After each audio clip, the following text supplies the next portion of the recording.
What's up, everybody? Happy Thursday. Junkies coming to you live on 106.7 The Fan and the Team 980 right here in the DMV. In Richmond, you can listen to us on 910 The Fan and 105.1 FM.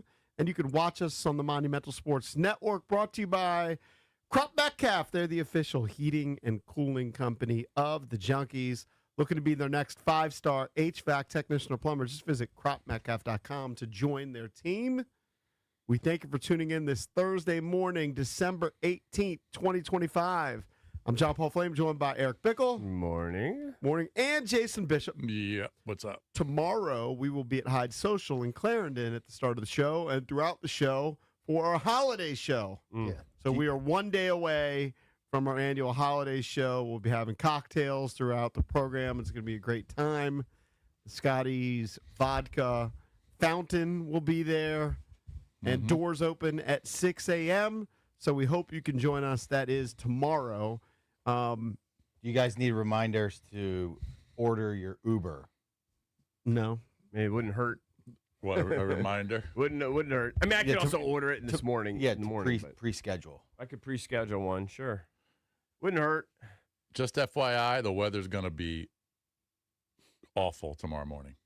It's going to Rainy. It's going to be very windy and pouring down rain. Just FYI.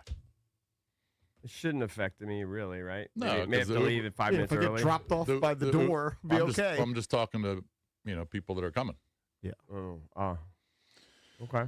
Yeah, so there's a storm coming in tonight, and it's going to rain through the night and then into the morning. You know what? I got to look now. Now that you mention it, I haven't even thought about it. Let me see what the weather's going to be like in Tampa when I'm there. Oh, I'm sure it'll be nice. It's usually pretty nice, but I mean, I haven't even looked. I mean, maybe it could be a storm. Is there some sort of weird season right now? Like, the hurricane stuff's all gone, right? Yeah, there's no hurricanes. High of 81 today. Nice. Should mention at the top of the show, it's Open Line Thursday. Your chance to steer the shows. You can call in at 1-800-636-1067.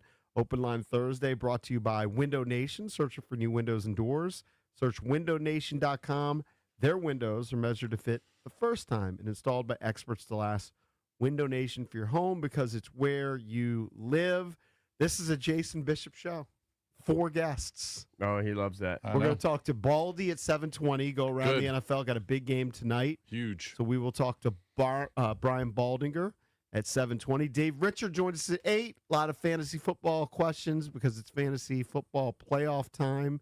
So we'll talk to Dave at 8 o'clock. Brandon Duhame from the Caps joins us at 8:45. And Dave Riggert, the JMU football play-by-play voice, joins us at 9. Of course, JMU in the college football playoffs. So we are packed with guests. It is open lines. You can call us at 1-800-636-1067. And, of course, we love to give away prizes. You know what? We're going to hook up early listeners. Coming up at 6:25, we will give you a chance to win a $50 gift card to Oseo Korean Barbecue. You know, somebody yesterday was telling me they were scrolling through Facebook and there was some memory on Squirrely's Facebook page apparently. Okay. And it was a throwback to remember we took a practice photo or a practice picture when we were preparing for our big game against the Divas, and we were wearing our yellow practice jerseys. Remember, I think we had 3 practices before we played that game. But I guess Squirrel had put that up in 2009 because the guy was like, yeah, it's like a 16-year anniversary. I was like, no, he put that up later. We did that, I think, in 2004. Was that the year we did that early 2000s. Yeah, 2004. That's been 21 years I know. since we did that freaking thing. Oh, yeah. Yeah, because 2009, it was way before 2009. So it just came up as a It Facebook just came up memory. as a memory because he put it up in 2009 and maybe 16 years from 2009. Right. So I think it might have been the 16th anniversary, well, actually 21st anniversary maybe yesterday. Mm-hmm. If that makes sense. You wrote all about it in the book, right? Does that make sense this time of year? Yeah. Is that when we did it? We did it before Thanksgiving. Yeah. Yeah. It was Turkey Bowl inspired. That was the whole idea. It was like these the Divas kept trying to come on the show, and we had those weekly meetings, which Jason hated. But in a brainstorming session, I said, well, those chicks that always want to come on the show and we don't have them on the show, what if we challenged them to a game, but the twist is it's not powder puff, we play them in tackle. And they said yes when we pitched it. I couldn't believe they said yes. They said yes. And then we had 8,000 plus people come out to PG Sport and Learn. I think that's what that complex is called, right by FedEx, which is now Northwest. I can't believe I drove over there all the way around the Beltway. I remember sitting on the Beltway too To go to those practices. You were the quarterback. You needed to. I had to be there. You needed to know the playbook. I had to be there. It was so much fun doing all that, though. Yeah. And what a brilliant promotion. I think by far the best promotion we ever did in our 30-year history. I don't even think it's close. Yeah, it was fun. And we had a lot of great ones, the Daisy Dukes and all the things that we've done through the years. So that was 21 years ago? So we were like 34, 35, because it was 2004. So we still had a little bit of physicality left, a little bit of... we were in mid-30s. Yeah, a little bit of athleticism left. Yeah, we could still run around before God took it away from us. Yep. Age took it away. Age took it away. Although I still remember that time when I trucked that Asian girl and I got back to the sideline because eventually somebody angled me and got me out of bounds.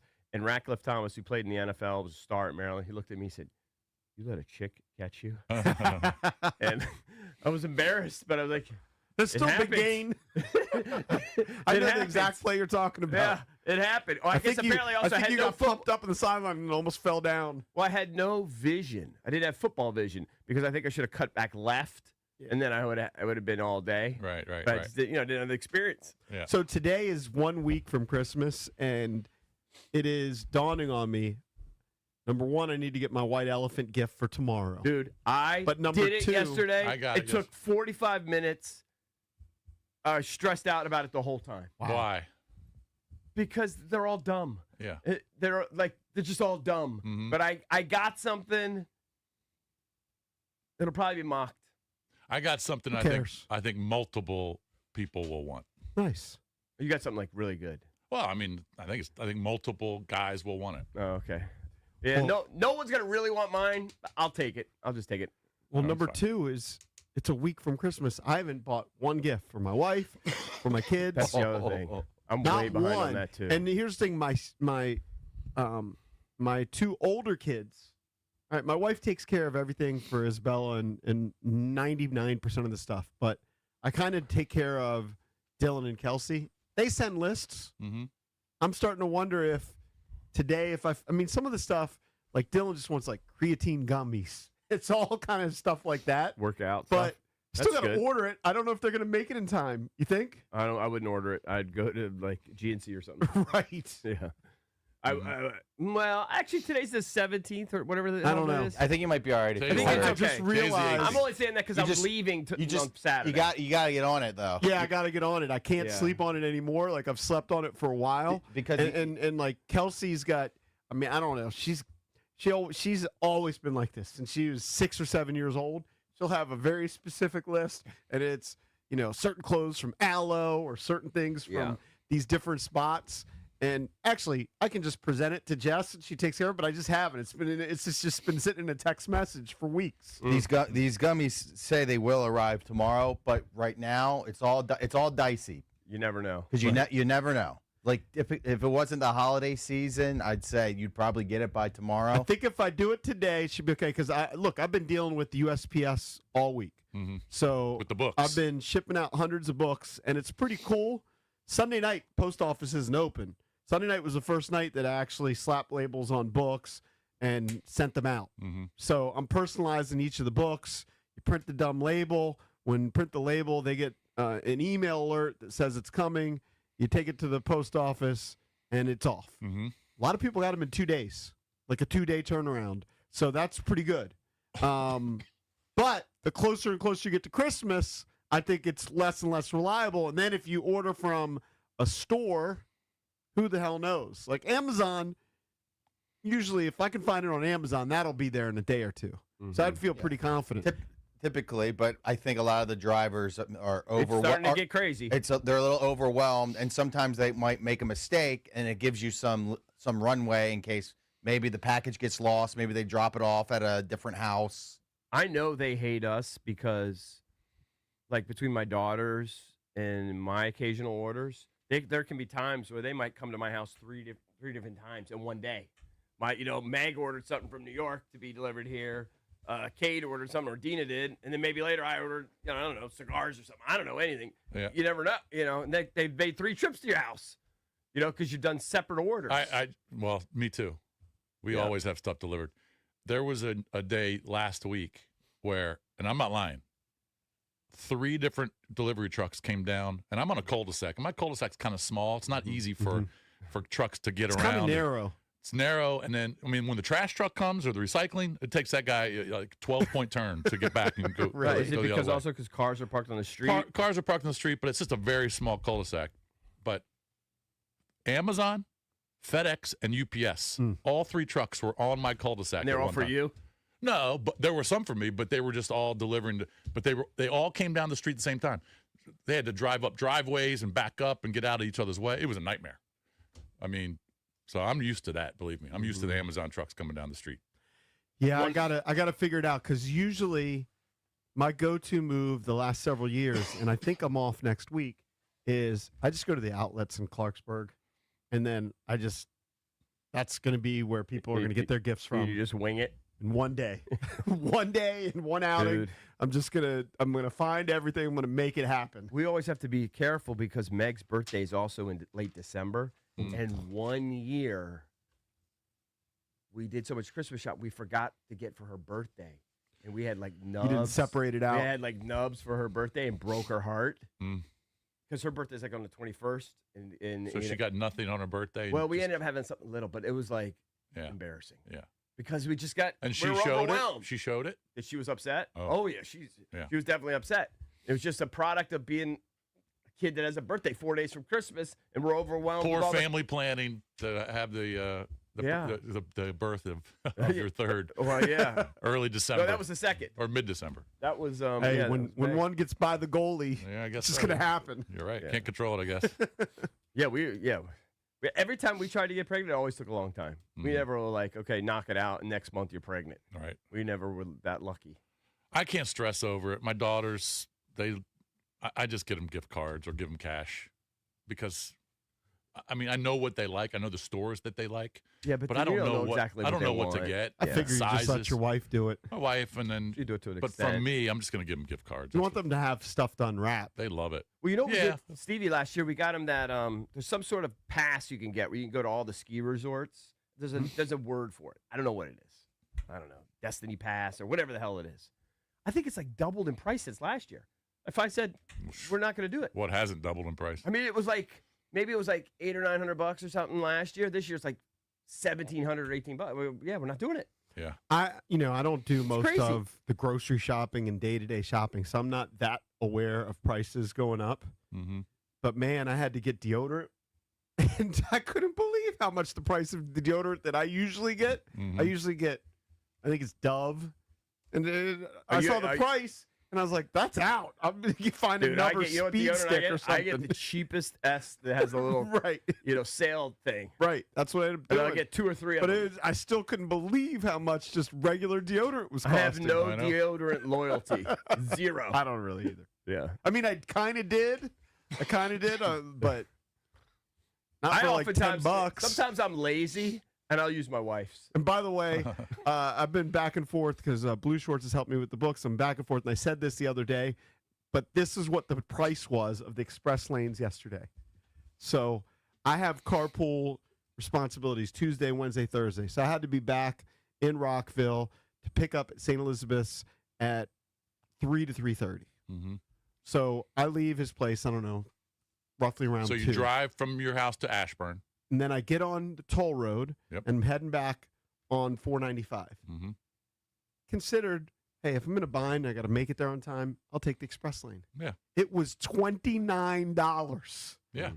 $29. There's no way I'm paying for that. People do to that go every day. basically 2 miles. Yeah, everyone, they do it every day. And then just And hurry up. then the express lane, once the express, Yeah. there's 2 express lanes. Once those 2 express lanes hit before the American Legion Bridge, They're still there's a gonna huge sit there. traffic snarl anyway. Yeah. So It's you're talking ridiculous. about the express on the Beltway. Yes. You're not even factoring in the toll road and the Greenway, which you took. No, I take that. Yeah, I'm not sweating that. That's Okay, well, $4 or whatever. No, the Greenway. If you went through the Greenway, that's $12 Oh, really? one way. Yeah.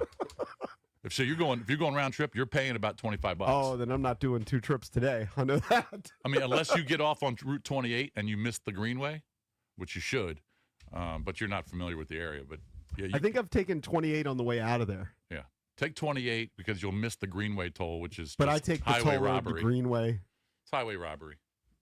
But the express lanes on the Beltway, All right, so go through the Forget guests about it. again today. Pack show. We got Baldy. Baldy's going to join us at 7:20. There's some All right. big matchups in the NFL this week. Dave Richard at 8 to talk some fantasy football. I'm alive in one league. I'm in semifinals in one league, so I got some questions for him. Brandon Duhame from the Caps will join us at 8:45, and the play-by-play voice of JMU football, Dave Riggert, at 9. So we are packed, but it is Open Line Thursday, 1-800-636-1067. That's the same number as the Main Street Bank text line. Cheer local, bank local. Main Street Bank is a business-focused community bank, proudly serving the DMV since 2004. Visit mstreetbank.com to learn how to put our team in your office. Main Street Bank, member FDIC, equal housing opportunity lender.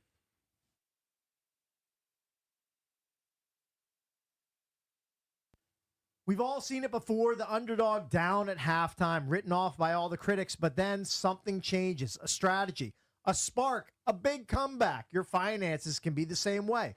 Maybe you've made some mistakes, maybe your investments aren't where you want them to be, but it's not too late to turn it around. You need to start right now. Call Trajan Wealth. Here's the number, 202-929-6600. Trajan Wealth's fiduciary advisors are here to help. TRAJAN Wealth.com. They'll analyze your portfolio, optimize your retirement strategy, and make sure your money is working for you, not against you. Make your comeback today.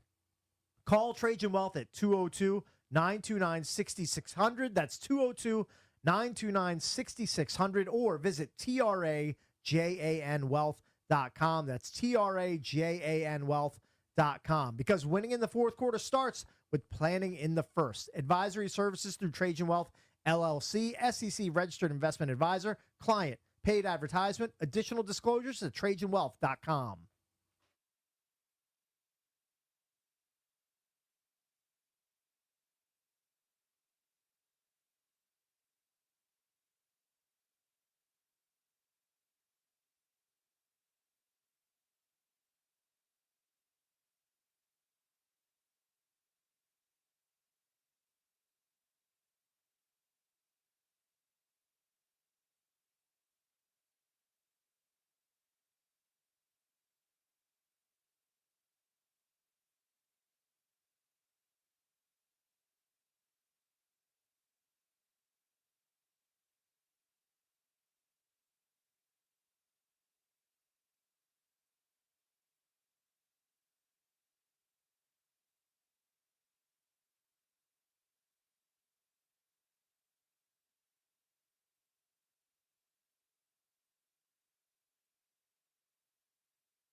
So I was reading about what the Nationals have done Mm-hmm. in the Washington Post, and they've hired a new GM. I thought they already had a friggin' GM. Well, Paul Taboni, who we I think he's president met, of baseball ops. All right. Paul Taboni said originally, I think you even asked him when we did the interview whether he was going to hire a GM, and he was non-committal. Yeah. And then he kind of indicated that he wasn't going to hire a GM. But what they have done is they have just brought in a bunch of young whiz kids. Guys that weren't even born when we were like 35. Mhm. This guy's we've done the Crazy. show basically 1 year longer than how old this guy is. So they hired a new GM. He comes over from the Phillies. He's a big analytics guy. Mm-hmm. So clearly everything that they've done is beefing up the data-driven decisions, analytics. Not quite sure how to pronounce his name. Anardu Kalambi.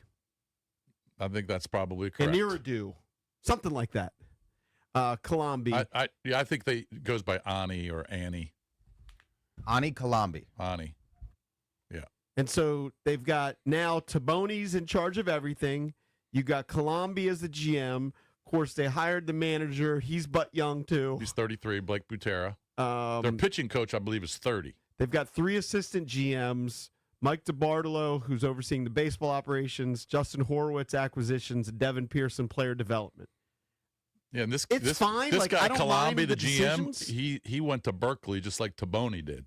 Yeah, I don't mind the decisions that they'll make and everything, but there's no indication that they're going to be spending more money. Well, not initially. I wouldn't maybe. expect them to spend. Well, they're not going to spend money this year, no doubt. I mean, they're not going to sign one of these big free agents this year. What are the odds, because I was looking at this morning as I was thinking about this, that this guy, C.J. Abrams, will still be with the team at the end of the year? I almost feel like these guys are going to completely gut it. I don't know if they're going to completely gut it. I mean, you can't really gut too much when you have so many young players that are in either pre-arbitration or arbitration years. So maybe they could trade a C.J. Abrams or Mackenzie Gore. Mackenzie Gore, I believe, have one more year before his arbitration's up. C.J. Abrams, I believe, has 2. Guys like James Wood, he's got a ton of years left in the arbitration process. But most of their guys are really young, so I don't know if they'll just gut that. I mean, they're not going to trade Dylan Cruz or Brady House or any of those guys. Anyway, 31-year-old GM. When I was a kid, baseball was my number one. It's not anymore. I would have never imagined, hey, I can just study math, right? Yeah, they're a bunch of whiz Study kids. math, and I can all of a sudden become a GM in the league. They're just a bunch of whiz kid Because computer that's geeks. essentially what it is, right? This Yeah, guy, yeah. you know, I mean, maybe he played baseball at some point, but everything I read about him is he's just a math guy. Yeah, but do you study math, or are you just born and you're a math genius? I just I probably mean, I think you got to study, maybe a little both. more, Yeah. probably the latter. You have to have an inclination. But I mean, Taboni played college baseball. Yes, he did. Blake Butera, I believe, played. Yes. So I mean, at least some of these guys in the front office. Well, I don't know why you guys they've played. assume that you're just never going to spend money. I refuse to believe that. I mean, if that's the case, then just never get invested. I don't know if they're never going to spend money. I just don't but think it's I not was gonna be this year. hopeful- Yeah, I was agree. It's not gonna be hopeful this year, but when you had the owners sitting down with Taboni in the announcement, they're like, but you kind of got that vibe too. But they were trying to play the we'll do whatever he asks that game. Mm-hmm. That maybe they would, take a couple swings at it. Instead, I saw the other day they brought in like some 30-year-old pitcher who's pitched in Japan the last couple years. Yeah, Foster Griffin. yeah, but think about it. If your whole idea is to rehaul the organization, start from scratch, you want to go more analytics driven, et cetera, you're not going to bring in a bunch of old farts. No. You're just not going to do that probably. Although that's kind of what the Skins did. Well, the 30-year-old isn't a young guy. Well, he's the oldest. I mean, Yeah. if you look at the projected starting lineup, most of those guys are 23 to 26 years old. Mm-hmm. And in terms of the starting lineup, if Foster Griffin is a starter, he'd be your oldest. It's going to be a pitcher. long year.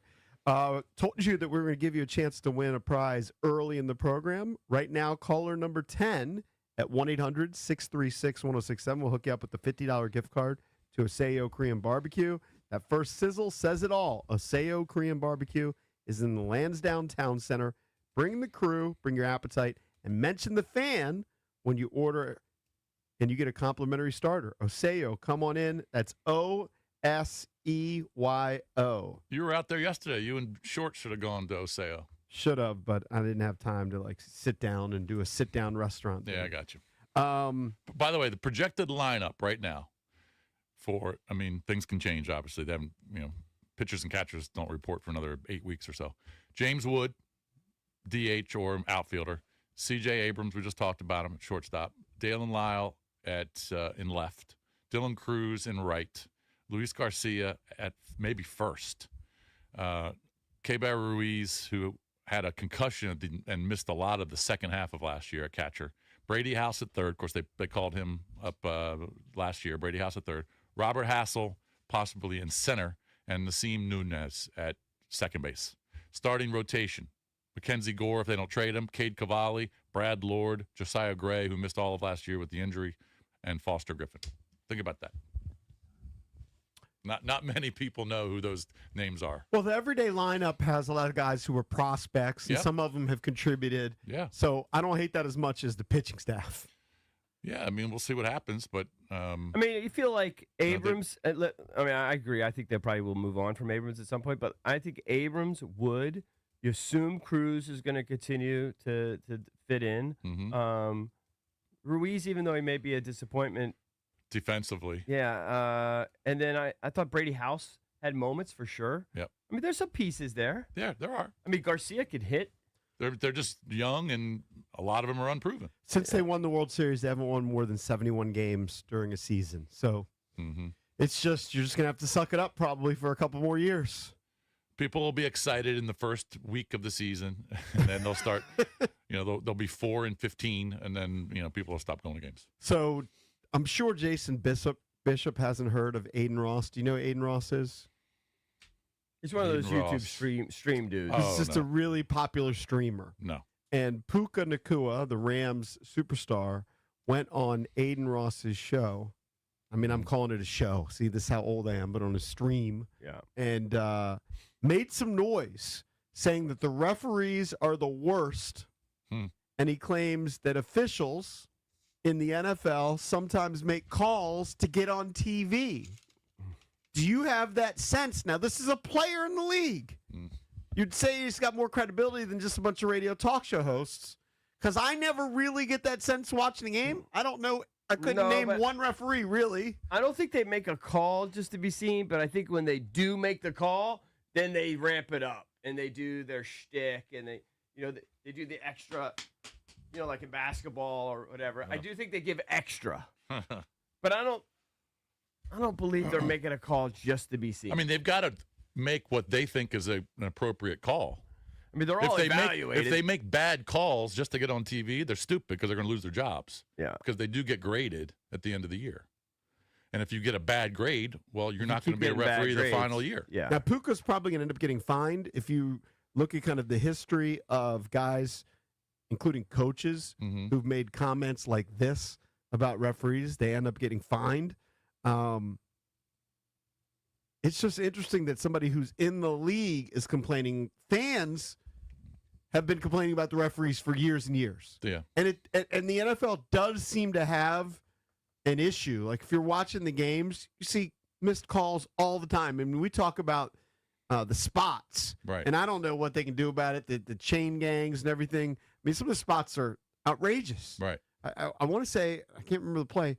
There was a play this week where the Commanders got the benefit before the coach tossed in the flag. It was Terry McLaurin, wasn't He was like a yard short of the first down, and they were about to give him a first down. You're talking about McLaurin. I think that was the play. Yeah, it was where he went down and you just watch on TV. You're like, he's not even close to a first down. It was a fourth down, wasn't it? I don't think it was a fourth down. Oh, okay. I don't think it was a fourth down, but you see it all the time. Yeah.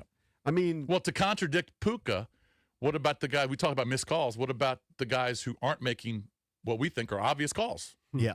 So swallowing their whistle. Right. Yeah. So Puka's probably going to get fined in 2023. The league fined Andy Reid $100,000 and Patrick Mahomes $50,000 when they criticized the refs following a loss to Buffalo.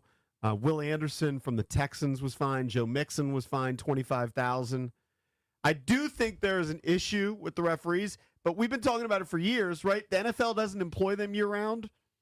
They might now. I thought they maybe I addressed think maybe that. they were trying to They might change get a it. full-time salary now, but still, I think a lot of them have other jobs. I think a lot of them have other jobs. Yeah. Yeah.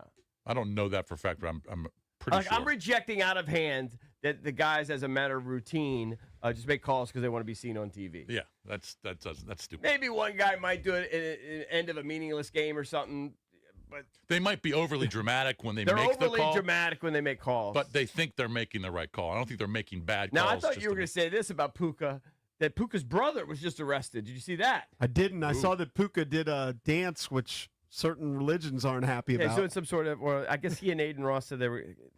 I think Aiden was trying to get him to do the dance. I'm not sure. Yeah, I just saw. Look, I'm not familiar with the dance. They said it was an anti-Semitic Yeah, dance, but I think Aiden Ross might be Jewish. he is 100%. I don't know. I don't know. They're just being goofy. But his brother now has been accused. I mean, you go to NBC4 in Los Angeles of stealing one of the Lakers' SUVs Oh wow. last night. Jeez. 2 men, including the brother of Rams wide receiver Puka Nacua, were arrested over the weekend after allegedly taking. See, I don't know this guy's name. Adu Thiero. Is that how you say his name? Yeah, he's a role player. Yeah. bench player. His SUV without his consent. Puka It's kind of strange. Puka must not have a good relationship with his brother because, I mean, he would buy him an SUV. Well, it sounds maybe they're friends and he just is goofing around and he took it for a joyride. I mean, who knows? Boy, what an idiot. You know, who knows? So this is what Puka said. He goes, these guys want to be on TV. You don't think he's texting his friends in the group chat saying, yo, you guys just saw me on Sunday Night Football. I don't think so. That wasn't a PI, but I called it. Yeah, That's what I he's don't saying. think so. I I think that's crazy. Right.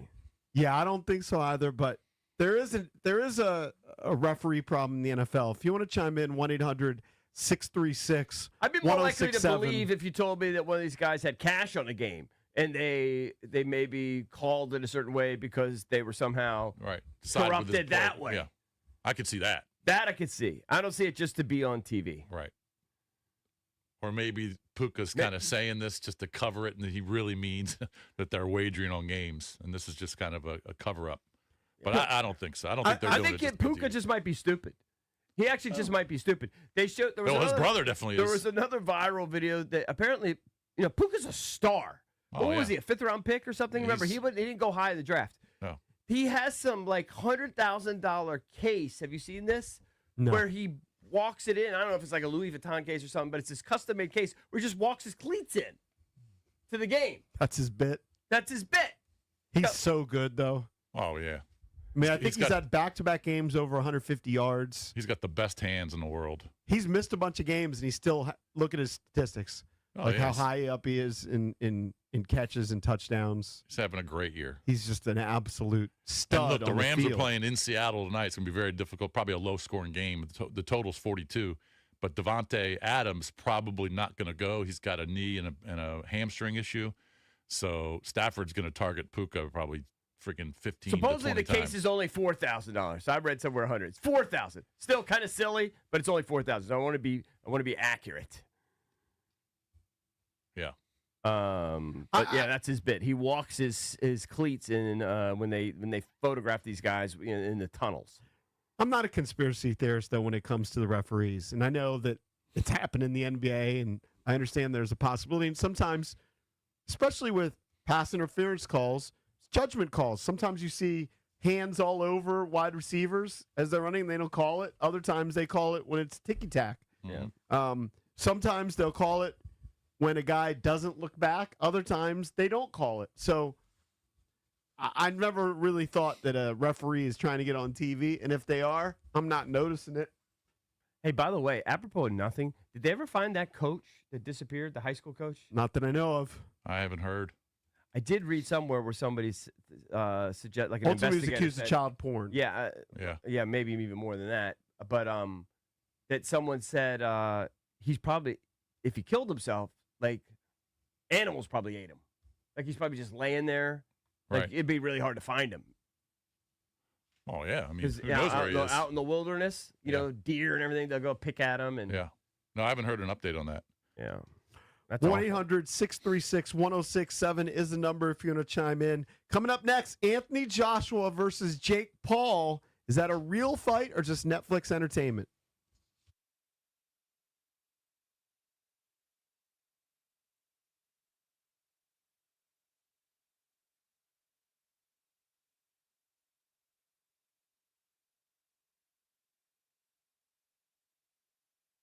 All right, here's your no huddle money play. Northwest Federal Credit Union, the official credit union of the Washington Commanders, wants to put $200 in your pocket. Free money when you open your first checking account with them and you meet some easy qualifications. No trick plays, no fourth downs, no Hail Marys, just a fast drive to free cash. So get in the game at nwfcu.org/score200. Take command of your money this season. Federally insured by NCUA. Membership eligibility is required.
Welcome back on an Open Line Thursday, brought to you by Window Nation. Searching for new windows and doors, search windownation.com. Their windows are measured to fit the first time and installed by experts to last. Window Nation for your home because it's where you live.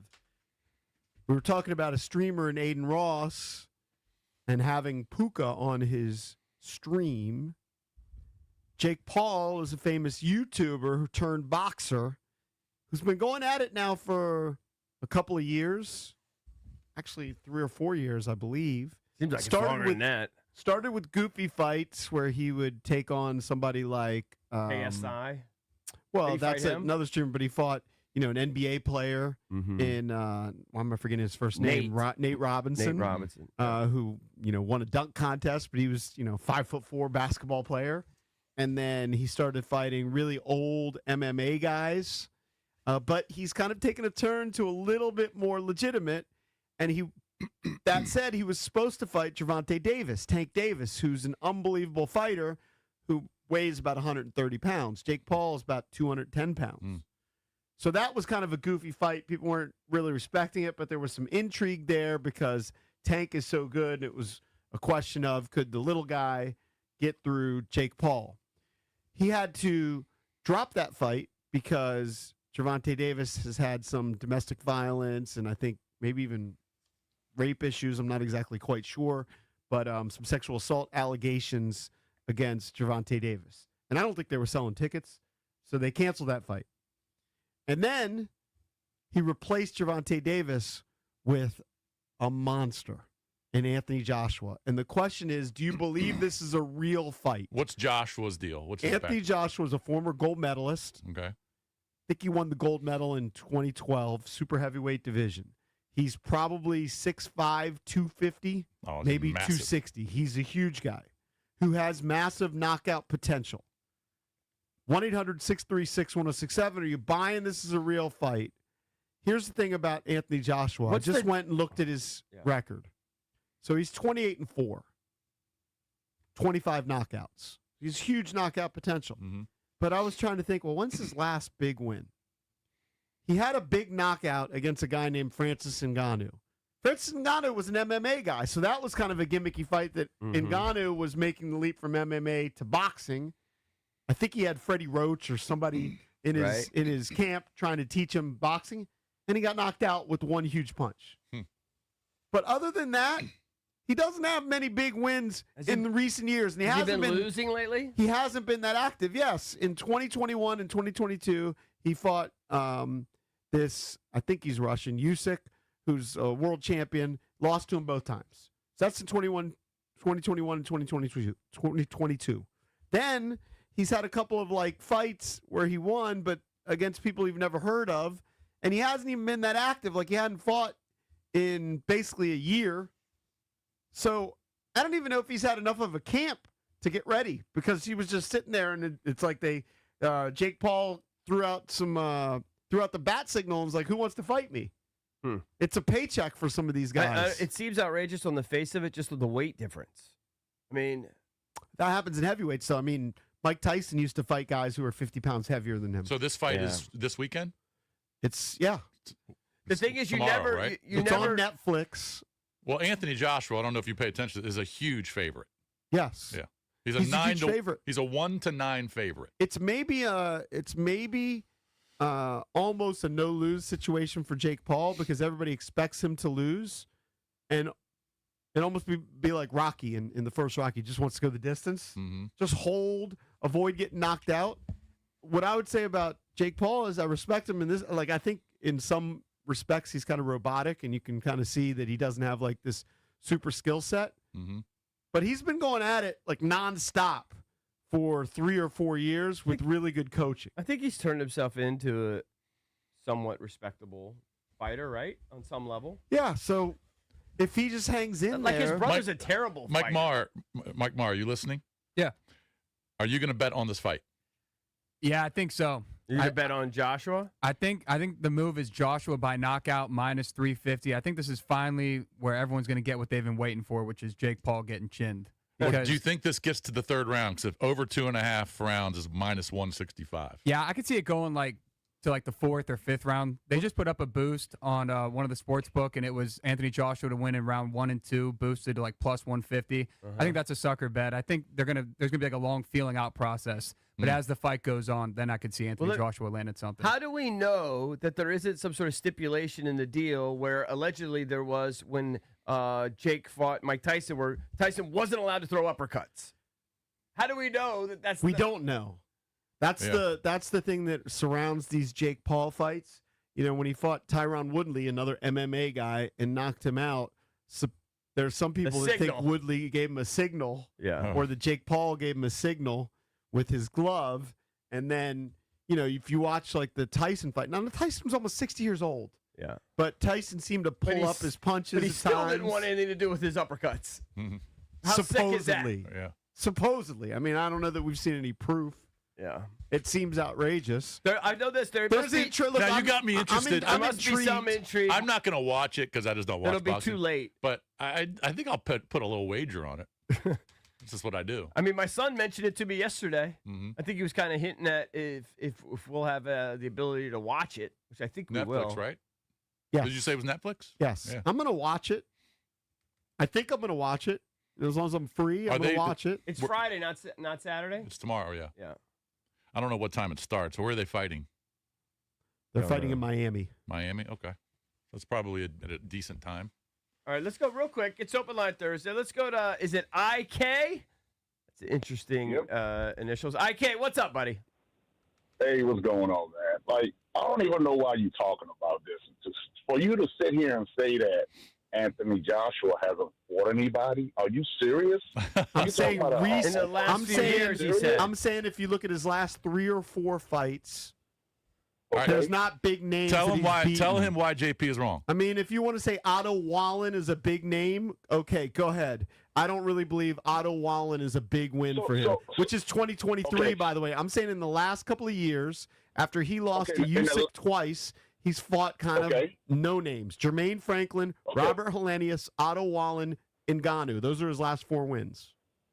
Okay. The people that he fought were actually boxers. I understand that. Jake Paul, who has he fought that is a real boxer? Not many.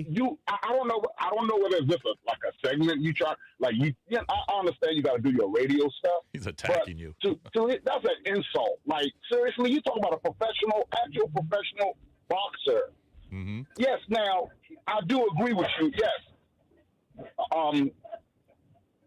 Joshua might go on and take this fight for some money, but Joshua has money. He was a one-time world champion. The dude did knock out right about Klitschko. He did knock him out. Like you talking about a real professional heavyweight boxer. That was in 2017. I think you're sleeping on. Look. I don't think Jake Paul is some sort of world-class fighter, but I will say he's put in a lot of work. I saw an interview with Shakur Stevenson, who is a world champion, much smaller, who sparred with him. And he was talking about Jake Paul's ability. He wasn't like saying that he was some world-class guy, but he said he's putting in the work and he's got great coaching.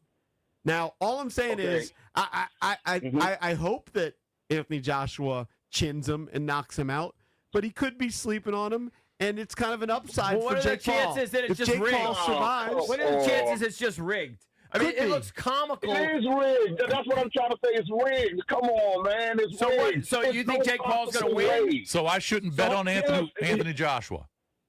No, it's all fake. It's all fake for money. Like seriously, you sitting here propping up Jake Paul. Who has Jake Paul really fought as a real boxer? Right. Like he hasn't even fought the sorry boxers. He fought some fake boxers. When you see them, hold on. Mike Tyson. Hold on. The Tyson thing's a joke, but when you see them like in the weigh-in or whatever they're doing, face off. The face-off. I mean, Joshua's so much bigger. Jake Paul looks like a cartoon character. Again, but Mike Tyson fought. Razor Ruddock was much bigger. I know, but Tyson had Bone legit. Crusher Smith was I know, bigger. but Tyson was a legit. He boxer. fought a bunch of guys who were bigger. I know, but Tyson was a legit boxer. He was a legit Tyson was phenom. a legit boxer. Yeah. He was a real boxer. Like Jake Paul is fighting these fake people. Like, come on, man, it's all money. So It's you think all money. I can't Joshua's even going to believe you're get talking about whatever? this. Joshua's going to get $20-30 million or whatever to lay down. Yes, that's what I think. Or it might be one of them situations where they do it again for money.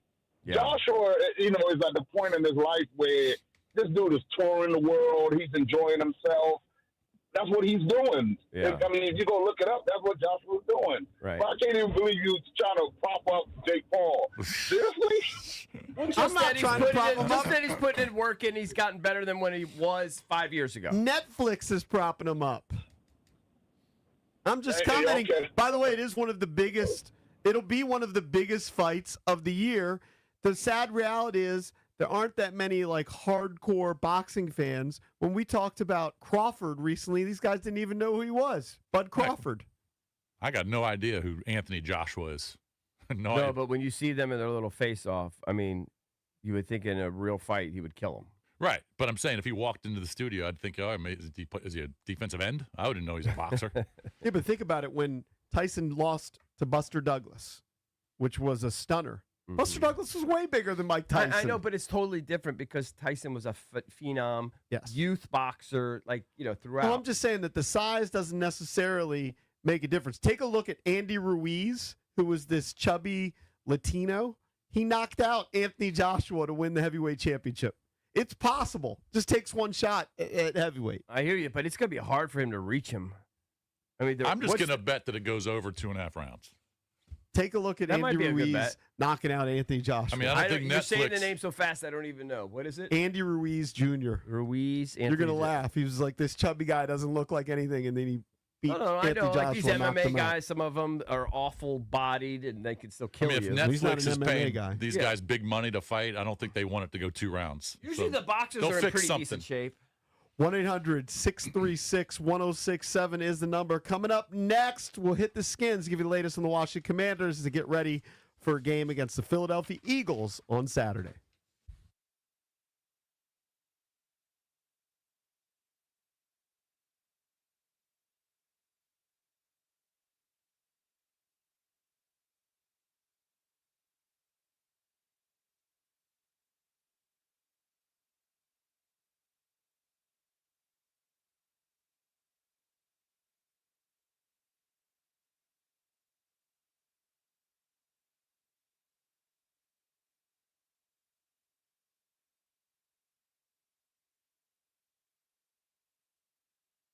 Tease the season at Golfdom by Worldwide Golf, featuring the Callaway Elite family of drivers. You can get up to 8 yards longer with more forgiveness compared to other Callaway models. It's now up to $120 off in the store. Don't forget they've got gift cards in any amount for the special golfer in your life. You can shop them in-store or online. Golfdom by Worldwide Golf, proudly serving golfers since 1982 and home to the legendary 90-day satisfaction guarantee. Golfdom, get there.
The Nationals are hiring Ani Colombi as their new general manager.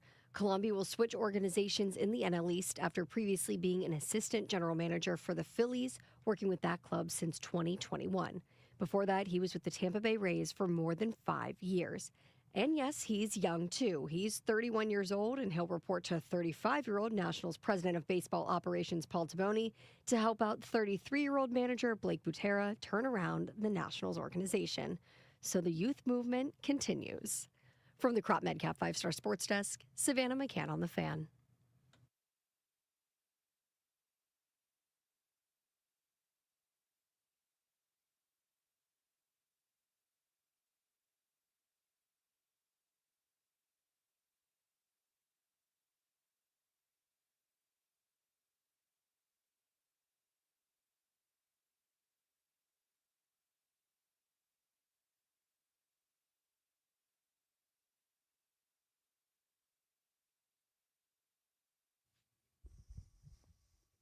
Welcome back.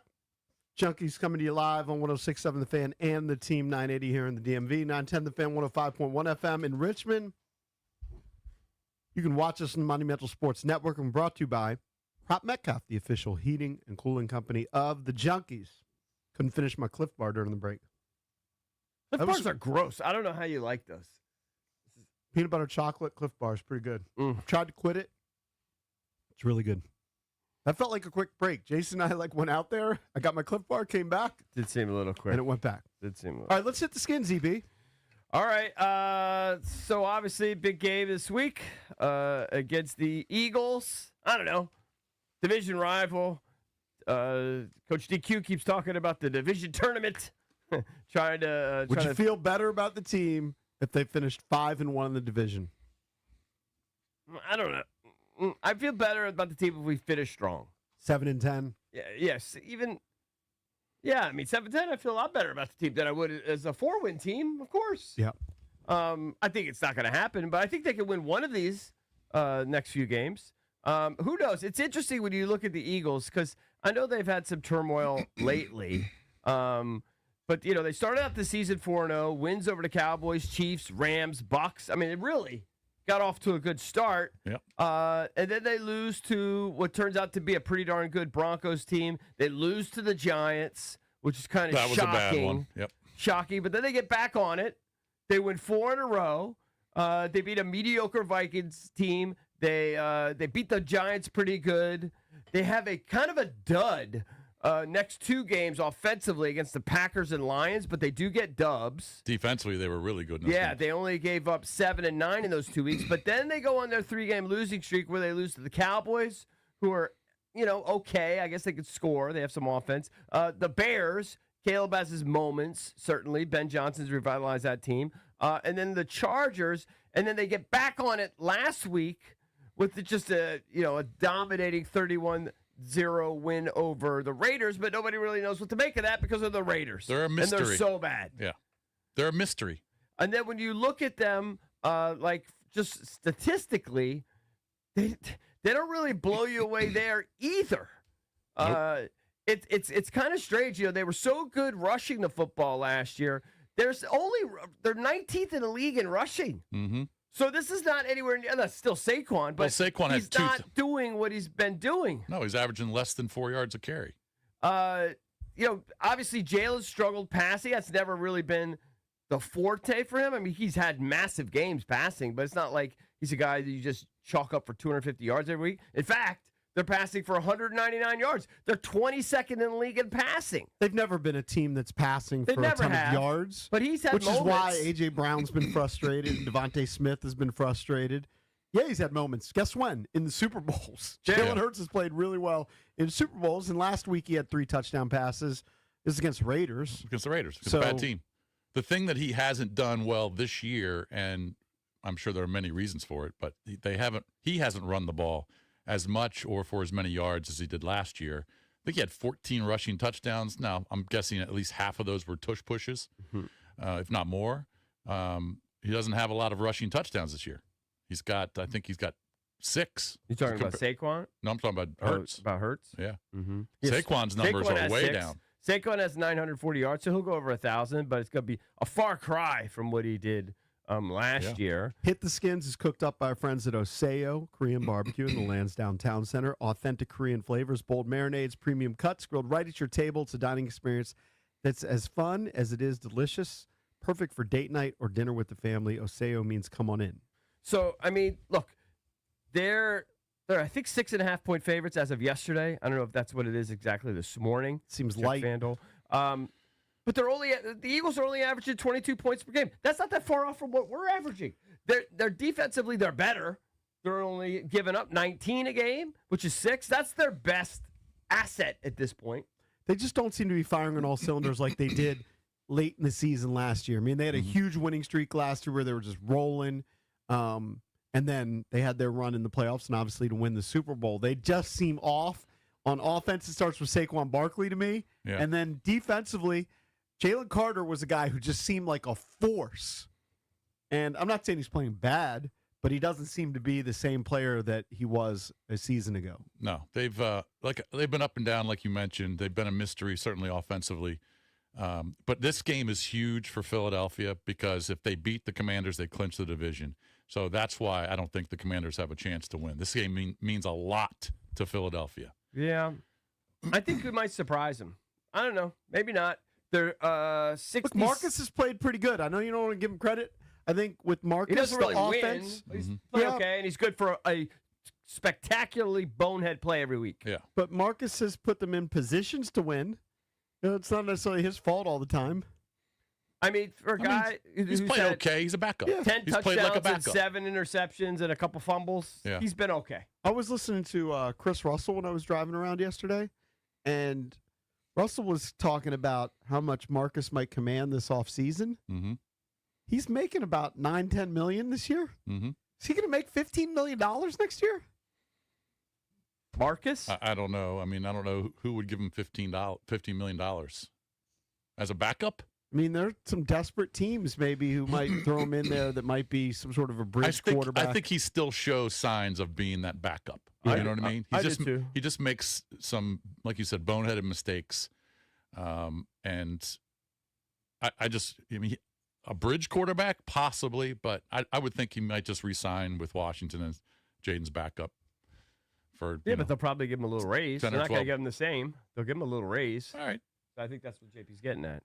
I mean, are you talking about with Washington or with another team? I think with another team is what Russell was throwing out Oh, yeah. there. That's what I'm saying. I don't think That he that'll might be interested in like a starting job, and maybe there's a team that's desperate. I mean, if you're going to sign him as your starter, you are desperate. I'm sorry. You just are. Now, just on the injury front, of course, we've talked about it all week. They made the news that they are, in fact, shutting down Jaden. When you look at their Wednesday injury report, Eddie Goldman, who I guess suffered a concussion, he did not practice. Bobby Wagner has something going on with his knee because he's been listed quite a bit lately in the last few weeks. He did not practice. Colson Yankoff, the tight end, it's a thin group already. He's got an ankle, did not practice. Jaden's got some limited participation, but he's not going to play. We know that the rest of the year. Mm-hmm. Laramie Tunsil was back limited, so that's good. And then full participants, looks like C-Rod is back on track, right? So we can see he's Chris gonna Rodriguez. go. Jonathan Jones, a corner, he's a full participant. Drake Jackson, full participant. So he's starting to rack up some practices here With them in his shutting 21-day window. With them shutting down Jaden Daniels, could you make an argument that they just should shut down Tunsil, shut down Terry McLaurin, shut down all the guys who you want to be part of your future, right? Right. I just don't think you can do that. I think you can make an argument because if you lose Laramie Tunsil to an injury, Yeah. like a torn ACL or torn Achilles, that ruins your plans at left tackle next season. Yeah, but why wouldn't every team that's already eliminated from playoffs just start benching all their starters? Why I wouldn't? just think it's bad business. Yeah. People are going to go to the games. I mean, if they're banged up, team. Okay, but you're shutting down your star quarterback. It's not a they great shouldn't. look. They shouldn't. Yeah. It's not a It's a great look. controversy, and if they start shutting down all these other guys, it'll get even bigger. And by the way, this has to be the last year they ever do this kind of thing. Like the kid gloves are completely off. He gets hurt next year. You got to hustle him back. Yeah, you got to power through it. You got to power through. You play hurt, or you get him as healthy as you can and throw him back out there. We're not shutting him down every year. when they're eliminated. 1-800-636-1067. I bet you there are some of those that are in the tanking community that believe they should shut down Terry. Don't risk it. Shut down Tunsil. The sad thing is there aren't that many guys that you need to shut down. Yeah, it wouldn't really matter. Shut down Wagner. Now here's one little. Well, Wagner's not really a part of the Well, that's future, true. He's like not part of the long-term future. He's future. not gonna be here next year.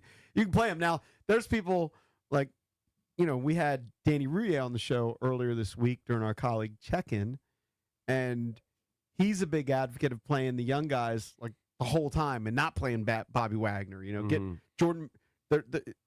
And there's merit to his argument.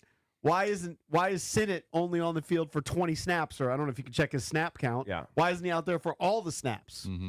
Because Danny is coming from the perspective, hey, he literally at this point doesn't care if they win. In fact, would prefer that they lose. Yeah. So he just wants to play young guys, see what you got. And I do think there's some merit and it's a to conflict with the coaches. The coaches and Yeah. the players and their professional dignity and responsibility. They're just not going to lay down like that. Maybe get Jordan McGee on the field even more. We've seen some of it, but his point is, this is when you really should be playing the young guys to see what they have. Versus having Bobby Wagner on the field for 100% of the snaps. All right, maybe not Wagner, but with Tunsil, even though he did have that injury, if he can go, I'd rather have my best left tackle out there to protect my quarterback, even though it's a backup quarterback. Mm-hmm. I don't want to back What's up just left sort tackle. of the fundamental part of the offense. Look, I'm just throwing it out there. I think guys should play. They're under contract. You play. Mm-hmm. You play for the fans. You play for your teammates. They should play. Yeah. What? Including But Jaden. I do think there is an argument out there, especially from the tanking community and the people that are already just worried about next year, which is what the organization has done with Jaden Daniels, that would say, well, let's just make sure that Terry doesn't get hurt, Tunsil gets hurt. I mean, there's only a handful of you might guys. see that in Week 18 when they play the Eagles Right. up in Philly. You might see that in that game. I'm very curious to see how many carries Bill gets this week, because he had been kind of limited in the last few weeks, but then with no Chris Rodriguez, he got 18 carries, 96 yards. He's quietly putting together a pretty solid numbers-wise rookie campaign. He's got 646 yards. He's averaging 4.5 yards a carry. He's got 5 touchdowns. I think he's in the top 5 for rookie running backs. He's got an opportunity easily, even in limited work, to get to about 800 yards. Yeah. I still think they're going to look add. back on that and go, wow, that's pretty good. Well, you're going to look at the numbers, but then how many times did we watch the game and go, why isn't Merritt, producing? Well, there's been a lot of times this year where we've asked that question. After the Chargers game, which was his best game of the season, he had 4 straight duds. Yeah. He had a bunch of games where he averaged, 2.5 yards, 2.8, 3.2, 2.7, 3.1. So he definitely went through his rookie wall. But when it's all said and done, 4.5 yards per carry, and if he gets close to 800 yards, not a bad rookie campaign for a 7th-round draft pick. No doubt. Nope. Got a big NFL game tonight. Seahawks, Rams. That could be for the 1 seed in the NFC. We'll talk to Brian Baldinger, Odyssey NFL Insider, about that and more here on the Junkies.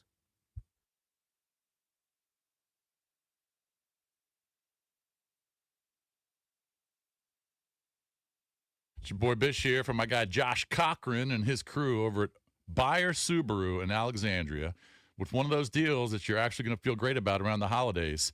So during Subaru's Share the Love event, you can buy or lease a new Subaru from Buyer, and Subaru will donate $250 to the charity of your choice. And Buyer's doing it even better. They're going to ship an additional $50 to your charity, plus another $100 straight to Senior Services of Alexandria, helping local seniors right here in our backyard. Josh and the Buyer Subaru team are collecting new blankets at the dealership, which are going directly to Alexandria seniors to help them stay warm this winter. So bring in a new blanket. Josh will knock off $500 off any new Subaru or $250 off any pre-owned ride.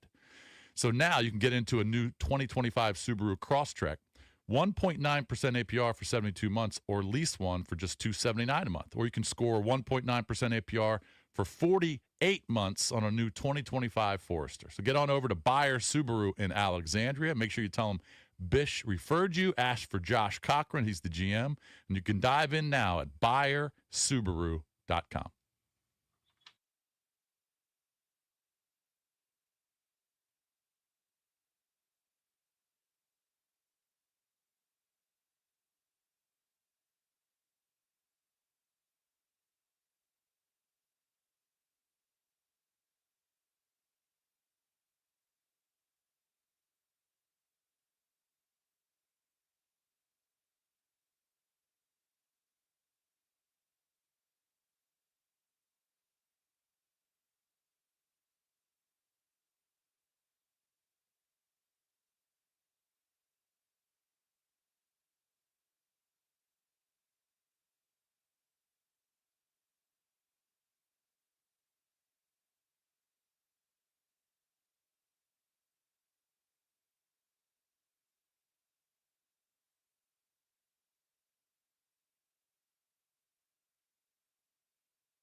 Welcome back. Chucky's coming to you live on 106.7 The Fan and the Team 980 here in the DMV.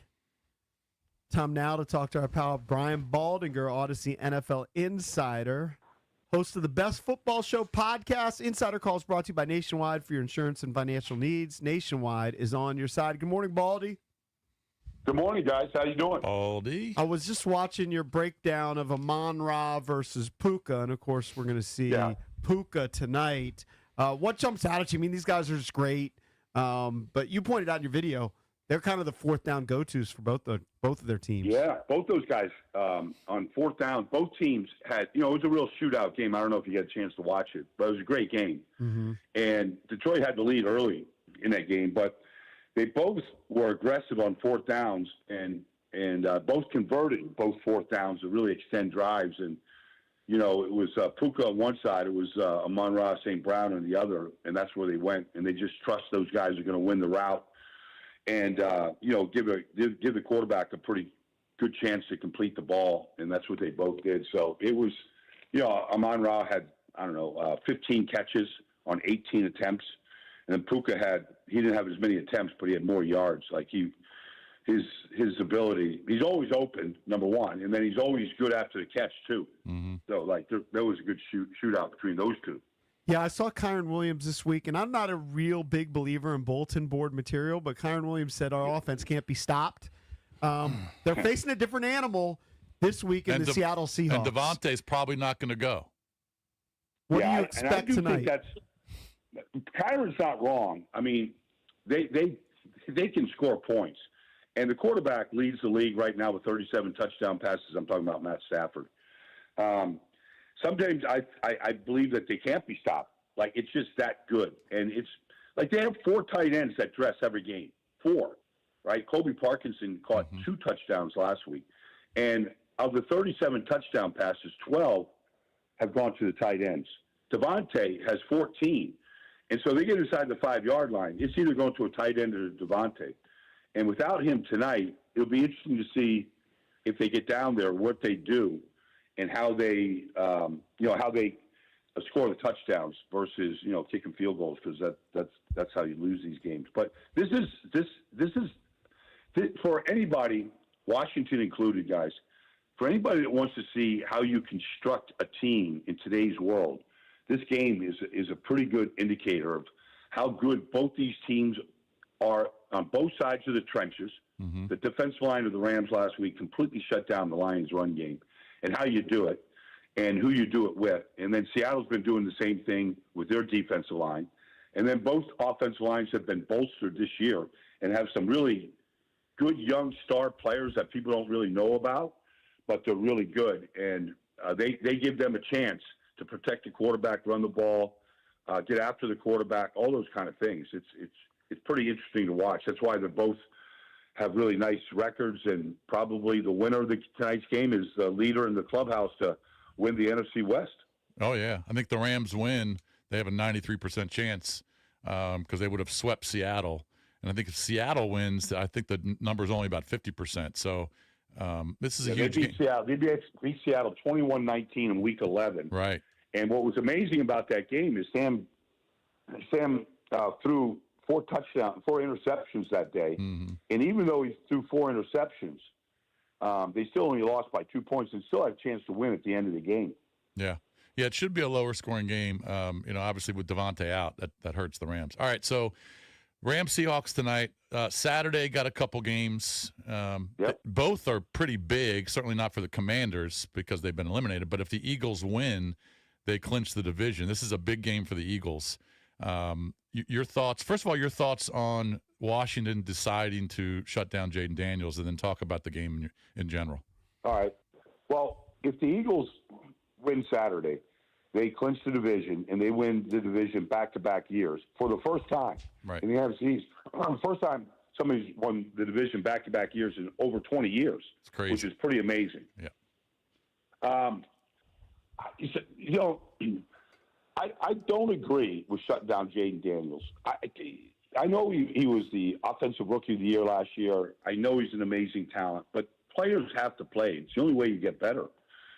And unless there's a real chance of further injury, I guess it's the elbow, right? Like The left elbow, the Right. non-throwing elbow. Because I know there's a bunch of injuries this year, but I think it's the elbow that he re-injured, and that's what pulled him out of the game. So, unless there's real further chance of further injury or more, then I would play him. Mm-hmm. But I guess that's a factor. But all players get hurt. All players recover. And so like Jackson Dart, they were asking the same question up in New York because he's been in and out of games. He's had some concussions, but he's got to play. I think I just believe guys got to play. Mm-hmm. And there's something about that when you start looking over the body of work of a period of time. Like early in Matt Stafford's career, like he got hurt. He missed a lot of games early on, the first like maybe 3 years. And then since then, he's been almost unbelievably healthy. But sometimes you just got to play through these things and learn how to play, how to protect yourself better. Like I'm a huge fan of Jaden. We all are.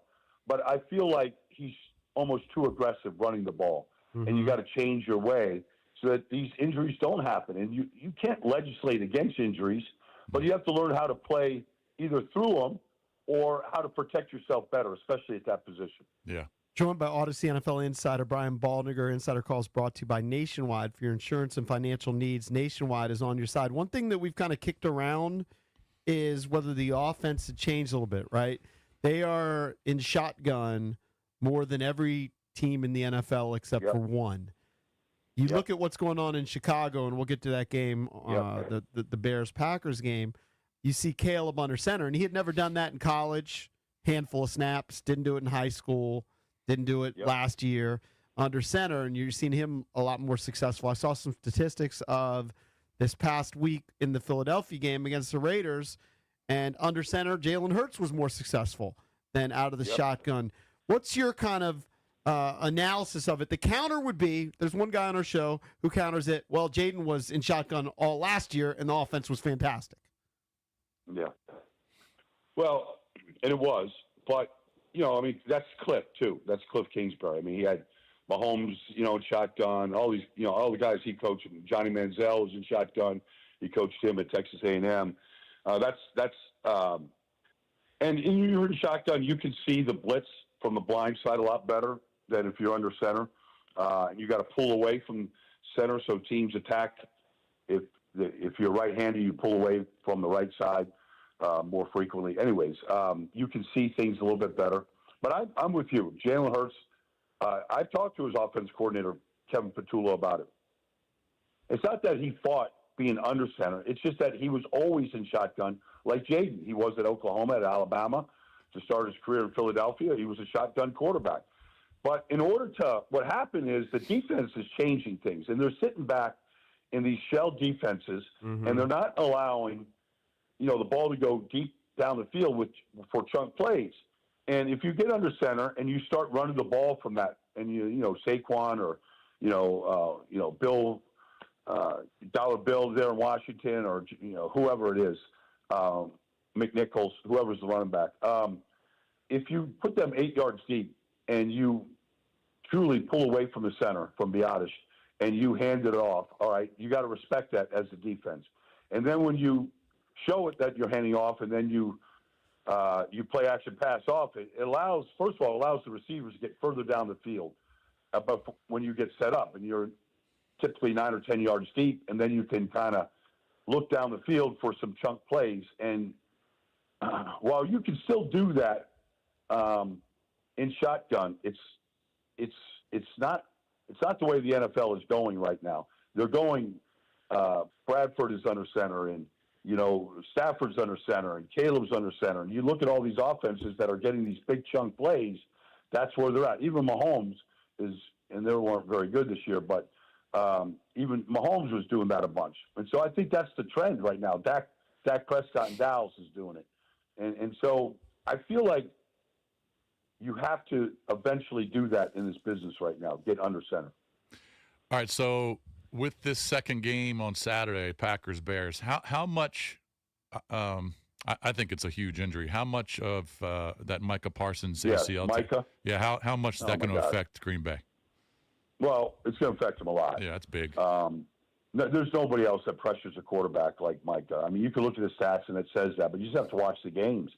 Like he was, like he was chasing Bo Nix all over the yard. They had the lead when Micah got hurt, and the way that they used him, they put him in so many different areas. Like if you leave him one-on-one, he's going to beat any tackle in this league outside of maybe Lane Johnson, a couple of elite guys.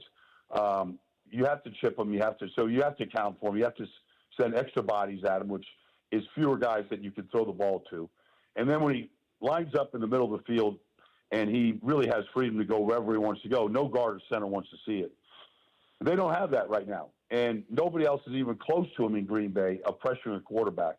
He made, and the guys that were getting sacks, whether it was Rashawn Gary, whoever it might be, Lucas Van Ness, whoever's getting the sacks, I mean, it was Micah that was kind of steering the quarterback to him. Without him, they're not going to have the same amount of pressure. And so I don't think the defense, which was very good, I don't think the defense is going to be as good without him. So there's a bunch of good games on Sunday, but before we get to that, Huge games. let's rewind. What'd you think of that Patriots-Bills game? Well, I mean, if the Bills go into Foxborough and they spot the Patriots 21 points, Right. and then they scored on 5 straight possessions, like literally touchdowns on 5 straight drives. And it wasn't just all Josh Allen, although it was a lot. I mean, James Cook had a big part of it. He ran for a couple touchdowns. He gassed him pretty good. They've been good against the run, but the Bills' offensive line got really healthy for the first time in a few weeks. They got all 5 starters in there, along with all 3 tight ends, and the tight ends are a big part of the offense.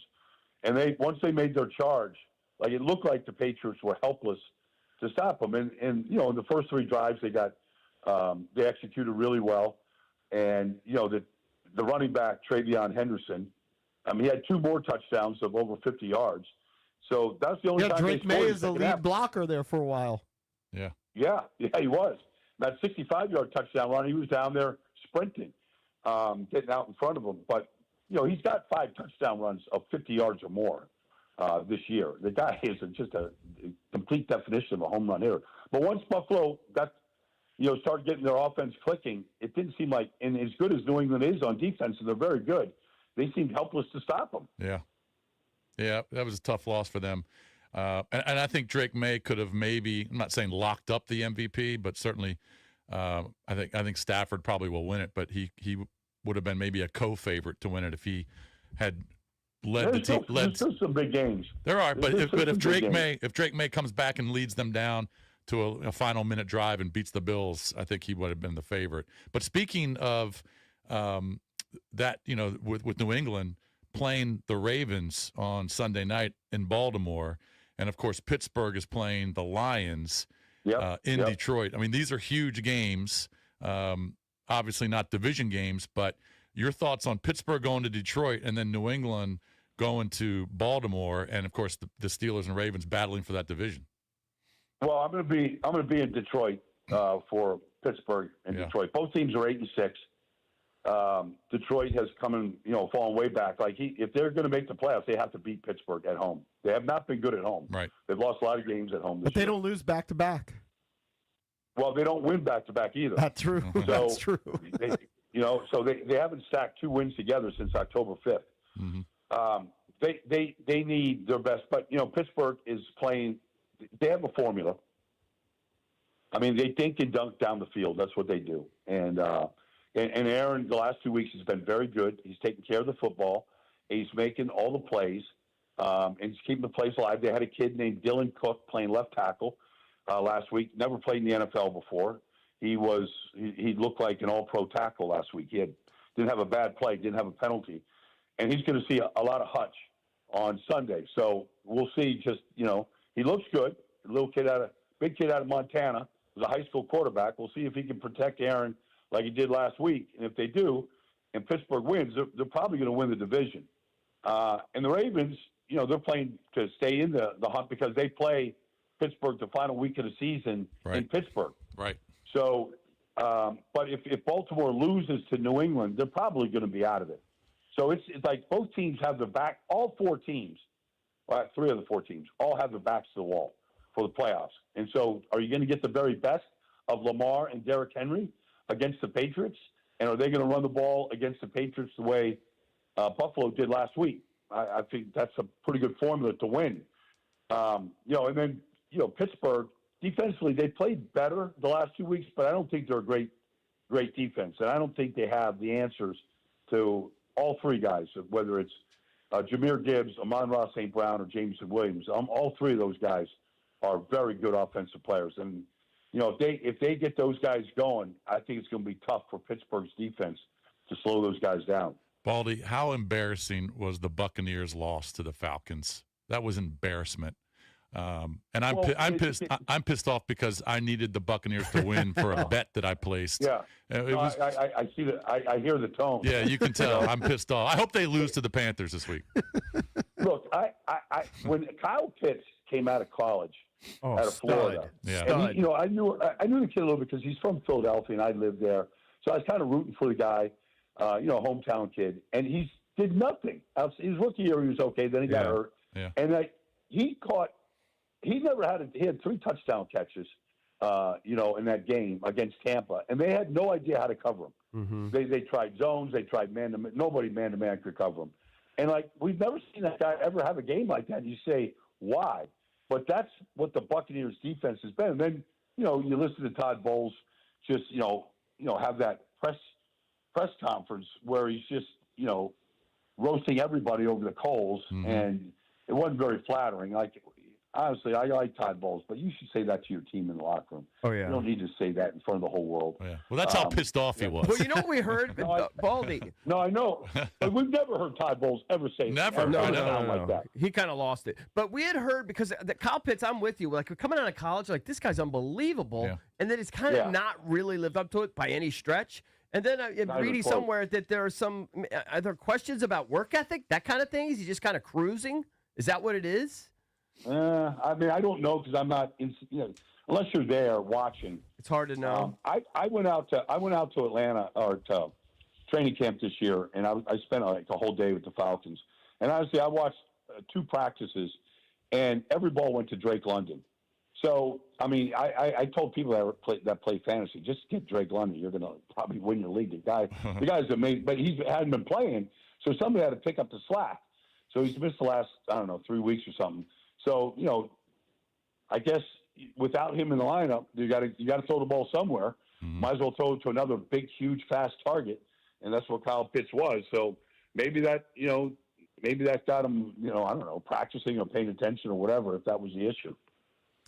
All right, Baldy, good stuff. Always love checking in with you. That's Brian Baldinger from Odyssey. Thanks, pal. Have a great weekend, man.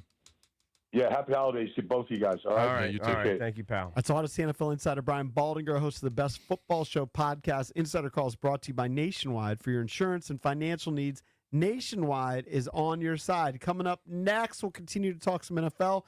As we do the Junkies Blitz, we'll play True or False here on the Junkies.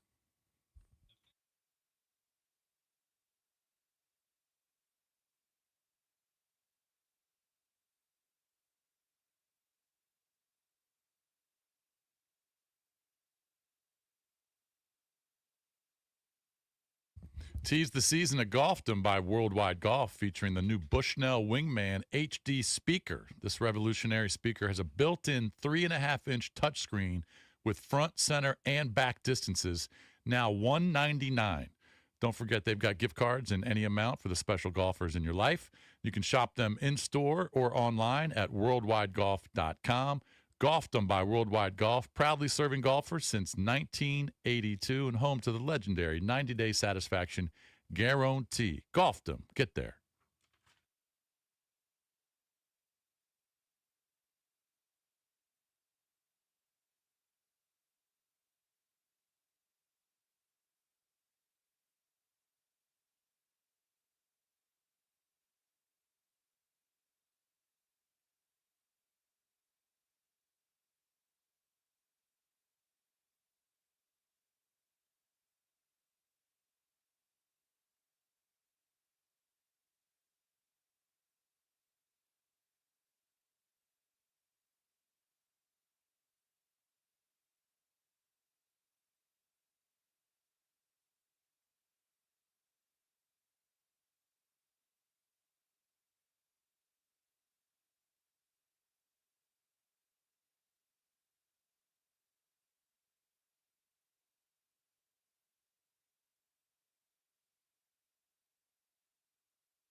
Want to remind you, we're going to be partying at Hyde Social tomorrow, starting at 6 a.m. for our annual holiday show, broadcasting live. And here's the thing. We invite you to join us. Doors open at 6 a.m.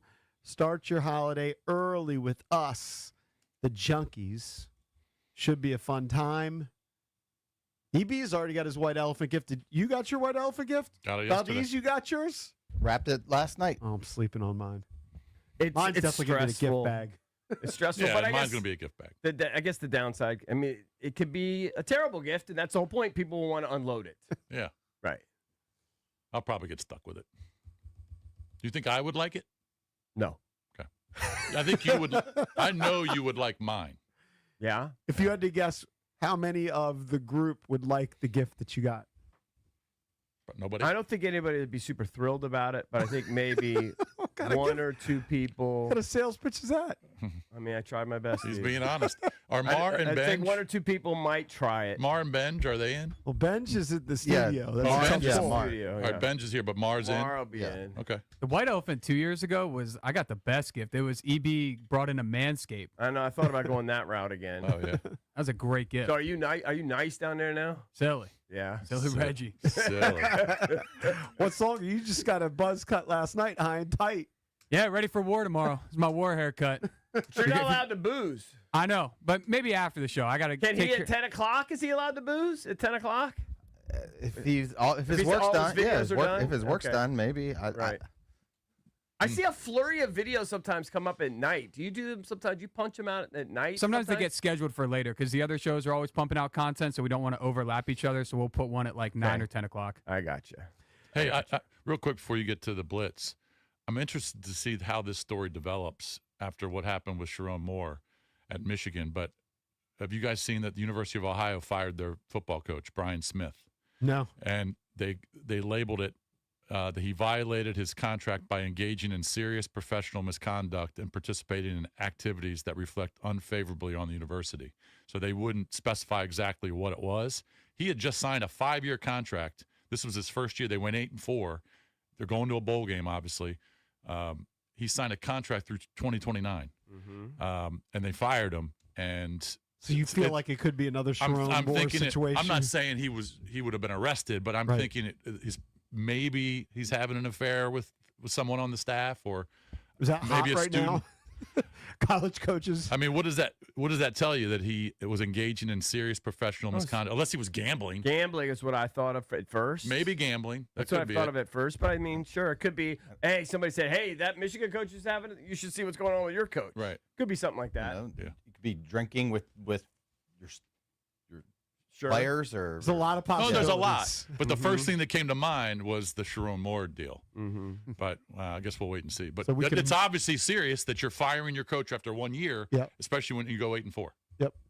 All right, let's do a little Junkies Blitz brought to you by Offenbachers. Football season's here and cooler nights are calling. Score big with a hot tub and fire pit, warmth, comfort, and the perfect game day vibe. Let Offenbachers help you upgrade your backyard today. And don't forget, Offenbachers now carries indoor and outdoor saunas. Figured on a Thursday we'll play a little true false. Mm-hmm. It's a big topic, really, based on his comments and based on how they're performing. True or false, Joe Burrow will not be on the Bengals next season. False. Yeah, I would say false. Now the question should be, does he want to be on the Bengals next season? And I would say false, but I think he'll be there. How many teams are going to be inquiring about Joe Burrow? It's fine, but I he's saw a him saying great things he's a- about the organization. he's a franchise quarterback. You're not going to get rid of Joe Burrow. Yeah, I don't think because- they're going to get rid of him. I mean, who are you going to replace Joe Burrow with? Get a first-round pick? Okay. Ain't going to be Joe Burrow. False. It's just false. It's Probably false. not, but False. It's false. It's not false. going to happen. Next. there might be frustrated Bengals fans who are dealing with a guy who gets injured a lot. Yeah, but fans don't matter.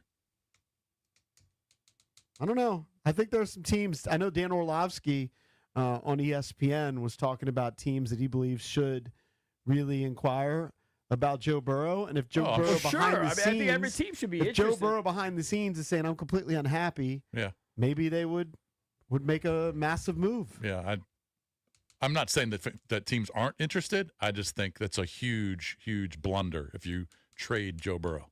The Ravens don't seem to be bothered by Joe Burrow, right, Valdez? No, that was I mean, domination. Be honest with you, since the Super Bowl run, which seems like an eternity ago, I think Joe Burrow is 17-15. Yeah. When he plays. Yeah. That's an atrocious record. Well, and that weather looks so bad. I mean, I don't even know how these guys get out there. But to be honest with you, we're you got a guy who may or may not, Andrew Luckett, a guy who's often injured. I mean, if someone's going to break the bank in terms of first round picks, I definitely would take the call and listen for it if someone's going to ship you 2 first round picks. I think it goes both ways, but I think he's going to be there. I think so too. True or false? Jerry Jones's Cowboys will never make an NFC Championship game While he's still alive. He's 83, maybe 84. The last time they were in the NFC Championship game, do you know when it was? It's obviously been a while. 1996. Yeah. We started doing weekends I'm on going to WJFK. say true. I'm just going to end on the side just- of he's probably going to die in a couple years. It's just so hard to, even if you make the playoffs and if you're a good team, it's so hard to get to the NFC Championship. So I would say probably true. Put me in on true. True or false? Josh Allen's the best player in the NFL. He's up there. Who else is in the running? Top 3. I mean, you can go defense, Myles Garrett. If Yeah. you want to go Best player? quarterback, it used to be Patrick Mahomes. Yeah. He's damn good, man. You watch some of those throws in that Patriots game. I don't think he's going to win. I know he's in the top 3 in terms of MVP. I don't think he's going to. Remember, he had some really bad games this year. Yeah. Now you're And even this last game against the Patriots, I don't think his yardage total was super high. No, it wasn't super high, but he's just the way he can run is obviously Yes. He's a difference maker. But he had some really bad games where he wasn't throwing many touchdowns and he was turning the ball over. So When he's going, recency over the last 3 weeks, he's been unbelievable. He's got 7 passing touchdowns and 2 rushing touchdowns. So he got 9 touchdowns the last 3 weeks. But man, don't forget he had some really bad performances this year. when he's going though, he looks to me like the guy who can carry his team more than any other player. Just single-handedly that carry I would your agree team. with. Yeah, because he doesn't have a lot of talent to throw to. I mean, if he had a Puka Nakua or St. Brown, someone like that, like a true number 1 receiver in Jigba, he would be even better. But the fact that he only has average receivers at best makes it even more impressive. But he had some bad performances. Coming up next, we'll talk some fantasy football. If you've got a question for Dave Richard from CBS Sports, you can call us now at 1-800-636-1067. We're the Junkies.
The Nationals continue to revamp their front office with the hiring of a new general manager.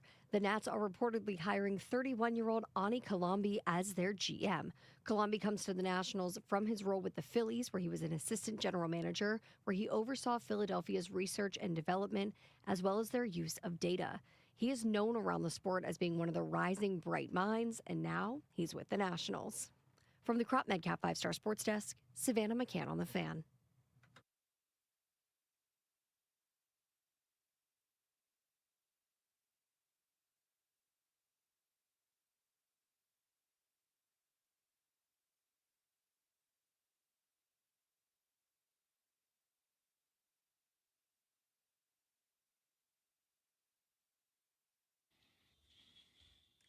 Welcome back. Chucky's coming to you live on 106.7 The Fan and the Team 980 here in the DMV. 910 The Fan, 105.1 FM in Richmond. You can watch us on the Monumental Sports Network. And brought to you by Crop Metcalf, the official heating and cooling company of the Junkies. We've got a packed show.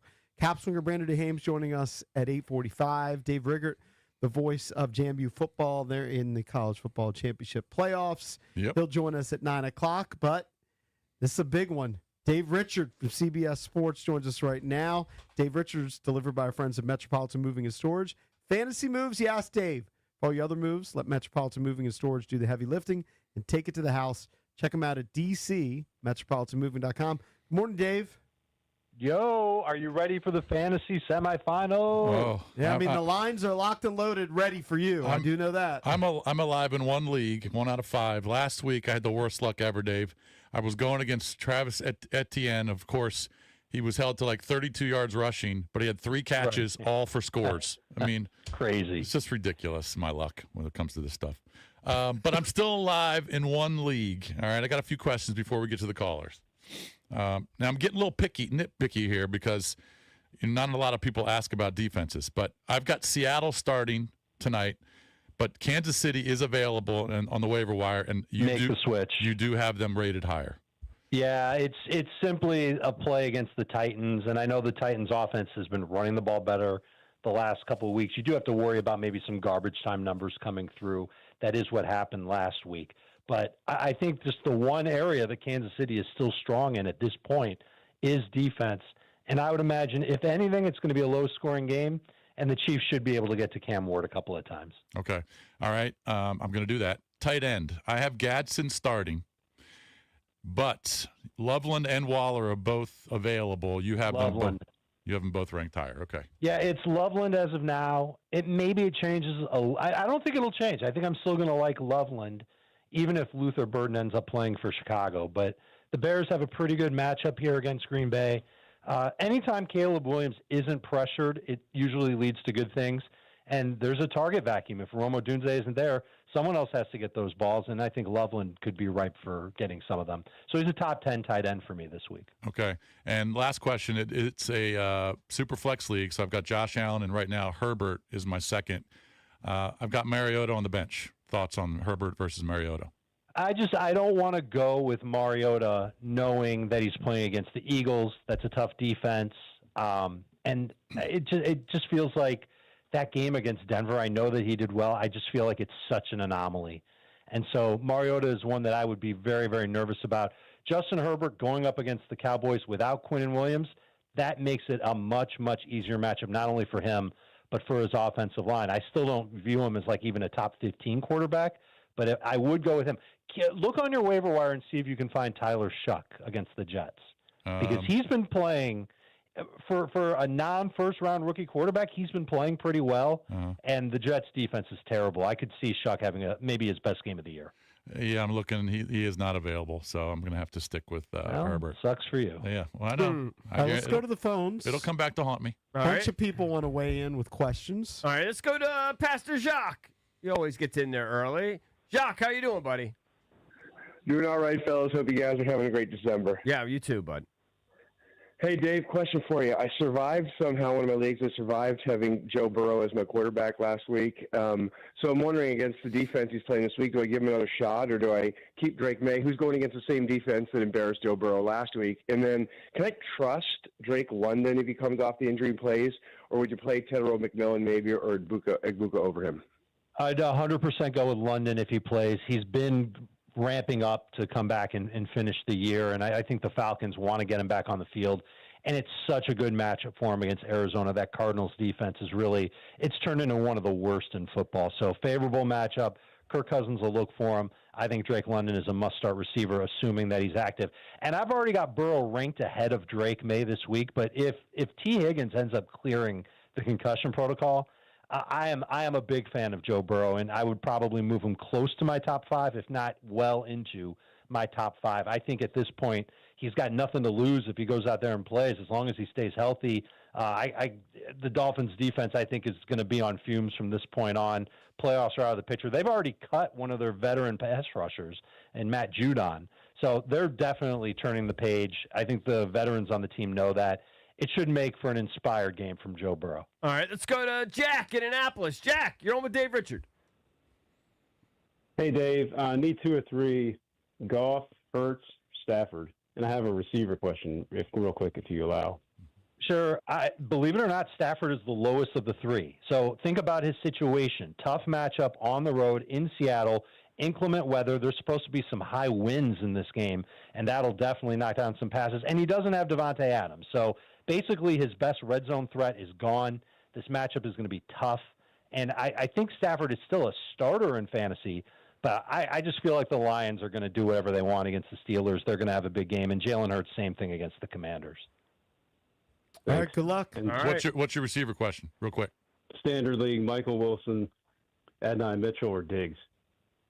It's Wilson if Marvin Harrison doesn't make the game, and it's Mitchell if Marvin Harrison does play. Wilson is completely contingent on Marvin Harrison Jr. His role totally changes if MHJ is playing. So you really kind of have to hope for Marvin Harrison Jr. to miss another week. All right, let's go to Oscar, Germantown. Oscar, what's up? You're on with Dave Richard.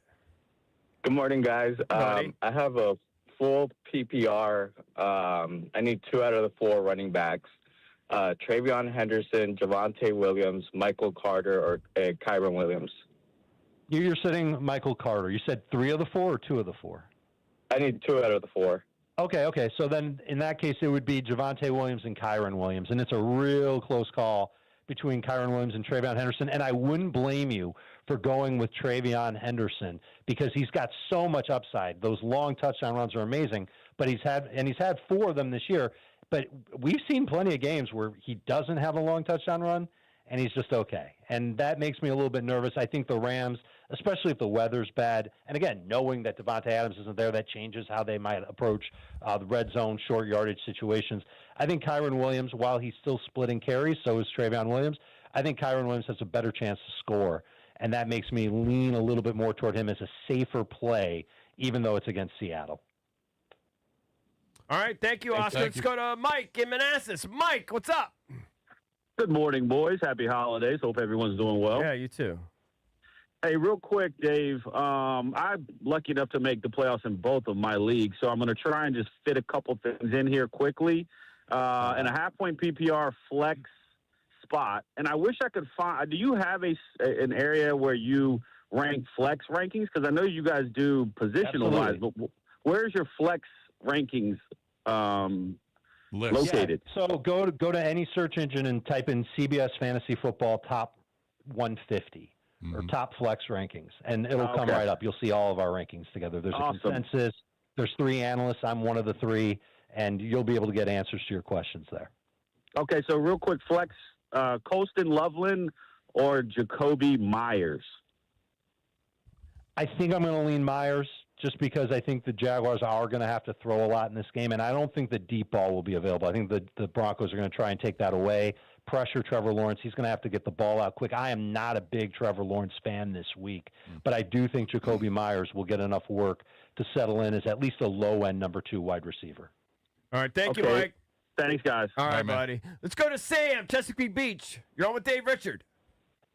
What's up, Dave? Hey, man. Mahomes left me in a rough spot here, and the boys took all the quarterbacks away. So I'm down to Phillip Rivers or Geno Smith in a Superflex league, or potentially like Pollard or Stephon Diggs if I don't go with a quarterback. Yeah, I think you're going with Rivers, and I know that sounds gross. I would double-check to see if Gardner Minshew is out there too, just because his matchup against Tennessee is favorable. And I don't know if they're going to be able to run much against Tennessee. Either way, you don't have very high expectations. The one thing I'll tell you about Rivers, and we've seen it a number of times this year, we've seen it even from Shadur Sanders, the second start that a quarterback makes with a team when he comes off the bench, or in this case from Phillip Rivers, out of the high school, you're going to see improved play. They've got another week under their belt in practice. They developed some chemistry with their receivers. I know it looked ugly for Phillip Rivers, and it had to look ugly against Seattle. This is going to be an easier matchup for him at home against the 49ers, not the same type of defense whatsoever. So I'm kind of talking myself into Phillip Rivers as the guy to go with, maybe even ahead of Gardner Minshew. Look at that. All right, thank you, Rivers. buddy. Old man Rivers getting it done. You got to be real desperate, though, like you said, if you're picking up Phillip Rivers in a playoff game. All right, let's go to Joe in D.C. Joe, you're on with Dave Richard. Hey, good morning. So, PPR league, I need 2 out of 3. Chase Brown versus Miami, Etienne versus Denver, or Michael Wilson if Harrison does play. Right, so it's going to be pretty easy to sit Michael Wilson if Marvin Harrison is active. And I think even... Man, wow, this is close, because if it's full PPR and Michael Wilson is the main guy there, you don't want to miss out on what he could do, because it could be in monster numbers. I like all 3 of these guys. I suppose I would let go of Chase Brown and go with Michael Wilson with Travis Etienne. All right, there you go. Thank you, Joe. Appreciate it. Go to Jason, Chevy Chase. Jason, what's up? Morning, guys. Hey, bud. Merry Christmas to everybody. Thanks, Dave. Hey, really fast. Maybe you answered this a little bit. I'm not sure, but either Stafford or Purdy, and then from a defensive perspective, would be great for some intel on the Chargers or Buccaneers. I like the Chargers and the Buccaneers both as top 10 DSTs. This one is going to swing on how healthy that Cowboys offensive line is. If they get Tyler Guyton back at left tackle, I'll take the Bucs. And I know the Bucs defense has looked terrible for like the last 3 or 4 weeks. Did you guys hear Todd Bowles after the game last week? Oh, and yeah. how he is normally like the most calm, low-key coach in the league. Yeah. And he still was, like his tone was that way, but he was still cursing like a madman. And I didn't know he had that gear in him. And I think the defense will respond, and they should be getting a couple of big-time starters back. And Carolina's offense, it's good. It's not great. And it's barely good. I would go with the Bucs if Tyler Guyton and that offensive line for Dallas is healthy. Otherwise, give me the Chargers. And then for your quarterback question, I do like Purdy over Stafford. Purdy over Stafford. Wow. Okay. Yep. All right. Thank you, Jason. Appreciate it, buddy. No, I think Dave makes a good point about there's a huge storm coming into the Pacific Northwest. Tons of rain in Washington and Oregon.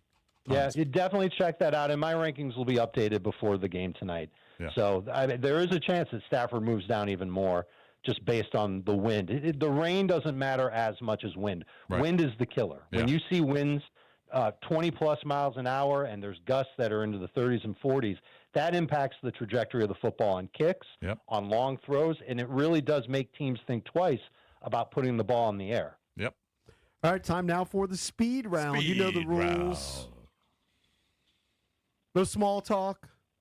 No ifs, stuttering, ands, or no buts. stammering. Right. No second questions. Don't say Merry Christmas or hello or anything like that. All right. You guys know the rules. Let's go to Brian. Speed round, go. Full point PPR. Terrible phone. Wow, Let's go to that's Jerome. Bluetooth. Speed round, go. Monongai. Word. What? He just wanted to say Monongai, I guess. Oh, okay. All right. Let's go to Jeff. Speed round, go. Pretty good. Must be a Rutgers grad. Standard League, Devontae Smith or Mike Evans? Evans. Ooh.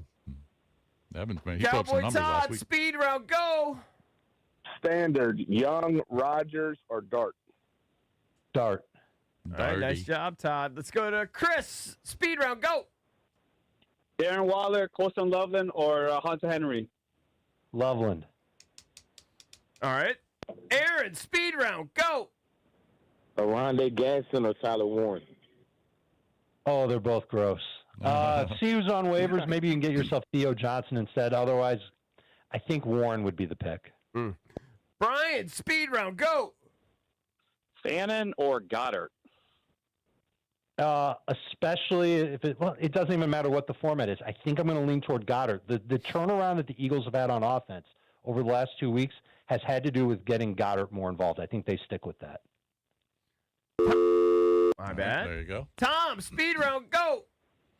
PPR 3 of 4. Olave, Evans, Shakir, Myers. I'm sitting Shakir. Let's go to James. Speed round, go. Travis Kelsey or Tyler Warren? Kelsey. And let's go to Jeff. Speed round, go. Aaron Jones or DeAndre Swift, PPR? Swift. All right. All right. There you go. Best of luck to everybody So, out there in Dave- their semis. Dave, good stuff. So, Dave, obviously next Thursday is Christmas. We won't be talking to you. If I win, hopefully we talk to you before Christmas. A lot of times we schedule them beforehand. Yeah. We'll figure it Yeah, out next you guys week. will figure it out. But in the meantime, in case we don't talk, I hope you guys have a Merry Christmas and Happy Holidays to everybody. And may Santa bring you fantasy victories in your stocking. I need Very it. nice. I need it. Very nice. All Good right, stuff, thank Dave. you, man. Merry You got Christmas, it, guys. buddy. Good luck this week. All See you, right, bro. pal. As always, Dave delivered by our friends at Metropolitan Moving and Storage. Fantasy moves, yes, Dave. For all your other moves, let Metropolitan Moving and Storage do the heavy lifting and take it to the house. Check them out at dcmetropolitanmoving.com. We're a week away from Christmas. Is giving cash for holiday gifts thoughtful or lazy?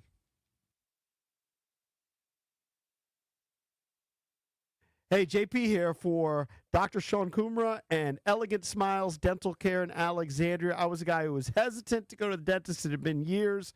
Well, I got with Dr. Kumra over in Alexandria, and it was a great experience. He's a great guy. Went to JMU, University of Maryland Dental School, high school quarterback, and now at Elegant Smiles, you experience dentistry with a touch of elegance.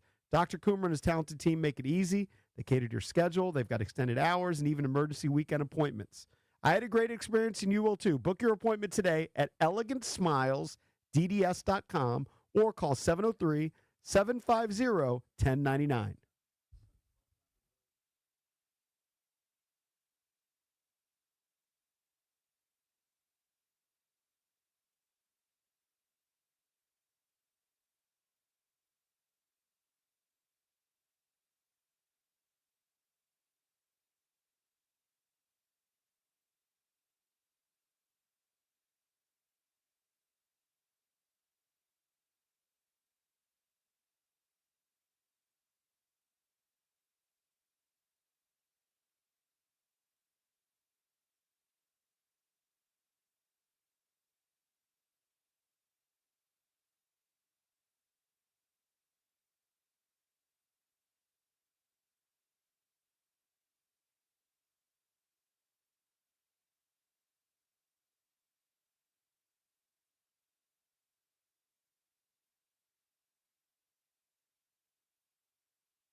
Tomorrow we'll be at Hyde Social. Hope you can join us. Clarendon, it's our annual holiday show. We'll be broadcasting live starting at 6 a.m. Their doors open at 6 a.m.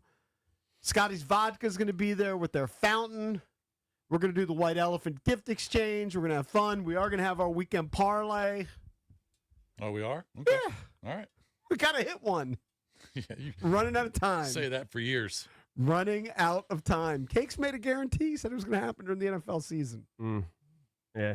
Well, you know what that means. Not many weeks left. Yeah. Always bet So against him. we'll get into that.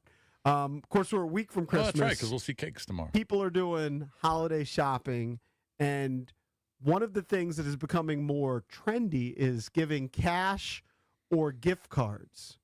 But some people think that's trifling. I never like there's it. no thought. Christmas. I There's no never thought. really like it because I feel bad for the person you're giving it to, especially like on a day like Christmas. Like if you give it to like your kid who's Yeah. 18 or 25 or whatever, they have nothing really to open. There's nothing really to enjoy. Yeah. You know, sure Yeah. they'll get what they want, Yeah. but like after they open their little gift of cash or gift cards, then what do? Just go back up in their room and just. I mean, I don't know. Well, I they just feel hang out bad. with you. I They mean- hang out with you, but I feel like they have. Watch some Christmas movies. You want them to have something to open.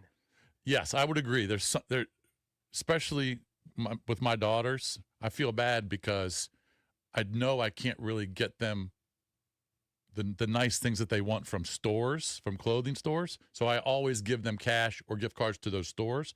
But I do want to get them something that they can open from dad. Yes. All right, whether it's I don't know, just throw out a candle or something. No, Whatever. if there's another friends that say they're a couple that you go out to dinner with occasionally, and you want to send them a gift card to a restaurant or Yeah, something, yeah. that's fine. That's easy. Yeah. That's perfect. But like for close, like if I gave my wife cash, Yeah, I mean, it'd be dreadful. yeah. She handles your cash anyway. She makes her own money too, but I don't know. Here's the thing: are you asking your daughters what they want Yes, specifically, 100%. or kids My or wife wife does. or My or wife whatever? does. Yeah. Yes. Because if you really go in on them about, hey, tell me what you want, what's on your list, then I feel like you don't have to give them cash or gift cards or anything like that. It helps. The only reason you do that is because you don't know what they want. Sometimes they ask for gift cards. I mean, in the Yeah, past, if they ask for a my gift kid- card, that's totally a little bit fair. different. That's My- fair. different, my yeah. son, he would just ask for gift cards of places to eat. They'd be like, "Can I get a Five Guys gift card?" And whatever, all the junky places that he goes to. Yeah, but if you press, and then some people are just harder to shop for than others.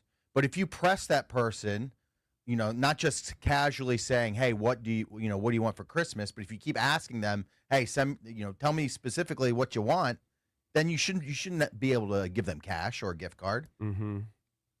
Yeah, I still do though. I mean, my oldest daughter wanted a pair of shoes, or wants a pair of shoes that were $250. Mm-hmm. $250. Tennis shoes. What type of Yeah, shoes? nice. I think there's nice boots. Okay. Well, boots are Women's- expensive. Yeah.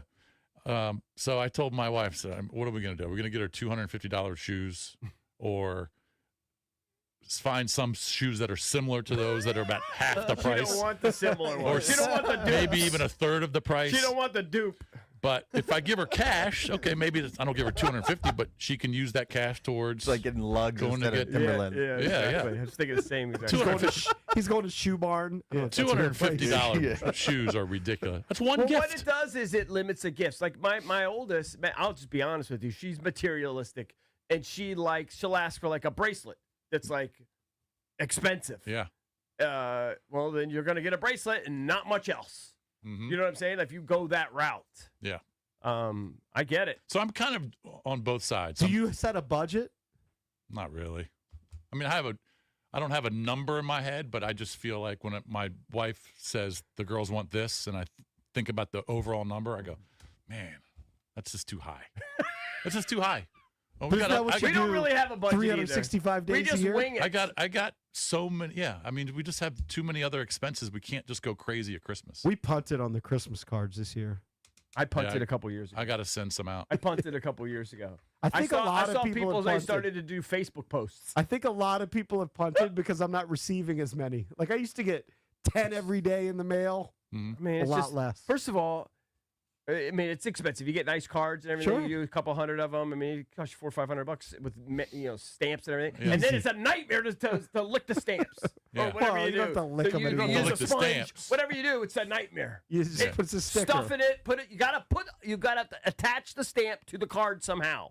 Well, they're It's a pain in sticky. the ass, and The then you have to stamps put are the sticky. label on it.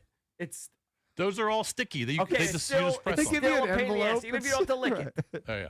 It's still a pain Well, in it's the and ass. it's definitely pricey. Glad I because- didn't hire you to help me with my books. Yeah, I wouldn't want to do it. $1 a book, I might need double. I might need double. I'm resentful because I feel like as a golfer, they're some of the easiest people to shop for. It's not hard to get them a golf shirt Yeah. or a belt or a box of balls. It's one of the easiest things in the world. So you wish you were more difficult? to Yeah, get I for? do. Why? So people would think more about you? Yeah, a little bit. I mean, the amount of thought that you have to put into Do you to get golf or purple stuff all the time? Is that all you get? I mean, I'll get like, Raven socks or I'll get golf balls. Yeah.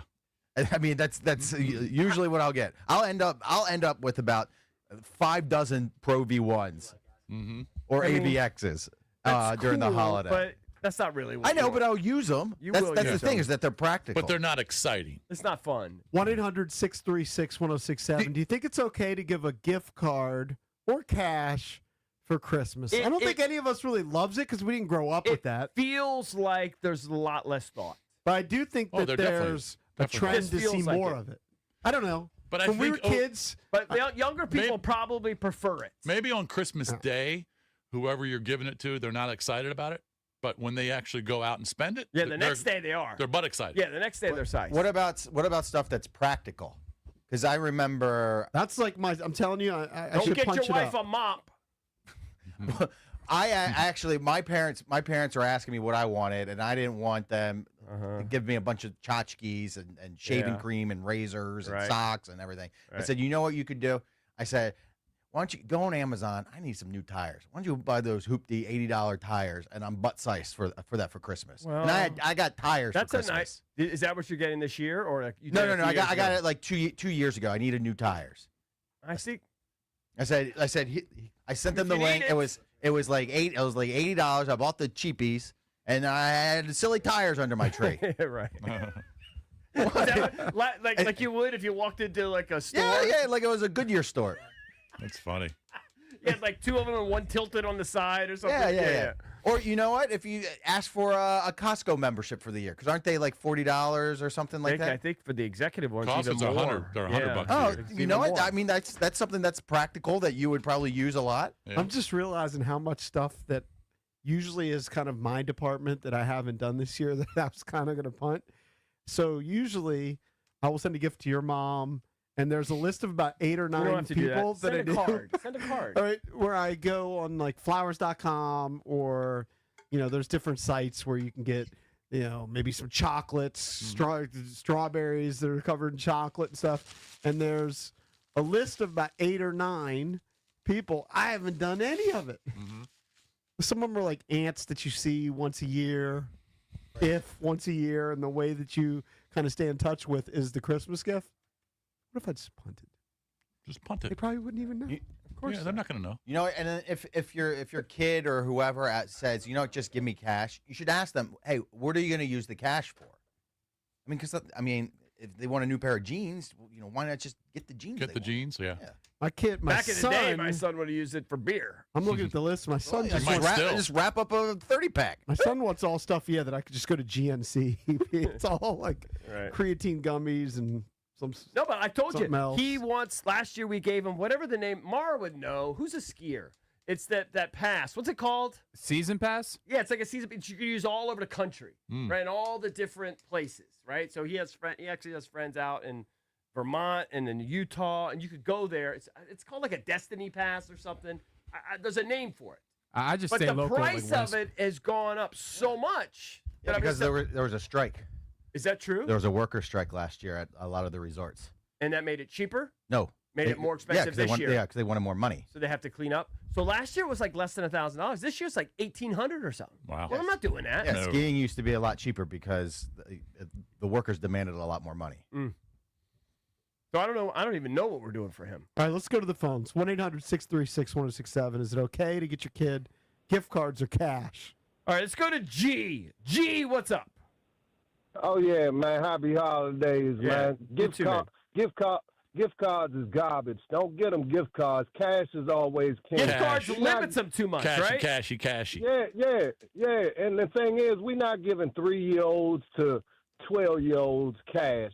You know they want to open the gifts, Right, And, of and y'all course. talking about it's not exciting. A gift. Watching somebody open a gift you buy is exciting for yourself to see if they like it. But at That the is same true. time, my kid's 16. He getting cash. Buy the hell what you want. Just don't buy no bill weed, man. Right. 'Cause I'm not ordering nothing for you that you gonna say, man, this is whack, man. Why you buy this garbage, man? Did he hurt your feelings? Did he hurt your feelings in years not past? at all. That's why no. He hurt my feelings when I bought all them Ninja Turtles when he was little, and all he wanted to do was play with the Legos, man. And I was over there playing with the Ninja Turtles, man.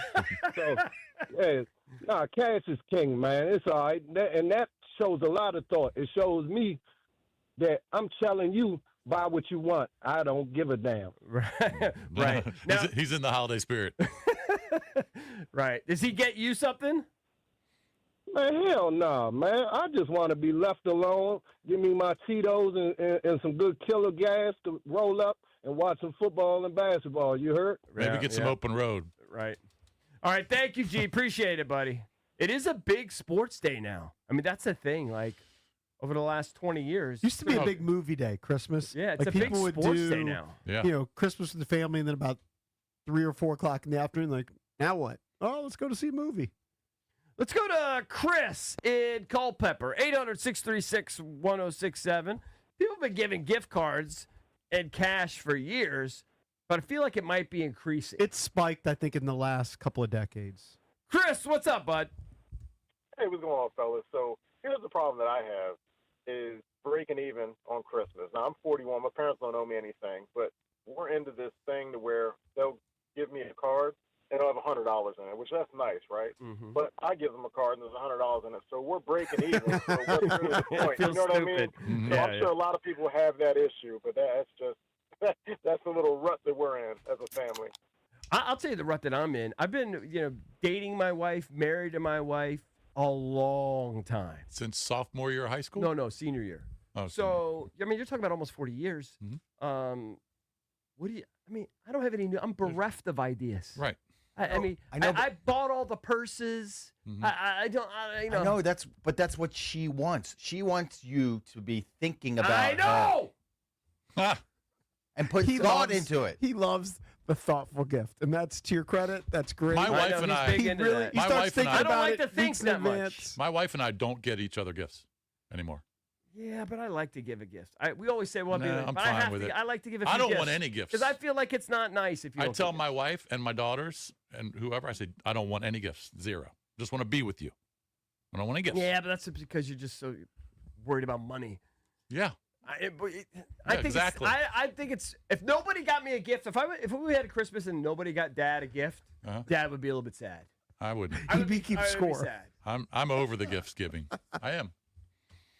Well, if I were your daughters, instead of just not giving you anything, I'd say, "Hey, Dad, But they make their own money now. They could buy you something. here's my present. You don't know the side story. Believe me. I'm coming over for spaghetti Sunday, and then I'm going to spend the night Sunday, go to work on Monday, but I'll give you the entire dinner with me. I'm going to come home, make it for you and for Mom and everything, and then spend the entire day because that's what you want. You want time with your that's daughter. really nice. Yeah. That would be really nice. Yeah, so just that would be really nice. instead of just getting nothing. Yeah.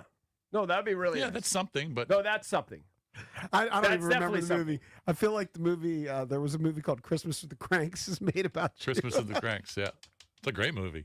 Is it? I've You've never forgot. seen Christmas of the Cranks? I think I have, but I just don't remember any. I don't remember a plot line at all. Oh yeah, he wants to take his wife to the islands on a cruise, and miss Christmas. And his daughter comes back from overseas and has a boyfriend, and it's a funny movie, really funny. Is it Owen Wilson? Why do I believe he's in it? No, who's in it? Tim Allen, isn't it? Tim Allen. Yeah. Yeah. Tim I Allen. told you I don't really remember it. Yep. I just know the title. feel like you're very cranky about Christmas. I'm not cranky. You don't look like you've caught much of the Christmas spirit, Jason. You seem a little salty. Well, this Christmas Day is just like a regular day because my daughter's not even going to be there because she'll be at the Commanders game. Mm-hmm. So but you'll have one. You'll have one there. Yeah, but we're actually going to do Christmas the next day. So the 26th, we're going to do our Christmas Day. Mm-hmm. So Christmas Day is I'll just be watching the triple header in the NFL. You're not in demand from all the cousins? No, we don't do that on Christmas Day. That's a Thanksgiving bit? That's Thanksgiving. Gotcha. Correct. Got you. All right, coming up next, we'll talk a little puck. Brandon Duhame from your Washington Capitals joins us. Then we've got JMU's play-by-play voice, of course, to talk about JMU's big game coming up. That's at 9 o'clock, but we'll talk to Dewey next here on the Junkies.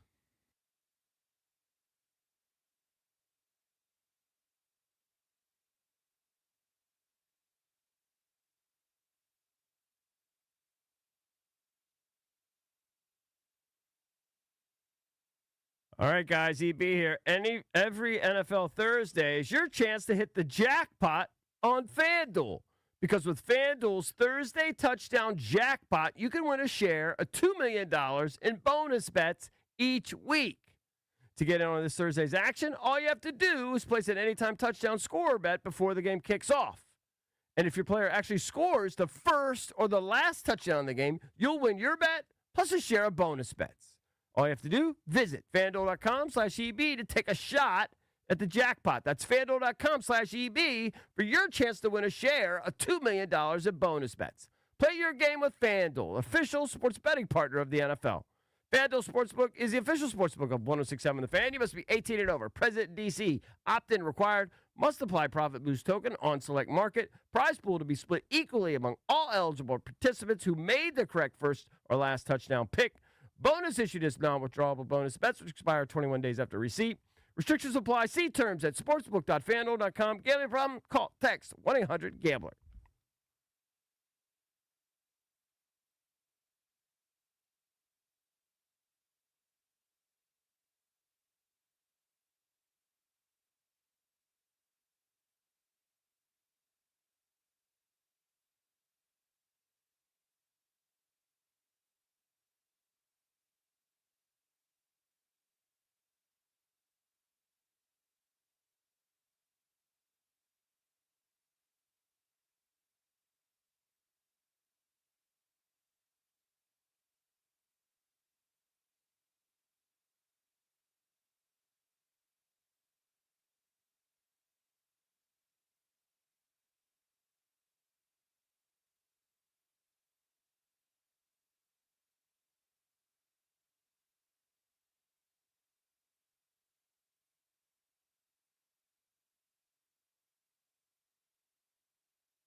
Welcome back. Junkies come to you live on 106.7 The Fan and the Team 980.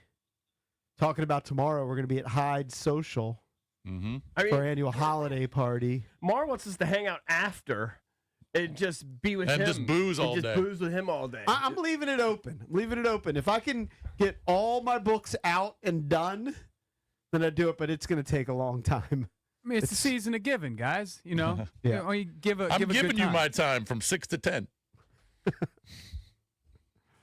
You'll There learn you you go. don't even need to ask that guy. He doesn't understand, though. I mean, it's a very, very busy time of the year. I got some family stuff going on. We got I a just- million things going on with yeah, kids and families. Just busy. No, it's more important that you guys just give it your all from 6 to 10. You'll understand one day, bro. I don't know, man. I think he's on a fast track to just party sit. Like, I don't know. He's looking forward to it. Yeah. Do you see Mar as a guy that will settle down? Like, I see Ben.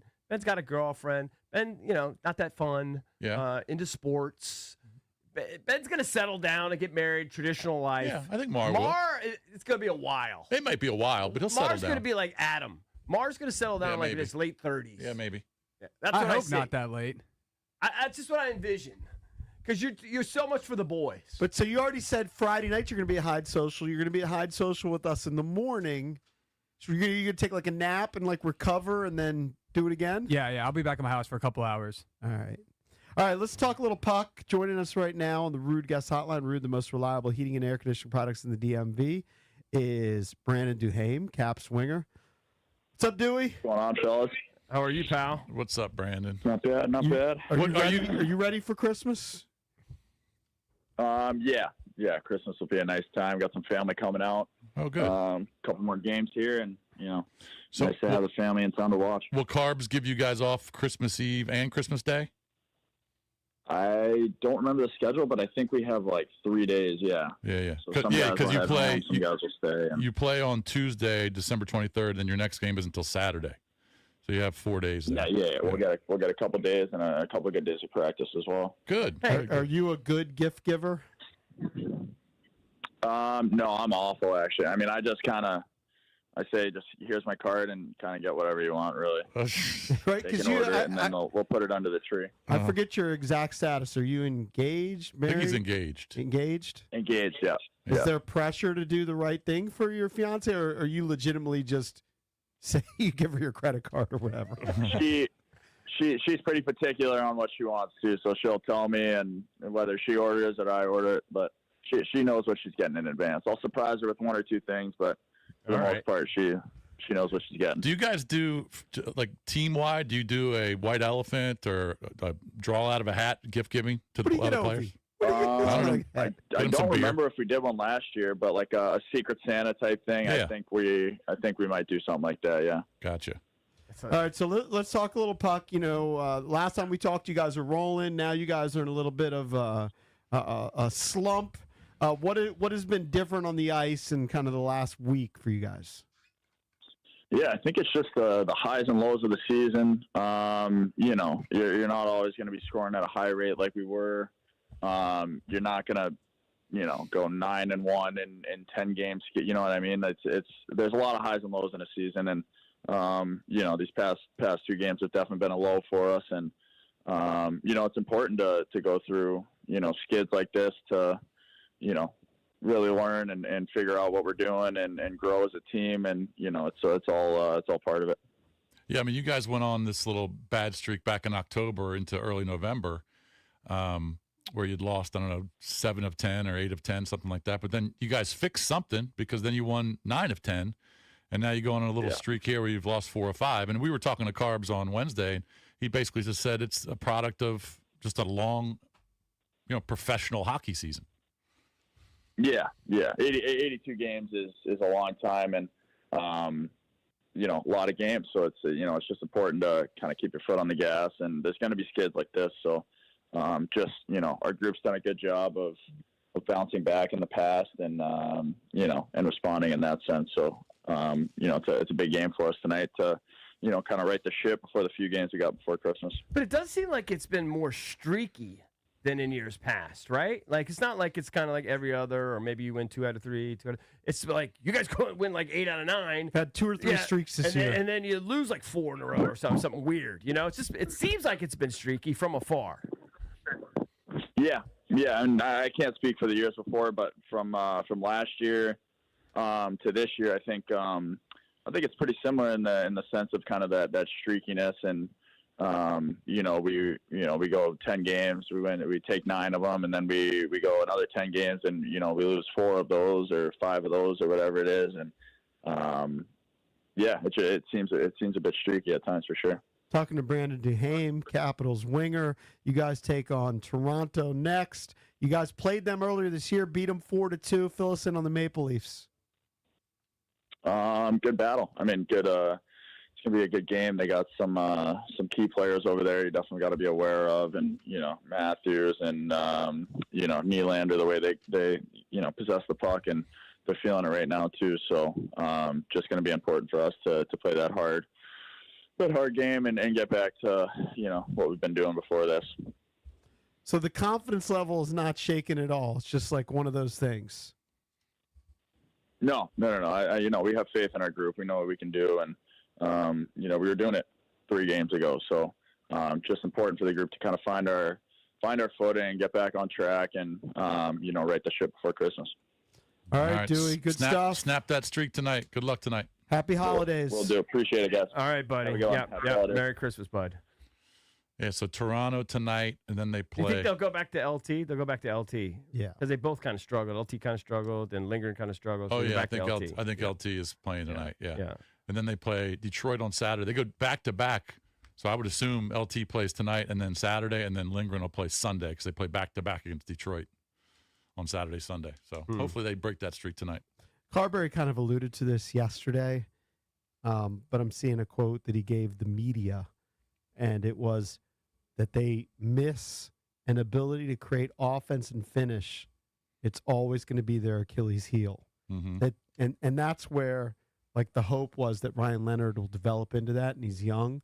And Carberry said it on the show yesterday that they don't necessarily have a guy that just jumps off the sheet, but Leonard makes like 1 or 2 plays per game that shows you why he's the first round pick and a special talent. So yeah, they might miss him, and they're just going to have to probably grind and win some lower scoring games.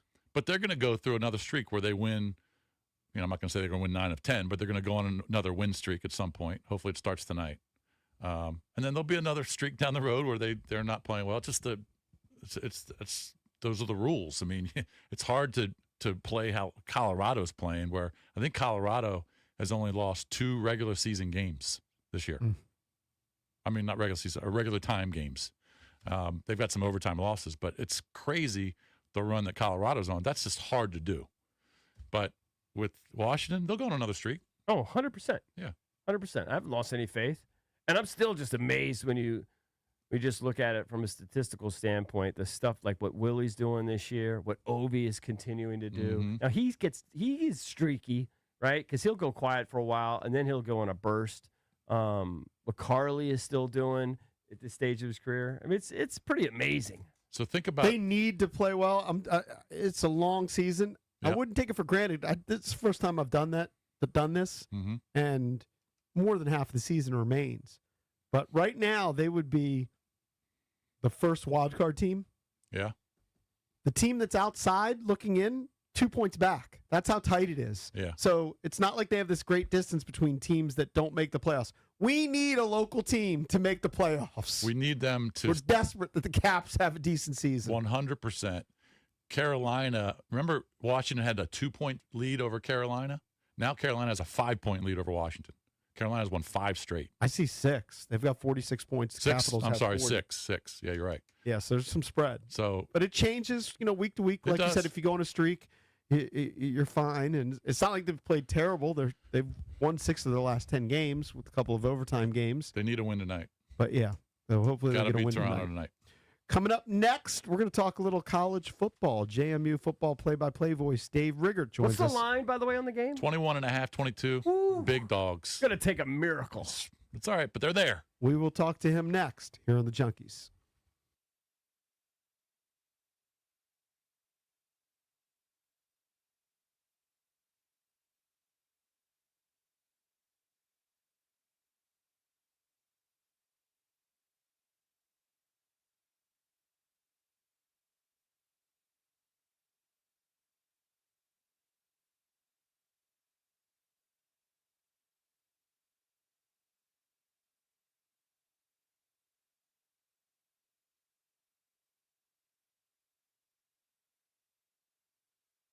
Tease the season at Golfdom by Worldwide Golf, featuring the Vokey SM10 wedges, now $159, and the Titleist Pro V1, Pro V1X, and Left Dash 2 dozen bundle, $99. So don't forget they've got gift cards in any amount for the special golfers in your life. You can shop them in-store or online at worldwidegolf.com. Golfdom by Worldwide Golf, proudly serving golfers since 1982. Home to the legendary 90-day satisfaction guarantee. Golfdom, get there.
The Washington Nationals youth movement is rolling full steam ahead. They're hiring 31-year-old Philadelphia Phillies assistant general manager Ani Kalambi as the team's new general manager. And one day after Dolphins coach Mike McDaniel said everything is on the table regarding benching Tua Tagovailoa, McDaniel followed through. He said that the decision to bench Tua, it was complicated but also simple. And the reason is that rookie Quinn Ewers gives this team the best chance to win moving forward. From the Crop Medcap 5-Star Sports Desk, Savannah McCann on the Fan.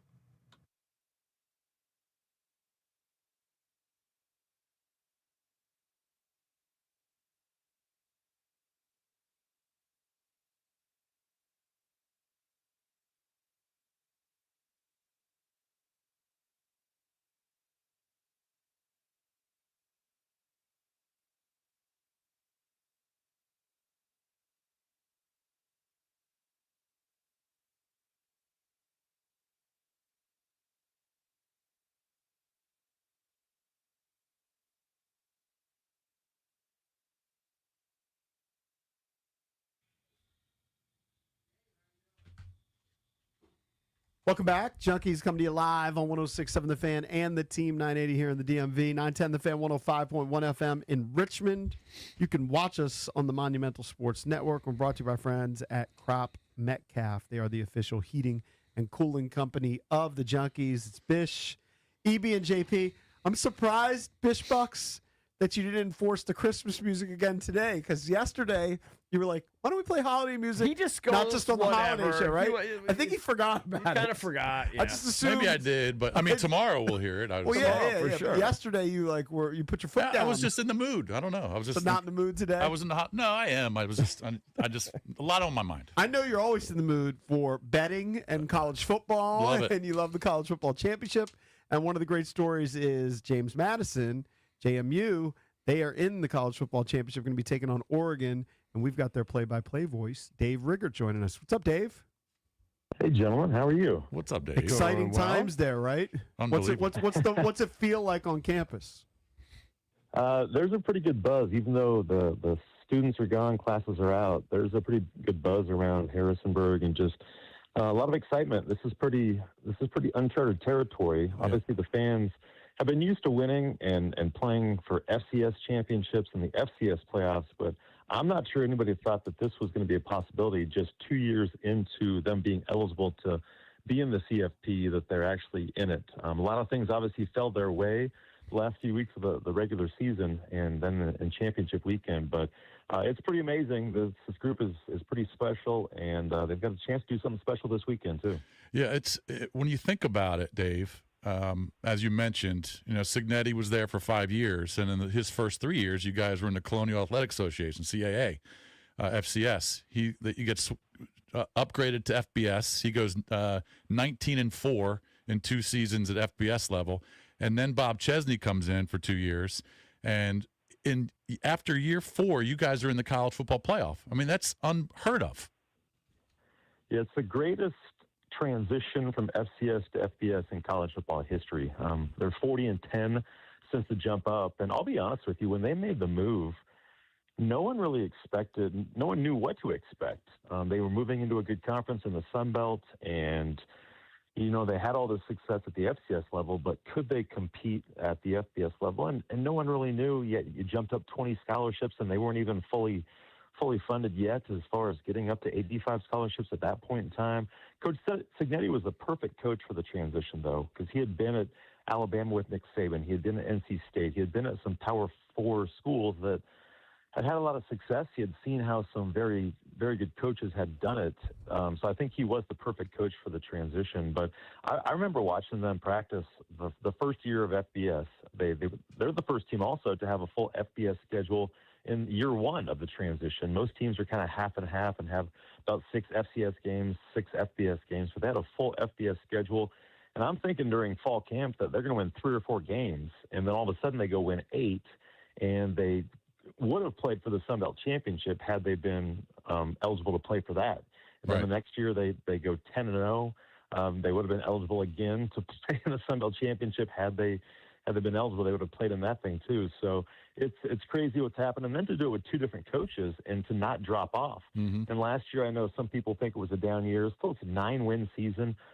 They won their first bowl game in program history. Coach Chesney came in and inherited not much and had to kind of rebuild the roster with 60 new guys, 54 new guys this year. Wow. But he's done it the right way, and it's been pretty amazing to see the the the rise that they've had is just no one thought it was possible when they made the jump. Talking to Dave Riggert, he is the voice of JMU football take on Oregon. So Oregon scores a ton, 38 points per game, but so does JMU. JMU can score. For people that are going to get their eyes on JMU's football team for the first time, because it is the college football championship, tell us what we should expect from this offense. Well, their offense has been, it was a work in progress throughout the entire year. They're very balanced. Early on in the season, and for folks that don't know, and again, you guys do, but a lot of folks that will watch them for the first time this weekend won't understand that Alonzo Barnett's story is amazing, their quarterback. Obviously, when he took over as the starter, he took over as a redshirt freshman. He won the job in Coach Signetti's last year, and then he started game one against Bucknell, and he was awful. He was terrible, and they pulled him. Jordan McLeod came in and was great, and he started every game after that, and that led them to that 11-1 regular season, was the Sun Belt Player of the Year. And Alonzo Barnett didn't handle it great. He was just a redshirt freshman. He was young, and he didn't know kind of why it was all happening that way. But then the coaching change happened. He probably transfers if Coach Signetti and that staff is still here, because just with how things went, he probably wasn't gonna get a chance. They were probably gonna bring in a transfer and he'd go somewhere else. Well, he stuck around. He liked what the new coaching staff was going to bring to the table. He liked Dean Kendi, the new offensive coordinator, and he worked his tail off, and he matured, and he won the job again. They brought in Dylan Morris, who was the backup for Michael Penix when he was at Washington, and everyone thought he would be the starter last year in year one for Coach Chesney. Well, Alonzo Barnett beat him out, and then he had an incredible year, 26 touchdowns, 4 interceptions, earned all conference honors. But then he tore his ACL in the last play of double overtime against Marshall in the regular season finale. So no one knew if he'd be ready for this year. And so they went out and got Matthew Sluka, who had had great success with his coaching staff at Holy Cross. They brought in Camden Coleman from Richmond, who won a bunch of games there. 2 starting quarterbacks that were guys that had played a lot of football. Alonzo worked his tail off again, coming back from the ACL, and then he wins the job again. And they try and go a 2-quarterback system the first couple games of the year with Matthew Sluka, and it just really didn't work, especially against Louisville. And then Zoe worked his tail off and just continued to work and work and work. And then he took over and has been the starter ever since, and really hasn't split reps at all. He's a shorter guy, right? Yeah, he's 6'1". So, but one thing that this offense really took off when he started to run the football and get completely healthy from the knee injury. He's able to run the football. Wayne Knight has over 1,200 yards rushing this year. He's a similar story in which he was off tiny. the team. He's tiny. Yeah. He's 5'7", but he's thick. He's powerful, and he's had an incredible year, much like Barnett. But they want to run the football first. They're 4th in the country in rushing the football, and that sets up their passing game. They've got a dynamic passing game, which they include the tight ends a lot, but they want to run the football first and foremost, and that'll be key in this game. Can they do it against Oregon's defense, which is top 10 in the country? They're really, really good defensively. So that'll be a challenge if they can run the football against Oregon. They couldn't very well against Louisville. Right. And that was an issue offensively. But their run game opens up their pass game, and they're very dynamic. In Sun Belt play, they averaged almost 500 yards per game, and they weren't doing that early in the season. It was mainly because of those 2 I just talked about, and they kind of got on the same page with the receiving core that was all new. Everybody that's caught a pass this year is new this year as far as the receivers go. They brought 2 guys back. Those guys don't have catches this year. Everybody's new. A lot of FCS guys that had a lot of production over their careers, but they've stepped up here lately. And this offense is very, very multiple, very dynamic, and it starts with the run game. Dave, when Chesney was hired from Holy Cross to JMU, we had him on the show before that first season, a couple years ago, and he was just awesome.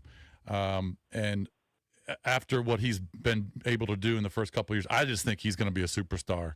And obviously UCLA feels that way. I thought Penn State should have gone after him pretty hard. And I know that Chesney, I think they spoke, but for whatever reason, I think that AD up there in Penn State's a complete clown, and he's screwing up a lot of things. But Chesney decides to go out west to UCLA. But just kind of talk about Chesney as a coach, what he's been able to do. You talk about all the new players he's brought in. That's an incredible number of players. And I think it's great that Chesney and the entire staff are still going to be there throughout the playoff through at least Saturday. But just what? So what does Napier do? Yeah, I was going to ask you: is Billy Napier going to be at the game? He is not. I actually talked to Coach Napier a couple days ago at practice. He's been at every practice since he got hired, and it's been a pretty cool dynamic because you don't see this very often, and I do think JMU's handled this perfectly. Coach Napier's been on the sideline. Some of his staff that he's going to bring in is with him right now. They're watching from the sideline. They don't interact with the coaches. They'll say hi and stuff and dap each other up during practice, but after practice, I see Coach Napier and Coach Chesney. They chop it up, and then I see them with Colin Hitchler, the defensive coordinator, and Dean Kennedy, the OC. So it's a great dynamic that no one's stepping on anybody's toes, but they're all they understand what's happening, and they're handling it very maturely, which some universities are not, like Ole Miss and Lane Kiffin. And I just think they're doing it the right way. But to your point with Coach Chesney, he is a superstar. He's unbelievable. When he came in, he was the perfect guy to take over for Coach Signetti. And I've never seen teams as close as what Coach Chesney gets his teams. This team this year is the closest team I've ever been around. He intentionally puts them in dorms in fall camp, so they have to learn each other. They learn their why they play football. They really get to know each other. Coach Signetti's a phenomenal coach, but when he was here, there was a divide really between the offense and defense. Those players really didn't hang out. It didn't affect them on the field, but I just think there's something to it nowadays, especially with the portal and so many new guys from year to year.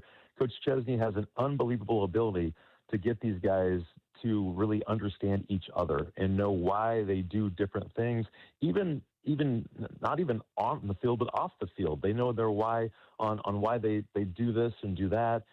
And then on the field, they know why they do the plays. There's so many coaches that teach something a certain way, and they just expect the players to do it no matter what. Yeah. These players are understanding why this play works, why this play doesn't work, and why they're doing the play. A lot of coaches don't do that. I haven't seen that over my career. They just tell them, this is why you do it. This is what you're doing. They're not telling them why they're doing it. And this coaching staff is just very transparent with these players. And it's been amazing to see these 2 years, because when you have over 110 new guys over the last 2 years to be as close-knit as these teams have been, I've never seen anything like it. And that's part of his, I guess, rock star that he's able to do that with teams. And I'm sure he'll do it at UCLA and have a lot of success there. But it's been incredible to see him these last 2 years here. Talking to Dave Rigger, JMU's football play-by-play voice. So there's a different level of talent, though, that they're going to be facing right in Oregon. Dante Moore, amazing player, and you can go across the board. And I heard your coach talk about this, and maybe get into it. He's saying they have to play elite. Can't just play a good game, have to play an elite game. Yep. He's spot on, because you're right. There is, I don't want to say there's a huge talent gap. There's just probably more talented guys on that roster. I mean, Dante Moore is making more money than the entire James Madison roster. Yeah. Guys on that defensive line are making more money than the entire James Madison roster. And that's just reality. That's what it is. And that's probably won't change with the money that they have, the money that the Power Four schools have, so they can go get guys, and that's what they do. But as I was talking with Coach Hitchler the other day, too, the DC, he's just like, if we played them in a 7-game series, maybe they win 5 or 6 of the games. But guess what? We don't have to play them in a 7-game series. We have to play them one time, and you never know what can happen. Earlier this year, we saw Washington State, who is a solid team. They finished 6-6. They came to Harrisonburg. JMU beat them in a close game. Washington State went to UVA and lost by 2. Should have probably won. They gave Ole Miss a really good game too. That's exactly where I was going, because they played those two teams. One's in the CFP and Ole Miss. The other one could have been had they won the ACC championship, and they lost by 3 to one of those teams and 2 to the other on the road. So it can happen on any given Saturday. I just feel like this team is focused enough. They're confident enough. They don't feel like they shouldn't belong. There's so many people on the outside saying that they shouldn't belong. They don't agree. They don't think of that. They feel like they can beat anybody. And look at what they did against Louisville. That was not a full-strength JMU team. This is a much better team right now than they were when they played Louisville. Louisville at that time was full strength, and that's the same Louisville team that went to Miami, who's in the college football playoff, and beat them. Yep. So So JMU held Louisville, a team that was full strength at the time, that beat Miami, to 12 first downs, 264 total yards, and 144 of those yards came on 2 plays. They held them to 120 yards on 51 other plays in that football game. So I think that gives this team a ton of confidence. Yes, will it be a challenge? Absolutely. Do I expect them to win? Probably not, but I don't think that I think they can win if things go their way, they get some turnovers and things happen. I don't see why this team can't be competitive and then see what happens in the fourth quarter. I got 2 buddies who played at JMU. I'm a Virginia Tech guy. I didn't go to Tech, but my daughters went there. And obviously Tech had a horrible season. So I'm rooting for your guys. I'm just kind of looking at the weather. You're leaving today to fly out to Eugene, the team, as I assume. It's going to be terrible weather today. Just be careful because it's going to be 100% rain and windy. I think you're going to get lucky, though, on Saturday because I'm looking at 7% rain and partly cloudy on Saturday. So it's going to be a lot of rain before the game and after the game. I think you might get lucky on Saturday. I was talking to a lot of people out there this week, and they said that it's been probably the most rain the last month or so than it has been ever. And it rains obviously a lot out there. That's kind of the Pacific Northwest. Yep. But they said there's standing water everywhere, and that this is kind of unusual for them even. And early in the week, it didn't look good on Saturday. But I think you're right. I think there might be a pocket where it rains earlier in the day, and then it could be fine for the game. We'll see. And honestly, maybe the rain would help JMU to force some turnovers and maybe even the playing field a little bit. You never know, especially when they like to run the football. So we'll see. But, we talked about the offense, and I don't want to dismiss the defense because that's probably been the calling card the entire year. They are number 2 in the entire country in total defense. Yep. The entire country. And I know it's not the same schedule that Oregon plays and everything, but still, they have held their last 2 opponents to negative 32 rushing yards. And that's what they've done in the second halves of games. They've shut out 6 different teams in the 9 Sun Belt games they played, including the championship game. They've shut them out in the second half and allowed just 143 rushing yards in the second halves of their 9 games in the Sun Belt. So this defense has been remarkable, and that's why I think they can hang in this game because of what they've done the entire year, what they did against Louisville early in the season. They are very aggressive. They don't give up a ton of big plays, and if they can do that against this team, I think they can stay in the game. Well, I'm rooting for you, man. Safe travels out there. Thanks for the time, and we'll be watching on Saturday night. Hopefully the Cinderella story continues, man. I hope so. Guys, thank you very much. All right, thank you, Dave pal. Riggert, JMU play-by-play voice. Games at 7:30. What's the total TNT for the game?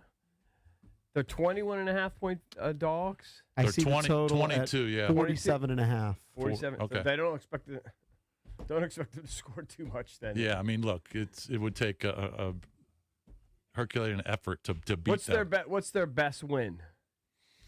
Probably Louisville. Old Dominion. I mean, no, they lost to Louisville. They lost a little. Probably Old Dominion. Old Dominion's 10-win team. They Washington State, who we mentioned. Yeah, they beat Washington State. So since they're not really a look, Pac-12 team, I would say the Old Dominion team to put up almost 7 against them was a really good win. I'll be rooting for them. Hey, the matchup predictor on ESPN, he gives them an 11.8% chance. I actually think that's not that bad. That's pretty low, dude. I don't think I've ever seen it that low. Yeah. I mean, when one player makes more than the entire team, he just said that their quarterback, Dante Moore, Oregon's quarterback, makes more than the entire JMU team. It's not exactly a level playing field. No. But it's just cool to see that they're out there and they're going to play. Oh, it'd be so great if they pulled off an upset. That would be one of the biggest upsets in college football history.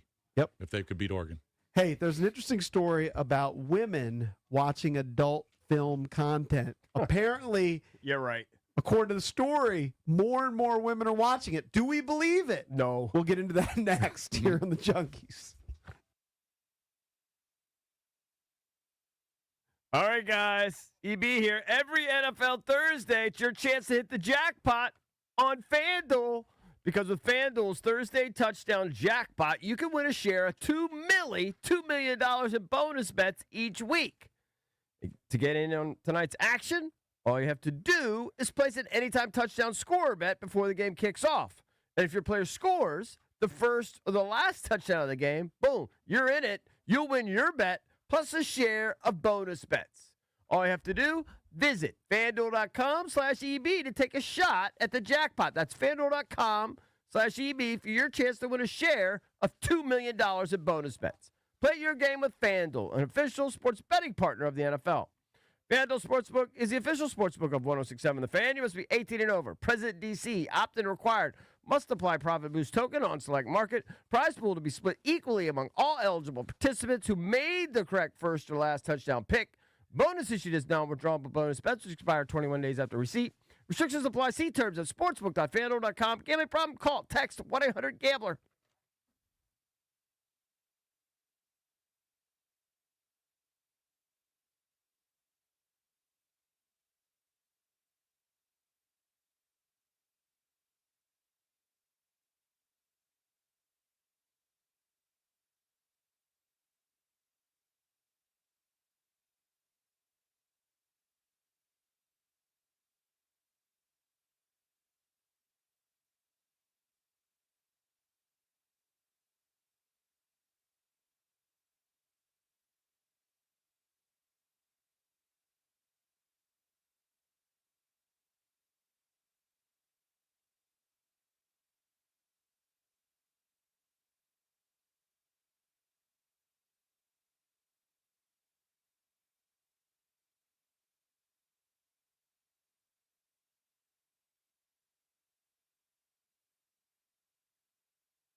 A lot of buzz on tomorrow's show. We're going to be at Hyde Social, having a good time. Hyde Social's in Clarendon in Arlington.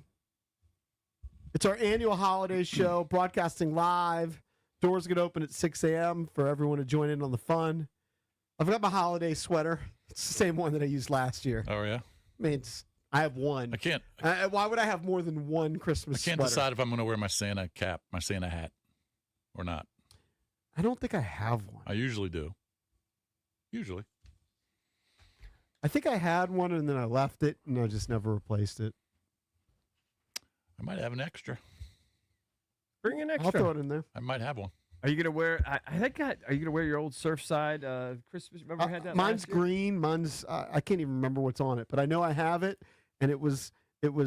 I think my wife actually said, "Do you want to give this away?" Because she knows I don't really wear it, and I was like, "Yeah, maybe I'll keep it for one more year." Wear it for one more year. Yeah, so I got the ugly Christmas sweater. Mm-hmm.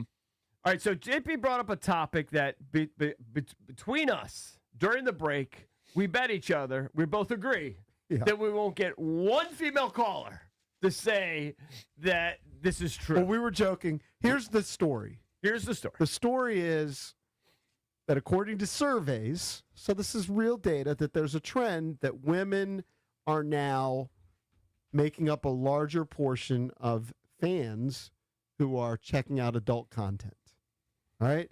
I know that on certain sites, they have categories which say for women. I believe, I don't know if they're any different, but there are categories that will say for women. So female viewership has grown sharply over the last few years. That's what the story says. So what EB and I were kicking around during the break is, can we get one woman to fess up to this? Because I think this is rare. Maybe with young girls, like young college kids. Or why are you something. pointing at me? Your kid's like same age. Yeah, right. Okay, I agree. Young, into 20s or early 20s, maybe. There's no way. Can we get one female listener, and you don't have to use your real name. That's what I was saying. That you can be anonymous. You can be anonymous. Use a fake name. Say that you enjoy adult content. I think that there's one out there that's going to call us. All right, here's my question for you. I know it's rare. I just want to take this to I another still think level. we're going to get one. Because, all right, I'm going to fess up to something. Mm-hmm. There's been definitely probably a dozen times where I might be watching something and I hear the garage door open. Mm-hmm. And that's the good thing is I can hear the garage plenty door, of time. and I have plenty of time to shut it down because she's not even parking in the garage. What a bummer! she's not even parking in the garage It's so funny now. when a guy does that. His spidey senses just So the garage door, I hear like thank God I don't have one of those. It's like a blind man who all of a sudden can hear. Thank God I don't have one of supersonic. those silent. Some of these garage door companies say they have silent garage doors. Ours is loud. So, but at least in my mind, that has probably never happened on the other side. So What if it happened? I just want to hear from these guys. What would your reaction be? And it's probably you can't even picture it. It's unfathomable, right? Mm-hmm. If you walked in and they were watching adult content, it's just not. It's it's impossible. Our generation. I would not fall a thing. over. It's not a thing. I would fall over. It'd be that. Well, maybe staggering. Maybe women aren't as sloppy as guys. Huh? Maybe women aren't as sloppy as they're guys. just not interested. No, They're I'd be wired too different. shocked. You guys All right, don't understand. You know how different they are than us. They're polar opposites. So hold on. Do you just you completely disagree that there's a sharp increase? I mean, maybe with of women young doing people it? because with the OnlyFans and everything, and all these young girls making millions and millions. Maybe with young people, there's a slight uptick. I told you. Girls making out in bars or something. I told you. Could be a guy. You don't even know. Let's see. All right, let's see if it's a guy. Let's see if it's a guy. 1-800-636-1067. I think you might be onto something that it's become more mainstream. So maybe basically every decade, right? And it's become obviously more accessible. Back when we were in our 20s, you had to go get a tape. Cakes told the story last week of stealing a VHS tape. He did. Now it's a click away. It's so, to use EB's word, ubiquitous that maybe the younger generation of women are watching it more. Ben, you got a girlfriend. Would you fess up? Do you think that she watches adult content? Probably not. Well, every guy, hold on. Every guy will say that because they're so macho that they think my my girl doesn't need to watch porn because I'm so silly in bed. I don't think that's the I rationale. think there's a large percentage of guys that bury their head in the sand because that's what they think. No, I but they're think just not wired that way. They don't care about stuff like that. women don't get horny. They get horny, but not because of not. Do you remember going to we advertise, Exotica advertises here. Have you ever gone to any of these events? It's all dudes. All dudes. And a few weirdo women that It's probably all had something happen dudes. to them. Something awful happened to them. Women aren't wired that. They get excited if you make them laugh. They get turned on if you help around the house. They're not looking for visual stuff like that. I think women are They don't even like penis. Like looking at it. I texted her and asked. Yeah? And she said, definitely not my thing. I've checked it out before. It scares me. See? I think most think it's gross. No, I think women are more stealth about it. They might be more stealth about being alone. Yeah. I'm not saying they're stealthy. Oh, trust me, I don't think they're stealthy with that. I don't think women are watching at the same rate and percentage as men, but I think it's hard to beat every day. I know, but I think it's larger. I think it's larger than most would think. I think it's very small percentage. I think where you might have something is them being stealthy about being by themselves. That they're definitely stealthy about that. They'll sneak that in 2 minutes. I don't think women need to search the end of the internet to find something. Exactly. I feel like they can knock that out at their desk if they wanted to. I don't buy this, except for maybe your theory of young women. Let's go to the caller. We'd love to hear from you. 1-800-636-1067. If this caller sounds like, but I think it's a female. You think it's a real female? And I think it's a real female. I think she's says telling her the name truth. is Connie. Connie, are you a female or a male? My name is Connie. I am a female. Yes, you are. I'm 50 years old. I'm calling from Washington, D.C. All right. And females, we definitely watch porn. No, now, we not don't that watch many. it- You don't know. She's telling you the truth. Go ahead. We don't generally watch it on our own, but I watch it with my male partner when we're getting ready to, All what. right. All right. Okay. All right. I get that. He's That seems- brainwashed you into that. I could tell. Does he have a knife around your throat? Most women don't generally just watch it on their own. Exactly. Right. You probably don't. You probably don't have a favorite genre. We watch it. We watch it with our male partners when we're getting ready to have. I bet some if I fun. asked you, and I don't want to hear the answer, but if I asked you your favorite search term, you wouldn't have one. No, because we normally use the Fire Stick and we watch something on one of the porn channels, and it's You fun. can do We that? have I have no problem She's watching the watching Spice Channel. Yeah, Eric wants to know how you do that. Well, I might have to get a Fire Stick. All right, I'd be willing to guess 30%. Connie, thank you for 30% calling. of women Thanks. Bye bye. watch And thank you for being watch truthful. porn. Well, hold on. Watch porn By themselves? by themselves. Oh, no way. I'll take a, I'd take way a big under. Roll way under. Have you asked like your friends' wives and girlfriends? Way under. No, because I don't think that they would be as They don't do that. They're more likely to read like literotica. Yes, like a novel, and then right before they go to sleep, knock something out in 30 seconons. Yeah, I don't think it's daily like guys, but I think it's. It's not out of the realm of possibility. it's Just think of your. I would like you to think of your circle of friends and their girlfriends and wives. You really believe it's as high as 30% that are watching porn on their own?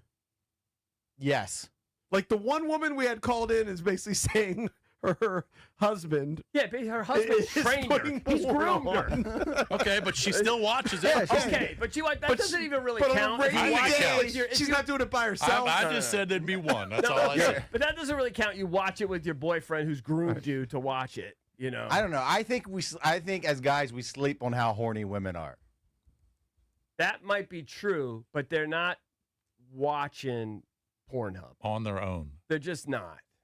Well, I know. I'm not saying they do it every day. I'm saying they would do it maybe once or twice a month, and they use that same video in their mind when they're not using their laptop or iPad or whatever. No, I wish I'd stumble into that.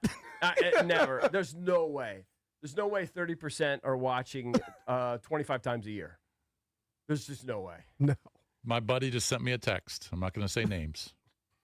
Blank is addicted to watching porn. She'll watch porn every now and then, but the one thing I don't get is she watches girl-on-girl porn. Mm-hmm. She doesn't like guy-on-girl porn, Mm-hmm. but she watches girl-on-girl Yeah, porn. but I think that could But be. if it's there's every something- now not with and him, then. and not with him.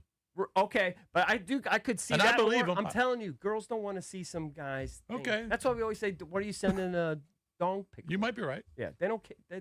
They think women are prettier than guys. Everybody thinks that. His wife apparently does. Also, it says all. No, I got a text from someone I'm not going to name, but it says all 22-year-old girls watch porn. It's because younger guys have zero game and don't know how to interact with women at all I nowadays. do think there could be something with the younger generation. I would say that I would say a little bit of all bets are off.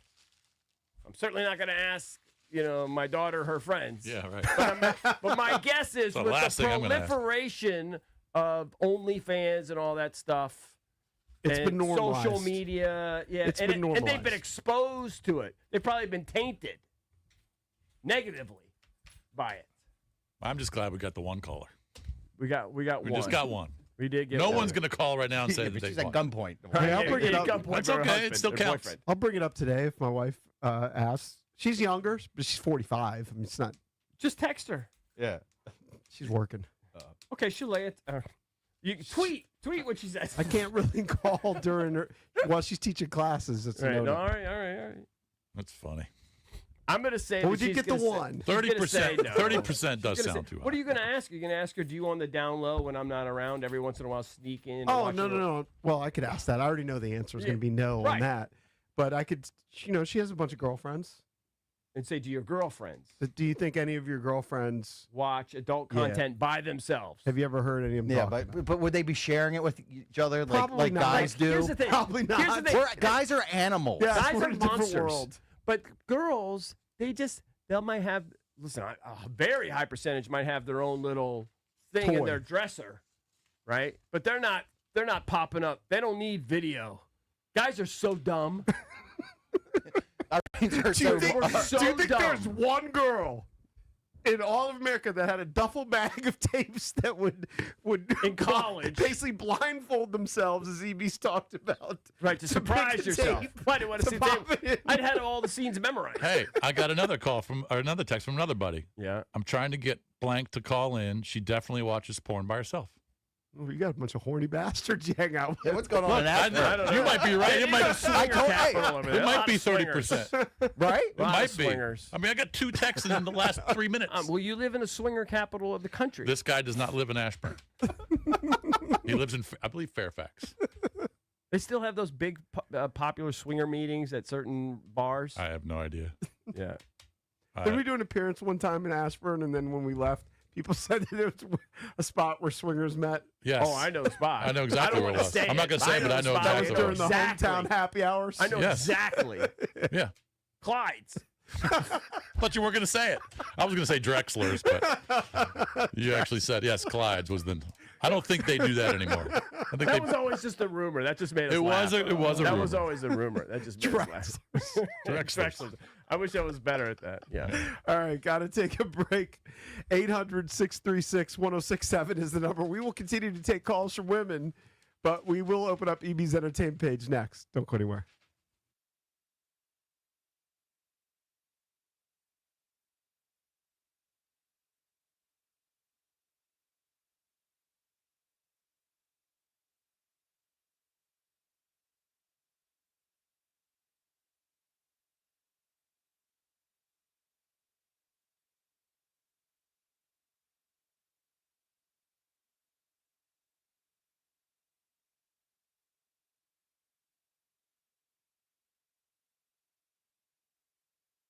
All right, guys. EB here. BMW Fairfax has no interest in charging you interest. That's right. Now, during the BMW Road Home Sales event, you can grab 0% interest on a new BMW X1, X3, X5, or X7. That's right. 0%.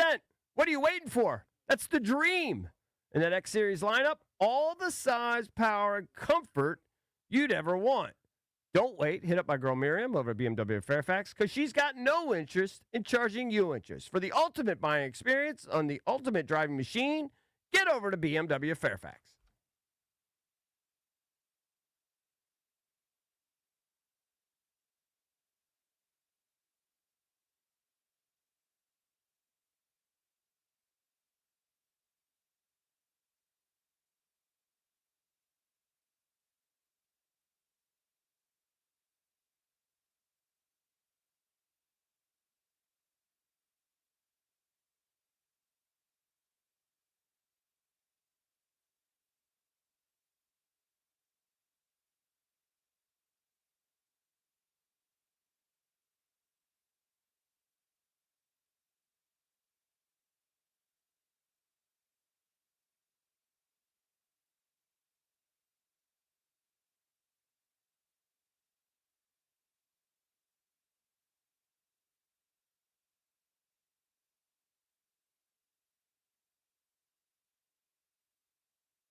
I got no text like Jason. I got another one. Staring at my phone. EBG text. I got another one. Jason's hanging around with a horny bunch. I didn't get anybody that said that they're into that. All right, this is not his wife. It's his coworker, Chloe. Okay. And he said, give her a shout out because she's listening right now. Chloe, Okay. if she's listening, she should call in. Yeah, why don't you call in? She says 2 times a week at minimum without anyone else hooked. around. All right. But hold on. but this- She's by the way- watching. Yep. And then, how old is she? Is she like our age-ish? It in that says, realm? says 31. Okay, younger. Yeah, younger. Younger generation's doomed. All right, let's go to Sally. I'm sure it's Sally. Sally, it's all right. Hey, Sally. It's Sally. Hi there. Are we clueless? Is there? I no. How old are you, Sally? I'm 56. What? Okay. All right. Give me the 56. story. Give me the story. It's a year older than us. Why? How old are you? I don't listen to We're you. all born in 1970. Yeah, we're all Oh, you had 55. somebody put you up for calling? Yeah, her friend or Said you gotta significant call? other said, Okay, hey. so we were, Sally, in case you didn't know, we were talking about this survey that says there's a trend that more and more women are watching porn. Adult content. And we weren't really buying it. Is this So what- something that you've always been into? What are your thoughts? Well, I would probably say I've been into it, I don't know, maybe since I was in my early 40s. Okay. So the last 15 years or so? How often are you watching? Why did that happen in the mid 40s? Was there a life change or something? Like you weren't doing Did you it in get your 20s, divorced? 30s? I think divorce. Okay. Okay. Divorce. Divorce. All right. And then kind of seeing someone who was into it. So we were long distance. So he groomed you. He got you into it. It's always the guy. He groomed me, right. So always by the guy. yourself on like a rainy day, do you have a genre? I have a few genres. Really? Even be though, careful. yeah. Be careful. I don't even Have think that you dump could say button them. ready. I'd like to let's know see. 'em. Yeah, what are your go to genres? So I consider myself heterosexual. I've Right. never been with a woman. But you like women stuff. I love watching women. I'm telling you. Okay. That- Yeah. I do. I'm I don't know surprised why. they ever have sex with guys. They Because have no interest it's because in, they can appreciate beauty in the same Yeah, sex, and unlike guys are not, can. Guys are not beautiful. We should let her speak. I'm not going to tell you the truth. All right, what give us one other genre that you may dabble with. Well, I like threesome. Okay. And it could be 2 women and a man or 2 men and a woman. Okay, so it doesn't really matter the formula. It doesn't matter. Do you think that No. we're off? Because we think that, generally speaking, I think it's a for younger people in generation our thing. age group, again, we're all 55, that women aren't watching porn by and large. Do you know by talking to your friends? Nobody that I know Right. It's watches rare. it. It's rare. No, It's rare, and you were groomed.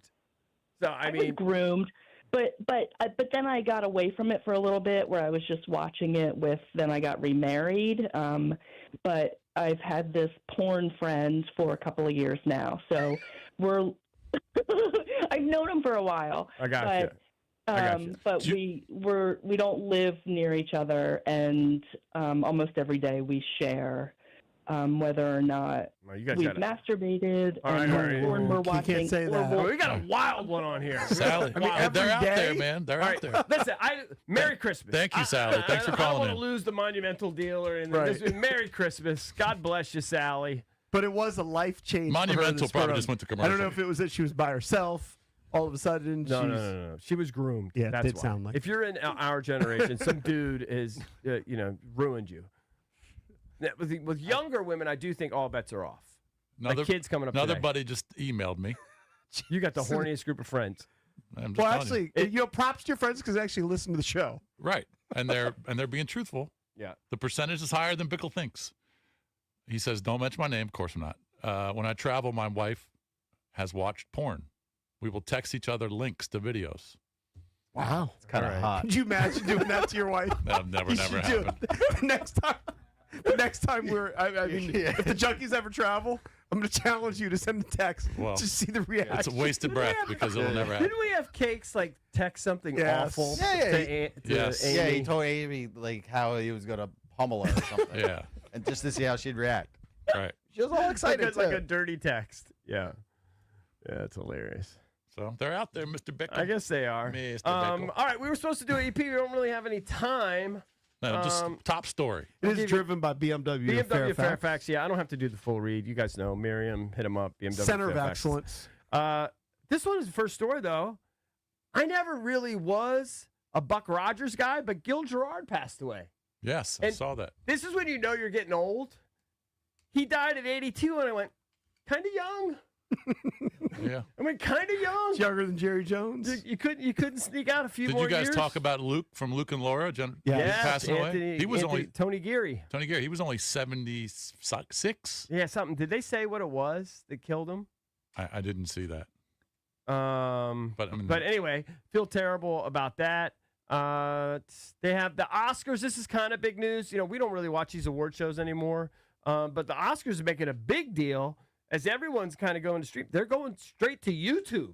The Oscars really is moving from ABC to YouTube in That's a step 2026. Mm-hmm. I mean, maybe it's not. I mean, you can still get. I mean, you get these podcast hosts that do lives on YouTube. They'll get millions watching. Who's the host? Have they announced who the host is? Conan O'Brien. Okay, that's He's good. going to return as the host in 2026.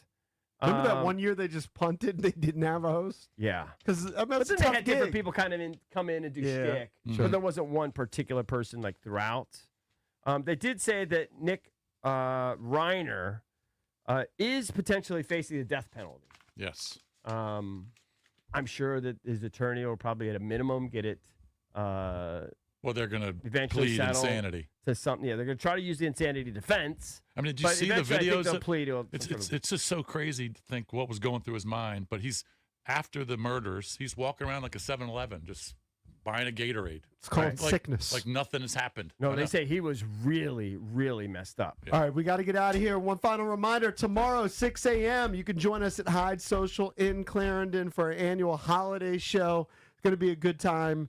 I got the Scotty's Vodka. Fountain's going to be there. It's going to be a blast. I'm going to bring some books if you want to buy them. For EB, Bish, I'm JP. We'll see you tomorrow. BMitch and Finlay next.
This sports update is brought to you by the Reynolds and Power Home Team, Keller Williams Realty.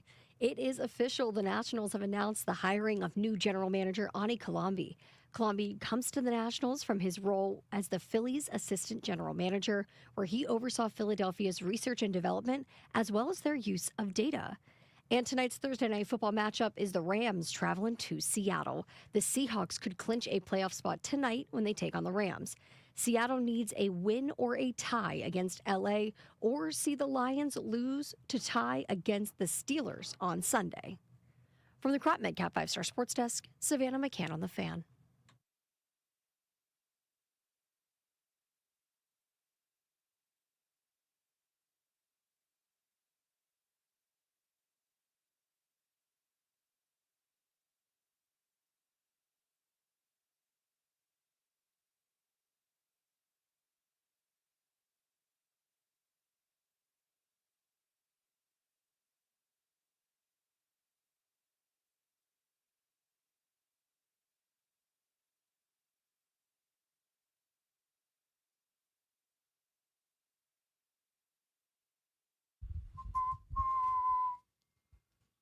What up, everybody? It is 10 a.m. in the District of Columbia. Points north, south, east, and west. Me and B back in studio, holding it down in the Navy Yard. What up, B? What up, brother?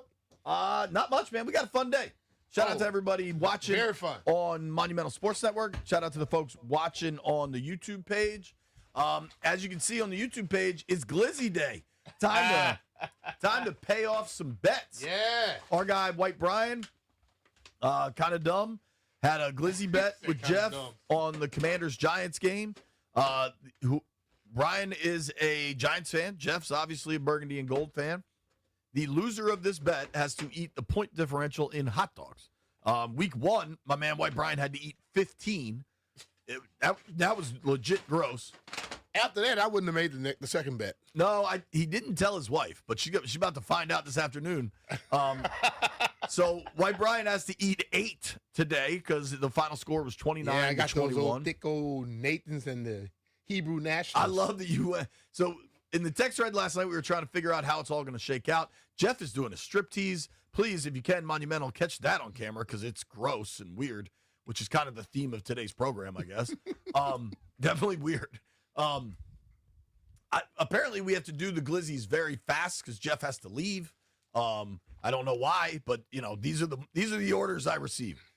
But that's not the only big exciting news today. Wendy came through. What did you get, B? A box of cookies? White chocolate macadamia nut. That's your go-to. And this is Wendy's mom. My bad. Jeff, get out of here. No, you got to leave. Yeah, you got to leave. This for the second half of the show. Yeah, we're going to do desserts for the whole. Whenever Jeff leaves is when the dessert tray opens. Yeah. So BMitch got a big old box of cookies from Wendy's mom.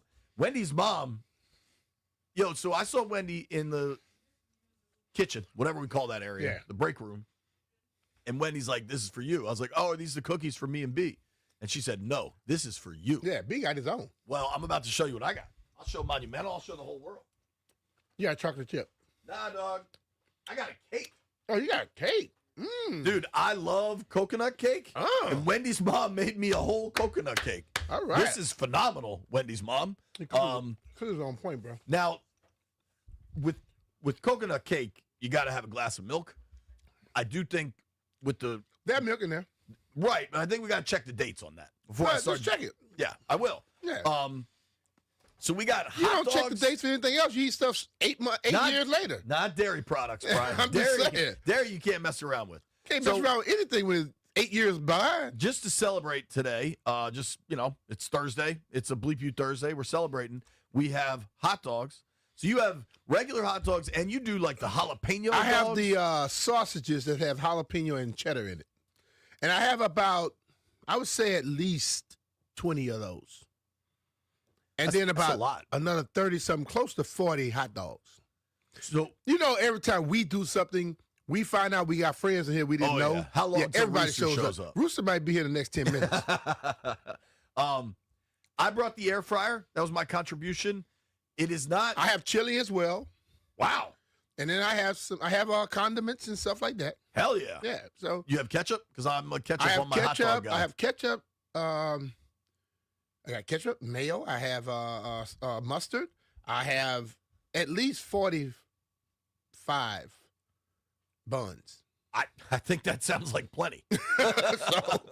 I figured if I go into the store, let me grab everything, because if we were telling everybody to grab something, someone would leave something. I was in charge of the air fryer. I just say, look, I'll be the adult and just grab stuff. I wrote myself a note last night and put the sticky note on my car keys, air fryer. And I almost called you this morning. I saw it in the text thread. So, I mean, just to recap, we have coconut cake, cookies. I will share coconut cake. I don't know if Brian's going to share his cookies. We have... I don't normally share my cookies with everybody. At least 45 hot dogs. And, exciting news, we got cases of vodka, I think. Scotty? I think we might be able to indulge a little bit. We just, I don't know if I'm supposed to say this, but I'm just going to say it. Another year of Scotty's Vodka Red Bull Fridays for 2026. Exciting news. And they're in 100 new stores in Virginia. Yeah, man. We love Scotty's. I feel like our program has grown with their success, and excited to keep that going. Landfill, how excited are you for today between the hot dogs, the cake, and the cookies? I'm pretty excited about the hot dogs. Landfill more excited than White Brian. Yeah. Oh, he called me. How many you have? Yeah. Oh, okay, good. Brian has to eat, too many realistically. I'm looking to put down 6 hot dogs. Wow. I think 8 is a little bit overkill, but 6 will be a good number for me. He did 13 before. He's good. Yeah, but he was in he was in real bad shape after 13. But this is only 8 now. He's good. White Brian, how are you feeling about having to crush 8 glizzies today? I would have been a lot happier with 2, but the Giants' offense just can't do anything. Sure. Why? You bet on those fools. Yeah. 8's not unbearable. I think after like 6, I'll start I don't think you've seen how long these are. Just to clear things up, and this is a legitimate show scheduling question. Jeff is in full Jeff mode, unable to sit still. I don't think he's sat in that chair yet. When is Jeff when do we plan on cooking and eating these hot dogs? The next break. We're going to start. So we're starting at 10:30. I want to know when we're going to plan on getting on to the stream, because White Brian hadn't even put the stream up. I think I'm on it. I don't see anything You're on my on the stream. Oh, I'm on? I got the looking. natural thing. Oh, he don't have to send me the thing. All right. You're on there, B. All right, well, I'm here. What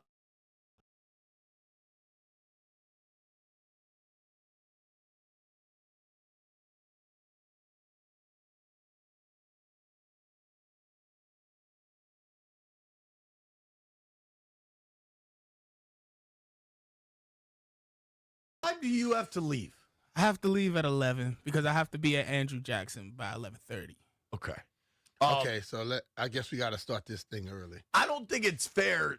Like, to me, White Brian has the full 4 hours to eat the 8 hot dogs. We're not trying to make him eat 8 hot dogs by I think you should have to eat them real quick. He got to eat at least 2 before I leave.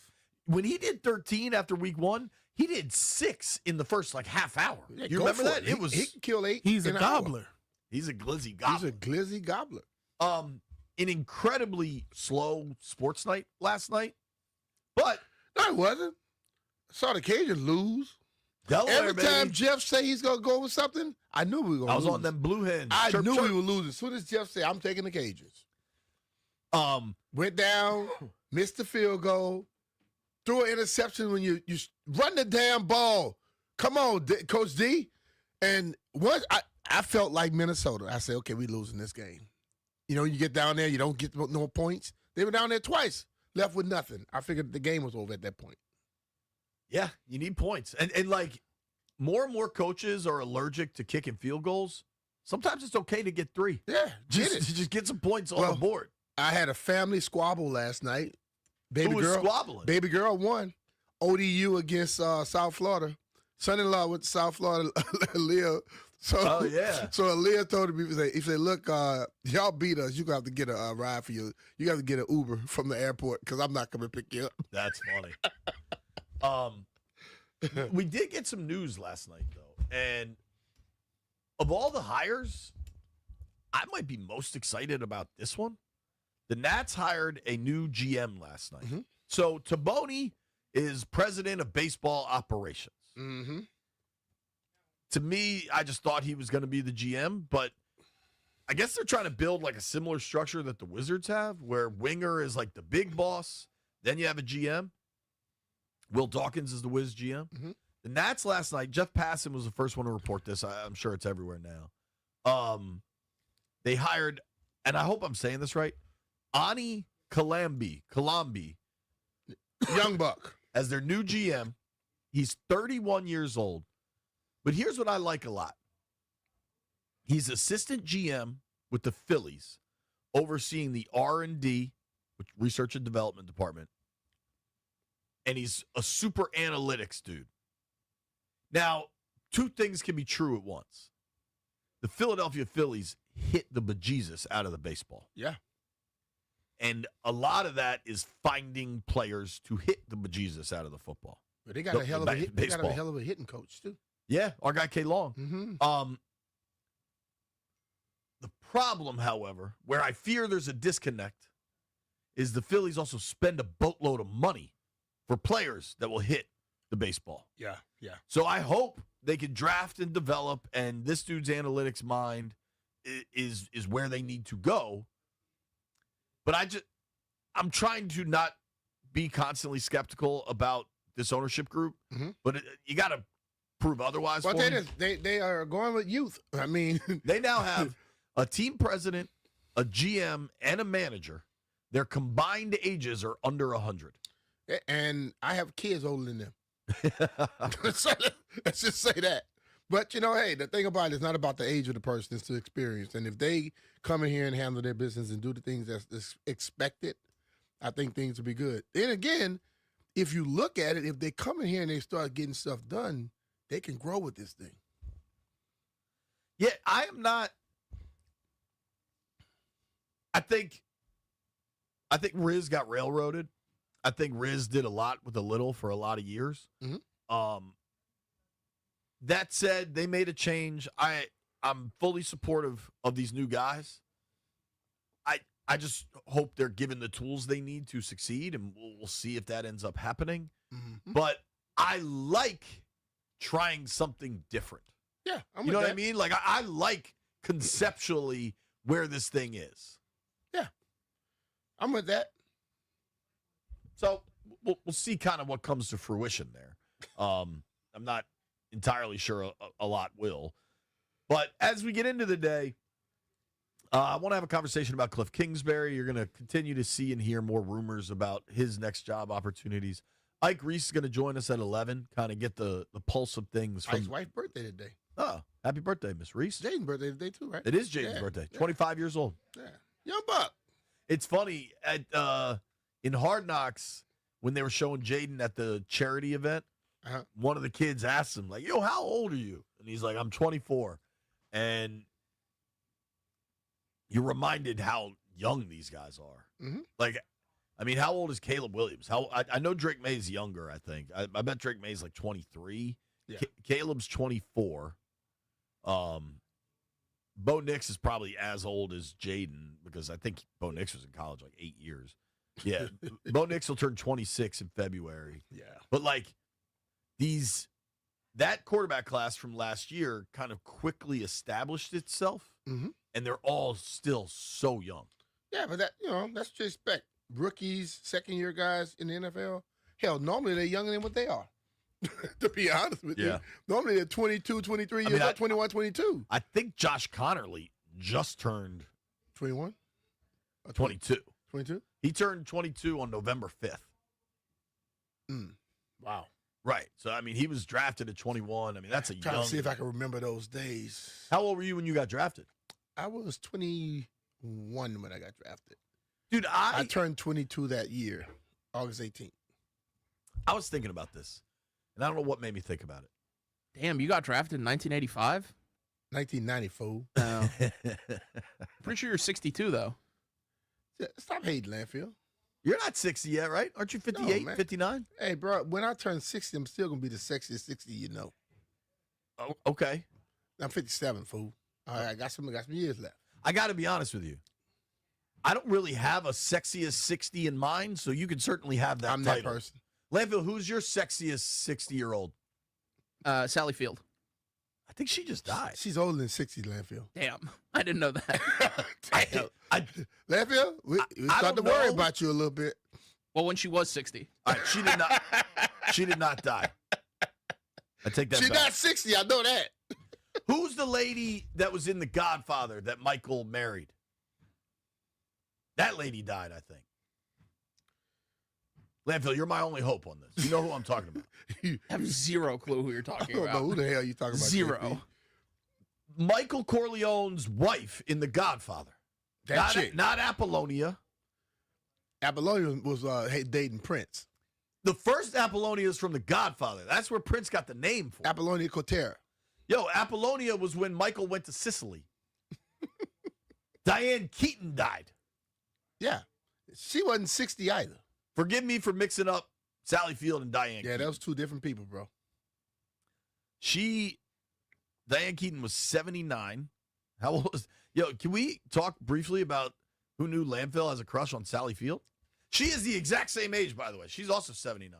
That don't mean that you're supposed to be sitting up here. Landfill, what's your mistaking one for the favorite other. Sally Field film? I got one, and it's an easy one. Mrs. Doubtfire. Bang! Mrs. Doubtfire. That's the movie. I think my kids could watch that, right? Mrs. Doubtfire was great. Let them watch Great movie. I mean, you're that damn dad. You make the decision. Have I told you what I think I told you that I'm taking. Sometimes you got to tell some people, mind their own damn business. They can't tell you how to raise your kids all the time. Sometimes you got to do some things. Yeah, I don't know for Ainsley if if it would hold her interest, but maybe it might. Hey, maybe we need to watch. First of all, Mrs. Doubtfire. why you care what's going to hold Ainsley's interest when nothing holds yours? That's a good point. I mean, she's just like her dad. So I don't expect her to, even if it's a movie she likes, she's not going to watch the whole thing. Fair. Jeff, with the air fryer, you got to warm it up first. Are you aware of that? You got to do like a warming session. So if we're trying to... we skip the preheating process. Oh, we're already cooking? Yeah. Jeff, did you did you take the chili and put that in the microwave, warm it up? Yeah, Jeff.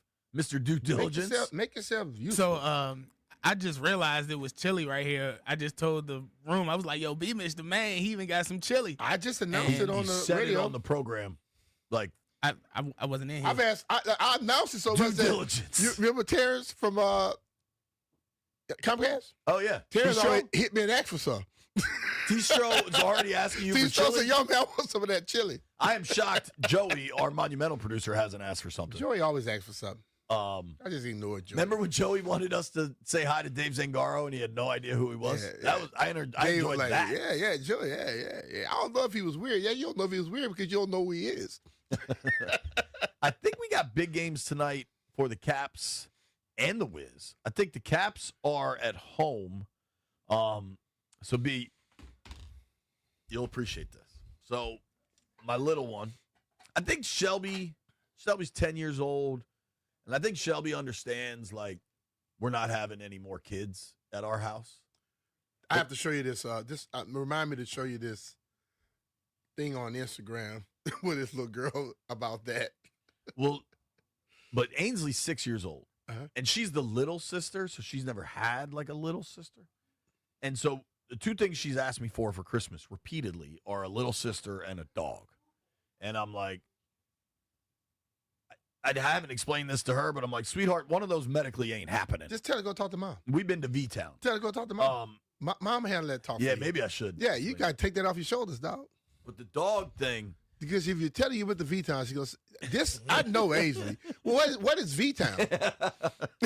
And you don't want to go down that stretch with her. So don't wanna just get let into mama that. handle that. The dog thing, however, has been weighing on me. And I think Ainsley knows well enough that it's weighing on me. Lauren can be stern. I am weak. Lauren is strong. I am weak. Yeah. If Lauren had that little boy sitting there, that little boy would get that damn dog. Just like that little girl finna get her dog. So we lost Banks 2 years ago Thanksgiving. He was my best friend. I do think emotionally I am ready for a new dog. Mm-hmm. Honestly, 2 years is a long time. But I just think from a time perspective, I don't have the time that a puppy needs to properly raise it and Mm-hmm. train it and get him to pee outside and not chew everything in the house. Like, you gotta, like, I think it's so selfish when people get a dog when they're not prepared for the dog. And I don't want to be that person. See, if I ever get another dog, my kids are going through the whole session with the people that's training the dog how to go outside. Because what happens is the parent always goes through that session with the people to train them and this, that, and the other. Kid doesn't. And that kid becomes, they get the mindset, well, it's your dog. They don't feed it. They don't do anything. If I get another, my kids are older now, so if they get another dog, it's going to be at their own damn house. But I'm just saying, even for the grandkid, I don't care how old they are, they will be walking around with the people trying to learn how to handle a dog. Because those dogs will pay attention to that kid more than you. Yeah. But we always end up doing everything because we want to make our kids' life easy.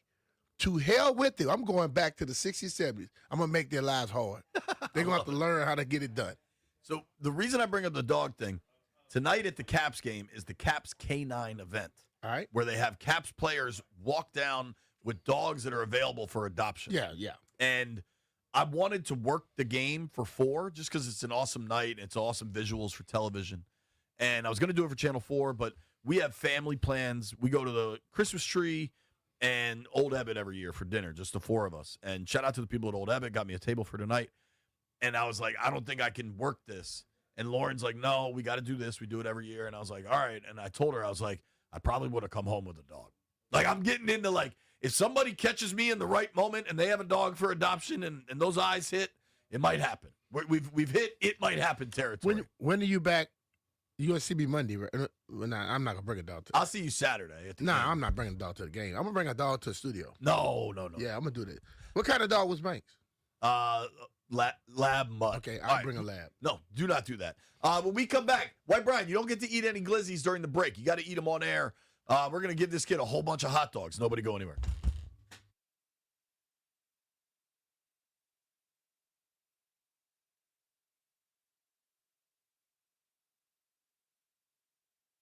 Hey, it's Brian Mitchell here. Every NFL Thursday is your chance to hit the jackpot on FanDuel. Because with FanDuel's Thursday's Touchdown Jackpot, you can win a share of $2 million in bonus bets each week. To get in on this Thursday's action, all you have to do is place an anytime touchdown score bet before the game kicks off. And if your player scores the first or last touchdown of the game, you'll win your bet plus a share of the bonus bet. Just visit FanDuel.com/Brian to take a shot at the jackpot. That's FanDuel.com/Brian, BRIN, for your chance to win a share of $2 million in bonus bets. Play your game with FanDuel, an official sports betting partner of the NFL. FanDuel, official sportsbook of 106.7 The Fan. You have to be 21 years old and present in Virginia. Opt-in required. Must apply profit boost tokens on select market. Prize pool to be split equally among all eligible participants who made the correct first or last touchdown pick. Bonus issued as a non-withdrawable bonus bet, which expires 21 days after receipt. Restrictions apply. See terms at sportsbook.fanduel.com. Gambling problem? Call 1-800-GAMBLER.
This sports update is brought to you by Paul Henry's Window Installation, your clear home improvement choice.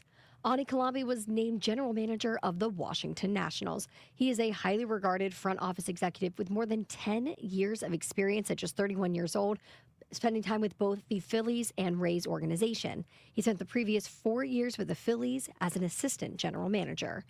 And 3 days before hosting their biggest game at Soldier Field in years, the Bears are exploring moving outside of the city of which they're named. In a letter to fans, CEO Kevin Warren said the Bears are looking to explore other locations, including Northwest Indiana, which Chicago famously not in Indiana. This December, only score 10% off windows with a 5-window minimum and 10% off doors at Paul Henry's Window Installation. And through December 29th, get an additional 5% off Vitex windows. PaulHenry'sWindows.com, your clear home improvement choice. From the Crop Medcap 5-Star Sports Desk, Savannah McCann on the Fan.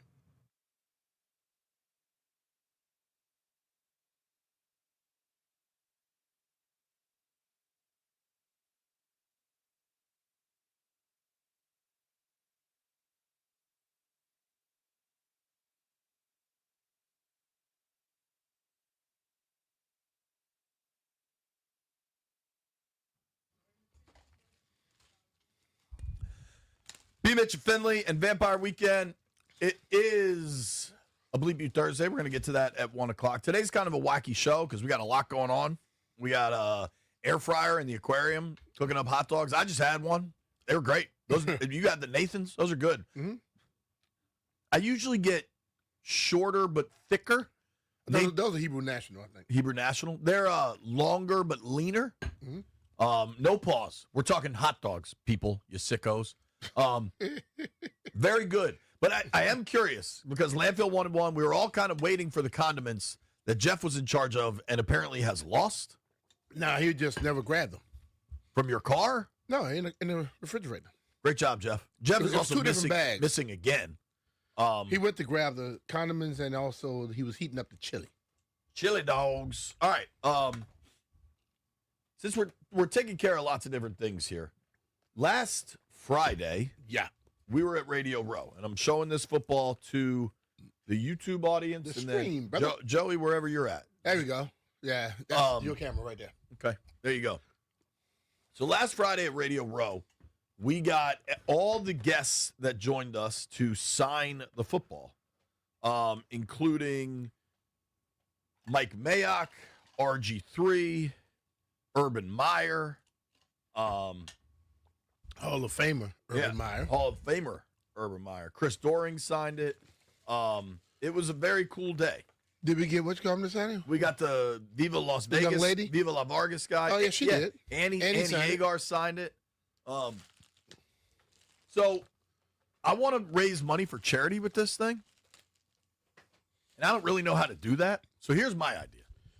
You come up with a charity, you tell the people what, and you find a place for them to sit in a bid. And when you get to the highest bidder, you choose them, you get them, and they're going to cash up you the money, and you get them the thing. That's exactly what I was thinking. I love the work the folks do at Washington Jesuit Academy. They help turn around young men's lives. Mhm. But I'm open to other discussions. It's not just my decision. I'm It's cool your with that. decision. Hey, once you're going to try to turn around a young kid's life, I'm good. Yeah, man. That's how you change things for the future. Yeah. And I think maybe next week or maybe the week between Christmas and New Year's, I think you and I are both here only 2 days. I think you and I are both here Tuesday the 30th and Wednesday the 31st. Does that sound right? I guess. Maybe Tuesday the 30th is our last show of the because we'll be in studio. The 31st, we might be out in Ashburn. Tuesday the 30th, we'll try to raise some money. Yeah, but you can start the bidding now. All right. Whoever wants this football, tweet me your bid. Yeah, we'll find I a feel way. like with the people that have autographed that They thing, can, including they can Brian put Mitchell, their it should bids get in like on 500 to They can 1,000 put their bucks. bids on BMitch Finlay. Yeah. Landfill and Jeff look at that all the time. So boom, there you go. Oh, on the chat? On the you specify. Do you want to do it on X or you would do it on Instagram? Which one? That's where you can put your bids. Maybe we post a picture of the football to Instagram. Landfill says figure it out off air. He might be on to something there. All right, White Brian, have you had a hot dog yet? He appears to be chewing right now. Working on number one. Working on number one. Are you going to add chili and stuff, knowing you got to go 8 deep? Maybe for the last one. Attaboy. Attaboy. All right, B. I am curious. Commanders play on a Saturday, which just kind of jams up the week a little bit. Did you ever play Saturday games? In the NFL? Yeah. I can't remember if we played any Saturday game. But I'm sure we played one Saturday game. How sometime. disruptive? In playoffs. Yeah. Yeah. How disruptive is it when you play at different times? It's not. Listen, man. I see those stories every year, and I laugh my ass off. Because the players, once they know when the game is, the coach is going to try to adjust the stuff. Instead, like we were over there Tuesday and yesterday, instead of being over there Wednesday and Thursday like we normally are. So they just move up one day, and then they go through the same routine, and then boom, it hits on that Saturday. It's not very disruptive. Now, the Thursday game, yes, that's a little bit disruptive because it comes so quick. But that Saturday game is no more disruptive than like a Sunday game. I think especially, it's basically a week. It's a little bit shorter. I think the Thursday game is a real disruption. No, I'm saying it's a little shorter, but the thing of it is, when the weekend comes, if it's at 5 o'clock on Saturday or 1 o'clock on Sunday, you're ready to go. Because what the coaches do, like I always told you, when I would leave the hotel, and then I'll come back right around the amount of, not the actual time, but the hours before I had to be at the stadium. You get what I'm saying? Yep. To make it seem like the same thing. So when they moved up their practice from Wednesday, Thursday to like Tuesday, Wednesday, you know what I'm saying? Now they're going through the same week because the time is going to end up like the same. The actual work that they're doing, and they're not going to be probably doing it, is the work they're doing is going to be starting at the same time away from the game. Yeah. So you're going to try to hit it at that same moment. So when you start doing it, your body's going to sense, okay, this is the install day. This is the roughest day. Oh, now we go back to the easy day. And then that day we do the walkthrough. The game is tomorrow. I think with the Saturday versus Sunday, the only thing that really changes is a real off day. You know what I mean? So, like, Monday, you're still going to be in, recovering, watching tape. Tuesday's the off day. You kind of just don't get that. Tuesday's just the first day of practice. Next week. Right. Well, dude, what's crazy is, if you think about the way this schedule was meant to be built out, would have given Washington a mini bye going into it does, rather. It gives Washington the mini bye going into week 18. Mm-hmm.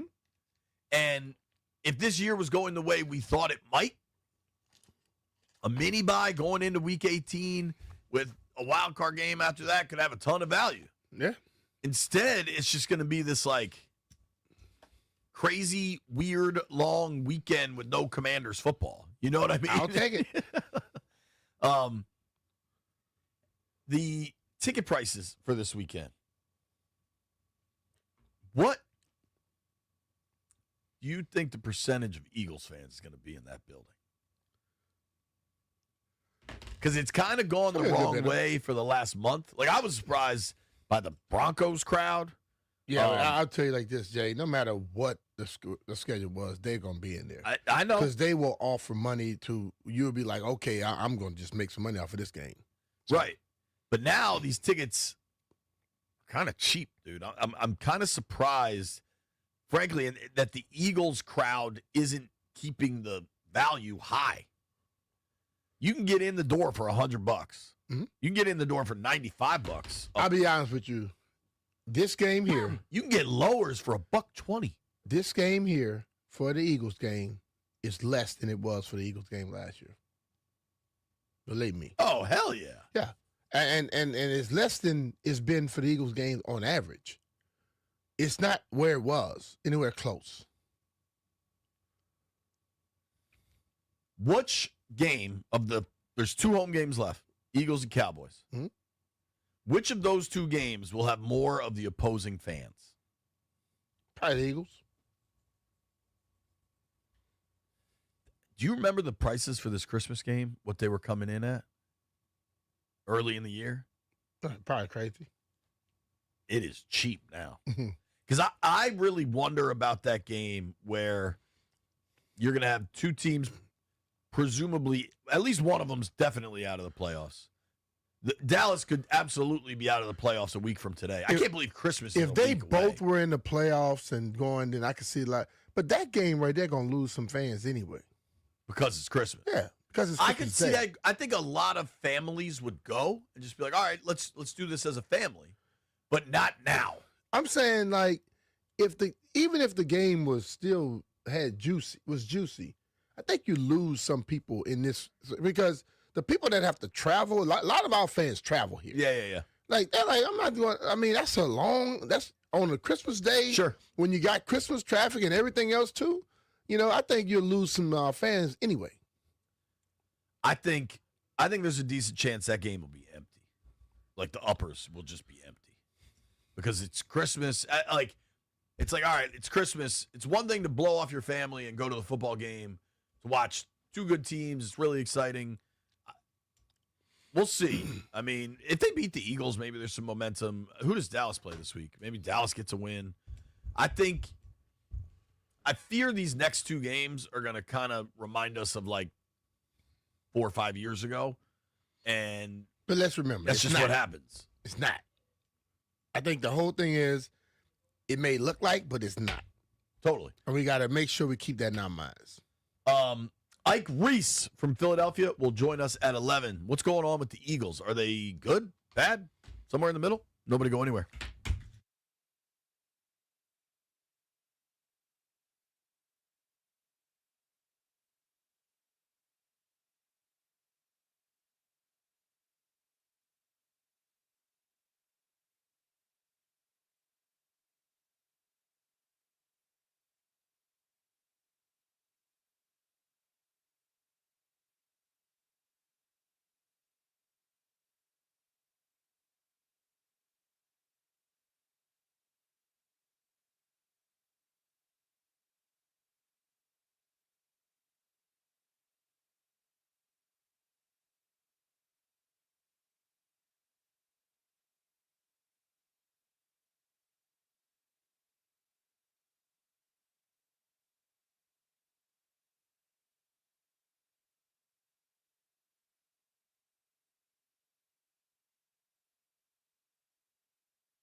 BMitch Finlay, 106.7 The Fan.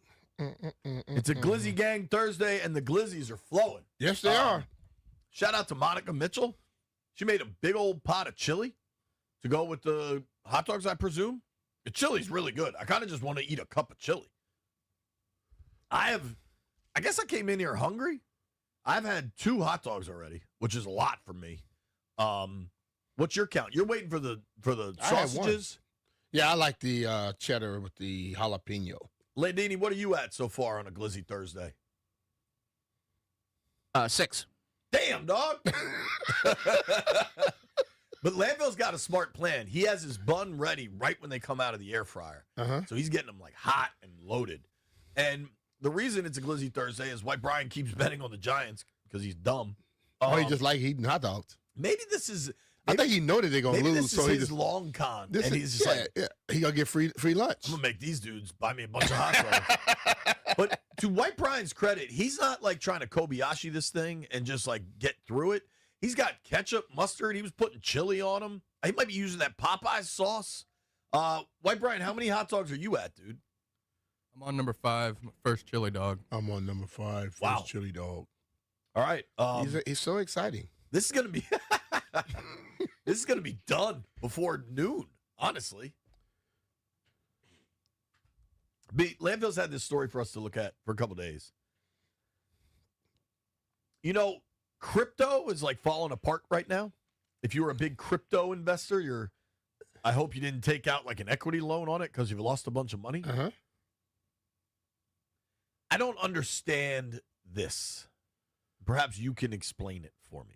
Go ahead. So the U.S. Mint is the government operation that makes paper currency in our country, right? Totally, yeah. This is a story. No, they make coins. And then the Treasury makes the paper? The printers make the paper. Yeah. I thought it all comes from the Mint, the money and the coins. Is that The not Mint does correct? the coins. Okay. Well, those dudes better be polishing up their resumes because they killed off the penny. The penny is dead. That's just the penny. They're still gonna make the others. Yeah, but how long does it last? If you kill the penny, how long's the nickel got? They're coming. They still got. They got time. They got time, but Omar's coming. It's because of the copper. Okay. The last ever minted U.S. pennies were auctioned off for a whopping $16.7 million last Thursday. The millions were doled out for 232 3-coin sets, marking the highest value auction of special coins sold on behalf of the U.S. Mint. Make that make sense for me. Make it make sense? Yeah. Value comes from the need and want that someone has to acquire something. You ever seen somebody buy like a piece of old wood thing? They go and you go, what the hell is that value? If I have something that you don't have, now the value starts to grow because it's the only one, or it's the last one, or the first one. Things like that. It just comes down to the fact that somebody can pay it, and you don't have it. Like I remember when the first Ferrari 360 Modena came out. This guy purchased a Ferrari. He told them, I do not want you to test drive it. So they had to lift it to his house. And his damn house was so big, you know what his centerpiece in his living room was? The damn Modena. It sits in the middle of his house. And I guarantee you that Modena probably costs more than the rest. You know why? It never was driven. And it's sitting there. And when he get ready to sell it, he probably lift it out, and he probably will get 10, 12 times what the price was. But if I can pay for something and acquire it, and you can't, like I said, this is the last penny ever made. As history began to take over, that thing is going to go up in value because it's the last. And I have the sets. I guess, man. Think about it like a rookie card. Somebody gets a rookie card, and nobody else have it. Like the first one or one. I would love to know the speculative market. Jeff walking in here with a glizzy on a fork. That sausage. And B already had his bun all ketchuped up. Ready. I put everything on it. All right. Fire away, dude. I honestly wonder, for the speculative market, the people that buy and sell in these, I don't even know if you'd call these commodities, like goods, coins, baseball cards, all of it. Like, I wonder if over time, if you took that money, $16 million in this case, and just invested it in the S&P and gave it the same amount of time, if one would outperform the other. But see, Jay, this is the thing about it. See, that you are worried about something that person that purchased that don't have to worry about. The person that pays $16 million, the guy that pays $16 million for some pennies, he ain't worried about no damn S&P. He probably he makes the S&P move when he buys or sells something. Right. He's You know what probably I'm got a saying? hedge fund This with man probably 60% returns. Like we talking about, that so and so got that man probably got that laying around somewhere. Ain't worried about that. But like we always talk about, if you had dumb money, what kind of collectible hobby kind of thing? I don't think I would be doing a collectible hobby type thing. I would probably be playing golf all over the place and at different places like that, doing things, but I don't collect now. I don't know if I'll be collecting stuff. I would be doing things, experiencing things. Yeah. I don't look too far as to buying something and just say, oh, I have it. I don't care. When I bought Ferrari, I bought the Bentley, people like, damn, man, you got that many miles in your car? I didn't buy this thing to just let y'all see I bought it to ride this something. Right. That's what I do. Like, for me, the stuff I love to try to collect is stuff you can't buy. Like fancy-ass golf courses that have range balls with their logo on them. Like, I think that's cool. Mm-hmm. You know what I mean? Because there's not many in the world that do that. Yeah. Like, I like pencils from golf courses. I tried. I don't always anymore, especially now they're not very exciting, but I try to keep my credentials. But see, from you don't have various to buy sporting those. events. Right. Like, Yeah. So it's like, but like the whole collectible thing comes down to what inherently makes that person feel like they got something special. Well, one of these pennies was made in 24 karat gold. Well, that penny probably wouldn't have been out on the regular market anyway. You imagine you go to 7-Eleven, you buy some chapstick, and you get a gold penny back? And then you go, you toss it. Because you leave it in a little jar. You leave it in the jar. And that guy say, that fool left that penny. Let me take that. If we were looking to short a stock, whatever the company is that makes give a penny, leave a penny jars, they're about to go in the toilet. They better diversify. They're not. They're going to say, give a nickel, take a nickel. They're going to change it up. When do pennies come out of the rotation? You know what I'm saying? Like, when will we stop seeing pennies in the wild? Mm-hmm. I think fewer and fewer people are paying with cash anyway. Yeah. That, I don't know. It's an interesting, I don't know, in short. Ike Reese will join us next. It's BMitch Finlay.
This sports update is brought to you by Baldino's Lock and Key, your hometown security team. Visit baldinos.com.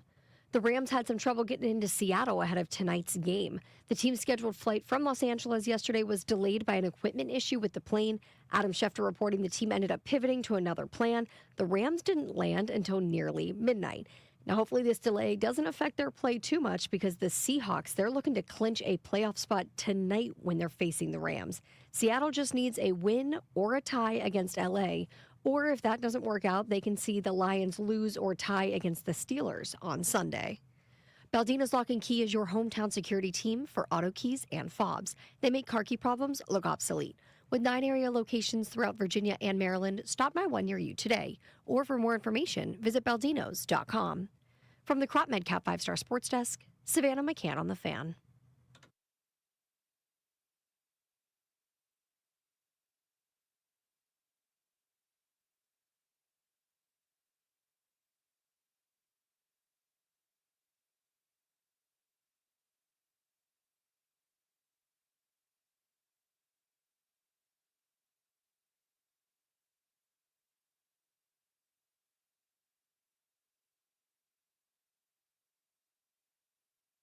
Yeah.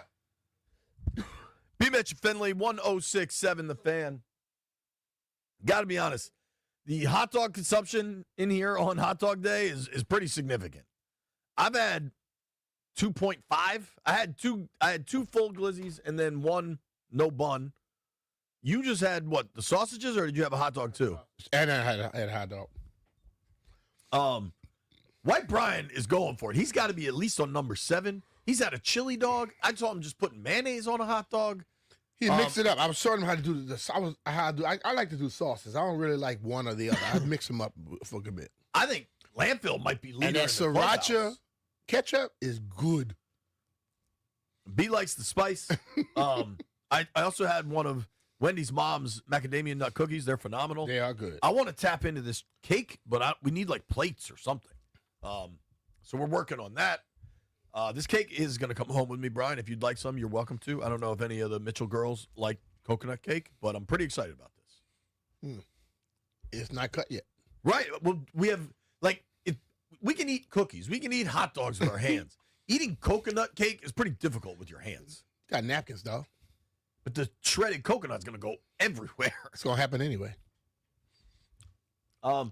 Waiting to talk with Ike Reese, but there's a big game tonight, B.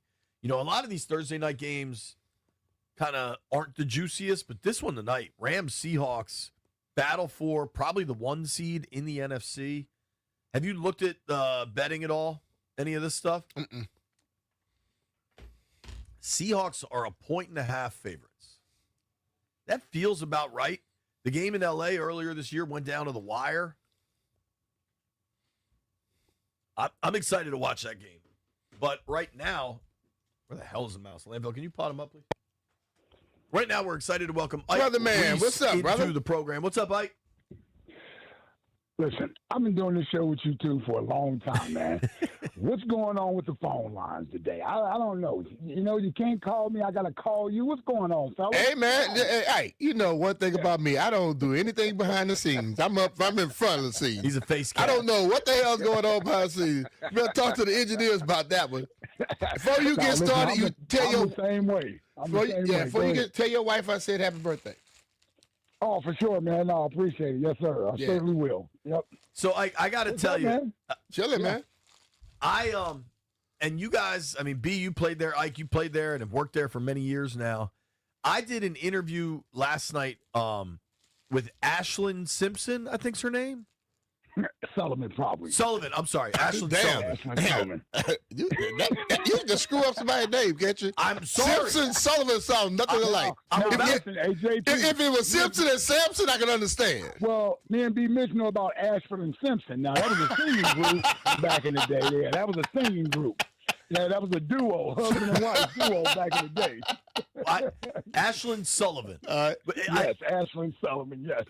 Brian knows this, and I don't frequently say that many nice things about Philadelphia, okay? But I'm about to.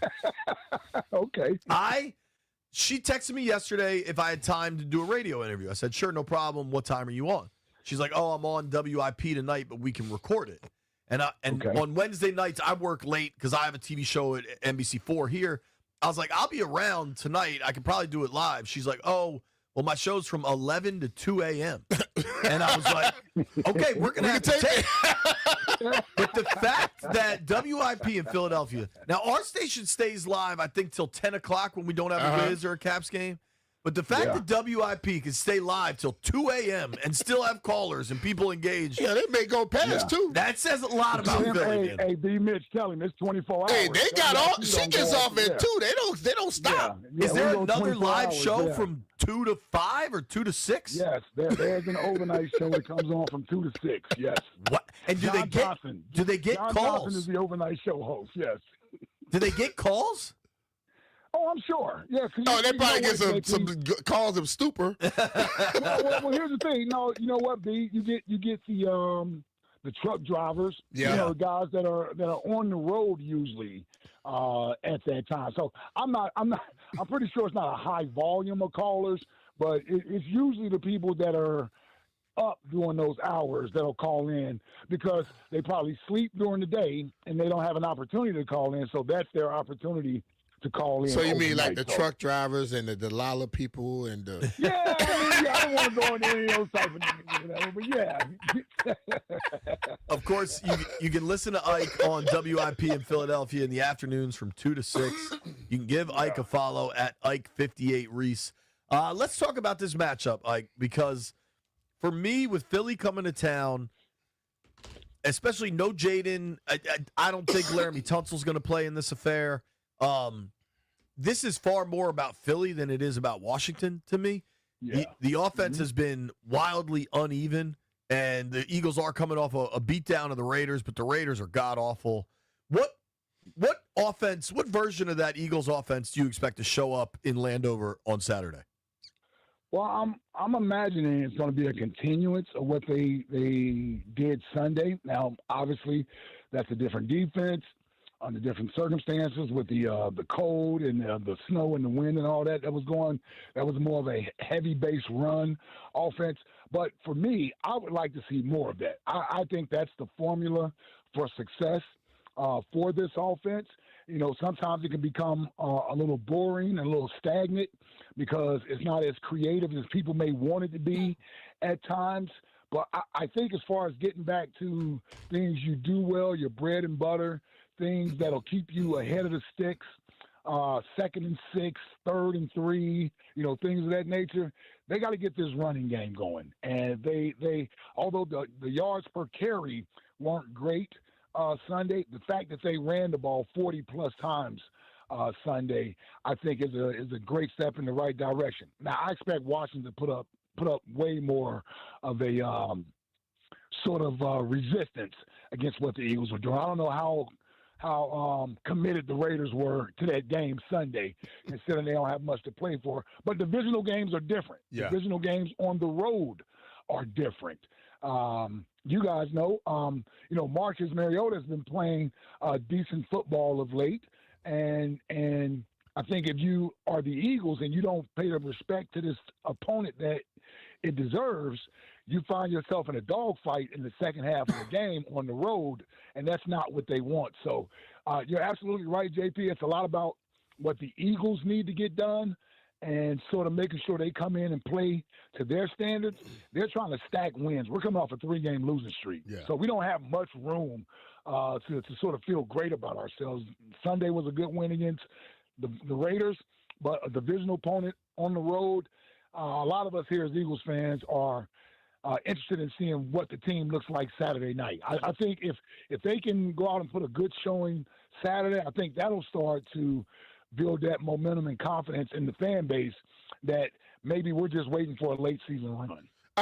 Last year they were like automatic, whatever they step on the field, Saquon had big runs. Step on the field, AJ Brown had big plays. This year that's not happening on a consistent basis, and it just seems like they're lost. What do you think is the reason that this team is playing like that? They couldn't find who they wanted to be as an identity. Now, I think they came into the season thinking that they could sort of, I guess, have the same identity we had last year to some degree. But, man, Saquon ran the ball last year more than he ever has in his career. Over 2,500 rushing yards. That offensive line, they played, 21 games on the way to that championship. And I'm not sure once the season started, they were ready to click on all cylinders. And it's kind of been an uphill battle from that standpoint all year long. So then they wanted to pivot, in my opinion, to try to lean on the passing game. And that's where the inconsistency showed up from that standpoint, is that the passing game, some games it would flash, some games it wouldn't. Some quarters it would look good, some quarters it would be completely missing. And I think that's been the main issue, is finding that consistency with the offense. I think they've settled, at least I'm hoping that they've settled on this is who we can be, what they showed Sunday, and they try to build off of that moving forward. But I'd be lying to you if I told you that they struggled all year. Mm-hmm. They really have. They've struggled to really just find that identity of what this offense should be this year. And I think they want to get back to just running the football and taking the shots down the field when it presents itself. How much of – because I agree with you. Like, I think Philly's been – last year it was so obvious they were run first and it was Saquon's team. And then this year, Hurts had a month, 6 weeks of really bad passing games, and then AJ's on Instagram, whatever it is. Like, how much of trying to get the pass game going was to try to placate A.J. Brown, do you think? Well, I wouldn't even just leave it to A.J. Now, he was the face and the voice of the frustration. You can't deny that. He didn't hide his frustration during that time. But I would imagine the other skill position guys weren't necessarily all that happy either when you just don't know what to expect each week in the passing game. So to answer your question, I do believe they went through a period there where they certainly wanted to lean more on the passing game, get A.J. more involved. Listen, he's a great player, one of the best receivers in football. The production says that when he gets his opportunities. So I understand his frustration. Me personally would have loved if he kept it in-house and just voiced his frustration behind the scenes, and they work on it behind the scenes. Because if you give us anything in the media or fans to sort of chew on, we're going to chew on it. And that's what he sort of provided by making his frustrations public. I think they moved past that and gotten past that. But I'll certainly say that certainly had to have played a factor in the direction of the offense for about a 3 or 4 week period there. And so I don't think anybody can deny that. When I was up there playing, we played, and I had my cousin, 05, and every once in a while he would be worried about what the people saying outside about, running. He don't want to be known as a running quarterback. Mm-hmm. And I would have conversation with him. I say, look, bro, if you got 5 yards in front of you and you throw that damn ball and it's incomplete or if something happened, we're going to have a problem. You get back to the sideline. To hell with them people. Let's win the game. Right. Jalen Hurts seems to be going through that phase right there where he doesn't seem to want to run the ball unless he just forced to run it, because I think he's as much of a threat with his legs as anybody else. He just don't like to run a lot. Do you notice the same thing? Yeah, the numbers certainly show that. I mean, when you look at what he was last year running the football, when you look at what he was the prior 2 years, go back to 2022, I think he ran the ball 165 times. That's almost that's my math is right. In Michigan State education, that's over 10 times a game. That's over 10 times. That's 10 times a game that he did that back in 2022. So, it certainly appears to be some reluctance there at times to run the football. But here's the thing that I don't necessarily fault him for, if that's his thought process. These guys nowadays, they are worth so much money being on the field that at some point getting injured enters their mind. If you look at Jalen, the 3 times he's been injured at the end of the seasons, it's been on quarterback design runs. Mm-hmm. And it's not saying that he doesn't have the ability to do it. I just wonder if at some point you're like, do I do it only when I need to do it or when I must do it? And I think they've gotten past that. Certainly this last game, he had 7 runs this last game. It was just through 3 quarters. So, maybe it's something that's going to become a bigger part of the offense now that we're late in the season, because he sort of have preserved himself hopefully for the postseason. So now you got to kind of do it as necessary, sort of like Patrick Mahomes. Like Patrick Mahomes usually runs more late in the year, postseason, that type of stuff, because you're trying to preserve yourself. So I think there is some truth to what you're saying. I just wonder if, from his standpoint, is it smart football? Meaning that I'm not saying go you gotta pick and choose when you do it. I'm not saying go play the RG3 and lower your shoulder on the linebacker. Right. I mean, run it and get down, because I just think that, look, any quarterback in the league that can run the ball, I don't care who you are, Drake May, Jaden Daniels, Jalen Hurts. It seems like all of them can run now. Hey, Yeah, it seems like all of them run the damn ball and then get down. But if you can run and you don't, the person don't have to defend it, which makes it easier to defend your offense. Totally agree. Yeah. No, I totally agree. I think it's a valid point. Again, I think he's trying to balance when he does it versus when he doesn't do it. He does it at times, but he doesn't do it unless he's forced to do it. I'll tell you the thing that's down with the offense. Like, he'll run if it's a scramble where it's a passing play, nobody's open, and he has to take off. It's the quarterback design runs where it's being called from the offensive coordinator. That's what's down this year, where I think last year, I think they were averaging 5 or 6 quarterback call runs per game. I think this year it was down to like 2.8, so almost cut in half. Now that math is definitely off a little bit, I think, but it's almost cut in half. It's almost cut in half as to the designed runs. He'll run if nobody's open, but those design runs you're talking about, where you have one less defender and you have the extra offensive player, which is him. Yeah, I think we're going to see a little more of that as we go here. I think part of it is they want to get him through the season. It's 17 games, man. Right. You know how this thing is, man. The last thing they want to do is lose Jalen Hurts because they're running him too much in week 5 or week 6 of the season. So I think that's been part of the game plan. I expect that to sort of pick up now that we're in this part of the season. Talking with Ike Reese here on the Rude Guest Hotline. Rude makes the most reliable HVAC equipment in the DMV.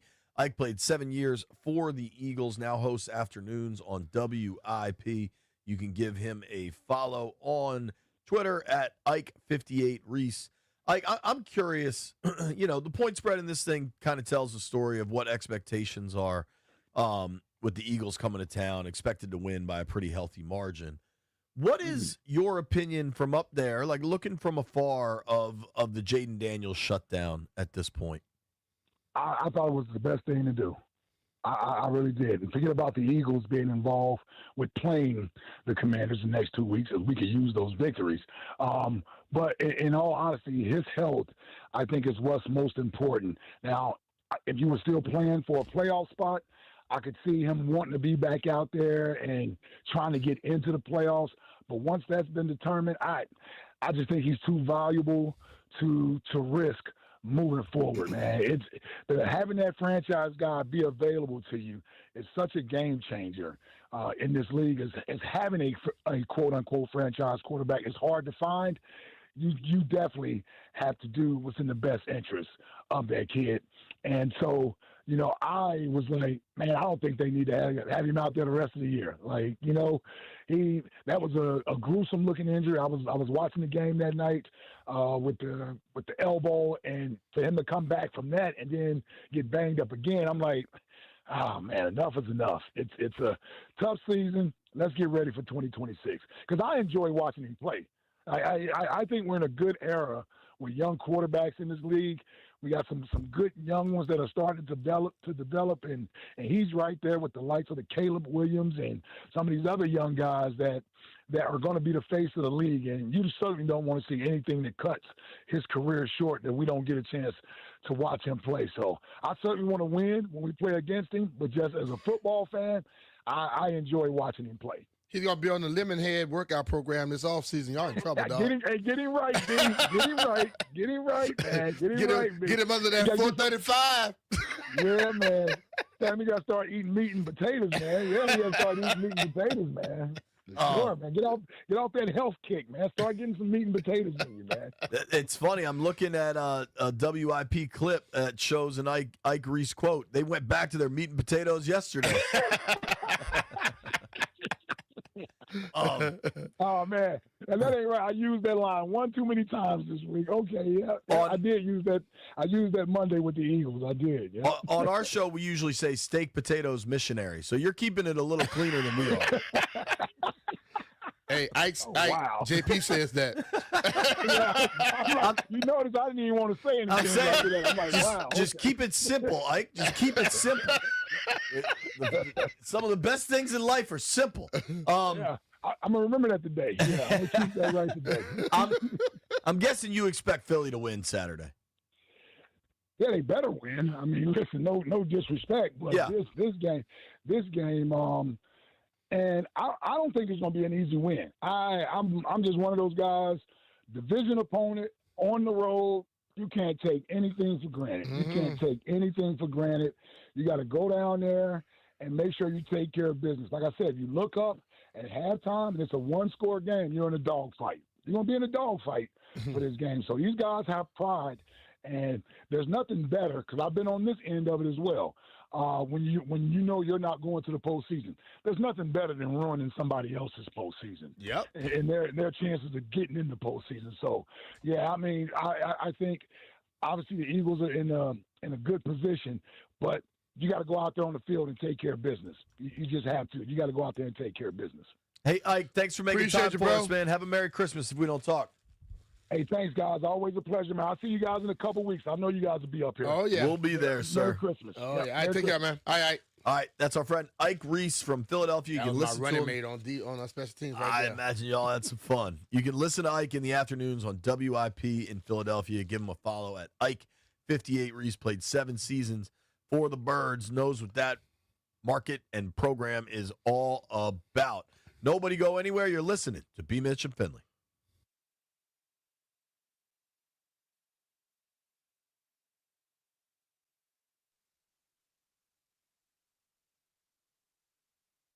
Hey, it's JP and BMitch here. We've been buying cars from Oarsman Automotive of Virginia for a long time. They've taken great care of our families. They can do the same for you. They've been doing that for over 100 years in the DMV. With that kind of track record, you know they're doing something right. They've got 7 convenient locations all across Northern Virginia, and they've got all the best-selling brands you're looking for. Toyota, Kia, Ford, Lincoln, Chrysler, Chevy, Buick, GMC, Dodge, Jeep, those big old Ram trucks. Whatever it is, they've got an unmatched selection, but they've also got incredible deals and financing. And let's not forget, Oarsman also has a tremendous selection of quality certified used vehicles you can choose from. Best of all, B, I know you took advantage this week, the Oarsman Lifetime Edge. I love the Lifetime Edge. They give you up to $1,500 in extras, including a complimentary car wash with every scheduled maintenance. Hell, my car looks like it's brand new right now. Look like that thing just came off the line, and they put it out there for me. They give you a loan of cars with every major maintenance, and also they give you a lifetime engine guarantee. And that's great news from Oarsman. If you've got a car to sell, take it over there, and they'll pay you up to 125% of the Kelly Blue Book value, regardless of its make, model, or year. It's simple at Oarsman. They like to keep their customers happy, just like JP and I. 2 beyond satisfied Oarsman customers. Let's ride together.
This sports update is brought to you by the Reynolds and Power Home Team, Keller Williams Realty. The Seahawks rematch Thursday night with the Rams carries pretty significant NFC West title implications. The Seahawks and Rams tied atop the division and are a game ahead of the 49ers, a win huge for either team. For the Seahawks, taking a look at their injury report, tackle Charles Cross is the only player listed. He is out with a hamstring injury. Now, for the Rams, defensive end Braden Fisk is questionable for tonight with an ankle injury, and Devontae Adams listed as doubtful with a knee and hamstring injury. That could be huge. Do you want to hear the fastest way to know what your home would sell for? Reach out to the Empower Home Team. Simply text your address to 800-763-3000. No phone call, just text your address to 800-763-3000. That's 800-763-3000. From the Crop Medcap 5-Star Sports Desk, Savannah McCann on the Fan.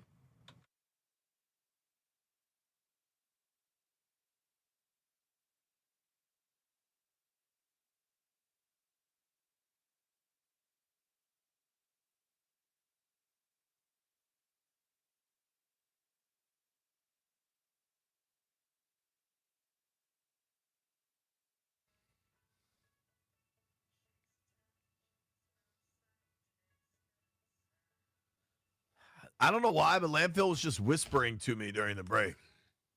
Like very sensually. I heard that, and I was trying to ignore it, but, you know. Do you think he wants some of my cake? Cake, yeah. Wendy just told me her mom's name. High above me, she's so lovely. You like the song, B? I did until you started singing it. Like Cleopatra, Joan of Arc, or Aphrodite. What did you do with that money? I don't know where this old man joke is going, but what money, Brian? That your parents gave you for singing lessons. Yeah, there it is. Spend it on cigarettes. That's why you saw you swallowed that rock. Quick question. I do want to get into this game.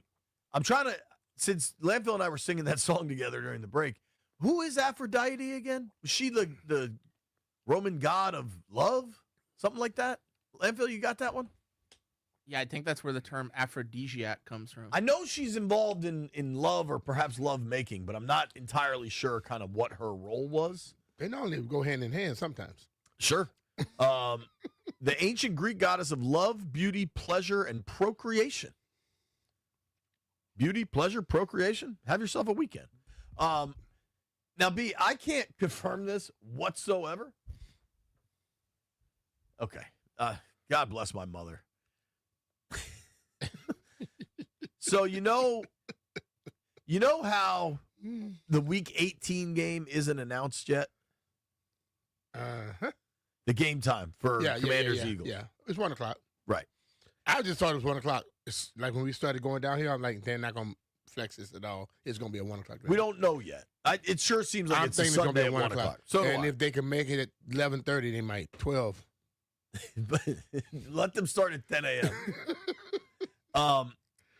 So my mom just texted me, Saturday, 2 o'clock game in Philly. Count me in. Could be a good time. Are you going to drive up there? And I replied, did they announce that? And she replied, it's on the CBS app, which I follow for times and dates of games. And then she sent me a screenshot of the CBS app. It says Saturday, December 20th. So this Saturday, Eagles at Commanders. And it's at 2 o'clock because she's in California. So Pacific time. Yes. Yeah, Mom. The game this Saturday is going to be at 2 o'clock for you in the Bay Area. It's 5, though. It's also the game here this weekend, not the game in Philly in 3 weeks. So that information is not accurate. So, Mom, when you see him, just punch him right in the forehead. I'm with you. As far as I know, we still do not have game time for Week 18. Commanders at Eagles. B, Landfill asked a relatively simple question here. I'm with Ike. Ike Reese just joined us. If you missed any of that interview, get on the Odyssey app, hit rewind, whatever you need to do. I don't know that Washington, frankly, can win this game. I think Philly's defense is really, really good. I think they get to the quarterback really, really well. You can run on Philly. Yeah. But I think this is going to be a bit of a dogfight. I just think I don't expect another Vikings game where the execution was god awful. I don't think this is a Seahawks or Lions type offense that Washington just cannot keep up with. Mm-hmm. I think this will be kind of low scoring, kind of ugly, kind of dogfighty. And I think Washington has a chance to muck it up. They do. I think the thing about what Ike is saying about these division games is absolutely true. You know them so well. They know you well. And these games normally don't go like just get blown out. And we've seen the Eagles games, like the championship game was like an outlier compared to how these games normally go. You know, I don't know. They're so close and their fans come in, but it seems to be a game where I know 1-7 plays his ass off. So that game, I mean, I'm expecting a big game from Terry. We know Quignon, but he's been up and down this year. He has some few injuries and all, but he yapped a little bit after the one last year. You know, Terry don't normally say anything. He takes it, tucks it, and he brings it out when he gets back on the field. Did you see Terry's comments yesterday? He had a really great line. A lot of what we talked to Terry about was just kind of the Jaden situation, but it was he had one line kind of asked about being the spoiler, and he's like, man, we work so hard that it's not about spoiling it for something else. It's about getting a win for us. Yep. And what we know we can do, what we can be. And I understand that from Terry. And he said, he's like, man, who knows what's going to happen, but it's like that for me. He said, for me, it's like that Denzel Washington meme. I'm not leaving. I'm leaving with something here.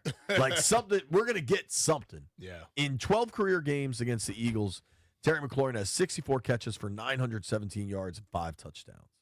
He has played well against the Eagles throughout his career. His first game, bro. Yeah. The only team he has more yards against in the NFL is the Giants, and it's not by much. He has 920 yards and 6 touchdowns in his career against the Giants, 917 and 5 against the Eagles. So Landville's question here is pretty simple, and maybe you just provided your answer. And I was going to let folks chime in on the phones here, 800-636-1067. Who needs to have a big day Saturday for Washington to actually beat Philly? The offensive line. Because, see, everybody's going to say Bill, but Bill can't do anything without them. The offensive line has to win that line of scrimmage against their defense. And we know it's a tall task, but we've seen teams run on them. Okay? Chicago runs the ball, but I didn't expect them to gut them like that. And what I saw in that game, the misdirections, the cutbacks and things got them. And I think Bill is good at that. One little tidbit I'll drop for Bill. Your left hand comes along with it. Stop letting it just run around for free. You can cut without that arm being free because he's going to need that because they will be raking at the damn football. Absolutely. I think Chris Rodriguez is also healthy. So I'm curious how that timeshare goes. Who gets what, kind of. I think you're probably going to have Coleman in at left tackle instead of Tunsil. That's just what my gut tells me 2 days before game time. For me, dude, there's been a lot of questions about Cliff Kingsbury. I think Kingsbury needs an excellent game. I think he needs to call an excellent game. I think you got to lean on the run. I think you got to put your team in position to stay ahead of the sticks. Like, if you get into a lot of 3rd and longs, the way Philly can force turnovers. You play into their hands. Then. Right. Yeah. And I think, listen, man, if you get stuck, if you can't run the ball in this thing and you end up with a lot of 3rd and 8s, okay. But if you try that bubble screen for the 8,000th time and Philly's all over it, and instead of 3rd and 8, it's 3rd and 13 because they make a play on the receiver in the backfield, like, that to me is more problematic. Knowing that they're going to do that, it's a good time for that. What I've been suggesting. You've been calling for it for months. If it happened and they walk in, I need you to just let them know. I'll call you. I'll call you immediately. Yeah. I want to open these phones. Who needs to have a big game Who needs to step up if the Commanders are going to upset the Eagles this weekend? I want names. I want specifics. B says the O-line. I'm saying Kingsbury. I think defensively there's plenty of people you can point to as well. You're listening to BMitch Finlay. Phone lines are open.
Give me American Woman.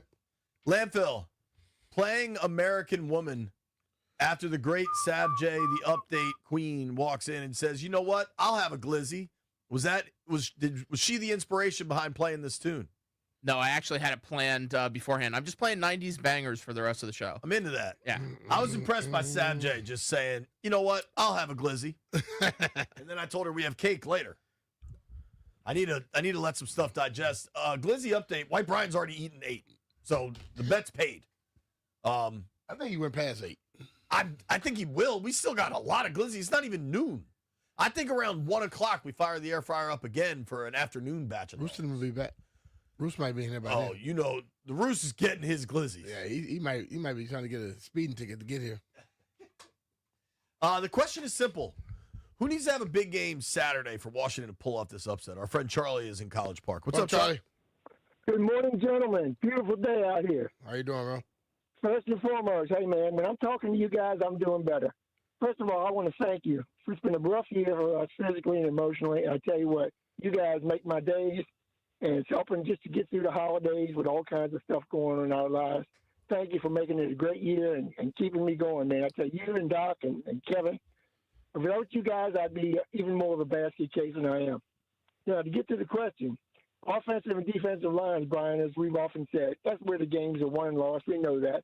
If Washington had much more of a pass rush this year, they'd be in a lot better games. You know that. They got no pass rush. If you don't give Jalen Hurts some pressure, he's going to sit back there and eat you with tight ends and backs across the middle, crossing patterns. They've been doing it all year.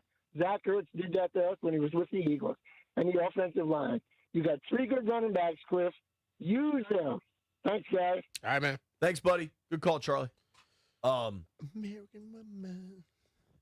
Defensively, you know, when things were going well and a lot of it was impacted by having good pressure off the edge, especially when Dorrance Armstrong was playing. Mm-hmm. But when things were going well, you know, it wasn't until when did we really start to realize this season was lost? Like about the third, fourth game of the losing streak. Yeah, I think the Seattle game might have really kind of hammered it home. But when they lost to the Bears, they had just try to go back to mid-October. They had just beaten the Chargers in L.A., their best game of the year. They were coming home to face the Bears. They had a fourth quarter lead, and you're like, all right, they're about to get to 4-2. Things looked okay. You lose to the Bears, and then all hell broke loose. And I think it was that Seahawks game. They fall to 3-6, and you're like, all right, this is Dunsky. Then you lose to Miami and Madrid, and it's super Dunsky. But early on, when things were going okay, Kinlaw and Payne were dominating. Yeah.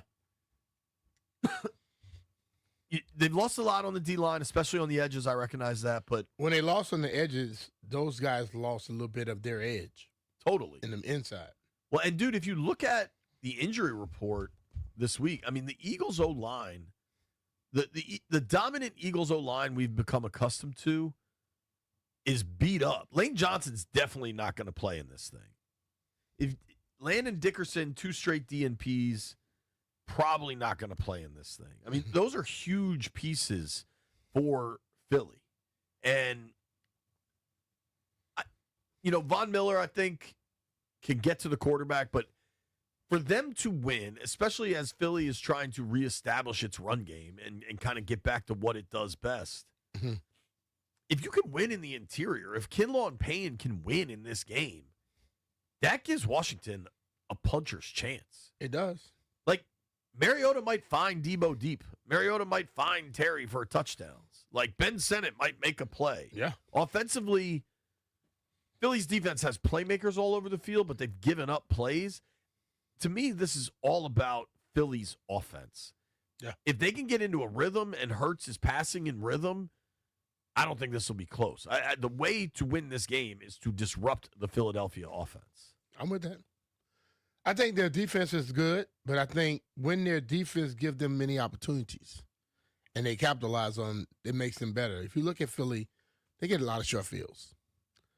I was asked this morning about the keys to winning. I was like, do not help them.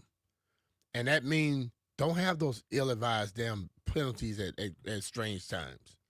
don't turn the ball over. Turn them over.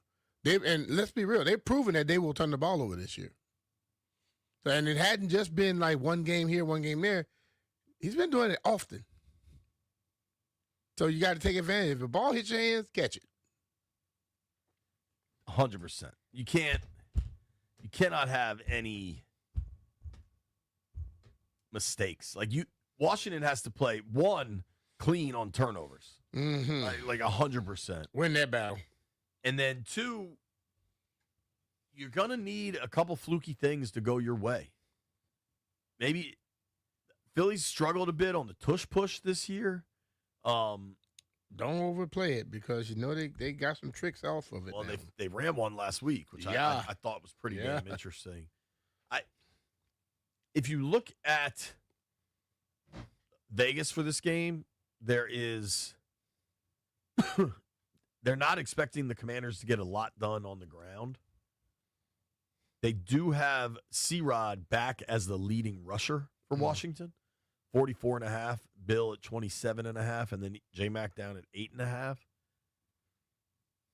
You'd love to see Bill and C-Rod get into some kind of flow where they're both contributing. Yeah.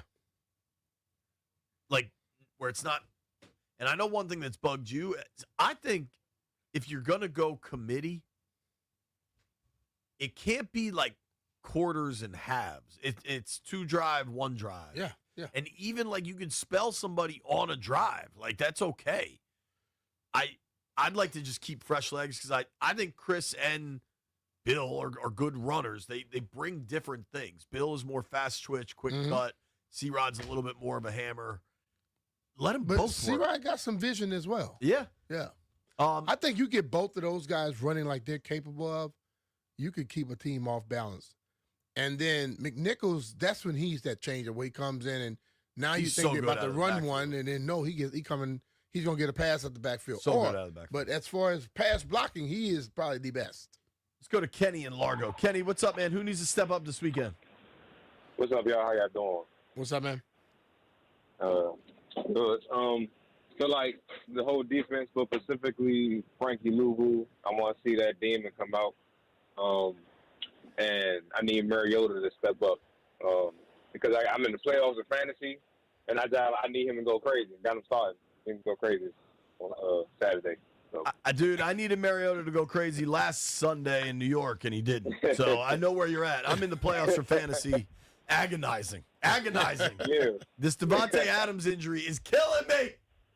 Hey, man, I feel you, man. I got injuries, too. Hey, I had JD, but, you know how that went. Yeah, that didn't go how you wanted. All right, Kenny, appreciate you. All right, Kenny, be cool, brother. Good luck this weekend. All right, y'all. We'll keep these phone lines going. Adam Tuss is going to join us at 12:30. Big news coming out of the D.C. government as far as transportation for the new RFK Stadium. Right now, though, 800-636-1067. Who needs to step up this weekend for the Commanders to pull off the upset?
This sports update is brought to you by Baldino's Lock and Key, your hometown security team. Visit baldinos.com.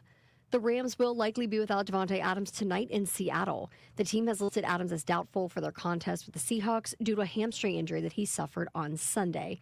Rams coach Sean McVay said they're going to give Adams every chance to play on the short week and that they're going to take it all the way up until game time before they make the official decision. And more injury updates around the league. Green Bay Packers safety Evan Williams told reporters that he suffered an MCL sprain against Denver last week. Just so happens to be the exact same play where Micah Parsons tore his ACL. According to Williams, his status is day-to-day. Baldino's Lock and Key is your hometown security team for auto keys and fobs. They make car key problems look obsolete. With 9 area locations throughout Virginia and Maryland, stop by one near you today. Or for more information, visit baldinos.com. From the Crop Medcap 5-Star Sports Desk, Savannah McCann on The Fan.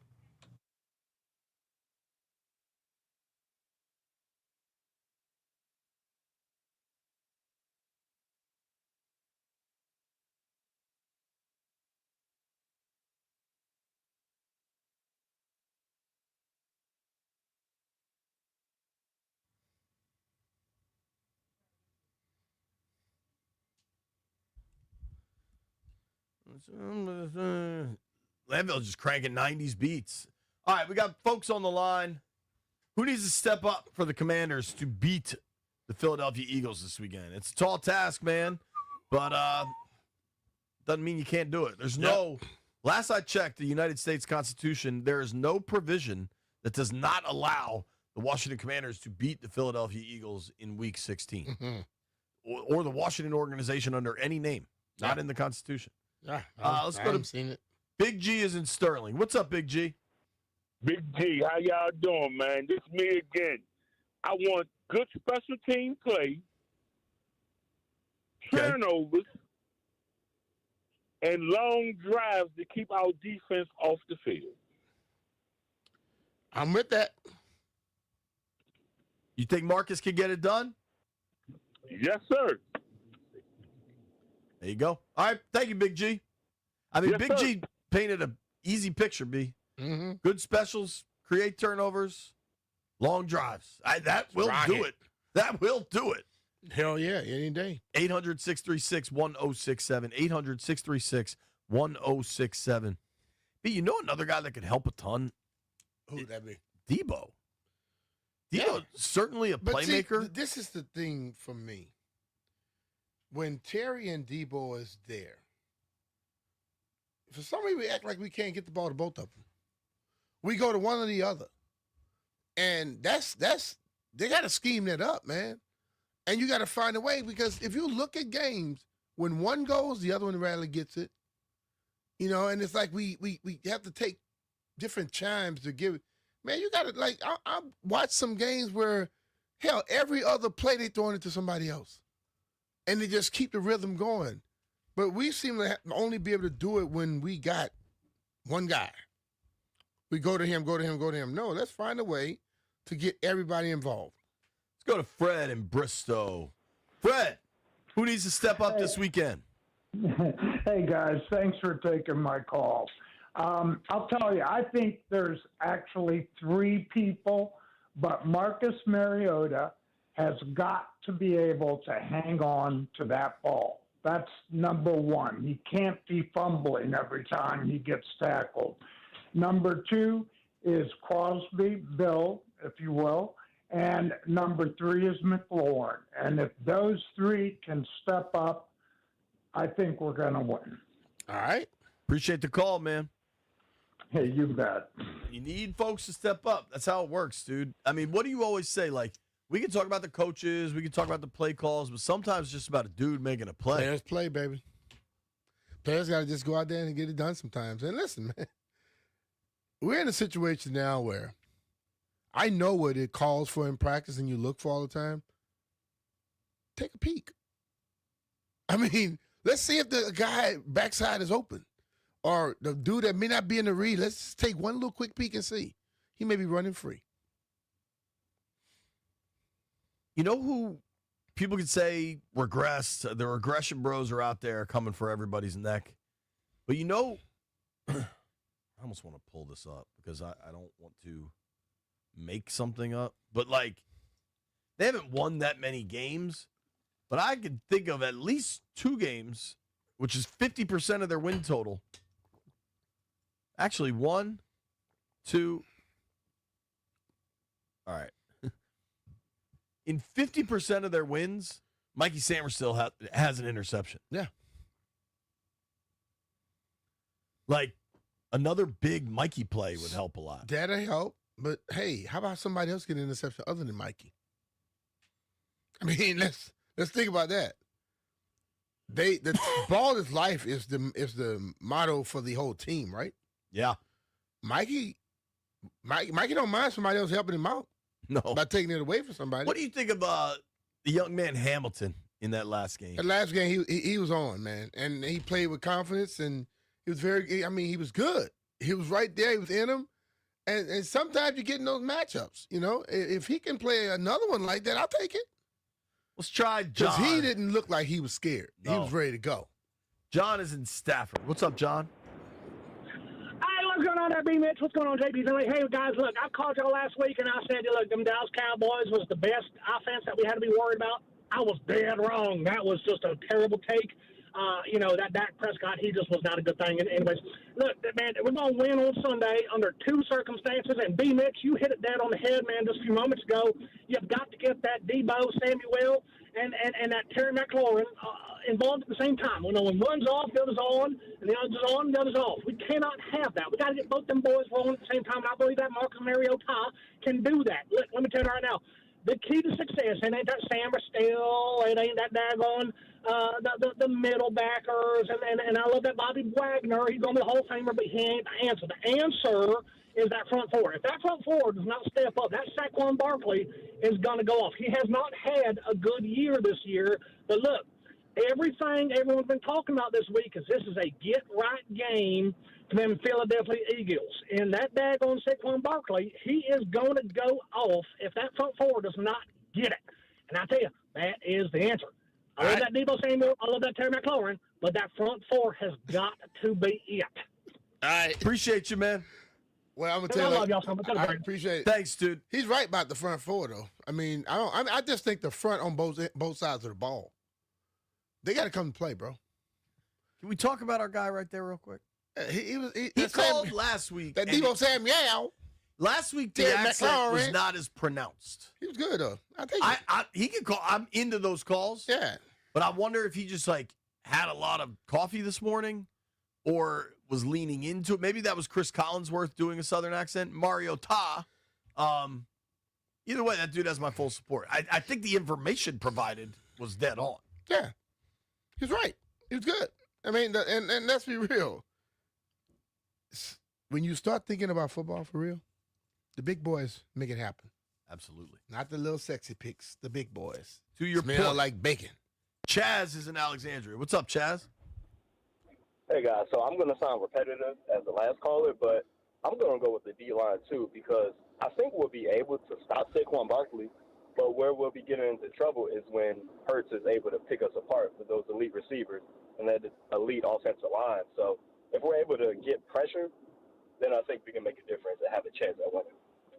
All right. Need pressure, man. Especially Hurts is only 2 weeks removed from a 5-turnover game. Yes. Even if we just want to say it was 4 picks because the pick/fumble is incredibly fluky. I don't care. You had the ball in your hands. You fumbled it. You did. Yeah. Let's go to Jeremiah in Fairfax. Jerry, what's up? Hey, how y'all doing? Thanks for having me on. Right, so I think JP hit the hammer on the head earlier when he said Mike Sanderson on the defensive back now, or hold all the defensive backs. Now, my reasoning is Saquon hasn't had a great year like the earlier caller said, but he's still going to provide us with a challenge. We're going to have our hands full. You can't really ever underestimate him. He's had good games against Washington throughout his career. If you allow both AJ and Devontae to get going, you can't really focus fully on Saquon, and it's just going to be a nightmare from there. So if you can keep those two covered, as well with the pressure from the D-line, I think it'll be a much easier job on the offense. You won't have to score as many points. But thanks for taking my call. All right, man. Thanks, dude. It's a good call. I mean, the other one in this, and I think one of the callers touched on it, but it's Mariota. Yeah. Marcus just cannot have the silly turnover. Yeah, he said it himself. He said, I have this I'll be having a good game, and then I just have this one bonehead play. Let's let the bonehead play stay at home. Totally. I mean, and that's just come down to being mentally in it the whole time. Don't relax. I don't care how good it gets. Don't relax. Do you know his last game without a turnover? And some of that's a little spotty because, actually, I guess he's played in every game because even in Minnesota, he came in the second half. He hasn't had a clean sheet since the Lions game. That was November 9th. Yeah.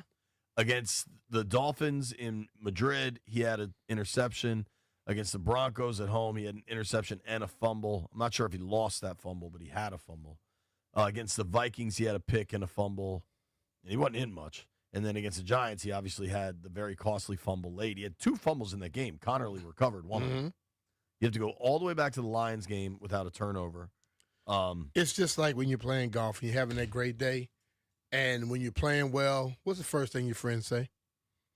Damn, dog, you on pace to break 70. Then what happens the next 3-4 holes? You start thinking about how good you were playing and how good things can be, and you don't focus on the moment, and you end up going bogey, double bogey, bogey, double bogey. You're speaking my language. I'm just saying, it's like it's the same thing when you're having a good game of football. It's so much easier if you just forget about what you've done and focus on what you got to do. So many times we start getting happy. We get complacent when we get happy. And then all of a sudden, that one little play comes and it just blows up everything. It's like missing a damn foot putt.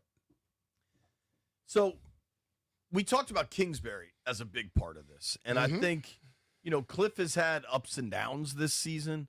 Hard to get a full measure of Cliff with all the injuries. Just like I think it's hard to get a full measure of what this season could or couldn't have been due to all the injuries. Commanders come into this game 24th in scoring and 18th in yards gained. Yeah. Let's do a should and a will. Do you think Cliff will be back next season, and do you think Cliff should be back next season? Will? I don't know. Because, see, the thing about it, he was the hot commodity here for 2 years, and I think eventually you got to make a move or you fall out of that mix. So I don't, and then you got a lot of colleges now. You're gonna have some pros, so I don't know if he will be. Should I think he got unfinished business. I want to see him take that step to where the tendencies we see get changed. Change those tendencies, and then this thing could be remarkable, dude. You know what job I thought about? And I don't know anything. I am not a Glazer family member. Tampa. As hot as Tampa started, and they have just fallen off. Mm-hmm. And I don't know that it'll happen, but if Tampa ends up falling out of the playoffs, would you be shocked if there was a move made there, if Todd Bowles got the boot? I wouldn't be shocked if nothing happened in the NFL, dog. Right.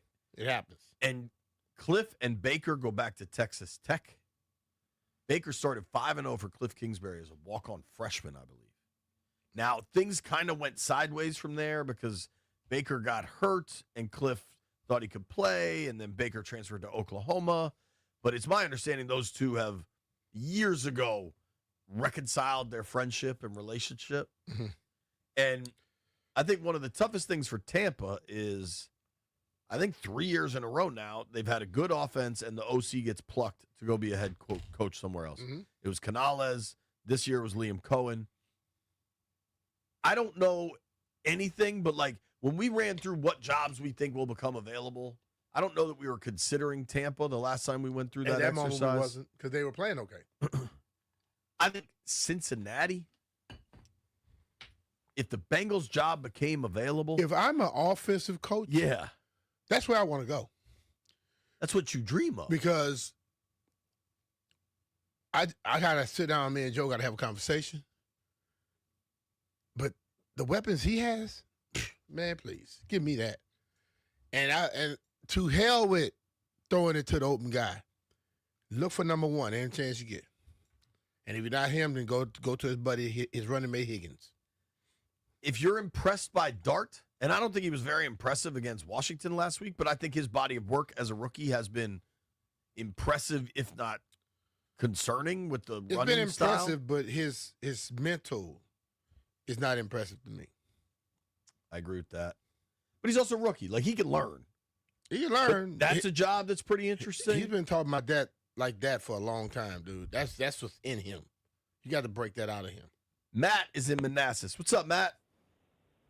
Hey, so not saying I'm an expert on anything, but when you look at the numbers, and my biggest concern would be dealing with those two cornerback. Well, I guess cornerback, and they consider him a nickelback. Cooper DeJean and Quinyon Mitchell. When you look at their numbers, we got to figure out how to get past. Like, they got some crazy number, like 400 attempts with no touchdowns, and Mariota, he's got to figure out how to get past those two guys. Sure. That's what I think the key of the game is. All right. You need Mariota to have a clean sheet, man, undoubtedly. And that's a lot easier said than done. Specific to the Cliff thing, I don't know how that's going to shake out. And I think if you look at the numbers, Cliff's actually been a lot more steady than people kind of give him credit for. They have an exact even split pass to run through 14 games, 401 pass attempts, 401 rush attempts, which is just kind of surprising. It's tough because you got to try to balance out that of the run game. A lot of that is quarterback runs. Mm-hmm. But not necessarily. Like, if you just look at it, though, Jay. Scrambles, I'm saying. If you think just being equal is something great, that's fine. But you watched the games as well, and you saw situations where a pass was unnecessary. So if you had 20 more runs than you did passes, it wouldn't hurt nothing, would it? No. And I think it would probably have a different level of scoring, too. So it's not the fact that he's been awful. It's just that he hadn't been consistent. I don't look at it like I look at, if I'm playing a team that sucks on defense when it comes to running the ball against them, I'm going to run the ball against you. If a team can't stop the pass and I ran it 50 times last week, I can throw it 45, 50 times this week. I don't have to be equal in a game where you are horrible at one aspect or the other. And I think that's where you got to see, like, we went into several games saying this team here is not good defense, not this, not that. And we did not do well against them what they were bad at giving up. And then you see another team come right behind us that's not as good offensive as us, and they cook them in exactly what they were bad at. You got to be able to take advantage of people for what they can't do. You make sure when that game is over, they still can't do it. They don't look like they can do it. They don't think they can do it. We go into the game and they dominate us in a situation where they could not do that. That's the problem. Big time. You are listening to BMitch Finlay. We are starting to hear from Ashburn today. What exactly is going on? We know who will be the game day captains for Saturday's game. Terry McLaurin, Jeremy Reeves, and this is cool, Antonio Hamilton. All right. Coming fresh off that like big game that, against the Giants. Laramie Tunsil will not play this weekend. What does that do to the Washington offense? Plenty more for us to figure out. But next, our guy Adam Tuss will join us from NBC4. Big meeting yesterday at City Hall about transportation options for the new RFK Stadium and what that means for fans and for our listeners. Nobody go anywhere. You're listening to BMitch Finlay.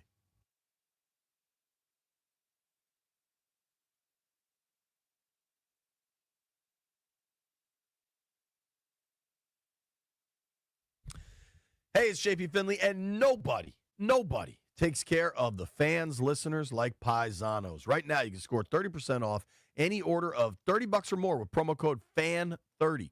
Pizza, wings, pasta, salads, chicken Philly cheesesteaks, they are banging. Whatever it is you want. The gyro, perfect for game day, late night, or when those holiday leftovers finally lose steam.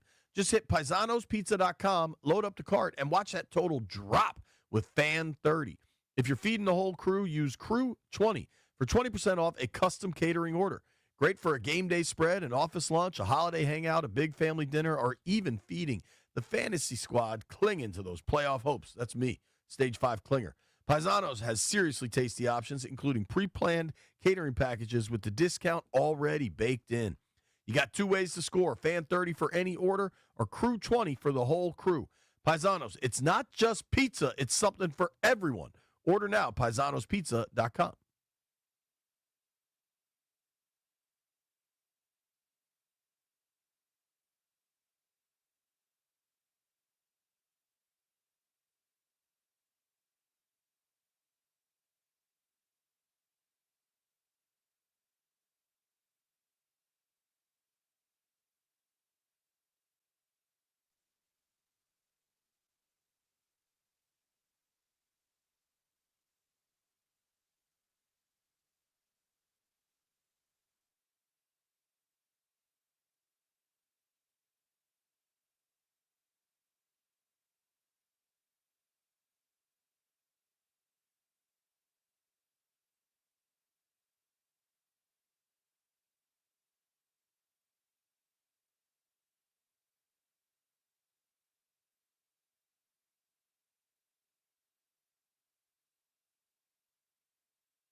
This Sports Update is brought to you by Oarsman Chantilly Toyota. As they like to say, let's ride together. It's official, the Nationals have announced the hiring of new general manager Ani Kalambi.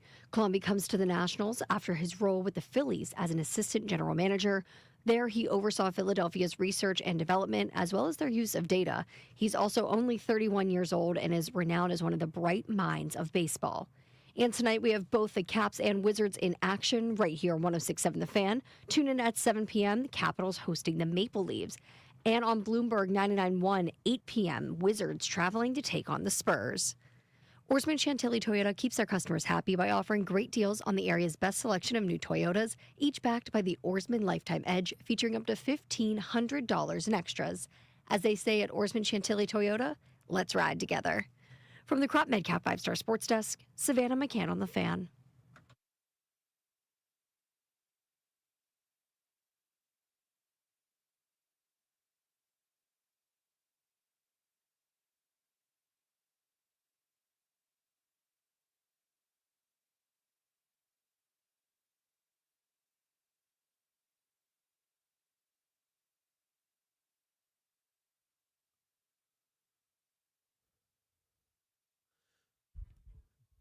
'90s bangers all day.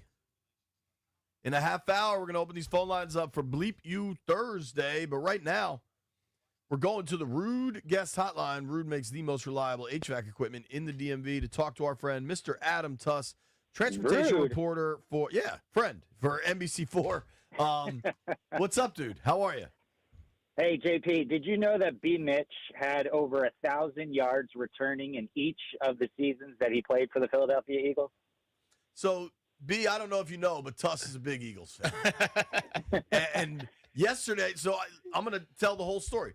So, what's ironic about working in television, the absolute worst place to watch television in the world is at a television station. It's the worst. Because there's 8 million screens and no audio anywhere in sight. And so I see that Tuss is doing this story on RFK, on transportation options for RFK, and I'm really interested in it, but I can't hear a thing. So I text him like, hey, could you do radio tomorrow? He's like, yeah, and oh, by the way, the Birds are coming to town this week. Yeah, baby, 5 o'clock Saturday. Let's go. So I knew I'd have to deal with this, and yet I wanted the information badly enough to put up with it. We'll get to we'll address the elephant in the room first. Are you at all concerned about Philly's at times lackadaisical offense coming into Northwest Stadium? I'm terrified. You don't know what team you're going to get from week to week as far as the offense is concerned. I will say the defense looks pretty darn good, and Mariota, thank you for getting the correct pronunciation, JP. Hey man, Mariota, working for you, Adam. He could have a tough night Saturday night. So we'll see. Yeah, dude, I think you can count on Philly's defense. The offense is perplexing. It's on and off. But if they run the ball well, I think they can. I think that'll kind of take care of things. Are you going to the game Saturday? So it's a little bit of a sore subject. Ooh. I want to go. My oldest daughter, my 15-year-old, I have converted her into a huge Birds fan. And we want to go, but I committed to a holiday party a long, long time ago, and I can't get out of it. And if I tried to get out of it, then my wife would be very upset with me. So I'm doing the right thing, JP. I know that life, dude. Oh, yeah. All right. Now that you've bragged about your Eagles, let's get to your day job. You are the transportation reporter for NBC4, which I always enjoy your stories, and I'm always asking you questions about, like, will Tyson's to the Legion Bridge ever not suck? Things like that. But yesterday you covered what you told me was a big meeting about the transportation options at the new RFK Stadium. Can you just tell us kind of what the meeting was and maybe what we learned? Yeah, so a lot of good nuggets in here. This was the first time that the head of DDOT, the head of Metro, some team officials, they got together.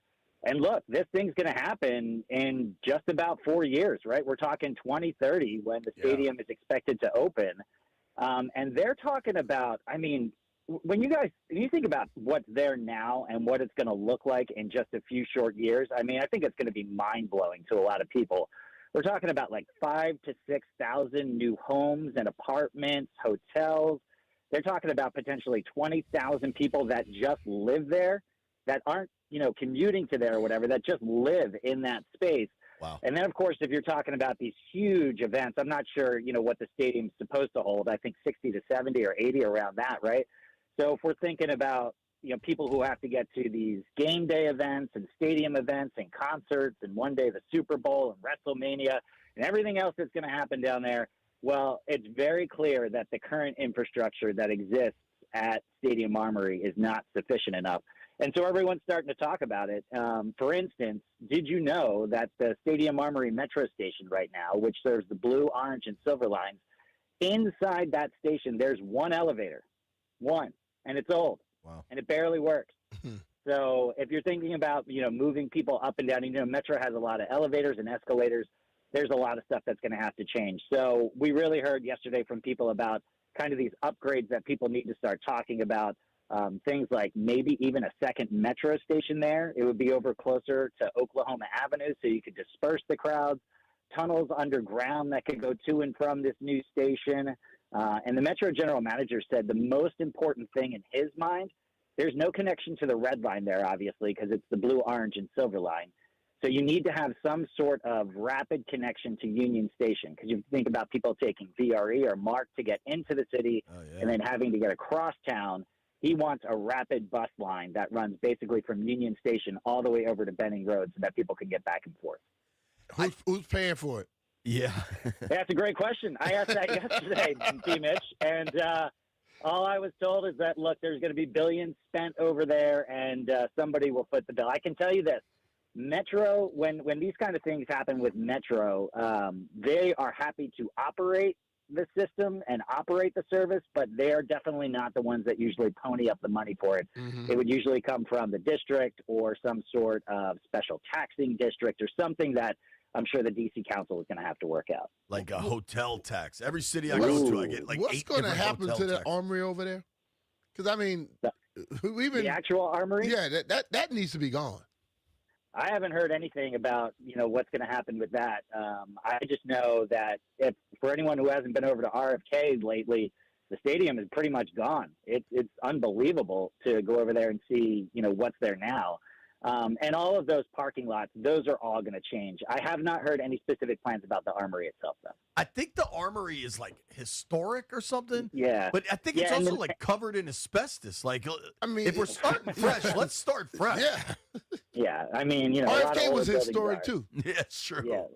True. I know they use the armory a lot for stuff like the Marine Corps Marathon. Like, that's where you pick up your running number and that kind of stuff. I know that. They could pick him up from the new stadium. Yeah, they got talking with our friend Adam Tuss, transportation reporter for NBC4, after a big meeting about transportation needs at the new RFK.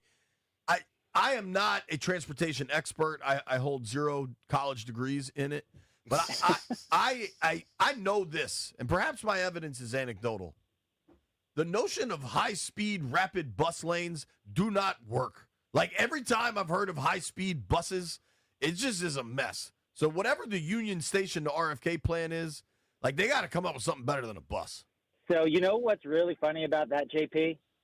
Have something there right now, and it's running. The streetcar, right? And they're doing away with it. The city has literally spent so much time putting the tracks down for the streetcar, putting up the poles, putting up the electrical systems, and now they're this year or in the next couple of months, I believe, they're going to decommission the streetcars because they basically have become so expensive to operate and maintain.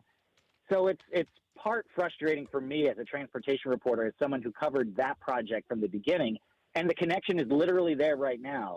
My guess is that they're going to take some of the right of way that the streetcar has. H Street Northeast will look a lot different if they can dedicate lanes to buses and make, maybe keep the stops that are there for the streetcar, but instead the buses are running. And that's what you're going to have. But I do agree with the general manager. If you don't have a connection to the red line, which is the busiest line in the metro system, and by many accounts, Union Station is the busiest station in the metro system most days, then you're going to have a big problem, because everyone trying to feed into blue, orange, silver, that's going to create a real big bottleneck. And the general manager is hoping that, he says 40%, he wants 40% of people going to this new stadium to take transit. As we all know, Northwest Stadium is not the best stadium. You get up at Morgan Boulevard, you still got like half a mile to walk. It's brutal. Dude, so I lived in Northeast. I lived like 4th and G, basically. And when they were building that streetcar, now they're going to rip all that up? Yeah, that's right. That's so stupid. The only thing that really got better from the entire streetcar bonanza, in my opinion, is that H Street itself. I'm sure you experienced it, JP, when you lived there. That was the bumpiest road in America, and they smoothed that. They smoothed that out, so that was good. Yeah, man. I will tell you one other really kind of funny, lighthearted moment from this meeting yesterday. They were asking, what kind of stadiums are you trying to model yourself after? Like what makes sense from like a downtown football stadium perspective. And they said, JP, I'm sure you've been to a lot of these. They said Minneapolis, Minnesota is a good one. That's sweet. They said the Detroit one is a good one. They said Atlanta is a good one. They said the one that they are absolutely not modeling themselves after is the Dallas Cowboys. It's in the middle of a parking lot. Yeah. And there's no way to get to it with transit, which I thought was pretty funny that, we're taking shots at the Dallas transit system. Well, it's funny. So I'm lucky enough. I've covered every stadium in the NFL, and Texas is just its own beast. People in Texas aren't taking transit anywhere. Yeah. They're taking F-350s everywhere. Yeah, they're driving everywhere. You got to serve you go the market You go to you're in. 7-Eleven, you got to go 40 minutes. Right, exactly.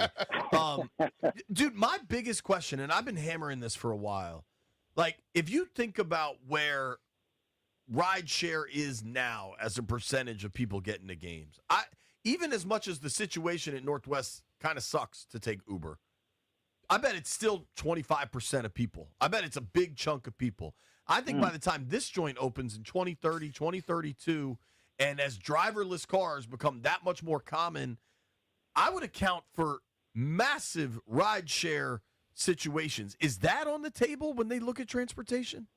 Yeah, for sure. Waymo is the kind of leader in the autonomous vehicle space right now. They're operating. You go out west, you see them everywhere. Yeah, in Phoenix, they were everywhere. Yeah, all over everywhere. the damn place. People in San Francisco, it's just part of the landscape now, and it's almost like a tourist attraction that people who haven't been there, they want to get in these autonomous vehicles. So they're here. The thing is, Waymo has been testing on the streets of the district, and for whatever reason, the D.C. Council has not moved forward with new regulations that would allow them to operate here. I don't know if it's because our streets are kind of funky and we got the roundabouts and the circles, and we don't really know how they're going to operate here. But Or because they haven't gotten their cut. They haven't been given the green light here. But I will say, if you look at Cap One, look at Nats Park. These are other examples that they were talking about yesterday of places that they actually think work really well in terms of getting everyone to take transit in different modes. There absolutely will be spaces for pickup and drop off, and especially if it's in the city, right in that campus. That's ripe for. I think. I wasn't. I remember the Vet, but I don't remember the old RFK because I never saw a game there. But didn't people used to park their cars on East Cap and then walk to the game from there?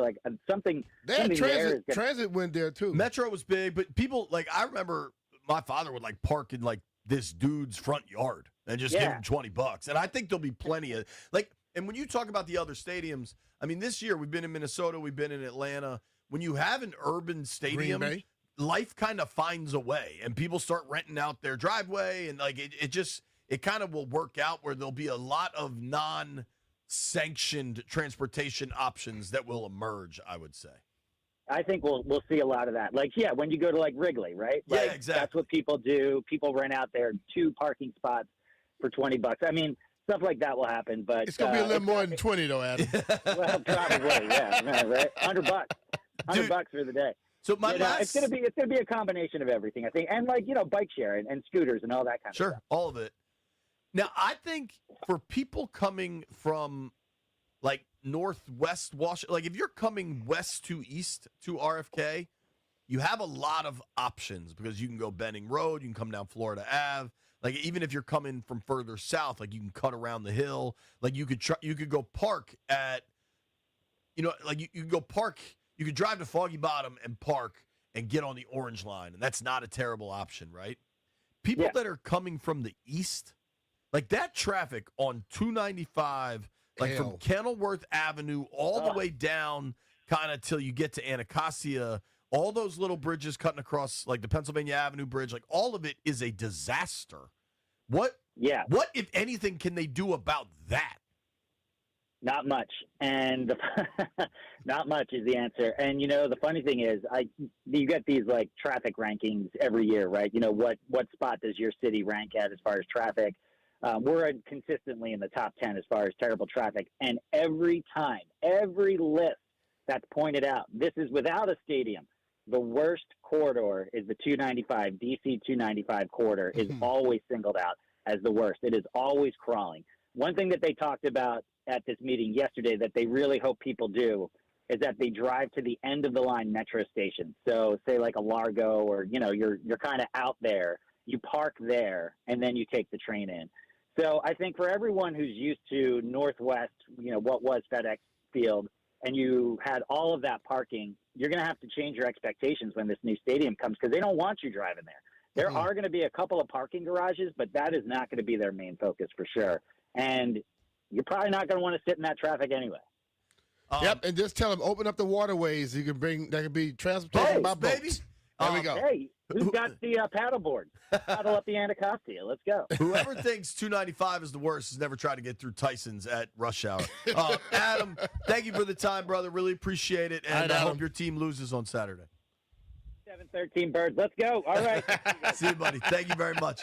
That's our guy, Adam Tuss from NBC4. You can give him a follow at Adam Tuss, Tuss. It's going to be fascinating. We're watching what's supposed to be a new world-class stadium get built in our backyard, and there's a lot of moving parts with this thing. I can't wait to explore it.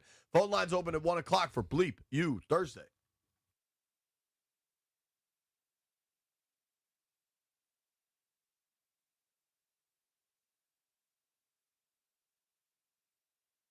Hey, it's BMitch here. Every NFL Thursday is your chance to hit the jackpot on FanDuel. Because with FanDuel's Thursday's touchdown jackpot, you can win a share of $2 million in bonus bets each week. To get in on this Thursday's action, all you have to do is place an anytime touchdown score bet before the game kicks off. And if your player scores the first or last touchdown of the game, you'll earn your bet plus a share of bonus bets. Just visit FanDuel.com/Brian to take a shot at the jackpot. That's FanDuel.com/Brian for your chance to win a share of $2 million in bonus bets. Play your game with FanDuel, an official sports betting partner of the NFL. FanDuel, official sports book of 106.7 The Fan. You have to be 21 years or older and present in Virginia. Opt-in required. Must apply profit boost token on select market. Prize pool to be split equally among all eligible participants who made the correct first or last touchdown pick. Bonus issued as a non-withdrawable bonus bet, which expires 21 days after receipt. Restrictions apply. See terms at sportsbook.fanduel.com. Gambling problem? Call 1-800-GAMBLER.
Come on, Bruce. Heat it back up, Daniel. Yeah, heat it up, Daniel. Shit. Let's go, Dan. Oh my God. Hey, Ruth, don't fuck with my cookies. I saw the tray. It didn't look as good on TV earlier. Some cookies. And light of day. That dude mess up a song, boy. You what you ain't got. Anyway. What is going on over here? Jeez. Well, if you can't tell by the music or just the general calamities going on in the studio, Chris Russell's joining us. Hello, Bruce. Bruce Tizzle. How are you? Bruce rolled in here with a suit. What do you got cooking tonight? Not a suit. It's a sport jacket and a dress shirt. We're having the holiday party. Unlike you, who made plans to do everything What you holiday could party? to hang out. Ours? Yeah. Tonight? Tonight. Where? It was MGM. at MGM. It was rescheduled for tonight. For real? Yeah, that's like all the emails and all the signs all over. B, you're not going to come and hang out? I Come did on, not man. know. Seriously. We had- I am not lying. We had dinner together. Who did? Me and B at last year's holiday party. Me, you, your wife, and somebody else that I can't remember who. Clearly, they made an impression. Yeah, no, not a very good one. So I was a firm maybe for the previous date of the holiday A party. firm maybe. Firm maybe. Tonight is a Is no. an out. Yeah, dude, we have a family. We go to the White House Christmas tree every year and go to dinner at Old Ebbitt. And tonight was our night. And It's a great thing to do, but Yeah. there's other nights you could do it. you know how hard it is to get a table at Old Ebbitt in Christmas season? I would imagine pretty difficult. It's been a while since I've been to Old Deb. It's been about 3 years. You locked that one in. Yeah. Okay. And as a matter of fact, my homie Mark Seagraves had to pull a string for me. So we're going tonight. All right. Well, I'll tip one back for you in honor of you. We're still getting after it. Right. Just give us a little preview. So Jeff Walker had to leave early today. I heard. And shocker. If I know Jeff, he'll be at the company Christmas party. Do you think he'll miss that? Then he'll be off tomorrow. Yeah. Jeff will not miss free drinks, free cocktails, Neither and the will you, opportunity to in try Jeff's and defense. spread Christmas joy. Let's put it that way. What? Yeah. What are you talking What about? you talking about, Ruth? You know Jeff. You know Jeff. Are you interested in a hot dog? Sure. I'm a sausage guy. I heard We have you had some kind of jalapeno sausage. jalapeno and cheddar. See, now you guys don't think I support the BMitch and Finlay program. I do. I listen all the time, and I watch on Monumental in the morning before I get out the door. What are you wearing? I have a really, really, really hard time staying away from sausage. Landfill told me he's already eaten 8 hot dogs and 3 chili dogs, and White Brian said he ate his requisite 8. Yeah, Is that true? I would advise people don't go in that room very often. Hold on, Landfill. The 8 dogs you've eaten counts the chili dogs, right? Or are those separate? No, Chris Russell doesn't know what he's talking about. Is normal. I ate 8 hot dogs total, 3 of which were chili dogs. I said that. I said you've eaten 3 Russell, chili you very dogs. I said you've clearly- ate 8 dogs overall. Anybody who heard what you said came to You the made it conclusion seem that I like ate he had 11. 11. No, that is Yes. not true. Yeah. Unwax your ears. It kinda sounded Use a like hot that. dog to clean the wax out of your ears. The biggest gross. sausage in the party. So you think everybody but you was wrong? Correct. That's what I figured. You like the D, I like sausage.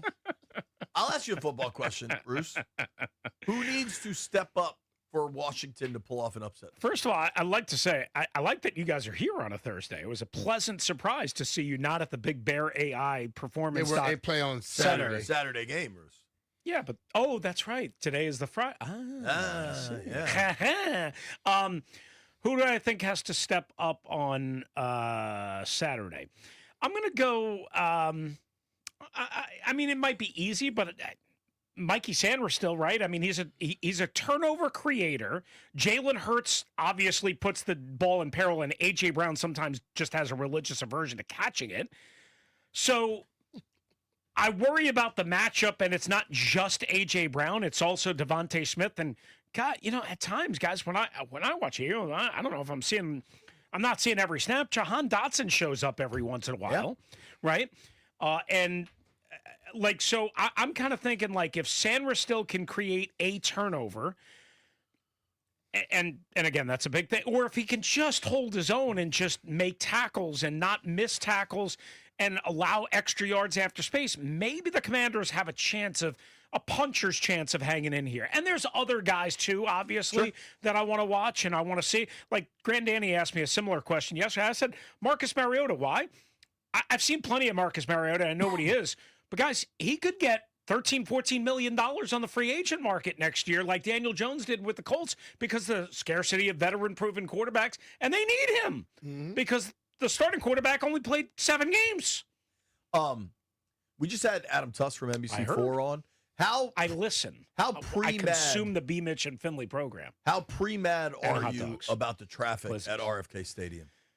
I'm not that mad yet because I haven't experienced it since. I mean, it's not going to open for 6 years. Well, yeah, since the last Nationals baseball game, which was when, 2007. 2030 is not something like that. 6 years, Jay. Yeah, I mean, it's been 17 years, I think, since I've been actually like. I drove around the ring once last year coming back from something, but.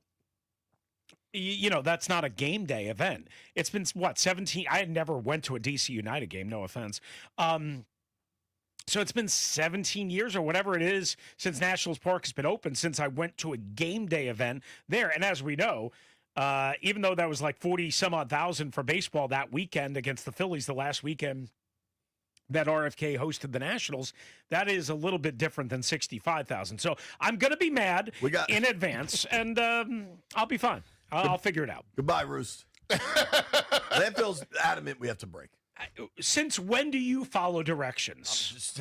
I'm a sausage guy. Landfill tells me all the time. I think he's just going to turn us off. All the time how you don't do your job well. We'll be back.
This sports update is brought to you by AeroVironment, built for defense, built for DC. The Capitals enter a matchup with the Maple Leafs after losing 3 in a row. The matchup is the second time these teams have squared off so far this season. Caps won 4-2 last time out. Tune in live right here on 106.7 The Fan, 7 p.m. puck drop to listen live. Also happening tonight, pretty big football game. The Seahawks rematch Thursday night with the Rams carries a significant NFC West title implication. The Seahawks could clinch a playoff spot tonight when they take on the Rams. Seattle needs to win or tie against LA, but if that doesn't happen, the Lions need to lose or tie against the Steelers on Sunday. AV is built for DC, built to innovate at the speed of intelligence, built to deploy solutions that give our warfighters the edge, built for now to defend our future. When the mission matters most, DC turns to AV. Visit avinc.com to learn more. From the Crop MedCap 5-Star Sports Desk, Savannah McCann on The Fan.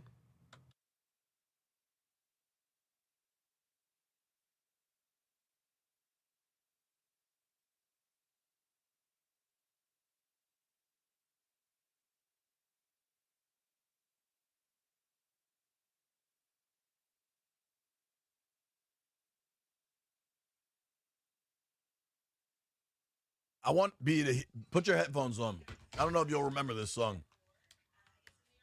Check out what my man's about to smell.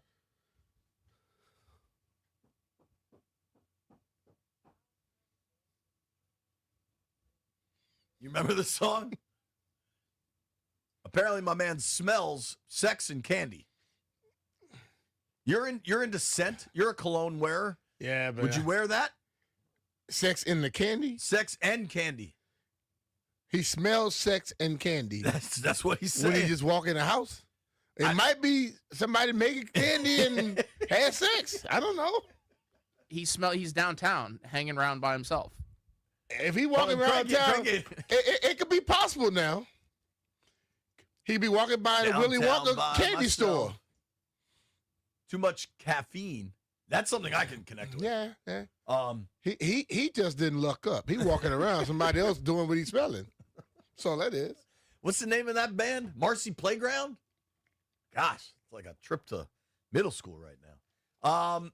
Thursday, 1 o'clock. Phone lines are open. It is a Bleep You Thursday. Let's get it, baby. I want to give credit to the people that just called. I don't even think we called it out because Rooster wouldn't shut up. We couldn't get the break.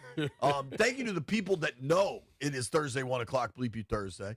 Let's let our guy Jupe kick things off. What's up, Jupe? DMWB? Fellas, how y'all feeling? We good, brother. We're good, man. We've been eating hot dogs and cake. Hey, I heard. I just hope y'all brought some dude wipes because I know them bubble guts are gonna be serious. I don't have problems with that. They do. Hey, but this is in reference to my call on Monday when I was talking to you guys about the whole Kobe slander that's been going on. Bleep you to Nick Wright. This guy has been on a smear campaign for Kobe, had the nerve to come out his mouth and say Kobe's overrated. Then he piggybacked and said if Jordan never existed, LeBron wouldn't get all this hate. Bleep you to Nick Wright. He just mad because he looked like the T-Move version of Jafar from Aladdin. Jeff T. Jeff T said Kobe's not that great of a defender. Dude, you don't know what you're talking about. So yeah, bleep you to all these people that's all of a sudden coming out the woodwork talking about Kobe and he's not all that great. That's all I got for you. You notice they wait till Kobe was gone before they start talking, right? Why is that? Because he would have whipped right their now? ass if he was still living, and they wouldn't be able to do a Exactly. damn thing about it. Yep. Why? What is going on right now that people are trying to drag Kobe? Like, why? You know, that's what people do. It's weird. It's weird, JP. It's been happening, I want to say, within the past years. It's these random, like Trace McGrady said, if he had played with Shaq, he would have won championship rings too. But I'm like, dude, you had Yao Ming in a nice. Didn't Kobe win without Shaq? Yeah, he won one. He won without Shaq. Gasol, What the hell right? are they talking about? McGrady That's was a what I'm damn saying. good player, but he couldn't stay healthy, and he didn't get it done in the big time. So stop hating. Exactly. That's what I'm saying. Bleep you to all those folks. All right, fellas. Like, I am a. They say Adamant. if Mike didn't exist, LeBron wouldn't be getting all the hate. What does that even But he mean? does exist. Stop swinging, man. Y'all got to get your own. Stop swinging on somebody else's. Come on, dog. I think I'm a Mike guy, period. Full stop. LeBron's a fantastic player, but I don't get why trying to belittle Kobe's accomplishments. He's also a fantastic player. Knock who they want. Listen to me, bro. Go talk to the real dudes that played in the league, the great ones, and they'll tell you what they believe. I believe. I didn't know Tracy was a hater like that, dog. Seriously. Kobe and Shaq had the three-peat, right, with the Lakers. Then Shaq won another one with D-Wade on the Heat. I think Kobe won twice more, though, just with Gasol, like those teams. So, but people will tell you this. Even Shaq will tell you, Kobe made him a better basketball player. Kobe showed him how to dedicate himself to something. So they want to knock and say, if Shaq never probably played with Kobe, he probably wouldn't have learned the stuff he learned. He was already dominant, but he taught him how to be a pro. Think about that. We'll keep it moving. Our guy Rusty is in Delaware. Rusty, what's up, bud? Rusty, nobody want to hear from you right now. Hello, boys. Nobody want to hear from Rusty. Nobody want to hear from Rusty today. I bet B did not expect to get you can hang up on Rusty. University of Delaware Delaware hang up fans. on Rusty right now, man. I already got a text from him today. I thought about singing the fight song, but I just said, you know what? I really want that dish pastelaya. So, Mr. Mitchell, whenever we can make that happen, I'd love for you to pay up on our bet. Man, get off my phone. Gigantic bleep you today to Delaware. Not only the Philadelphia. Yeah, I hear you. Not only the Philadelphia Eagles fan base, which I'm sure a lot of them are Blue Hens as well. But to the term itself, go Birds. So you guys know I'm in Delaware here. I'm right in kind of the heart of, everybody around me loves the Eagles. And everywhere I go, I hear go Birds, go Birds, go Birds. The only thing is I've been involved in this area. I've lived here my whole life, and go Birds never really was a thing until here recently. So bleep you to the guys that just everything they say is go Birds. And bleep you to the reporter, even though he had some awesome news about RFK. Bleep you to him and the fact that he wanted to bring up Brian Mitchell's stats. I was kind of hoping, though, that JP would remind him that Brian Mitchell won a Super Bowl in burgundy and gold. Indeed. Next time I will. Thanks. Appreciate you, Rusty. Thank you, buddy. Yeah, man. Blue Hens, baby. Let's go to Jim is in Manassas. What's up, Jim? Who you mad at? Jimbo, hey, you there? What's up, boys? How y'all doing? We're good, man. How are you? Jim? All right. I wasn't able to call in last week for Bleep You Thursday since it's a little early, so I got a couple to write off. I'll try to be quick, but let me go off right now. So first off, in an effort to stay as apolitical as possible, I'm going to say bleep you to certain elected officials for removing my field from the professional degrees category, thus making it harder if I have to go back to school down the line. I'm going to just leave it at that. I want to give a loving bleep you to my Virginia Cavaliers for two Saturdays ago, shattering my heart into a million pieces. I also want to say bleep you to anybody, including you two hosts, for telling me off and scolding me for saying Jaden should be shut down. Oh, he's a football player. He's a football player. It's like, hey, man, there's 4 games left. There's 3 games left. Nah, it's not worth the risk. Let him get ready and healthy for next season. And you know what? Another bleep you. Y'all didn't play CeeLo Green today, so bleep you for that. Hey, love you, boys. Thank you, Jim. I go. do think the time is relevant in the shutdown conversation because there were dudes saying it after the Seattle game. Yep. You know. Toby you walking can't in change there. your mind, though. Toby's got a Redskins Santa Claus hat on and a Jaden Daniels jersey. My man Toby has Christmas spirit. Toby's all in it, isn't he? He is in. Toby also has gear for any occasion. He's probably going to have St. Toby Patrick's said Day hell with hat. the bun. He just glitzes with it in his hand. Ben is in Bethesda. Ben, who you mad at, dude? Hey, bleep you to DC traffic. Bleep you to the Philadelphia Eagles. But my big bleep you today goes to the city of Frederick, Maryland. Apparently they're in the DMV, but my work's taking me up there a little bit. They do not get 106.7 The Fan in Frederick, Maryland, and that is a shame. So bleep you, Frederick. Build a new tower. Tell them, JP. I'm out. Yep. Hey, man, tell him, JP. You have my full support, but you could just use the app, dog. Like the Odyssey app. Hey, kind of. He said he just called back. Bleep you, JP. Yo, you know one thing that's really interesting, man, is you know how there's just a zillion data centers in Ashburn and Loudoun County? Yeah, stay over there. So you know what's right over the river from Loudoun is Frederick County? Starting to put them over there? And maybe it's that same fiber line that runs through Ashburn that's so important to the entire world or whatever. They're trying to fight them in Maryland and in Frederick County just because they're ugly as hell, but they make so much money. Who do you think is going to win that fight? The money. Yeah, the money usually wins. I mean, they're just big square buildings. I don't see the ugliness of them. If you want to put them in all, they should put them all glass. Then they'll be cute. Bro, they don't care about how it looks. They care about what they produce with it. Sure.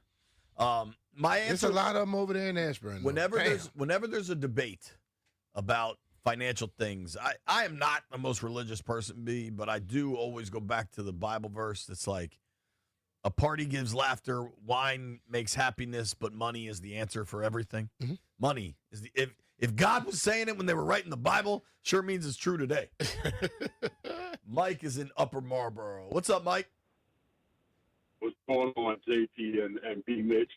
I want to say bleep you to anybody that says bleep you to the Eagles fans that say go Birds.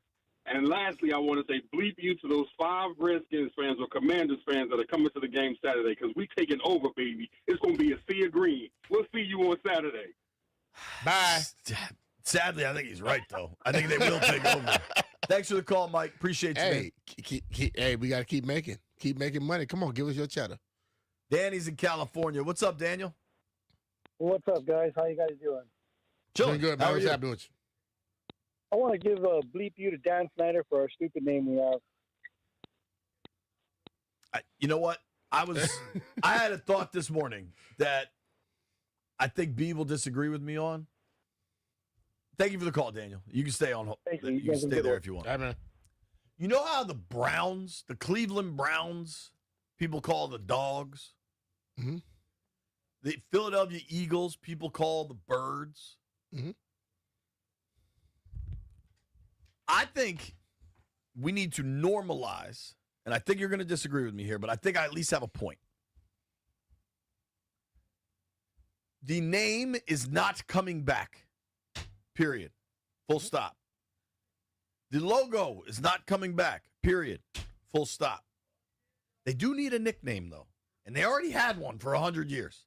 I think we can just call them the Skins, much like the Browns are the Dogs, the Eagles are the Birds. Like, just let us say Skins as the You nickname. can call them whatever you want to call them. That don't mean they're going to put it You on see the thing. me every week when I text you what games we pick for the Gov. I just inherently write that. Yeah, but what I'm saying is the people, you can call them whatever you want. Like the Browns have been called the Dog Pound, whatever. The Dog Pound is their fans, it's not the team. They call the team the Dogs, though, right? They just call them the Dog Pound. They don't call the team the Dogs. The Eagles are definitely the Birds. The Eagles, they call them bird, but an eagle is a bird. So I just think that they could call them whatever they want. But you have to understand that wasn't just, as much as Dan caused a lot of problems, that wasn't solely Dan's decision. The NFL told Dan, you changing it. Totally. I think it started to cause them issues. I think Dan then went with the path of least resistance, which was the name Commanders. Yeah. Versus if you were willing to spend some money or something, maybe you could get it. The original name was going to be gone, but Dan went and chose the name that he liked. He didn't care about them. But you can see the new ownership they are embracing it. Well, they're going to, yeah, right. My point is, I think as a nickname, we could just say the Skins with the absolute understanding that the name ain't coming back. It's just a nickname. Yeah, but that's not what you want to do. If you start calling them that's what everybody's going to be pushing for. You just call them Burgundy and Gold. That's a mouthful, dog. Just call him B&G. Speaking of B&G, my man John is on the line. What's up, John? Who you mad at? Well, particularly you, JP. The hell did I do? Long time, by the way. You get paid to speak for a living, and you don't use proper English. Oh my God! It's not me and B. It's B and I. You always put yourself last. John, can I ask a question? What's up? What do you do for a living? I work for the gas company. Well, I'm not going to call you and tell you how to pump gas, dog. So you. He worked for the gas company, that gas station, dog. If it's bleep you, what is the famous Nas line? If you say bleep me, I'm going to say bleep you. It's being me. It's whatever, man. Not be. Because like, if you say it's me, you wouldn't say it's I. I am not up here. We are taking phone calls about sports and bleeping each other. Like, when I write words on paper, I will use proper grammar, sir. Yeah, one of our guys made a bet where he had to eat hot dogs if his team lost. Right. This is not an intelligent show. This is not where you roll in for your sophisticated grammar. Like, yo, go listen to NPR, dog. They'll get it right every time. Probably won't. Most places don't get it right. Easy E is in Maryland. I got spell check that always put my stuff wrong. It's better than Greg. I actually like that call, John. You can mess with me anytime you want. Easy E, what's up, dude? Hey, what's going on, guys? You see, I'm stuck with that nickname. I told you, next time I call in from here on out to the day I die, that's going to be my name when I call into this show. I like it, man. I like it. So here is my bleep you, and we're going to the roads. Bleep you to all the cars, trucks, pickups, vans that decide to not put a turn signal on, but at the last second, get over in front of you. Bleep you to all the scooters in D.C., Virginia, and Maryland, and including Baltimore. But no, Baltimore, you're now still part of the DMV. That's why I separated you. And then bleep you to all the motorcycles and scooters and bikes that decide to ride in between the lines on the road. But if you hit them, they want to blame you. All right? And then my last bleep you is to the Philly fan that just called in and said what he said. Stay in Philly. Don't come. Don't want none of this. Thanks for taking my call. All right. That was strong. Might have to close it out here. A lot of yellow on the sheet here, but we got one green. Tailgate Ted. What up, Ted? How are you, buddy? I'm good, boys. I want to piggyback on the last caller. Hey, Michael, bleep you, man. What are you doing wasting our time calling into a D.C. station with your Philly BS, right? If you want to talk Philly stuff, go listen to WIP. Don't waste anyone else's time on Bleep You Thursday. Yes, your team's going to take over down here, but who cares, right? Doesn't matter to us. If you're still a Bama that doesn't live in Philly, that's listening to a D.C. station that obviously has nothing to do with his life. So bleep you, dude. Let him know, Ted. Damn. There you go, Ted. Ted, you want to come to the station get a hot dog? Yeah, man. Actually, I wouldn't mind doing that. We got a ton. What time you're leaving? Jeff's been gone for hours, so I don't know. I don't know who can come down and let you in the building. Maybe White Brian if you have his number, but we got glizzies for days. I got for you, Ted. You can have a piece of coconut cake too. That's my favorite cake, man. I appreciate it. All right, brother. We'll see you this weekend. I'll catch up. All right, brother. Tailgate Ted defending his turf. Hell Tailgate yeah. Ted's dealt with enough Philly fans from the NFC title game last year. Gotta say, that was a rousing edition of Bleep You Thursday. People were mad about stuff. That's what I want in this world. Hey, man. All you got to do is give him a chance. If you want to be mad at me, I can handle it, folks. Yeah. When we come back, our guy Peter Rosenberg joins us, and Peter's got news. He's taking over the world, man. Nobody go anywhere. It's BMitch Finlay.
This sports update is brought to you by the Downtown DC Holiday Market.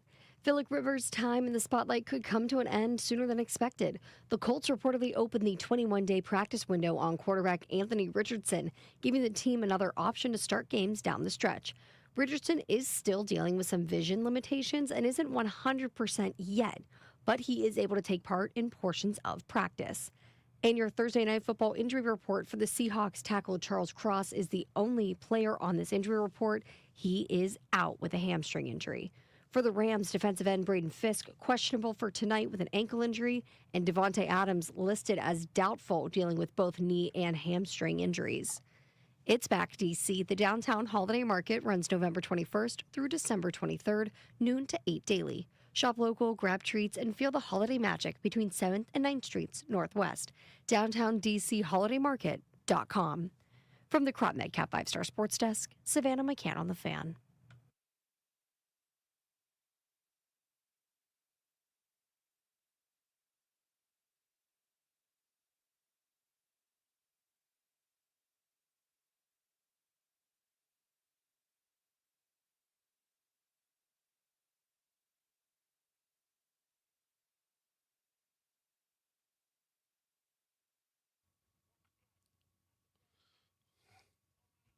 Grinding all my life. BMitch Finlay, 1067 The Fan. Fired up to get our friend Mr. Peter Rosenberg on the line. Of course, you can see and hear Peter just about everywhere. He was just in town for John Cena's last match with WWE. Peter, what's going on, man? How are you? It was very nice of you to say, except you can see and hear him one less place this week than the week before. You know what I mean? Yeah, well, we're going to get there. Let's start there then. Hell. So, big news. I mean, you've been on Hot 97 in the mornings for over a decade. 15 years, was it? 18 and a half. Wow. For me. Almost 2 decades on Hot 97, and that came to a close this week, right? It came to a close last Friday. Yeah, man. It was. I can't say it was like an utter and complete shock. We had our issues with management for a long time. It had been like a back and forth. I'd been working without a contract for a long time, and I'd sort of been debating whether I should leave or not. But in the end, I was like, I just didn't want to leave it at a different time as the rest of the team, because we're like family at this point. Like, you guys know what it's like. Oh, yeah. I see your guys' relationship. Like, when you have a really close, like a real, and not every radio show has this, but when you do, it really is like your other family. So we stuck together, and we all got taken down at the same time last Friday morning in a series of phone calls, and bittersweet, crazy that it's over. I dreamed of being there, and I lasted almost 20 years, longer than anyone else ever has in the morning there, and can't really be mad at it. Excited about our new stuff we're going to do, but it's definitely weird, bro. It had been a long time. It might have been, the last time I got the firing phone call, I think was this station that we're on right now, 106.7. I think that was the last one. If that ain't life in media, I don't know what is. And let me ask you a bright side question. What was your call time for the morning show? Oh, yeah, it was around 6 a.m. So, listen, my wife has made it very clear to me, as you can hear my child screaming in the background, that there's still not going to be a lot more sleep. But, there's a difference between waking up and doing family stuff in the morning as opposed to waking up and needing to have opinions and ready to go at 6:30. It's just still a different mind state going to bed. You know what I mean? You guys have a really fantastic time slot as far as, what your mentality is going to bed.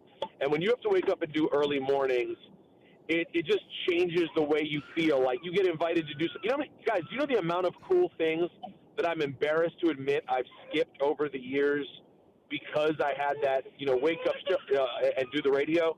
So, yeah, there is a silver lining there for sure. Yeah, I bet. Oh, yeah. Well, it's funny getting to talk to you now, because I didn't want to bug you with everything going on. I feel like you give people kind of a grace period when there's major news before you, text or something. Yeah. But honestly, because you guys got the podcast up and running so fast, I thought this was kind of your call, and you guys just wanted to own the content. Genius work by us. Yeah, no, it was. So it wasn't. It was not our call, but we knew it was. Guys, radio only ends one of two ways. Like, you either quit or they're getting you out of here one day. And the new version of media is, the guy who owns our company is a venture capitalist. He just got approved for one of the New York casinos they're building. Like, this isn't a guy who cares about radio. So at some point, even though I consider what they paid our overall morning show a bargain, they see it as the most money they're paying any time slot. Right. So at some point, it's like, well, what do? They don't understand 18 and a half years of equity in a market that people have literally said, I grew up on you and I used to not understand, but now they're 30 and they started listening to me when they were 13. Like, they just think we'll put on a new show. Like, it'll be cheaper. Who cares? So, like, we knew that would come, and we had talked recently about what's our plan when it happens.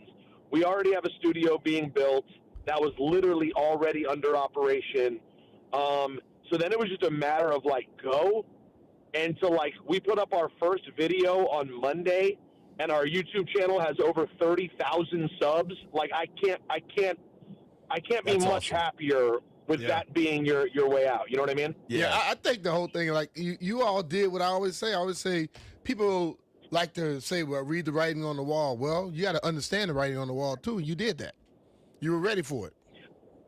I think that's right. I think that's all we could do is be prepared. Like, you're starting to get the hints. We're having these conversations. Like, little things were happening where they were like, oh, when you guys take off, because we have our own schedule. We operate the way we operate. If I need to be out of town, if I'm going to Australia, I wouldn't even go to them at that point. It's like, hey, guys, I got to be gone for a few days. Boom, no worries. We'll hold it down.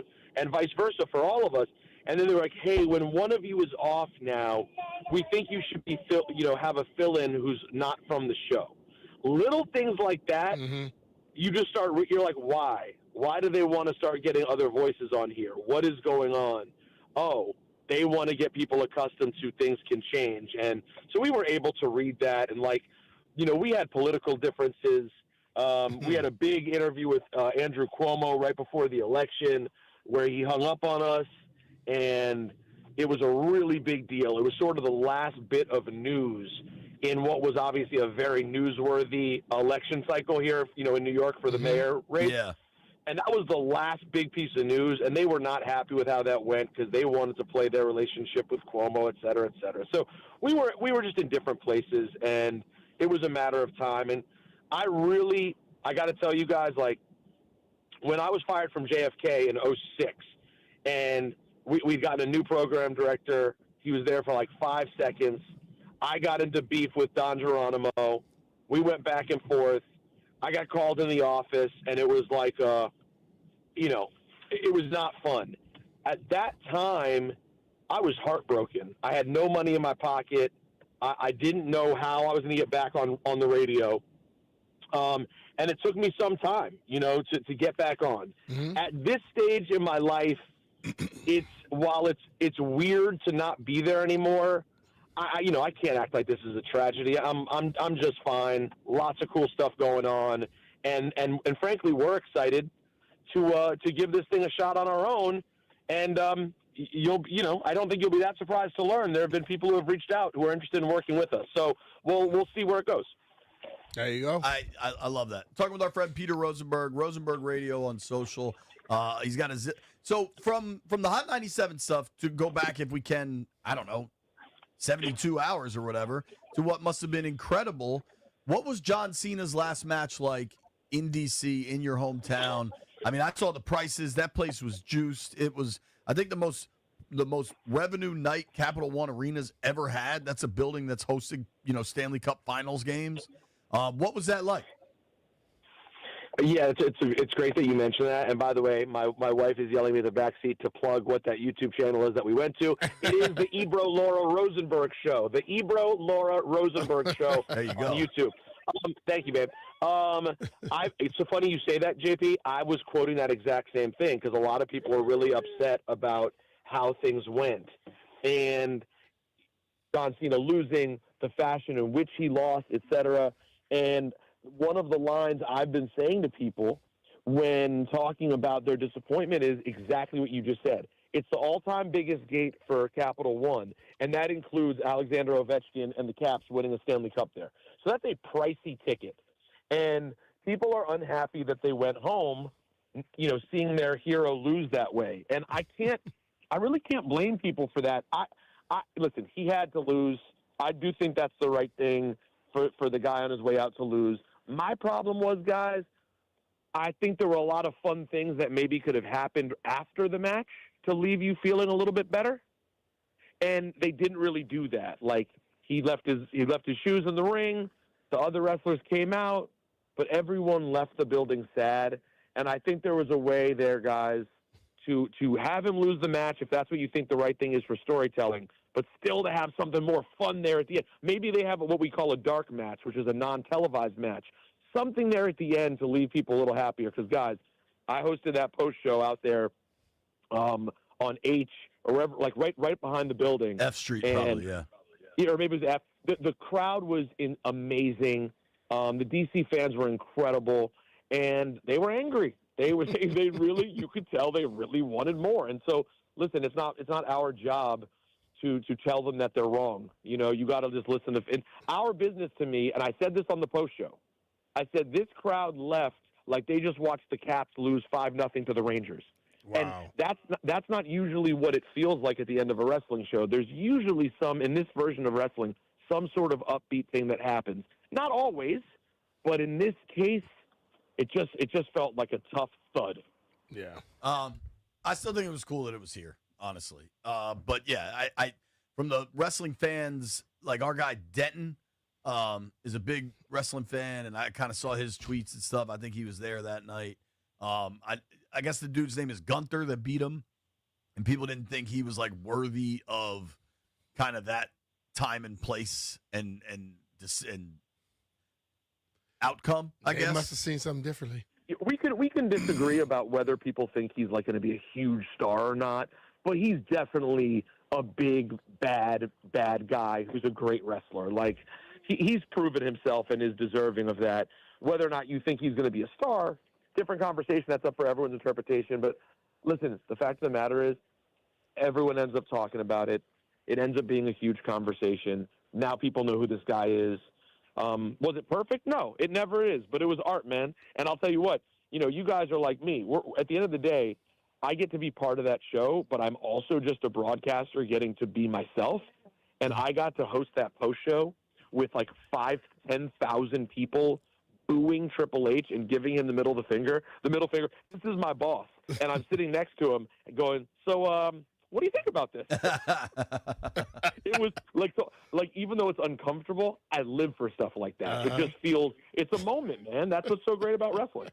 Dude, so That's funny as well. lastly, you've had an eventful week, obviously. How much time are you devoting Saturday afternoon to watch Commanders-Eagles? Thanks for reminding me it was Saturday. 5 o'clock. It's a 5 o'clock? Oh, Yeah, I'm yeah. going to give it the whole thing because, they sucked me back in last week with a nice performance. And they did the right thing. Jaden shut down, so I can feel happy that they're making proper decisions. And then it was nice to see an effort last week. Listen, in a lost season, I love things like sweeping the Giants. Because remember, these seasons count for the other teams. Like our season's done, but like Jackson Dart he would love to get a division win. Didn't get it. The Eagles are in a weird spot. They need wins. I would love for us to, mess around and mess up the Eagles season. And frankly, we know things are going to be different next year, but some of those players, a bunch of them, of course, will be there. True. In all likelihood, Mariota will be there. Like there are a lot of pieces that will be there. So go out there and beat this team. Yeah, I'll be as locked in as I can be at this time of year. Yeah. I'm with you on that. Well, listen, man, bigger and better for you always. One door closes, another one opens. And They you guys always have do. already taken advantage of that. Enjoy the little girl, and we will catch up with you. Schedules might be a little funky with the holidays the next couple of weeks, but we will certainly be in touch soon. Man, we work in media. The only constant is change. Yeah, guys. No, there's no question. And any of us, listen, if I'm talking to the two of you at the end of an 18-and-a-half-year run, we will have said it went really well. So, that's all of us try to do when we get an opportunity like this is see how long you can run for. And I can't be mad at the run that we had. So frankly, I'm mostly filled with gratitude. I lived a dream. It's awkward to have it end, but that's the business we chose, man. It is like sports in that way. You get Believe traded. me, I know. How it is, exactly. You never wanted to leave DC. I wouldn't plan to leave DC. I never wanted to be Mitch in an Eagles jersey, but it happened. All right, Peter. Thank you very much for your time, Pete, bro. be good, man. Later, guys. Peace. Take care, man. That's our guy, Peter Rosenberg. Give him a follow at Rosenberg Radio and check out the new YouTube channel, Ebro Laura Rosenberg Show. Nobody go anywhere. We got to make some bets.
Yeah.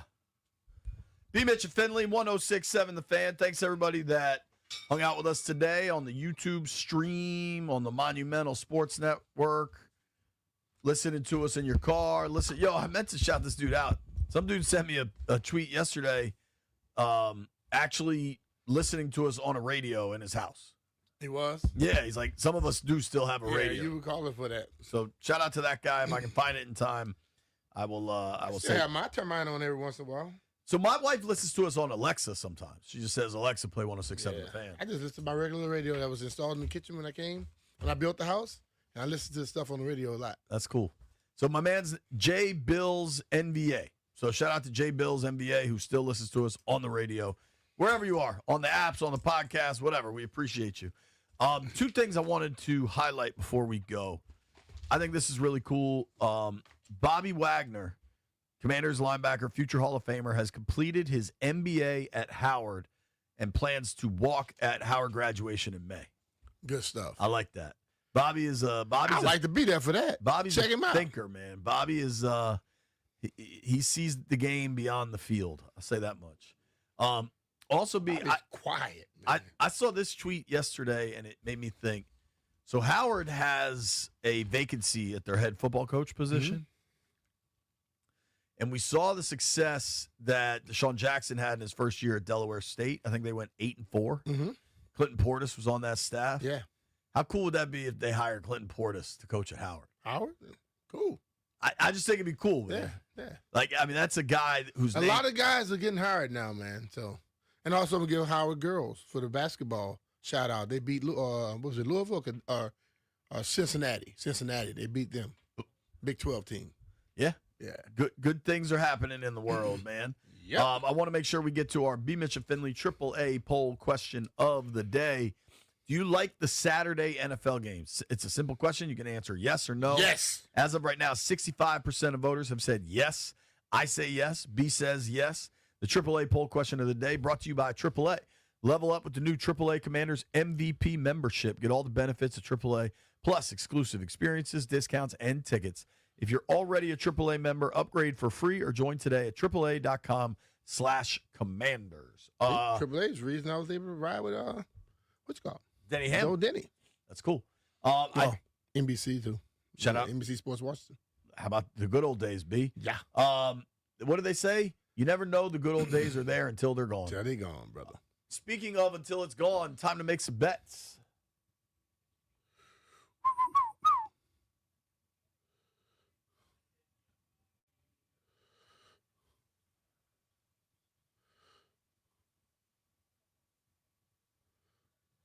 Landfill, do you have a little Jeff Walker moment running the board there? Yeah, you did. You heard that. That happened. What was that? I pressed this button when I was supposed to press this one. I like that. Yeah. The remix. Mm-hmm. It's the remix to Ignition. Sure. All right, White Brian, what do we got? JP was the only winner. I demand a recount. Bang. So did I win the week? Well, we have a day left. Yeah, that's a good point. You do. He said what? Right. You get since you're not here tomorrow, you get an L. Baloney. I'm here right now to make the wager. That's not how it works. Yeah, but they still give a person the L the next day. Yeah. No, if you're here, you get to bet. Always given the L. That is not true. JP, Jeff gets an L tomorrow because he's not here. No. Jeff gets an L every day. The person gets an L when they're not there the next day all the time. I don't know how because he's the person that never here whenever we do it the next time. That's correct. We're going to assign you an L, and there's nothing you can do about it. Bleep you guys then. I'm taking the Rams. Yeah, I'm going with the Rams tonight, too. Whitest Brian? Blake Corum touchdown. He always do that little weird stuff. He's a weird guy. He ate 8 hot dogs today. He's an odd person. So did you, Landfill. Yeah. Yeah, what the hell are you talking about? I know I'm weird, though. Rose going to be like, look. Remember when Russell tried to claim I ate 11 hot dogs and then he denied it 3 seconds later? Yeah. Rose going to tell you don't make that bet again. How do you feel, White Brian? Not great. I feel great, actually. I can't believe I made it. I don't feel great. I had 2. That might have been. And that cup of chili was hitting. Thank you to Monica. And I'm going to take the Clippers as well. There it is. The Clippers. Plus 17.5. Oh, I love that. I will take. What the heck? Why'd that all just drop? I'm going to take the under tonight, Rams Seahawks.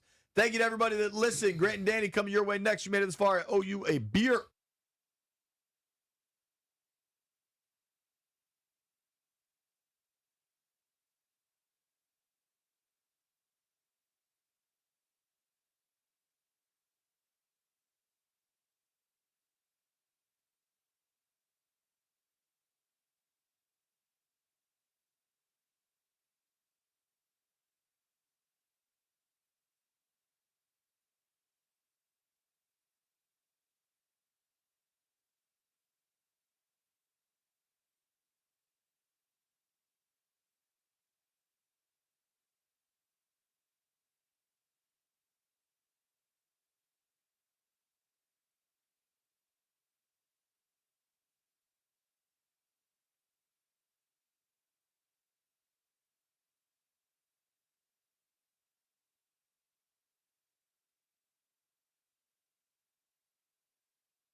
This sports update is brought to you by the Ted Britt Automotive Group, home of Ted Britt for life. Tonight, we have both the Caps and the Wizards in action. So right here on 106.7 The Fan, tune in at 7 p.m. so you can listen live as the Capitals host the Maple Leafs. Second time these two teams are facing off this season. On Bloomberg 99.1, 8 p.m., you can listen live as the Wizards travel to take on the Spurs. Also happening tonight, though, there is a big old Thursday night football game. The Seahawks rematch Thursday night with the Rams. It has huge NFC West title implications. And the Seahawks could clinch a playoff spot tonight when they're taking on the Rams. Good news potentially for the Rams. Good news potentially for Seattle. The Rams are going to be without Devontae Adams tonight. He's listed as doubtful with an injury. For over 65 years, Ted Britt has set the bar for the best car buying experience in the D.C. area, hands down. Ted Britt Ford Fairfax, Ted Britt Ford Lincoln Chantilly, and Ted Britt Chevrolet Sterling, all home to Ted Britt for Life lifetime vehicle coverage. All of it just a click away at tedbritt.com. From the Crop Medcap 5-Star Sports Desk, Savannah McCann on The Fan.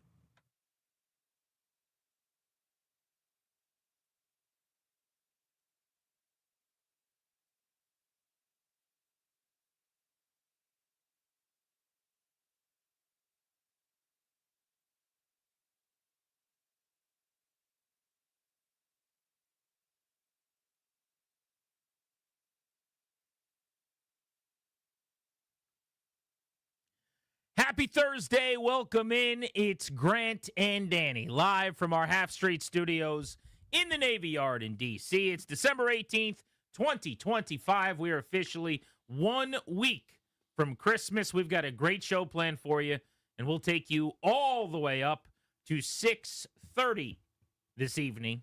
Mark Zuckerman on the Nationals at 3. They've got a new general manager. He is only 31 years old. He will fit in well as an analytics mind over at Nationals Park.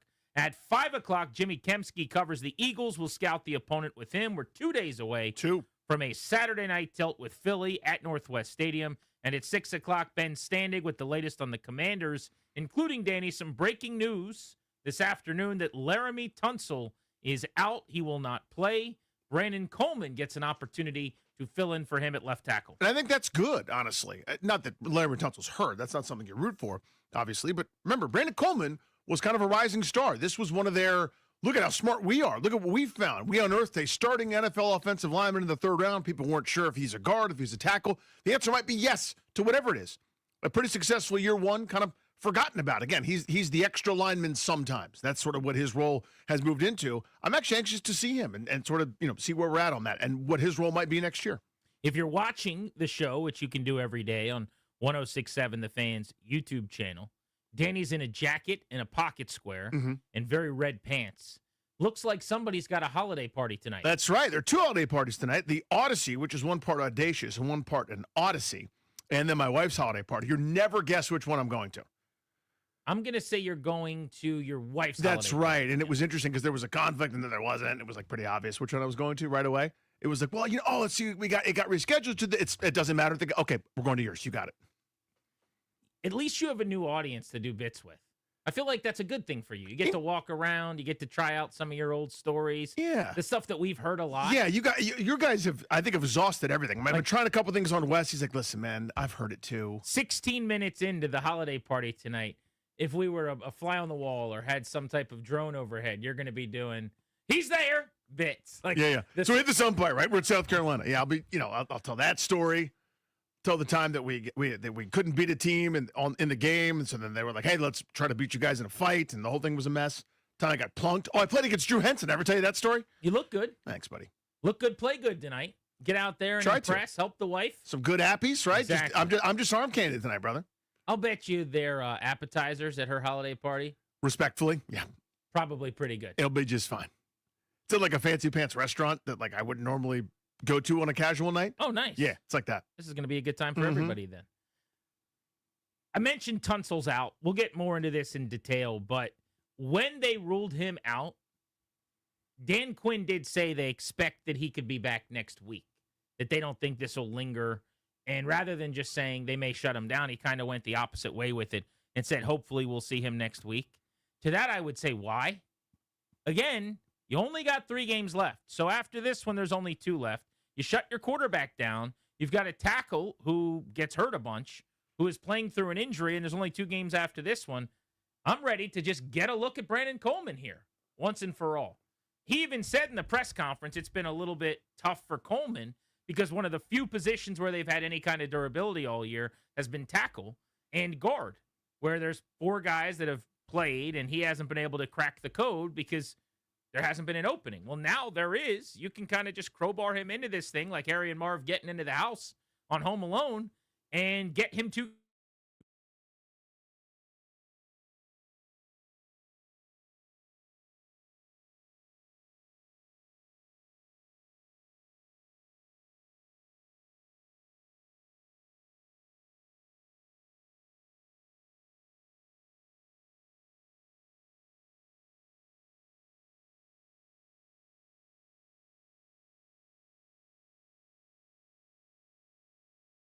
that play this week, and it's all about the toughness and the brotherhood. Hit the bell. We got to do it all together. We have to be in it together. Blah blah blah blah blah. If you can recognize how empty calories these games are, so all you're doing is basically putting lipstick on a pig. Let's put the lipstick away. Let's save it for a brighter day when we actually have a hot date. Let's sit Laramie Tunsil, please. We can open up the phones on this at 800-636-1067. We're going to go through some of the things we do care about the rest of the way. Reasons to watch, so to speak. But I am actually interested in finding out why you guys will keep watching. Yesterday, early in the show, we asked, if you have tickets, are you still going to games? A lot of people said no. If you're a fan of this team, are you still going to lock in and watch every single snap? Many people said no. In fact, it was one of our polls of the day this week.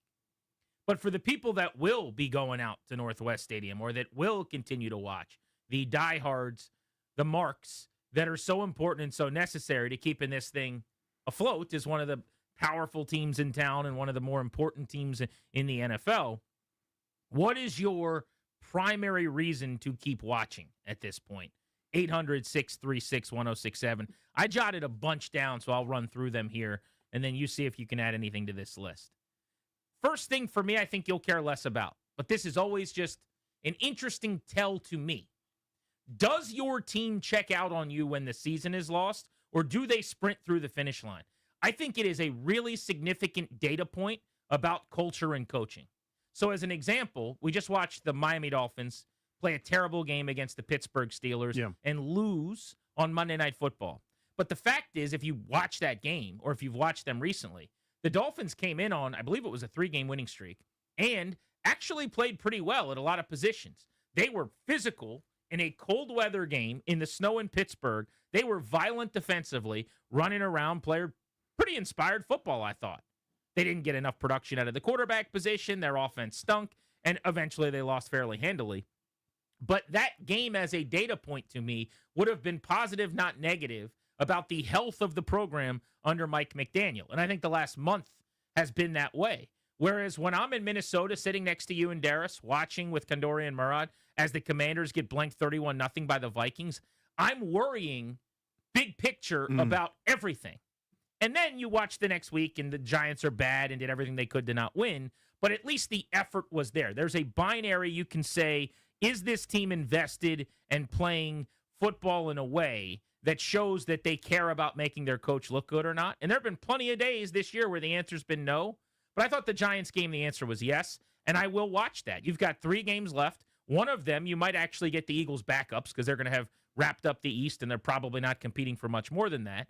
Some seeding, right? But they're not getting a bye.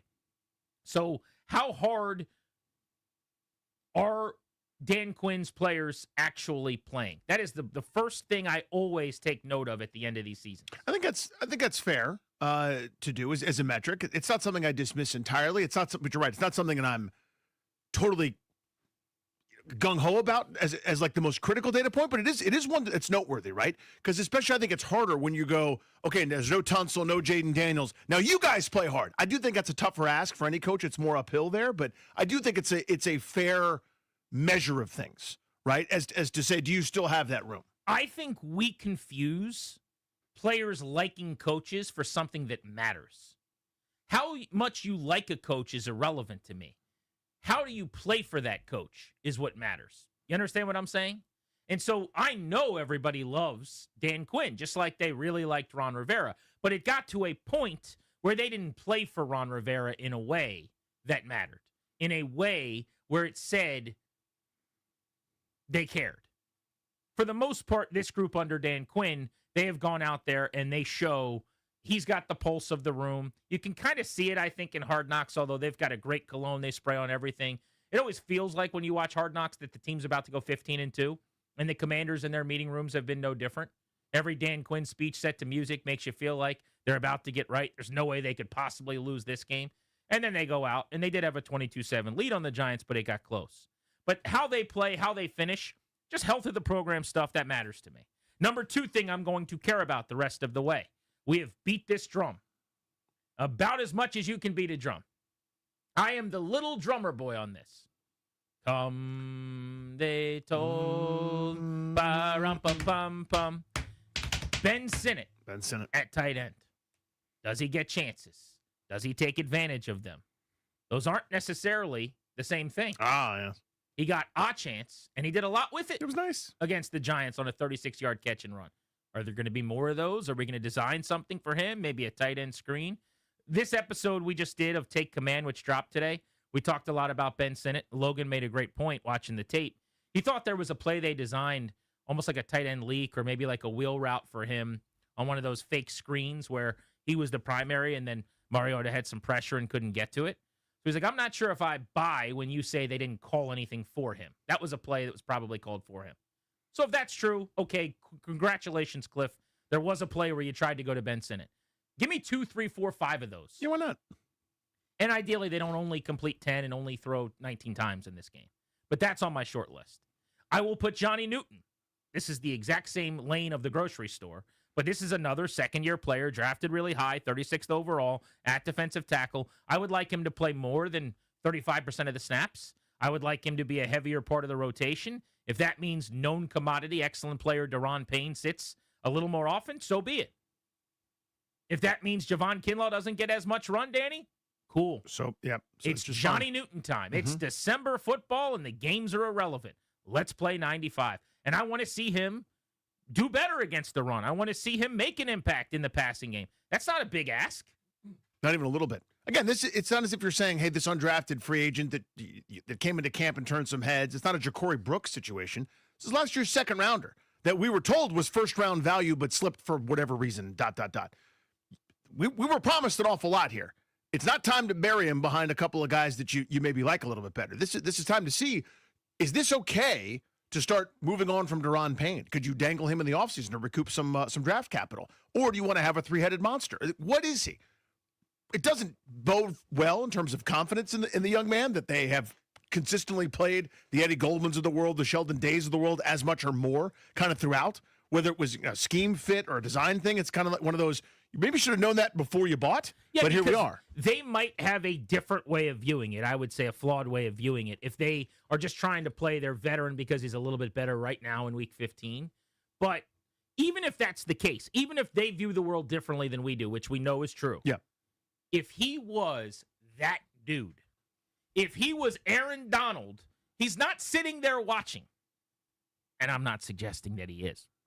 But you get what I'm saying. Yeah. If they saw, if he was a J.J. Watt in a practice someday last week, bet you'd get a few more snaps.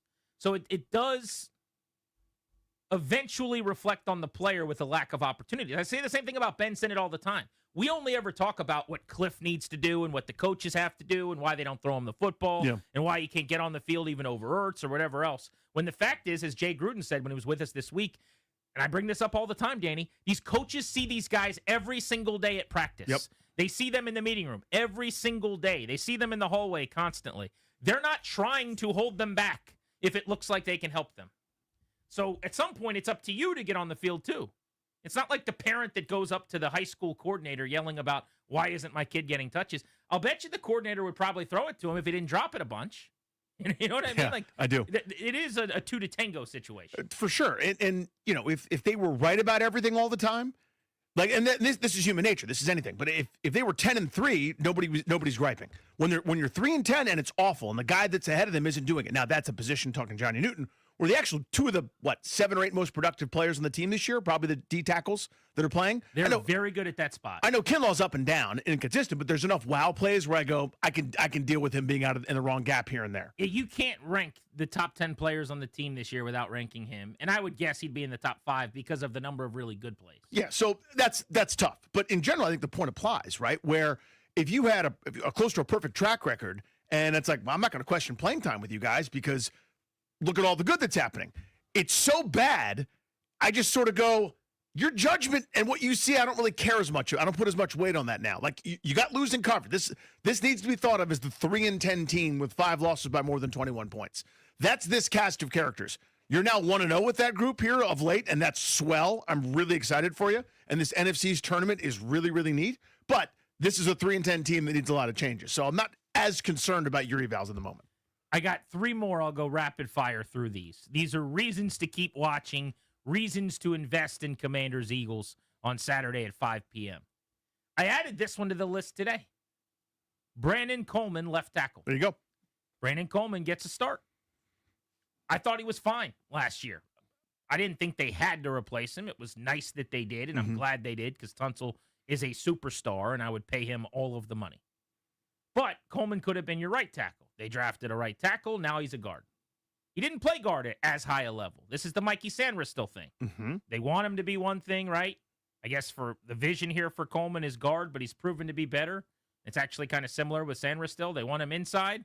He's better outside. Brandon Coleman, same kind of deal, it seems like. Let's take a look at him at guard and see what it looks like. He could be their 6th offensive lineman for the future, as you were pointing out. Their swing tackle, if they sign Chris Paul. Or maybe he plays at such a high level that you go, are we sure we don't want to let Chris Paul walk and give this guy a chance? I'm adding him to the list. And here's one. I don't know how many people have thought about this one. But you know my sneaky infatuation with like kicker competitions. And I don't know why, but I get sized for field goal. Like, you do like it. Does he make it? Does he not? Let's kick from length. Let's see what kind of distance this guy has. I don't know anything about Jake Moody yet. He's been here how many weeks? 3 weeks? Do we know anything more about Jake Moody than we did when he got here? They have not challenged him purposefully. Quinn has said that. They didn't want to try the 57-yarder or whatever because they didn't want that to be his first kick, which I totally agreed with and understood. He does not kick well from 50 and beyond. So when they've been in those situations, they've been a little more 2024-esque in going for it. But can we use these games to figure out if this is my kicker next year worthwhile or if I need to go spend money on the veteran market? Isn't that the whole point of these games? I'm kicking as often as I can. Yeah, one would think, yeah. From as deep as I can to just see, can this guy do this? That's a smart point. I wouldn't have thought of that, but you're right. I mean, I didn't love the not going for kicks with the new kicker because I thought we were in this phase that we're in now then, but now we're especially in this phase, which is the just try it. Who cares if it doesn't work? That's the phase you're in. That should be the mantra going into it. They can take down some of the murals, some of the catchphrases, and this should be more, who cares? Give it a shot and smack that before you go onto the field. The difference for me is twofold. Not only have they been eliminated since, which I didn't care that much about because they weren't making it anyway, but the big difference for me was that Jaden Daniels was playing still. And so I was making all decisions based on, I got him, I'm going for the 4th, I'm giving him that shot. I care more about testing him and getting him right than my kicker. Now, with all due respect to Marcus Mariota, Jake Moody moves up that list. But if you guys want to chime in, why are you going to still watch 800-636-1067? Tailgate Ted, what keeps you coming back for more?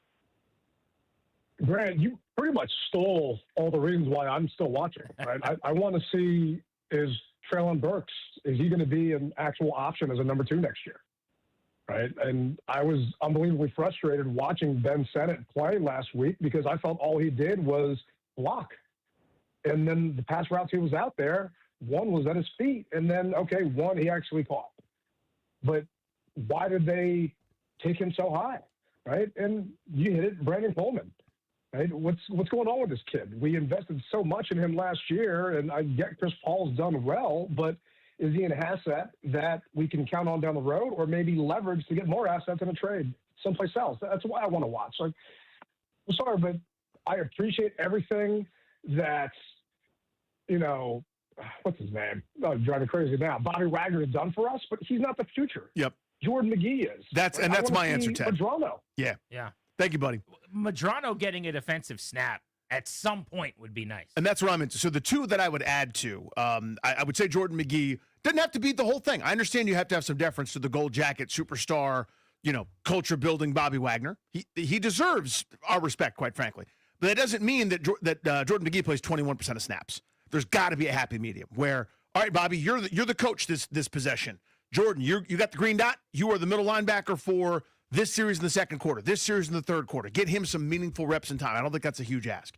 Second, let's let Bobby call the plays. Yeah, why not? Seriously.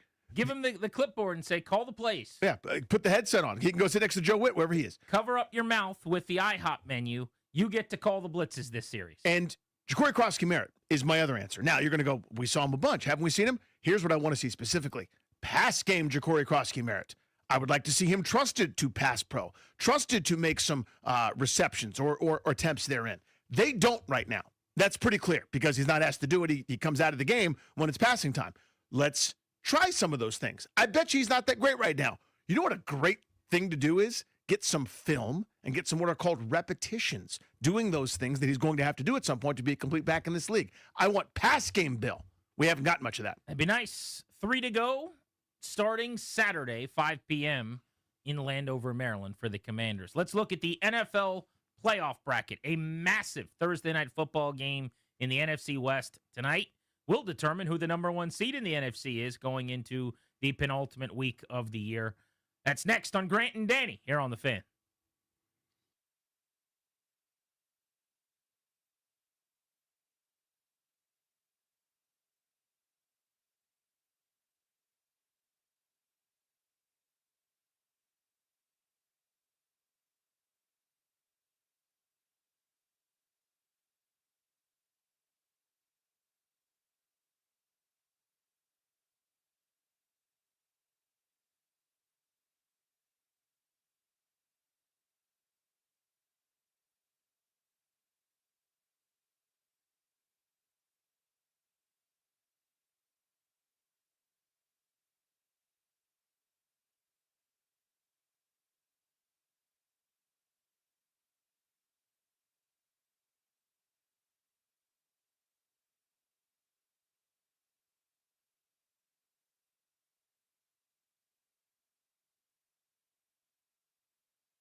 Caps in action against the Maple Leafs, looking to snap a 3-game losing streak. 7 o'clock puck drop at Capital One Arena. You can hear the game right here on the Fan.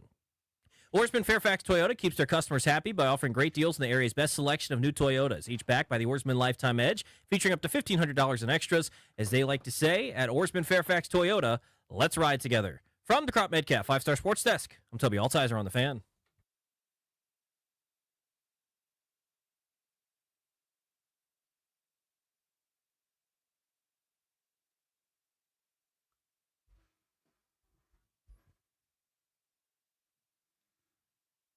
Tomorrow, the show is out and about on a field trip Friday. We are at Pupatella Pizza in Leesburg, right off Route 7 there. Pupatella Pizza, what an awesome spot. We are going to be eating pizza, hanging out, talking football with listeners. We're going to be there from 2 to 6:30. So if you're in the Leesburg area, come on out and kick it with your boys.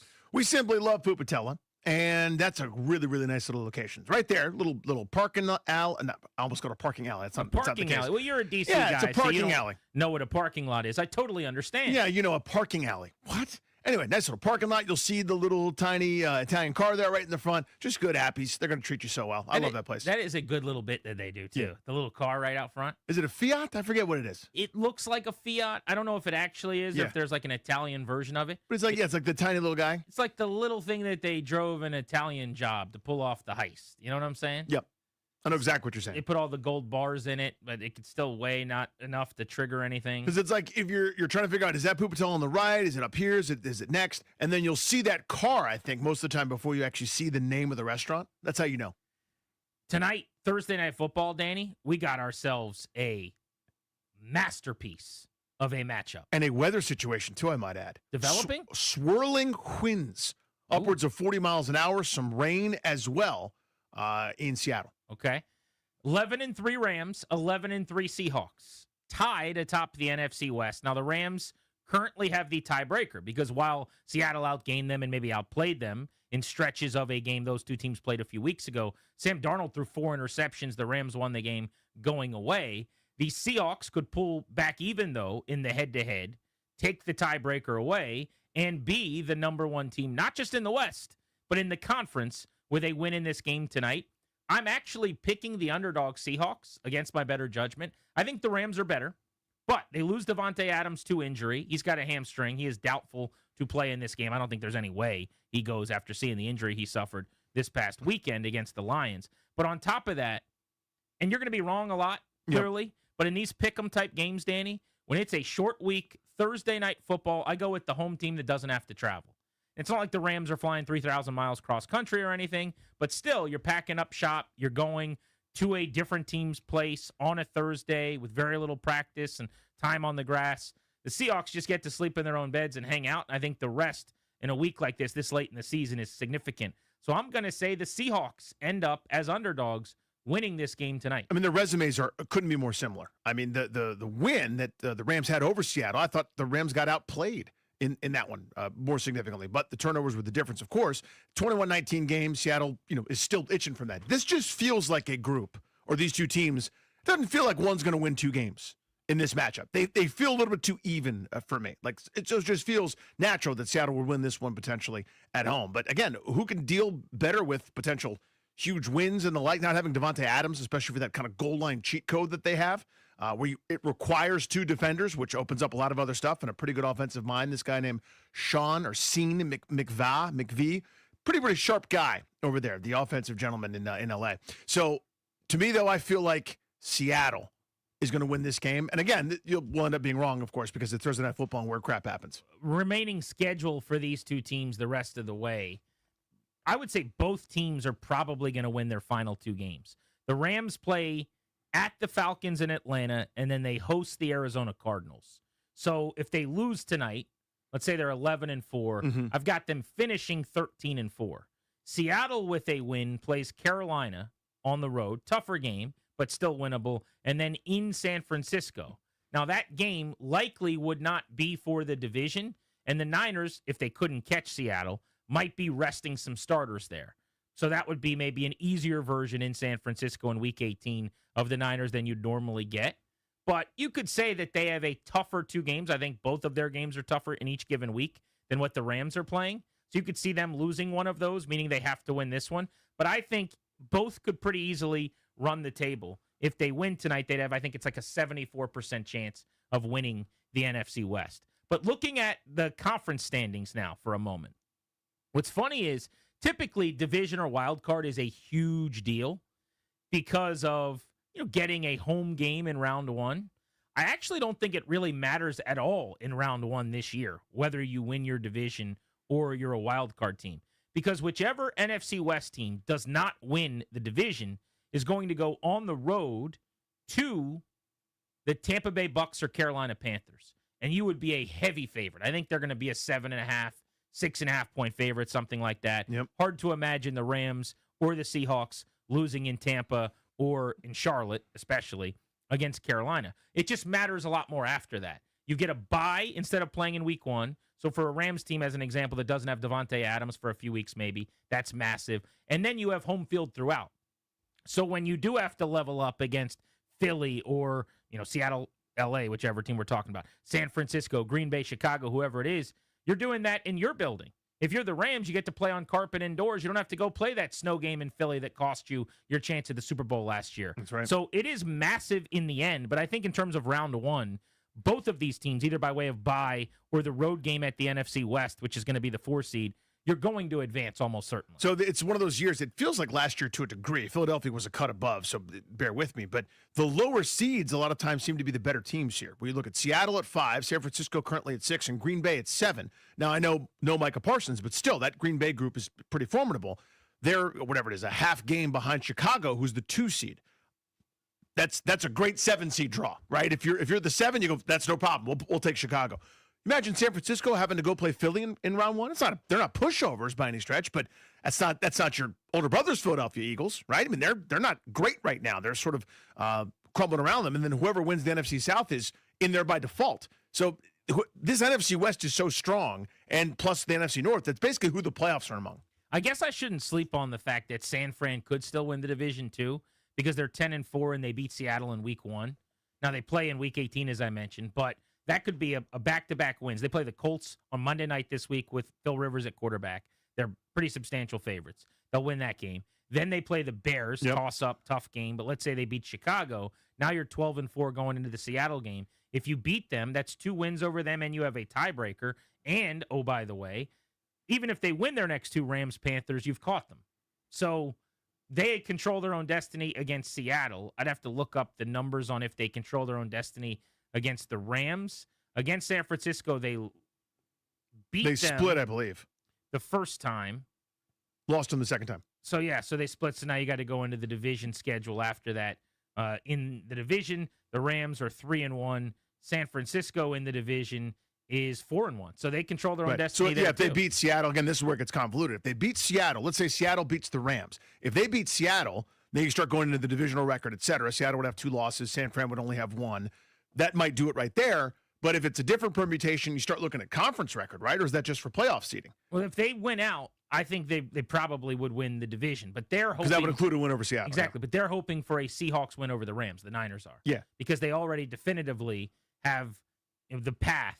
Whereas they've split with the Rams. They've won the only game they played with Seattle. You'd beat them a second time, and you'd have that tiebreaker over them. And the Niners have a better NFC resume than both the teams that they're behind, if that makes any sense. What a job by Kyle Shanahan again. Seriously. With all those injuries. Yeah. 2 of their 4 losses, talking about the Niners, are to AFC teams, whereas both Seattle and LA have 3 NFC losses already between them. If everything remains chalky, the Rams would get the bye. Let's say they win tonight. They're the 1 seed. No, absolutely. The matchups in the first round would be Bears-Packers for the 3rd time in 5 weeks or something. They're about to play this week for the 2nd time in 3 weeks. Yeah. But Chicago would play Green Bay in a 2-7 game. In Chicago at Soldier Field. We're literally going to see that game coming up. Then you'd have the Eagles in a 3-6 against San Francisco at the Link. I would actually pick the Niners over the Eagles in that game. Yeah, whoever finishes 6th, if they have to go to Philadelphia, I would pick either Seattle, San Fran, or LA, however it gets jumbled in the NFC West. What about Green Bay? I mean, I can't, them too. Put together exactly what they said. No. But there was definitely I don't a lot trust of They just went to the Link and dominated. I know. I don't trust it yet. Okay. This is wasn't like I don't a new buy thing what that's I'm been brought seeing up from the in Eagles recruiting. offense. They had a great game against the Raiders. Everyone has a great game against the Raiders. I got to see a lot more to Jalen Hurts. But right now, first team out in the NFC is the Lions at 8-6, who are very much still in the mix, but no margin for error, especially after losing to the Rams. They must win out, and they'd get some of the help they need by doing so because they play the Bears still, but they would probably also need a little bit of other help. But they've got the Steelers at home this weekend. Can't let up. Then at the Vikings, who they lost to earlier in the year, remember. And then they're at the Bears at Soldier Field. I worry about that game for them. I think that could be. I've said for a few weeks, I actually believe that may turn into the last game played on Sunday night in Week 18. There's always that one game for a playoff spot. I think that could be Lions-Bears. But if it's Jared Goff outdoors on like a 10-degree night at Soldier Field, that's the opposite of when he has played well in his career. That would be a heavy lean towards Chicago. And then non-wild card division, Carolina outside looking in because they're tied with the Bucs for the NFC South. But those teams, Bucs, Panthers, you're basically getting in as the division winner, or you're not getting in at all. Yeah, that's the path. You're just not good enough wild card wise. It's right now win percentage in common games is the tiebreaker for Tampa Bay. So, how much can that change in the last couple of weeks? I mean, obviously it changes. If they end up tied somehow, which is impossible because, as you said, they play this week. So I think the winner of this game, assuming everybody kind of holds serve, has, the percentage is one of those, we talk about this, the percentage of you winning the division or percentage of you getting the postseason, it's going to jump astronomically, whoever wins this game this week. I know they played twice in the last 3 weeks, but this is kind of one of those tipping point games. Pupatella Leesburg, the site of the show tomorrow from 2 to 6:30. Spread the word. We're Grant and Danny. Next, I want to get into something the Commanders are getting a little heat for from Hard Knocks and one of their meetings that was shown in the episode that took place on Tuesday night. I don't really understand why anyone would be bothered by this. I think it's ludicrous, but we'll talk about that next on G&D. Remember, 20 minutes from now, the Nats have a new general manager. Mark Zuckerman's got some thoughts on the staff they are putting together. This is The Fan.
Pierre-Luc Dubois will not be in action tonight, out with an extended stay on the IR, injured.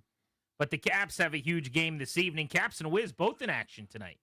Capitals have lost back-to-back games, given up 5 goals, outscored 10-1 in those 2 contests. On the road, they are home tonight at Capital One Arena to take on the Maple Leafs. We'll get you a preview with John Walton coming up in our Beltway Blitz at 4 o'clock. Nets conversation with our buddy Mark Zuckerman at 3. They hired a new GM. He's 31 years old. We'll talk to Zuck about that in about 15 minutes right here on The Fan. Reminder, we're out at Leesburg's Pupatella Pizza tomorrow from 2 to 6:30 for a Friday field trip. Danny, I wanted to get into the heat Washington's been taking. Nothing serious or overly notable from the league, but just the reaction around the NFL from fans, I think, has been foolish. About the segment that showed Washington's defense getting ready for the Giants last week on Hard Knocks. It actually dropped on Tuesday night. But last week they were preparing for Jackson Dart, who's had concussion problems, doesn't protect himself. We've talked about it on the show. It's been a national talking point. He is, I would say, of all the quarterbacks in the league, the worst at avoiding contact right now. Yeah, and it's almost like a point of pride. And I'm going, that's adorable. Good for you. It's not a toughness contest. It's a survivability contest, and you're losing. Again, and it's also, I don't think he's being helped a ton in that regard. I mean, a lot of, quarterback power, goal line type stuff where it's like, yeah, go ahead and smash in there, buddy. And then we're surprised we've got to go to the blue tent for the 5th time in a handful of weeks.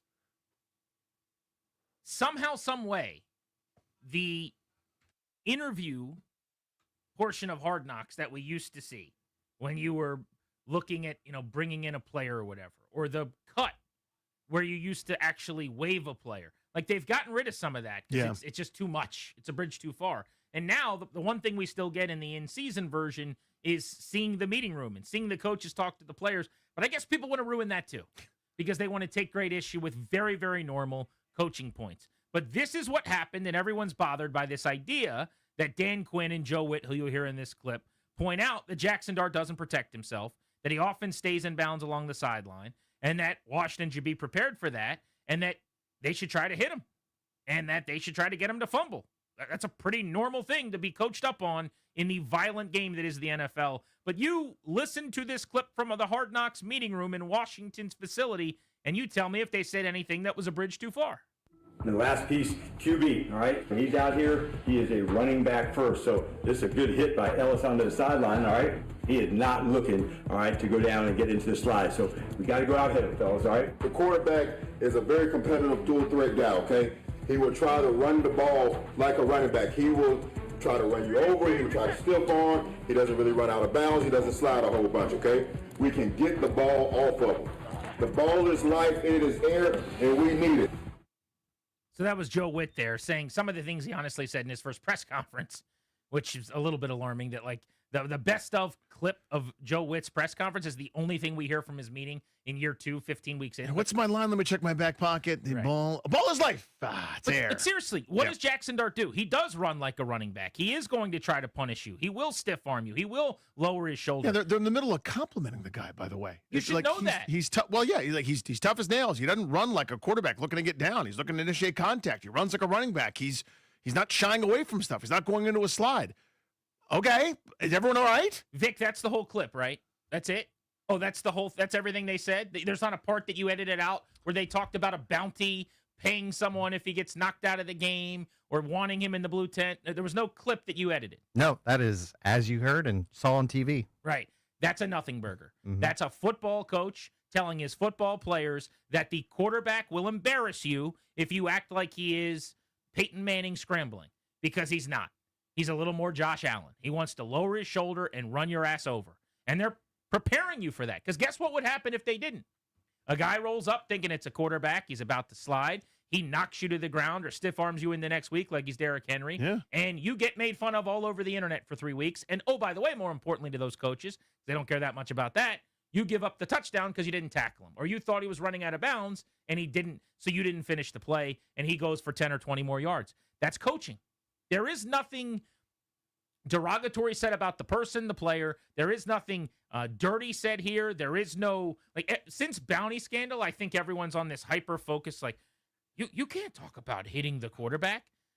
By the way, only because this is a quarterback is anyone talking about this. But this is an absolute nothing story. Nothing story. I thought at the time, and I got in a lot of arguments about this, that Bounty Gate scandal was the most overwrought, hand-wringing, pearl-clutching, weird situation ever. I understand it, violated CBA rules, I suppose, that a couple $100 may have changed hands. But I got news for you. There are 32 meeting rooms this week where the defensive coordinator, defensive line coach, linebackers coach, whomever, is discussing ways to hit the quarterback and bring him to the ground. It's the single best defensive strategy there is. It's the most important thing defenses do on a play-in, play-out basis. I got news. Your quarterback in your city is the target of the defense. They need to hit him. That's how you disrupt passing games, disrupt timing, disrupt those throws. You hit him enough times, he gets scared. He gets rid of the ball prematurely. He's hurried. He rushes. That's where turnovers happen. So, yeah, this week, your quarterback is the target of the defenders and the defensive coach. The rough language that some people use in locker rooms and places we don't talk about at parties, if it ruffles your feathers, you got to change the channel. Like, sorry, they're talking about it respectfully. Like, this dude is tough as nails. He's not looking to go down. He'll deliver some punishment. We got to be ready for that. I can't imagine when we clamor for the access and then with what we get to hear and see, we get bothered. You want to be in the meeting room, but you don't want the coach to say the F word. You know what I mean? Like, who are you? You asked to be here. You don't like it? Get out of here. By the way, kudos to Jackson Dart, because one of the media members in New York asked a question about this as if he should be bothered. Like, was it in any way offensive to you, or did you take issue with what they said? By the way, stop asking that question. It's ridiculous. But Jackson Dart handled it pretty well. No, absolutely not. Kirby Smart said the exact same thing every time that he played against me. So did Nick Saban. So did every coach that I played in college. So this is nothing new. Just try to go out there, play smart, and be available for your team. What did they say? Did they say stuff like, he's not going to slide, you have to hit him? I mean, what kind of stuff did Kirby Smart and Nick Saban? I can't, put together exactly what they said, but there was definitely a lot of interviews that, you guys can, we can all go back and look at, and this isn't like a new thing that's been brought up in my career. How would he know what the coach of the opposing team What told do you mean? Were you there in those rooms when the guys from other schools were talking about you? My God. Just begging for something salacious. The 35-year-old Nats team president, Paul Taboni, and their 33-year-old manager, Blake Butera, have a new general manager to work side by side with. He's a 31-year-old. We'll talk about that next with our buddy Mark Zuckerman. Also, next segment, Laramie Tunsil is out against the Philadelphia Eagles. How much does that change things with how Cliff Kingsbury is going to call this game? We'll get to that in about 15 minutes right here on The Fan.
This update is brought to you by Melwood. In the NFL, the Commanders getting set to take on the Eagles on Saturday. They'll be without Jaden Daniels. Also, they'll be without their left tackle, Laramie Tunsil.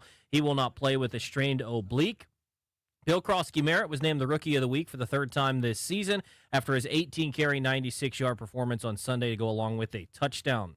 The Colts are opening up the 21-day practice window for quarterback Anthony Richardson, and wide receiver Roma Dunze is going to be out for the Bears on Saturday against the Packers. Tonight, Thursday Night Football, Rams and Seahawks at 8:15. You can hear that game over on the Team 980. Devontae Adams is doubtful with a hamstring injury. Basketball, Wizards in action in San Antonio tonight against the Spurs.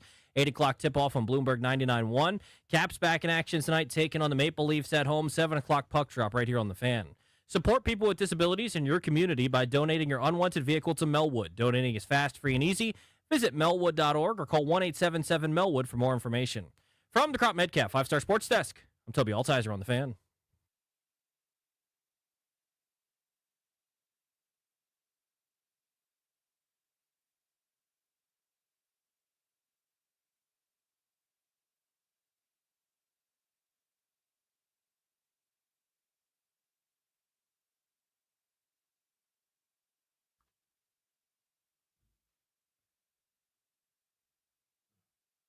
What are you doing to protect your family's assets? That is what our friends Condorian Murad, a law firm based out of Fairfax, would like to know. They're going to take good care of you. Set up your last will and testament, a living trust, put together a medical power of attorney.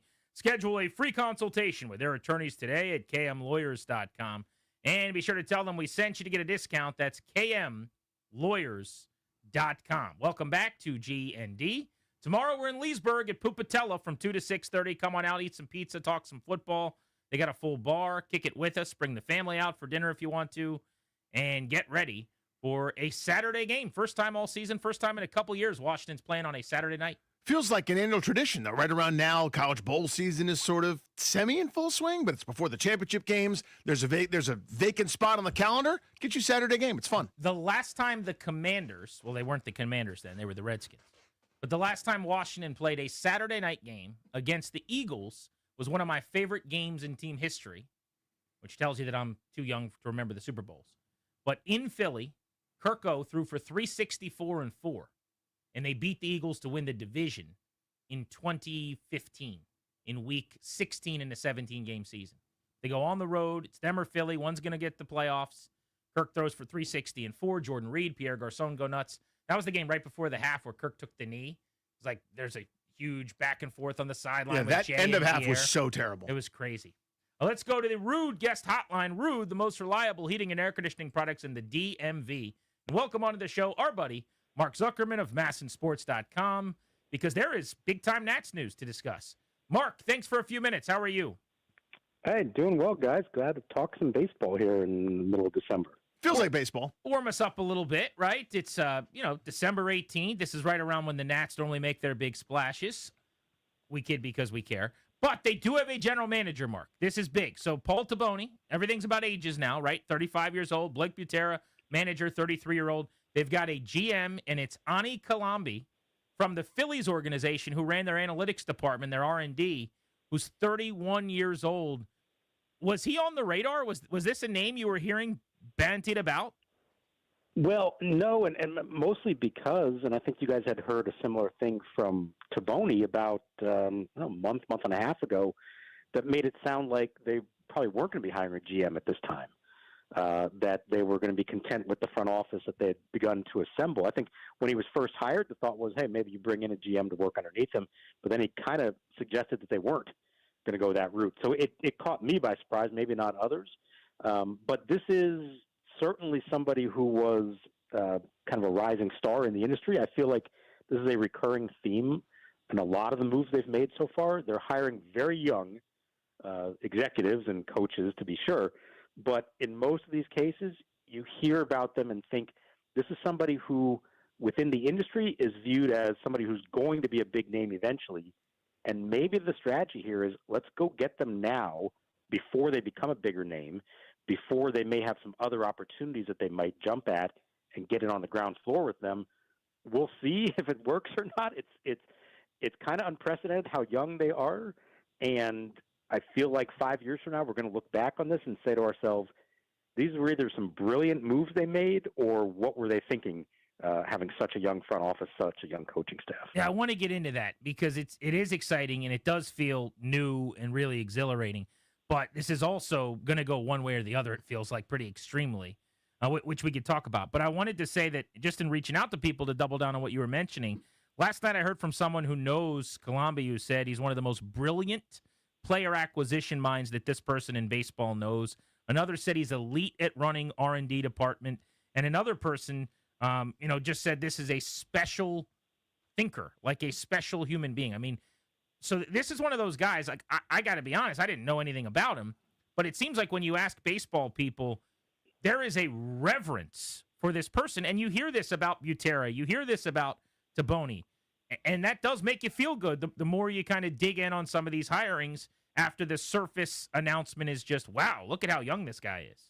Right. And I think that's the recurring theme there, is that people in the industry, even if we all didn't know who they were and the names didn't mean a lot to us, people in the industry who have worked with these guys have very positive things to say. And in Colombi's case, I know it was the last, 4 years with the Phillies running their R&D department. Now, let's be clear, the Phillies are not really known as a forward-thinking, analytics-heavy organization. Dave Dombrowski is pretty old school and has built a team in those regards. So maybe I don't know the influence that he had in Philly, but what I do know is his 7 years with Tampa Bay, where they are all about data, analytics, trying to find every little edge they can, that he was a big part of what they did and was given a lot of credit for some of the acquisitions of some lesser-known players, particularly pitchers and even more specifically relief pitchers, who maybe weren't big names, and they acquired them and then developed them into some really good major league players and major league pitchers. And I think that's instructive because if there is a theme of what we see going on with the Nats right now, I think we all kind of acknowledge they're not big spenders at the moment. That doesn't seem to be the strategy. And so the strategy may be, can you go find good quality big league players in places that you don't normally think of, or, lower round draft picks, waiver acquisitions, trades that don't generate a lot of headlines, and develop those guys into quality big leaguers. I would argue that has been just as much of a problem for the organization over the last decade as anything else they did on a larger scale, is that they just have not developed enough baseline quality big leaguers out of their own system that don't necessarily become stars, but do become productive players that help you win in the end. Mark Zuckerman with us here on G&D. So for that initiated, what's the distinction between a GM and the president of baseball ops? How will the day-to-day work? Yeah, so I know there are probably a lot of people out there that saw this and said, oh, this is the guy replacing Mike Rizzo. I thought they already got somebody for that, and it's really not. Paul Taboni is in charge. He's the president of baseball operations. And for those who maybe don't remember, Mike Rizzo was technically, his title was president of baseball operations and general manager. So he oversaw it all. The modern MLB front office, and seen this over the last decade or so, very often you have somebody with the president title and they hire someone and give them a GM title, or they promote from within and give them the GM title. And it's not the classic GM that we always think of. It's more of a second in command. And they may have a specialty, like in this case with Colombi, it's very much on the R&D side and on the data side. And so I think he's going to lead a lot in that area and certainly be a trusted voice and handle a lot of things. But ultimately, Taboni is calling the shots. And Colombi may advise him on things and make recommendations on things, just as I think Mike DiBartolo will and a few of the other people that they've hired. So I think he'll have clout, but I think ultimately this is Taboni's team, and he'll be the one deciding what direction they're going with every move. You touched on my next question. Where does this leave DiBartolo? So he's still with them. He was given the title of, and I got to look this up to make sure I have it exactly right. He is senior vice president and assistant GM. And my understanding, he's going to be in charge of baseball operations. And I think it's going to be fairly similar to what he used to do under Mike Rizzo, with maybe a few different responsibilities. Certainly one of the trusted voices. He's actually the old man of the group now at the ripe old age of 41, guys, if you want to start feeling old. My goodness gracious. He's got to get ready for retirement. Gray hairs. Yeah, right. So they clearly do value him. the institutional knowledge that he has. I think he'll probably still handle a lot of the day-to-day transactional kind of stuff that he used to do. But I think he's going to have a seat at the table. And the way that Taboni has talked about all of this is that he really wants us to be collaborative and not just one person deciding everything. Now, yes, he has the final say, but he wants everyone in that like assistant GM role and higher. And so that's now Colombi, DeBartolo, the two other people he brought in that he's worked with in the past, Devin Pearson and Justin Horwitz. He wants them all to collaborate together and hopefully come to some consensus decisions that ultimately Taboni signs off on and says, yes, this is what we're going to do. And you had to keep DeBartolo because you need an old head. You know, you need just a super the old ancient guy that you can kind of bounce things off of. Back in my day, we used to do it this way. You mean 2023? Rizzo had Bob Boone, you know, and now this guy's got a 41-year-old, right? Taboni and company, Ani Colombi. Now, I joke because it's easy to do, but I am thrilled. You know, I'm really excited. I'm really giddy about this. It is the polar opposite. I said to Danny yesterday, to say this is antithetical to how they did things before, it doesn't even begin to cover it clearly. But just to play devil's advocate for a second, as fired up as I am, there are people, I'm sure, around baseball, older guard folks, that are kind of turning an eye up at this. They're kind of like, really? I mean, are they going to have anybody who's done this before at a high level? Like, could this go badly, I guess, is my question. Oh, of course. You know, but you could argue this that it could go badly with a bunch of seasoned veterans of as course. well. So, I've seen that. So yeah. I think it boils down to just how good are they at what they do, and you know, what resources do they get from ownership? That's a big part of it, and do they apply them properly and do it the right way? So I think one thing, I believe me, I'm caught up in the ages too, but in looking at them all, in all these guys' cases, the five who are kind of now leading the way in the front office, they've all worked in Major League Baseball for like at least a decade in each case. So a lot of these guys started right out of college, internships, and climbed the ladder and worked their way up. So they are not coming completely out of the blue, having never done anything before. They're just being elevated to higher roles than they've ever had. But they have all been with big league organizations in like assistant GM roles, and having a say in how things are done. And in most of these cases, either with Tampa Bay, who we know what their philosophy has always been, or with the Red Sox, who are a big market club that generally spends big and does big things. So I think it's, in theory, a good combination of that. They're certainly going to be data-driven, but Taboni has an actual scouting background, so it's not like he's opposed to any of that kind of stuff. We'll see. I think you do probably have to give them a little leeway because of the age, and every indication that we're getting so far suggests that they're thinking long-term versus short-term. And that's going to be frustrating to a lot of fans. It's frustrating to me covering the team to think after 6 straight losing seasons, we may be looking at a couple more. But if they're going to do what they say they want to do, it's kind of a long-term project. And they probably feel like they have the job security to be able to do that and not feel like there's immediate pressure to win. And if you're the Lerner family and you said, hey, we're blowing this whole thing up and starting over, okay, we're giving you the keys to the car. Go do it the way you see fit. Paul Taboni seems to be saying, yes, we're going to do it that way. We're going to completely revamp this, but you don't just have success overnight because of it. Mark Zuckerman of MASNsports.com on G&D. Before we let you go, they've actually made 2 trades in a quiet offseason in terms of free agency so far. They gave up their lefty potential closer in Jose A. Ferrer to go get Harry Ford, who's a former number 12 overall pick and one of the more talked about catching prospects in baseball over the years, a 3-times futures gamer, who's now ranked second in the system via MLB Pipeline. And then more recently, their second-round pick out of Oklahoma has been traded in Jake Bennett, and they brought back a flame-throwing 101-mile-an-hour right-hander, and Perales, who I guess has a chance to maybe work his way into this rotation in the next year or so. What do you make of the fact that they've actually somehow added 2 top 5 prospects in these deals recently? Yeah, I think it's very interesting. Let's start with the bigger one at the beginning, which was Ferrer for Ford.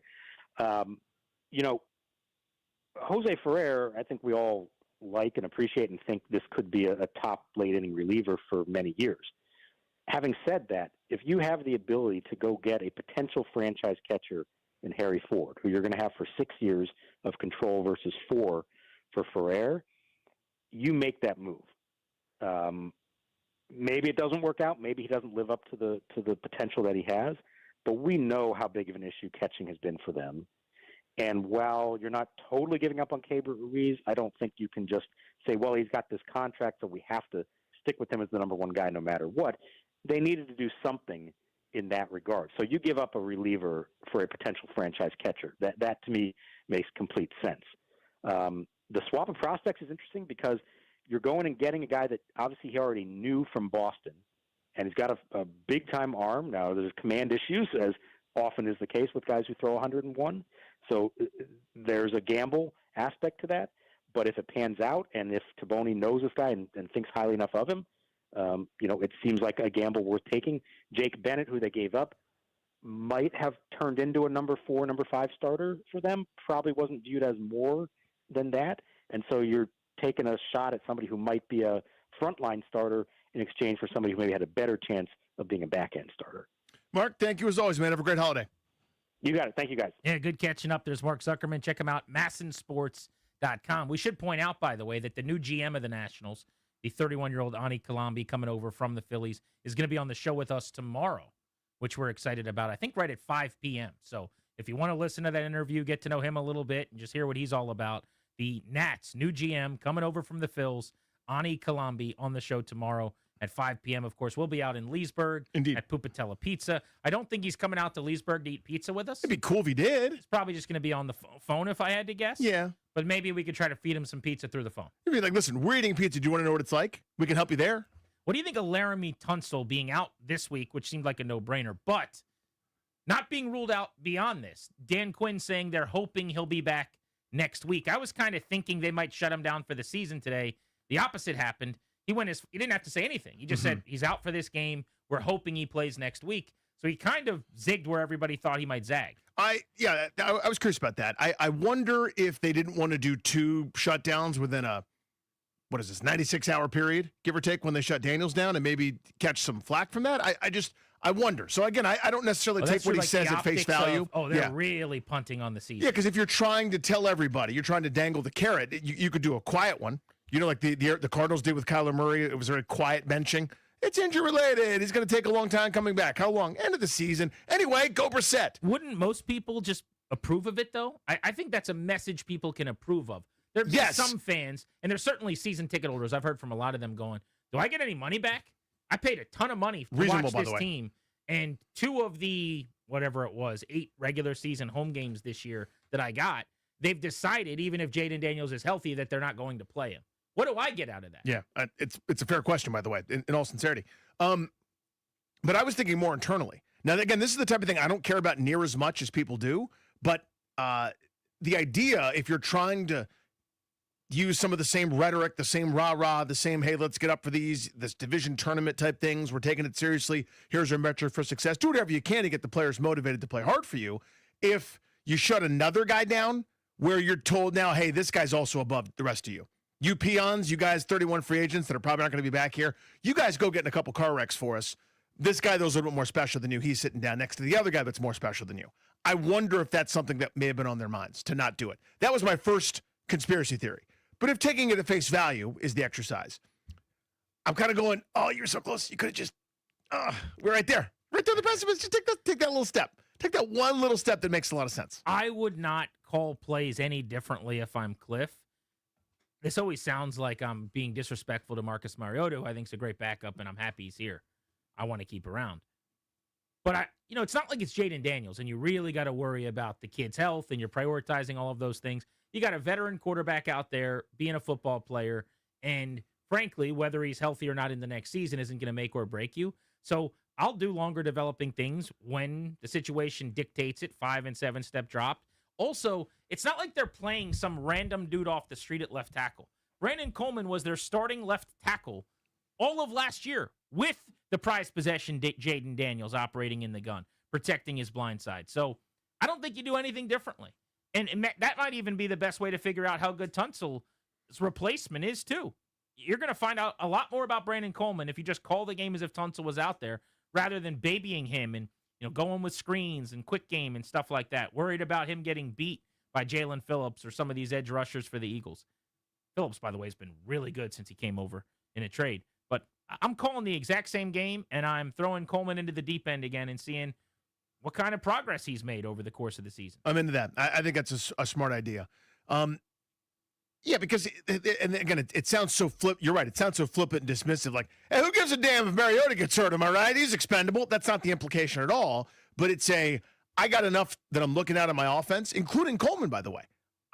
You know what I mean? Like, there's going to be a certain time if you have off the street Oliver where you go, I can't do a straight 7-step drop against Aiden Hutchinson this week. Or we're playing Cleveland, and I'm not going to leave him alone against Myles Garrett.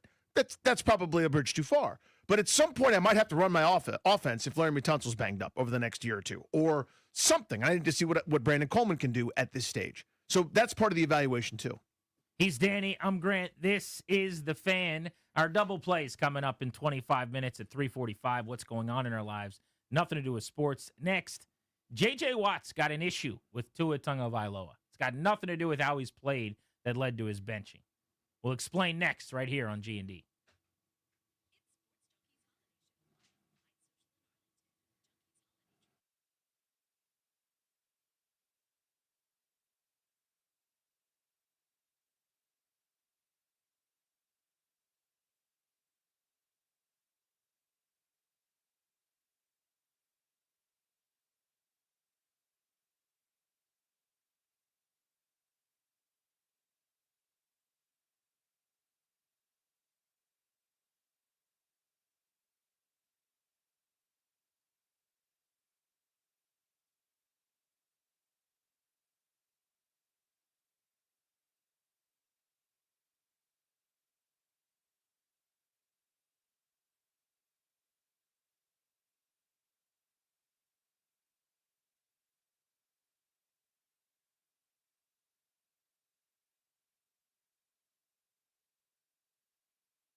This update is brought to you by Paul Henry's Window Installation, your clear home improvement choice. In the NFL, the Commanders getting set to take on the Eagles on Saturday. They're going to be without Jaden Daniels. They'll also be without left tackle Laramie Tunsil with a strained oblique. Bill Krosky-Merritt was named Rookie of the Week for the third time this season after his 96-yard, one-touchdown performance. Injuries around the league. The Colts are opening up the 21-day practice window for quarterback Anthony Richardson, and the Bears have ruled out wide receivers Roma Dunze and Luther Burden for Saturday's game against the Packers. Thursday Night Football tonight, Rams and Seahawks at 8:15. You can hear that game on the Team 980. Devontae Adams is doubtful tonight for the Rams with a hamstring injury. Basketball. Wizards taking on the Spurs in San Antonio, 8 o'clock tip-off. You can hear that game on Bloomberg 99.1. The Caps back in action, looking to snap a 3-game losing streak. They'll take on the Maple Leafs tonight at home. 7 o'clock puck drop right here on the Fan. This December only, score 10% off windows with a 5-window minimum and 10% off doors at Paul Henry's Window Installation. And through December 29th, get an additional 5% off Vitex windows. PaulHenry'sWindows.com, your clear home improvement choice. From the Crop Medcalf 5-Star Sports Desk, I'm Toby Altizer on the Fan.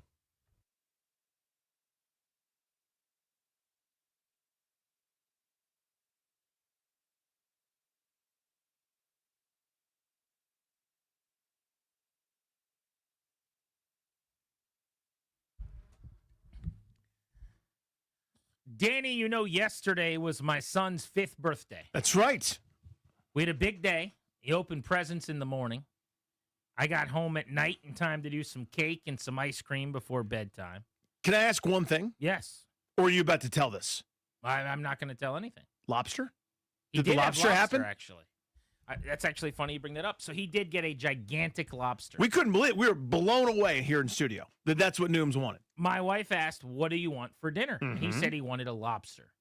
And it sounds like, wow, you guys have lobster for dinner? Man, this is a hoity-toity kid.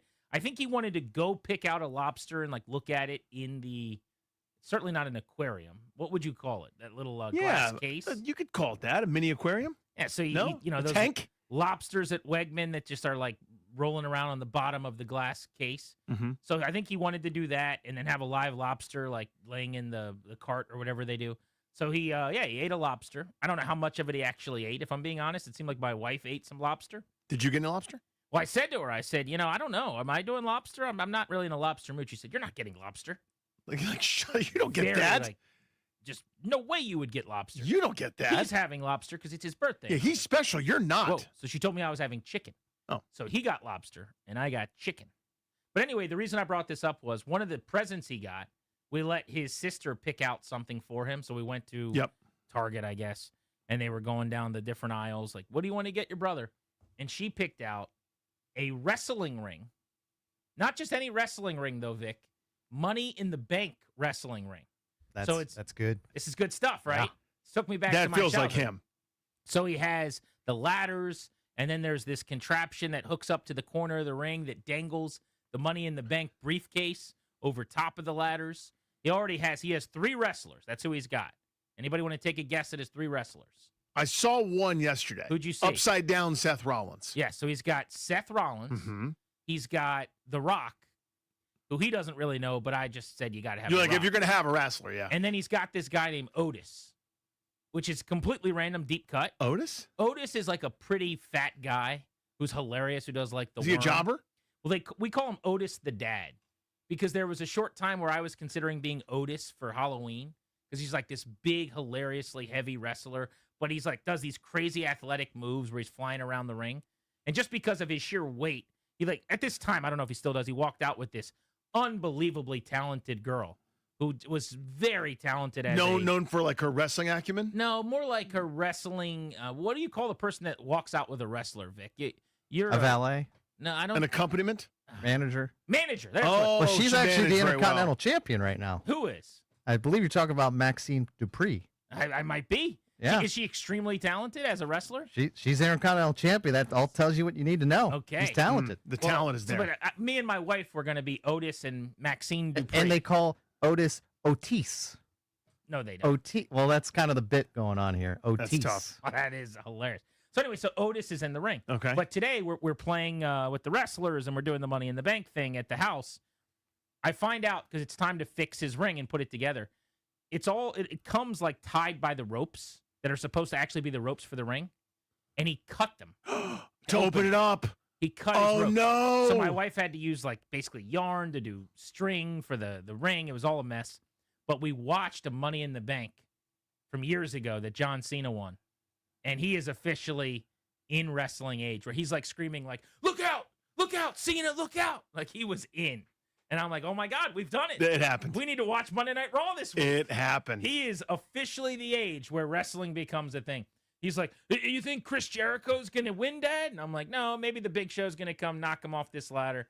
And I'm like, oh, he's going to be heartbroken if it's not Cena. So I'm like looking up who won Money in the Bank 2012. I'm like, oh, thank God it's Cena. And we're just waiting for the end. Somehow the Miz is involved. He's like, maybe the Miz will win. I'll take the Miz. He was in. I was sized. That's so fun. That is so fun. Did your kids ever have a wrestling phase? No. For an hour and a half one day, my oldest was kind of like, can we watch? But you never put it on. So you didn't. Like, for me, I'm not a wrestling guy, but That is true. I never put it on. I'm big on Royal Rumbles. Every year we do that. And I think that's where you've seen it. I do like $5 entries for all 30 spots. And I either have people over or on the phone. We're doing some kind of like gambling on the Rumble. So that there's moderate interest like a couple times a year. Yeah. And it's on enough that I think, like, I'll get on Peacock or whatever the app is. I think it's Netflix now. But I'll, like, if there's a pay-per-view on, I might be like, let's just see what's going on here. I probably watch, like, 9 minutes a year non-Royal Rumble. But it's enough to wet the It's just palate. enough, yeah. Because my 7-year-old, and he started a little bit younger than where Nooms is now, like, he loves to grapple. Like, that's what he's here to do. He'll ask, like, in the middle of dinner, like, Dad, can we go grapple? And it's like, can I just finish my low-carb spaghetti real quick, and then we can do it. But yeah, I mean, that's what he wants to do. So I've shown him a few of those videos here and there where it's like whatever I can think of, like old school Ricky the Dragon Steamboat going off the top rope, or the rock bottom, or a Stone Cold Stunner, or something like that, or hitting someone with a steel chair. So he'll do the occasional bit, but nobody's like into wrestling. I just love that we've reached that age. Yeah, it's like, here we go. You're like, but you can see it like, oh, that's me. I did that. He was so pumped. So when I was leaving, he asked me to put on another Money in the Bank.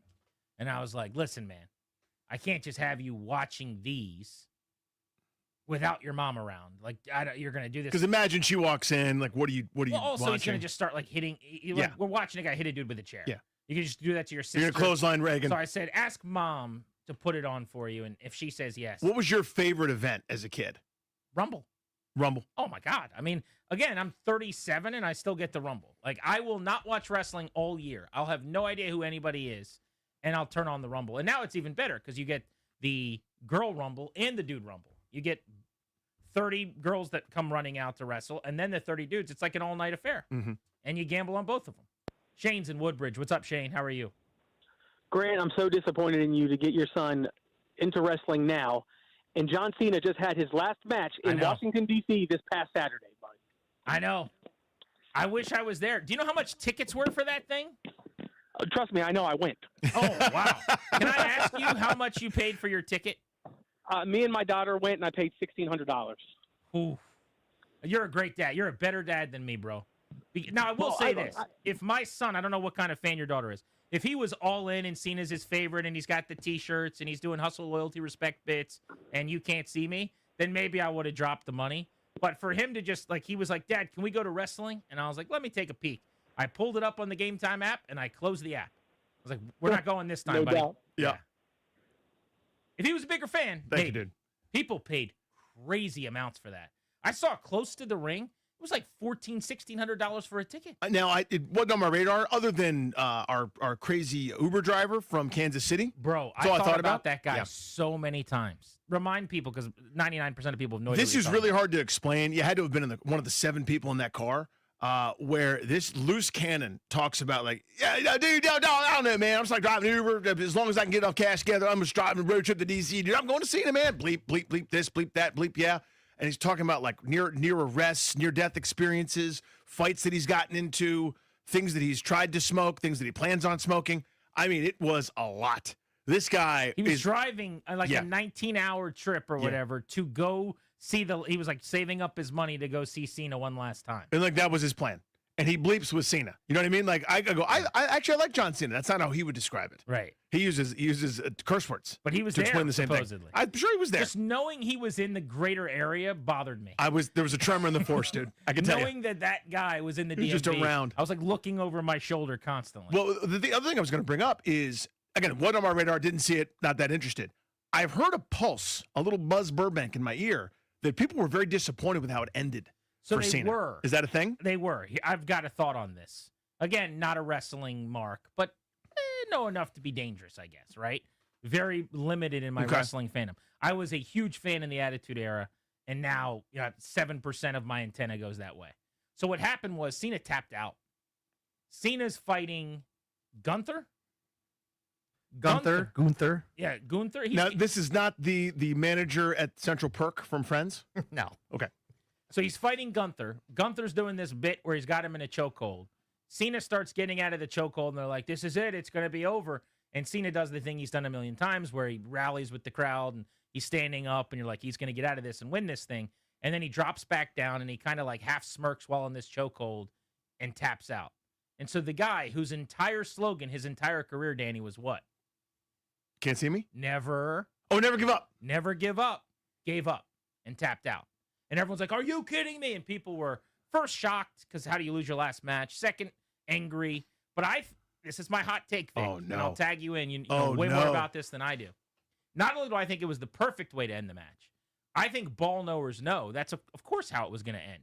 You do this thing as a wrestler. If you're old school, these guys like Cena or Cody Rhodes, who are students of the industry and students of the game and who really care about, like, the team players, so to speak, that care about WWE. Sure. The whole idea is you go out leaving the company in a better place. And the bit, if you want to call it that, is you put someone over. And, like, you will literally, in his case, he, like, puts his shoes. He's, like, doing this dramatic thing where he takes his elbow pad off and puts it in the ring. You're like, leaving it in the ring. My time is done. Now it's, I don't know if it's actually Gunther's time. Is he actually a star? Is that guy, like, a big deal? That guy is a big deal. That guy doesn't lose a lot, and now that guy's going to be getting booed forever now. But that's the thing. And that's the thing. Yeah, you pushed him as He's a got heel. heat, Yes. and now there's a big story. So now the next baby face that comes and faces him and beats him, that's going to put him over, and it just rinse and repeat. That's how So it you're works. with me that you think this was the right way to do it. Absolutely the right way. I knew it when I was there. I was there. By the way, Vic was not only there. Vic had some silly I had some sillies. Did you have a guy, Vic, or did you just pay like a schlub? I might have had a guy You had a that might guy. have hooked me up. You had a guy. And I'm in the background in a lot of clips.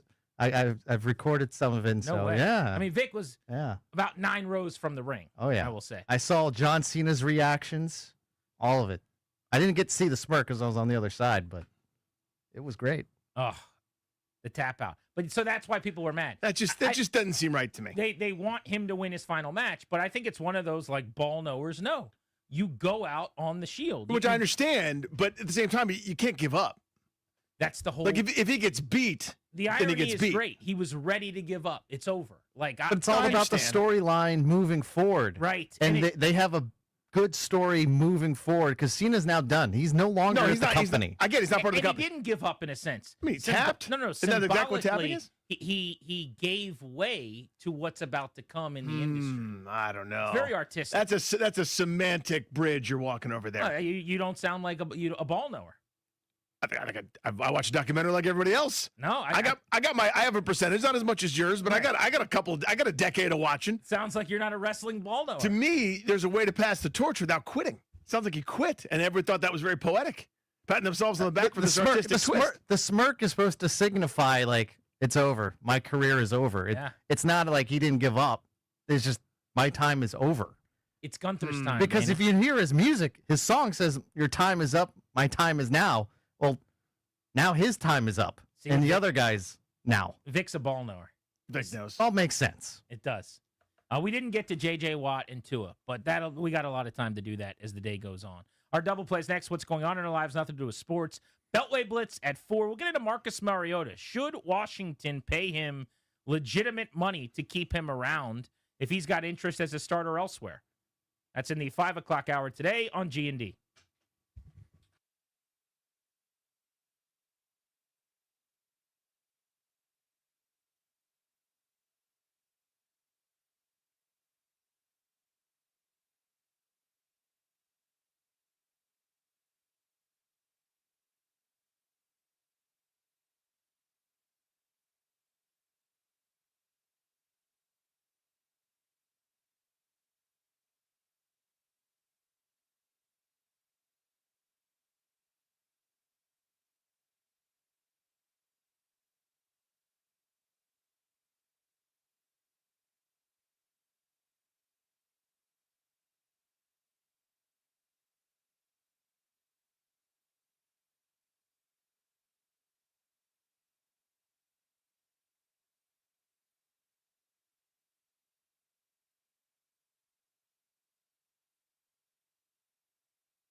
What's up, guys? It's GP for the FanDuel Sportsbook, an official sportsbook of 106.7 The Fan. It's an NFL Thursday. It's not just an NFL Thursday, by the way. It's the NFL Thursday. You got the Rams 11-3, the Seahawks 11-3. This game's going to be incredible. With FanDuel Thursday touchdown jackpot, which is going on tonight, you can win a share of $2 million in bonus bets every single week. Tonight's the night. Get in on Thursday action. All you have to do is place an anytime touchdown score bet before the game kicks off. And then if whoever you pick, let's say Kyron Williams or Puka Nacua, the Rams, if they score the first or the last touchdown of the game, you win your bet plus a share of bonus bets. Go to FanDuel.com/GP, FanDuel.com/GP, promo code GP to win a share of $2 million in bonus bets, FanDuel.com/GP. Got to be 21, present in Virginia, opt in, must apply profit boost token, select market, prize pool to be split equally among eligible participants. Bonus issued, non-withdrawable bonus bet expires in 3 weeks. Restrictions apply. See terms at sportsbook.fanduel.com. Gambling problem, 1-800-GAMBLER.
Grant and Danny on the Fan, taking you up to 4 o'clock.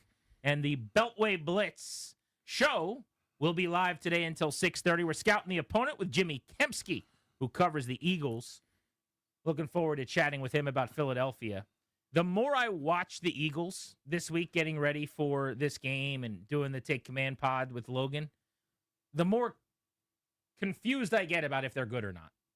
I understand why it's chaos in Philadelphia covering that team and fans are booing and angry.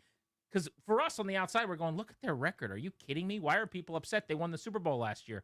But if you actually down to down just watch their season, it is a maddening experience. It's a slog at times for them. It's right? a bad offense. Jalen Hurts is just not playing that well. This week is a whole different story. They beat the Raiders 31-0, and maybe they got right. But really, really curious to see moving forward now whether or not they've solved anything or if they just got to play Vegas, which is basically a prescription of medicine for an ailing victim. Seriously, it is Neosporin for that cut. They are not a first division club at this point, not an NFL team. Not a sneaky take, nothing cold, hot or cold about this. I just think it's right. The Raiders are going to pick first. They play the Giants still. Those are two of the worst teams in the league. They could catch the Giants if New York was to beat them. I think that's next week. I think the Giants have another win in them. I don't know that the Raiders do. It feels like they've checked out. Yeah, it's not as if to say the Giants are good. It's the Raiders are that bad. They've been outscored by 167 points this year. It's by far and away the worst in the league. They're getting Geno back, which makes them better because Kenny Pickett was terrible. Dreadful. This past weekend. So that'll make them a little bit more competitive. But even still, I just don't see it. And the hot take, if you want one on the Raiders that I've got, would be one and done for Pete Carroll. And I'm moving on from Geno. Contract situation. I don't even know what it is. Doesn't matter to me. I'm going younger at quarterback, and I'm getting a new head coach in there because I got Pete Carroll. I brought him in. The whole reason that you could sell me on him, which would have been tough, would have been, hey, we won't bottom out. We'll stay competitive. He'll get us ready over 2 or 3 seasons as like an 8-9 win team to make a push when we want to in 3 years. Except that didn't happen and the bottom fell out. So thank you for your services, but we're moving along. Do you remember in The Departed when Matt Damon's looking at that really nice apartment? And the realtor's like, yeah, so you're going to buy this on a cop salary? Like, what's the deal? And he looks at the guy and goes, I have a cosigner. That's you. That's me. Cosigner. I agree with everything you just said. Every word. Time for our double play. What's going on in our lives? Nothing to do with sports. The 2 minutes in The Departed where the elevator doors keep opening up. Yeah. You know what I'm talking about? I know exactly what you're talking about. I don't want to ruin anything. Yeah. It just came out last week, so there might be some people It's a new film. But that 120 seconds of film at the building at the end of the movie. Where I thought you were talking about where he's getting the phone number. He's like, I don't need the number. I don't need your card. I'm a detective. I'm kidding. I need the card. No, I'm talking about where the elevator's open, something happens, What they happens? close, the elevator opens again. What happens? God, that's as good a movie as there is. Still my number one of all time. Double play driven by your local Washington area Honda dealer. Now's the time for a great deal on a new Honda. Visit your local Washington area Honda dealer today. Sean Combs, The Reckoning. This Netflix documentary, if you are in a certain age group, which I am very much in, you got to watch it. You got to put it together. You got to get it going. 4 episodes on this bad boy. So, and that was a bad pun. I didn't even mean to do that from Bad Boy Records. So there's a little bit too much for my taste of, in episode 1 especially, like, here's who Sean Combs was. Here's where he came from. And here's him growing up. And here's what he was doing. I know why they're doing it. It's to set the stage for everything that was to come. It was to kind of explain how we got here. Still, I'm kind of bored. I'm like, where's my stuff? Where's all the things that I read about? This documentary is incredible. So I was, I'm here just like you are. I follow the news as much as you normally do, but at a certain point you tune things out. And here's what I mean. I don't really remember all of the unbelievable details of all the different things that he was accused of, right? And this documentary goes into not only all of those things, but it paints a pretty clear picture that there's a bunch of other stuff that you have forgotten about. This shooting in a nightclub, this assault, this alleged kidnapping. Again, everything's alleged, whatever I'm supposed to say. The documentary does it. I'm not saying it. I'm just a dude.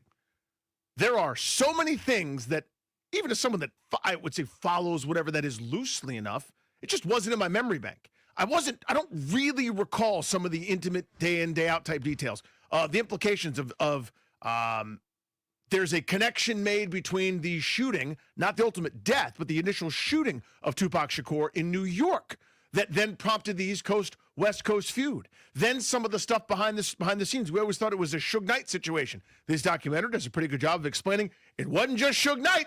It was also somebody else who you were probably pretty familiar with and who's the subject of a lot of these things. So this is not a documentary that is made for me to feel bad for this guy. No. Okay, good. No. Then I will definitely watch it. So what I was going to say was, I'm kind of surprised you watch it. When I flipped past it and I saw that this was a documentary, I was the hardest out you could possibly be. Because one of the biggest differences, and I'm not saying this is some like great development or that I'm mature. I don't know what it is. I don't know if it's good or bad. But one of the biggest differences for me between myself at 37 and myself, say, at like 22, is I will not buy a ticket to the circus. I am not going to do anything that might be confused we're supporting the moron. You know what I'm saying? Yep. Like, you won't benefit from me. The pixels, the eyeballs, the clicks, you're not getting them for me. So with the goofball brothers who have like ruined boxing, the YouTubers. The Pauls. It used to be that you could get me to like engage in a discussion about why they're bad for boxing online, or I might watch the fight and be mad about how stupid it is or whatever. I'm not engaging. You won't get 1 ounce of my energy. I'm just on to the next. If I see you, I'm scrolling past.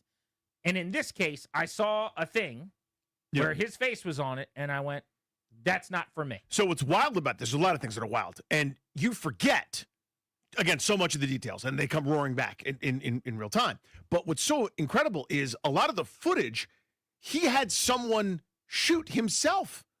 Like he hired a videographer to follow him around while he was going through some of this stuff. That's why I thought it was pro him and basically trying to get me to feel empathy. Well, this narcissist thought it was. That he thought, like, I'm the star of this story. And it's just, I don't want to say it's just as damning, but it's spliced in such a way with interviews and testimony and court things and kind of what was going on in the news and some of the manipulations and everything in between. It's expertly done. It's really, really good. It's produced by 50 Cent, who doesn't care very much for Sean, Puff Daddy, P. Diddy Combs, or whatever. Way. Yeah. So so the story is this guy thinks he's filming something because he wanted to film everything about himself because he thinks of himself as this super genius superstar or whatever. And he was actually kind of, I don't want to say digging his own grave, but actually embarrassing himself. I'll watch to a it. degree. I like that. Allegedly, whatever I have to say. I think you covered your bases. I don't know, allegedly. Ask Condora and Murrah. There are official lawyers now. Jalen Carter. Send a text real quick. Lane Johnson. The status for those two players is now known. And guess what? It's good news for Washington. We'll give you that as soon as we return ahead of the Beltway Blitz next.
This update is brought to you by Main Street Bank. Cheer local bank, local Main Street Bank. In the NFL, the Commanders getting set to take on the Eagles on Saturday. Eagles can clinch the NFC East with the win. For Washington, they'll be without Jaden Daniels. They'll also be without Laramie Tunsil. He's dealing with a strained oblique. Bill Krosky-Merritt was named Rookie of the Week for the third time this season after his 18-carry, 96-yard, and a touchdown performance on Sunday. Other NFL news, the Bears have ruled out wide receivers Rome Odunze and Luther Burden for Saturday's game against the Packers. Thursday Night Football tonight, Rams and Seahawks at 8:15. Can hear that over on the Team 980. Devontae Adams is doubtful with a hamstring injury. Wizards in action in San Antonio tonight at 8 o'clock. Can hear that game over on Bloomberg 99.1. Caps in action against the Maple Leafs at home tonight, 7 o'clock puck drop right here on the Fan. Main Street Bank is a business-focused community bank proudly serving the DMV since 2004. Visit mstreetbank.com to learn how to put our team in your office. Main Street Bank, member FDIC, Equal Housing Opportunity Lender. From the Crop Metcalf 5-Star Sports Desk, I'm Toby Altizer on the Fan.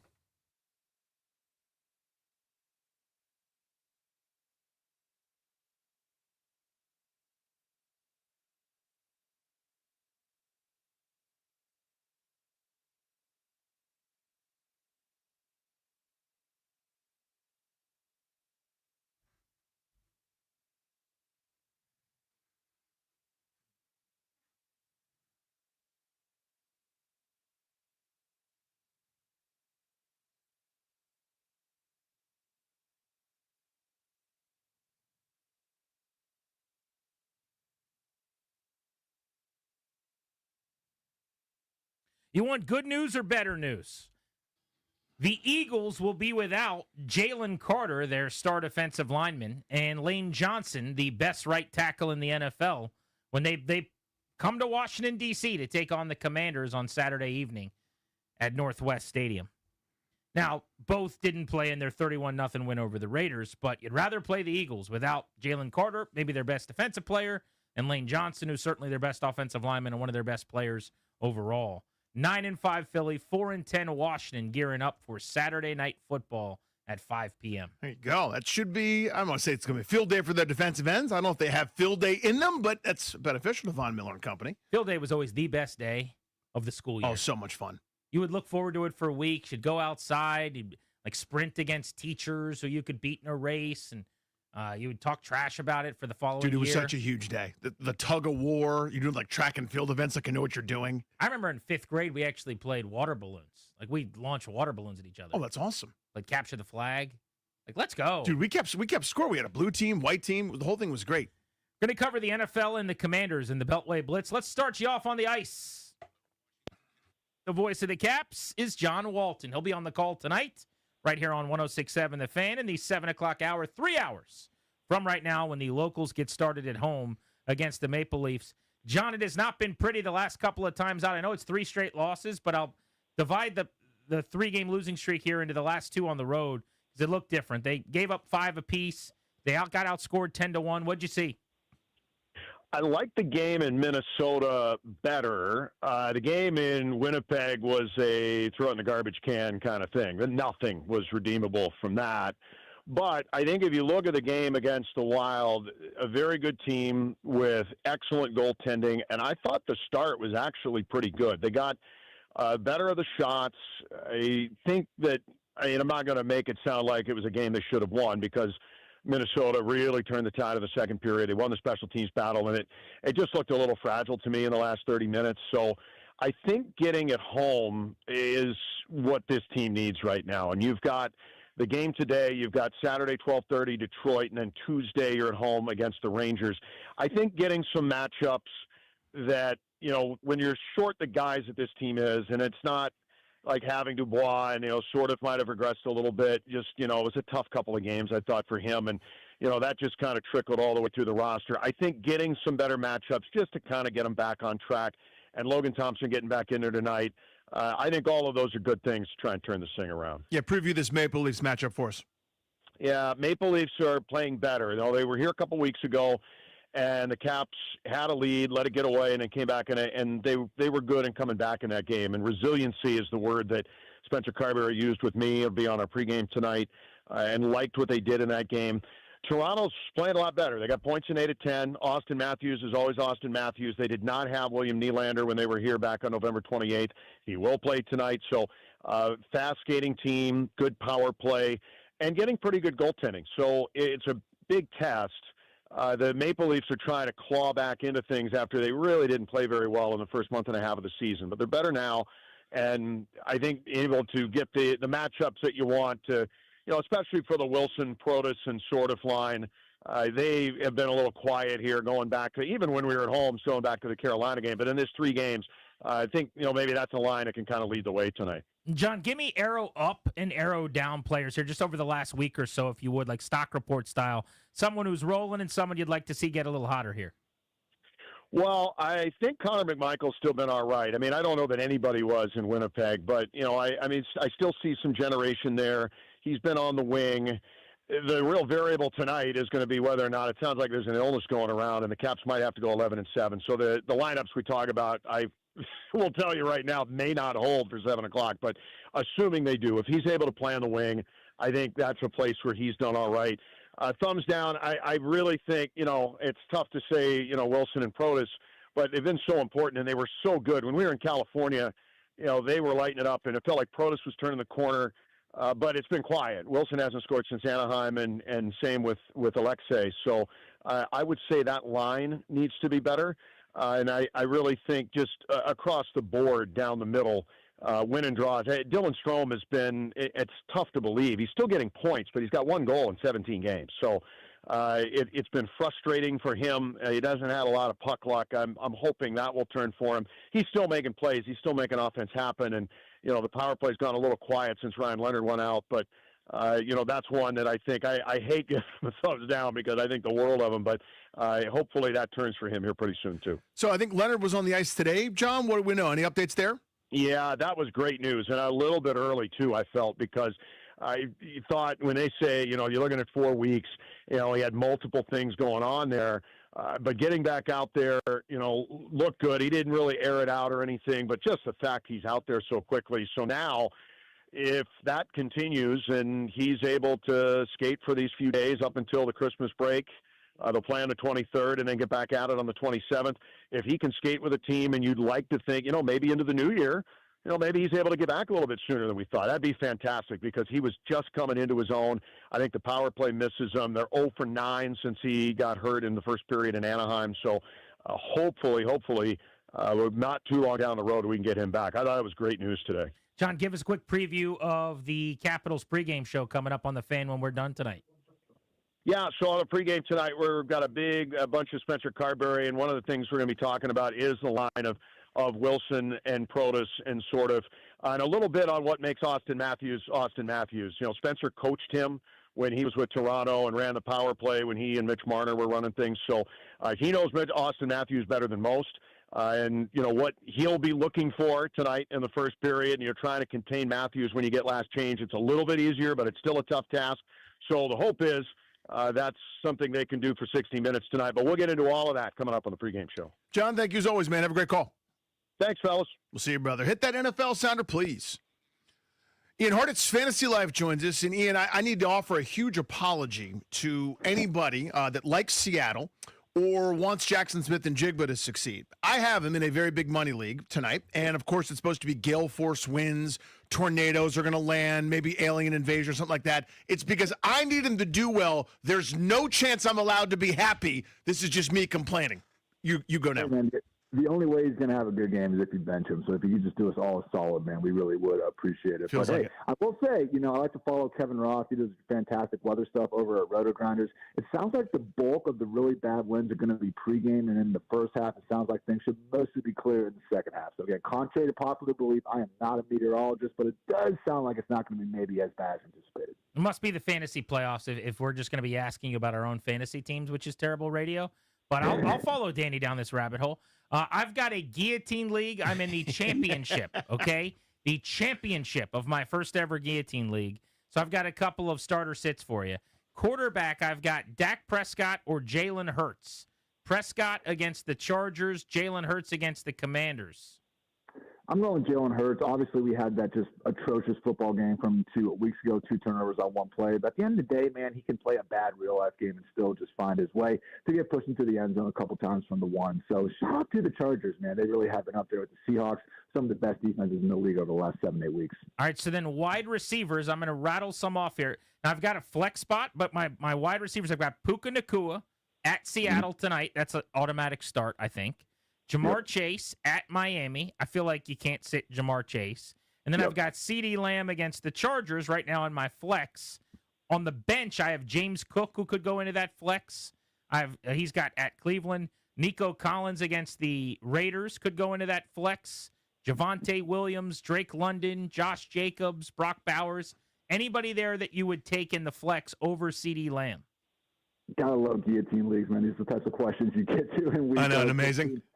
I would lean towards James Cook. I know the Browns' run defense generally has been good, but they've started to crack a little bit. And I think that Bills' run game can go hard against pretty much anyone. So, again, CD versus James Cook, that would kind of be the toss-up there. But generally, in closer flex decisions, I tend to lean towards a running back looking at 20-plus touches. All right, my last one, I promise. So I've got my starting running backs are Derrick Henry and Jonathan Taylor, and then James Cook on the bench. Would you consider playing Cook over Taylor? Maybe. He's forecasted to go for like 20 points, but I'd go Cook over Taylor and then CD over Taylor in your flex, I think. It's just a situation where I know the 49ers banged up front seven, hasn't been very good. But just, man, as much as the Philip Rivers story is fantastic, this dude could barely throw the ball 20 yards downfield, can barely move in the pocket. I feel like that entire defense could be selling out against JT. So I'd go CD and Cook if you can. This is one last time I'll tell Come everyone.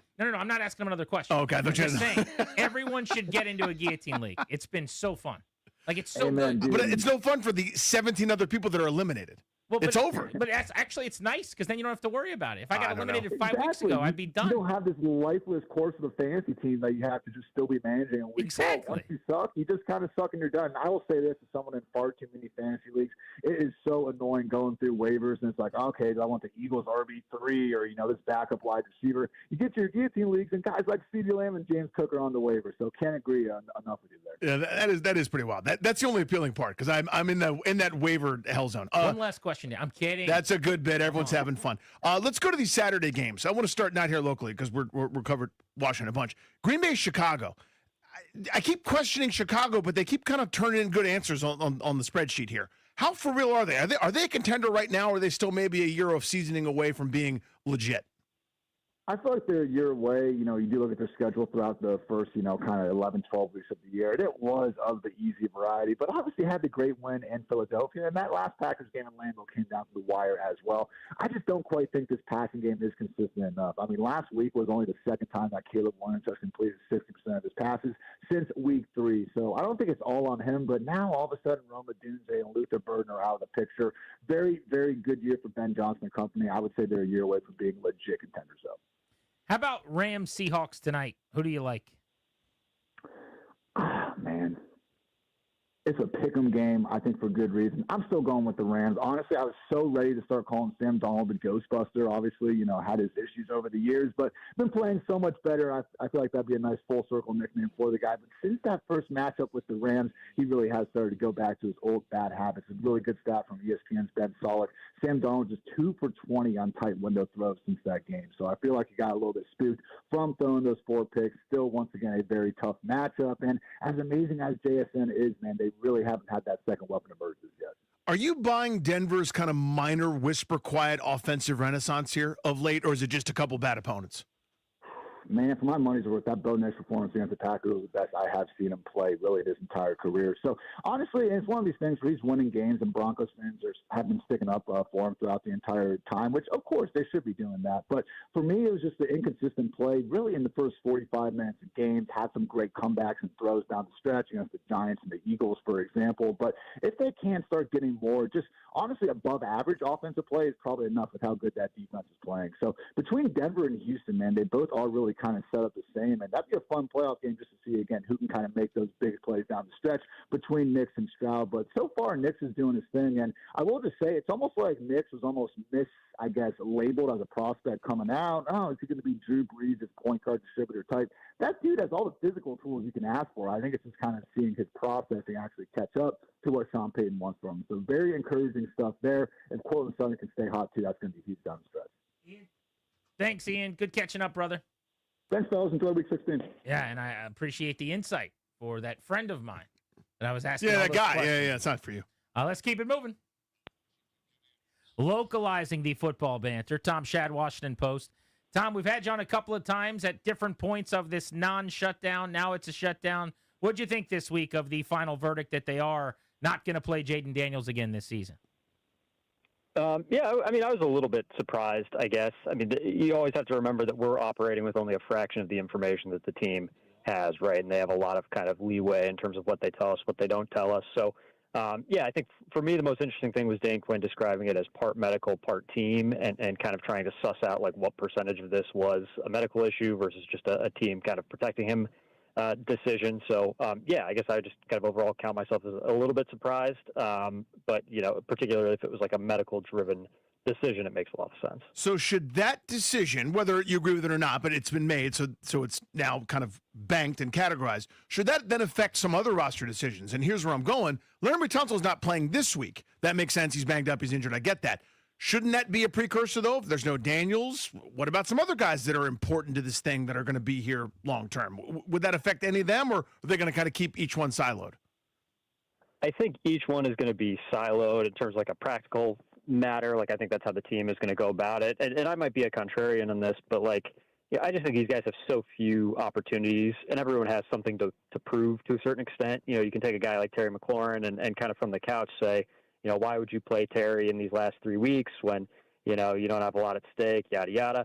Well, for Terry, these last 3 weeks are important, right, with everything that he's gone through this season and kind of, you know, trying to reestablish a rhythm, trying to reassert himself as one of the best receivers in the league. I think you can kind of go down the roster, and everybody has something like that in terms of like a personal stake, even though the team stakes are different than what we all thought they would be kind of coming into this season. So I think the team is going to view it kind of as a case-by-case basis, and I kind of agree with that, I think, myself. Tom, do you think they end up hanging with the Eagles deep into this game, or is this kind of one of those rollover spots? I don't know. I mean, it's going to be interesting. I think they definitely have a shot, right? Especially with the news with you know, Jalen Carter and Lane Johnson being out, and then getting some guys back. You know, potentially Jonathan Jones and having Chris Rodriguez back there in the backfield. You just never know. I think particularly with how the Eagles have played this year, and then just getting into December, like I think it's easy to look at the records and just say, oh, it's going to be a boat race or something like that. But yeah, you just don't know. It wouldn't surprise me at all for it to be close late in the game. So externally, it's very easy for me to kind of roll my eyes at some of the rhetoric and cliches and things and them celebrating wins at this stage just because, you know, there's not much carryover, not much point. But internally, what sort of stuff are they saying to each other? Because, you know, they're still playing hard. That's obvious. I mean, the Minnesota blip notwithstanding, that was their worst game of the year probably. But you could see the effort was there and all the games surrounding it. What are they saying to get themselves motivated? What's kind of the internal messaging?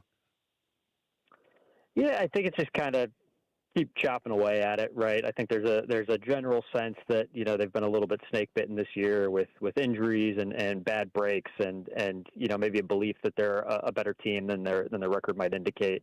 And I think, you know, they would obviously take some pride in hurting the Eagles right down the stretch or beating the Cowboys on Christmas Day on, I was going to say national TV, I guess Netflix. You know, there's a lot of pride involved in all of that. And so I think, you know, the motivation is certainly, you know, not an issue for this group, and kind of the internal vibes, I guess, for lack of a better word, have been pretty good, you know, at least from my vantage point for a team that's 4-10. Tom, keep up the great work. We appreciate you, buddy. Thank you. Thanks, guys. Yeah, we'll see you on Saturday evening in the press box. There's Tom Shad, covers the Commanders for the Washington Post. He will be around covering this team next year. Will Marcus Mariota be around as their quarterback? Mariota. Let's talk about that next on G&D.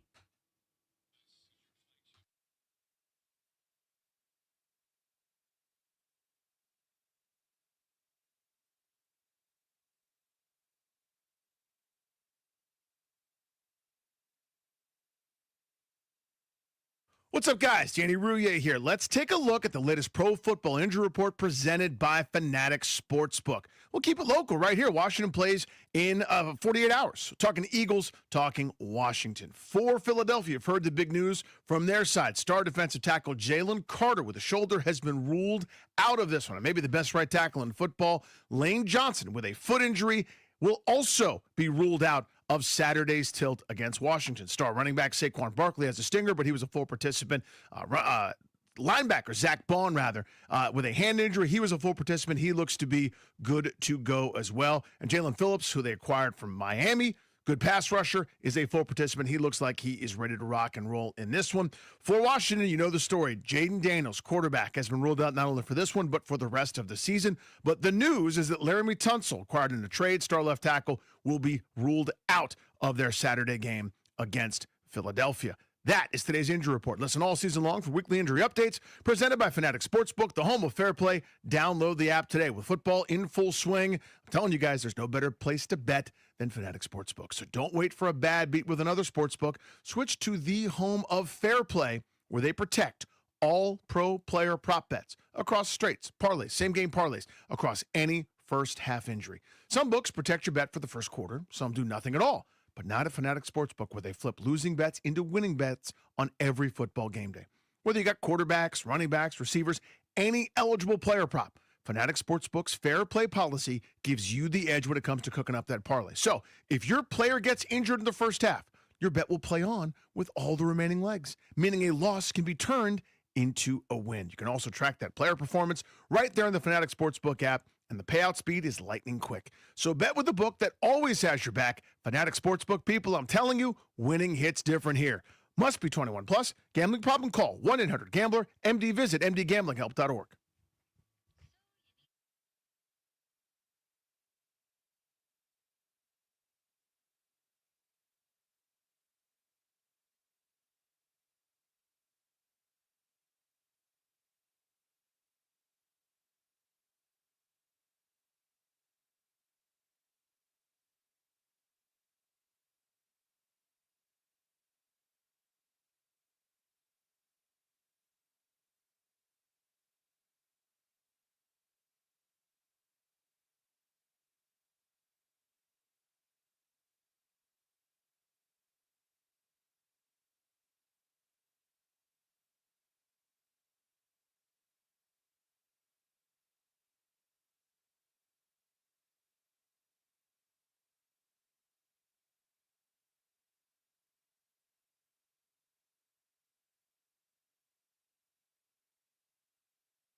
This update is brought to you by Reynolds and Power Home Team, Keller Williams Realty. In the NFL, the Commanders getting set to take on the Eagles on Saturday. Injury report: Washington going to be without quarterback Jaden Daniels and left tackle Laramie Tunsil, who's out with a strained oblique. Philly going to be without Lane Johnson and Jalen Carter. Bill Krosky-Merritt was named the Rookie of the Week for the third time this season after his 18-carry, 96-yard, and a touchdown performance last week.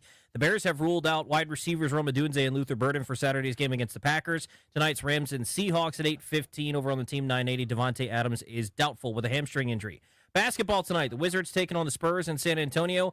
8 o'clock tip-off on Bloomberg 99.1. In hockey tonight, the Capitals looking to snap a 3-game losing streak. They'll take on the Maple Leafs at Capital One Arena. 7 o'clock puck drop. Can hear the game right here on the Fan. Want to hear the fastest way to know which one would sell for? Reach out to Empower Home Team. Simply text your address to 800-763-3000. No phone call. Just text your address to 800-763-3000. That's 800-763-3000. From the Crop Medcalf 5-Star Sports Desk, I'm Toby Altizer on the Fan.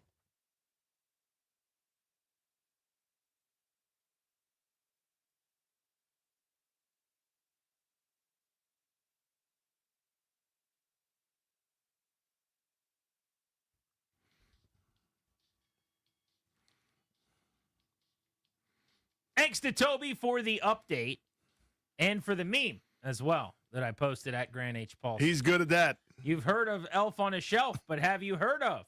Although everyone's giving me crap because it says it at the bottom. I guess I should have cropped that out. You could have Metcalfed it out. I had it without it, but I just wanted to be very clear on it. Yes. When I was showing you guys, I didn't know if we were actually going to post it because I made other ones that we did not post. The ones we did not post, probably good business decisions, I would say. Someone actually came up with a good one for Danny. Toby did, but I'm not posting it. Well, the one Toby came up with was really good, but you can't post that one. Can't post that one. But a listener sent me one underneath at Grant H. Paulson of the meme that I posted, and it was Rouye on a toupee, and it's pretty good. Oh, that's good. Yeah, it's very solid. That's very nice. You know, we're just hip. We're just these guys who like to do these social trends with everybody else. We do what the kids are doing, man. All the time. What comes after 5, brother? We're last every time. Like, you and me are going to do that thing where we sing the Four Non-Blondes song, like, what's going on? Like, everyone's done that twice, and then it'll get to us. We're going to spin around. Yeah, then it'll get to us. It'll be like, and then Danny's, like, rapping on the other side. I was pitching to Vic and Wes earlier today that in honor of you guys, we need to sell a shirt that says 1067 with the hands underneath the 6 and the 7. It's actually a great idea. Should have already happened. We should have had that shirt 3 months ago. Yeah. Maybe we'll get it one day. When it's no longer a trend, when people are talking about 2 different numbers. Toby's an idea guy, by the way. Well, he hadn't been beaten down enough. idea guy. You're not going to get me to besmirch Tobes. But here's what I'm going to tell him, and I'm telling you indirectly, and this is, Toby, for you also. He hadn't been beaten down enough. He hadn't had enough ideas that are brilliant, swatted in his face, or directly ignored. We came up with idea after idea after idea that, like, the idea that we were with an NFL player locally here was very popular. We were going to have go-karts and cookies, and went nowhere. We're gonna have like everyone's gonna bring it to a cookie swap. Went nowhere. We're gonna do this thing with wings. Cookie swap go. That went great. Smashing success. Yeah, this wing. We had all these ideas, and it was like, that's awesome that you guys talked to each other and thought something might happen. Shut up and go in the studio. Let me be clear. It's not that we were shot down. They just are like, oh, okay, and then nothing happens ever. Yeah, with any of the ideas. It's what I do to my children. You're placated. Yeah, buddy, we might do that. I don't want to do the thing you just suggested. And sometimes I'll just do something, and it's like, you shouldn't have done that. We could have done this, and I'm like, we could have. Could have. That's why I just wanted it so badly. That's why all my ideas are things that I can do on Photoshop or CapCut myself. CapCut, Altizer, Captizer, Capsizer. That's real interesting. Jimmy Kempski covers the Eagles. He joins us in 30 minutes at 5. Ben Standing covers the Commanders. He joins us in 90 minutes at 6. We'll preview the game on Saturday. Let's talk Marcus Mariota, though, because you think about destinations for quarterbacks where there could be openings this offseason. And if he wants to start, he might have an opportunity to find a gig.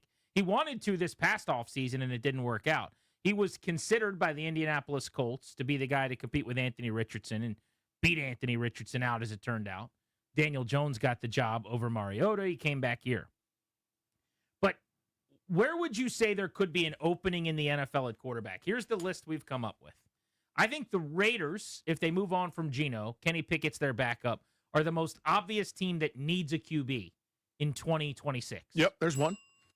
Now, they are going to be picking in the top 2, so they could draft Fernando Mendoza if they like him, or they could draft Dante Moore from Oregon. One of those two guys probably will be their QB because they're either going to be picking in the top 3 or picking maybe as high as 1. So my guess is they'll have a rookie and a veteran like a Mariota to compete, but I don't think you go spend $15 million if that's what it takes on Mariota if you're drafting a rookie. You wouldn't think. Arizona's interesting. They've got Jacoby Brissett, who is Marcus Mariota-ish. You know, those guys, Tyrod Taylor, kind of same bucket, same trough you're feeding out of. But the Cardinals don't have their quarterback of the future, it doesn't look like anymore, because they're moving on, presumably, from Kyler Murray. I think they're going to blow out their coach and their staff as well. Jonathan Gannon will be gone. They'll bring in a new head coach. And with that coach will be a new quarterback. They benched Murray, who's dealing with an injury as well. It's very possible Brissett leaves and you just start over. But the Cardinals could be in the market for a QB. That one seems right to me. Now, again, it all depends on what they think of guys in the draft, because that would be the most natural place for a 3-11 team to solve the quarterback need. But if they don't like guys in this class, you can do the bridge bit. There's also only 2 that you can probably draft in this draft in the top 5 or so, I would think, or even in the top 10 maybe. Right now, they have the 6th pick. So if Mendoza and Moore are gone, I don't think you're reaching for a third quarterback in the top 6. Nobody thinks that that's how it's going to go. So we'll throw them into the pile with Vegas. The Jets are going to need a quarterback. Yep. They have Tyrod Taylor and Justin Fields.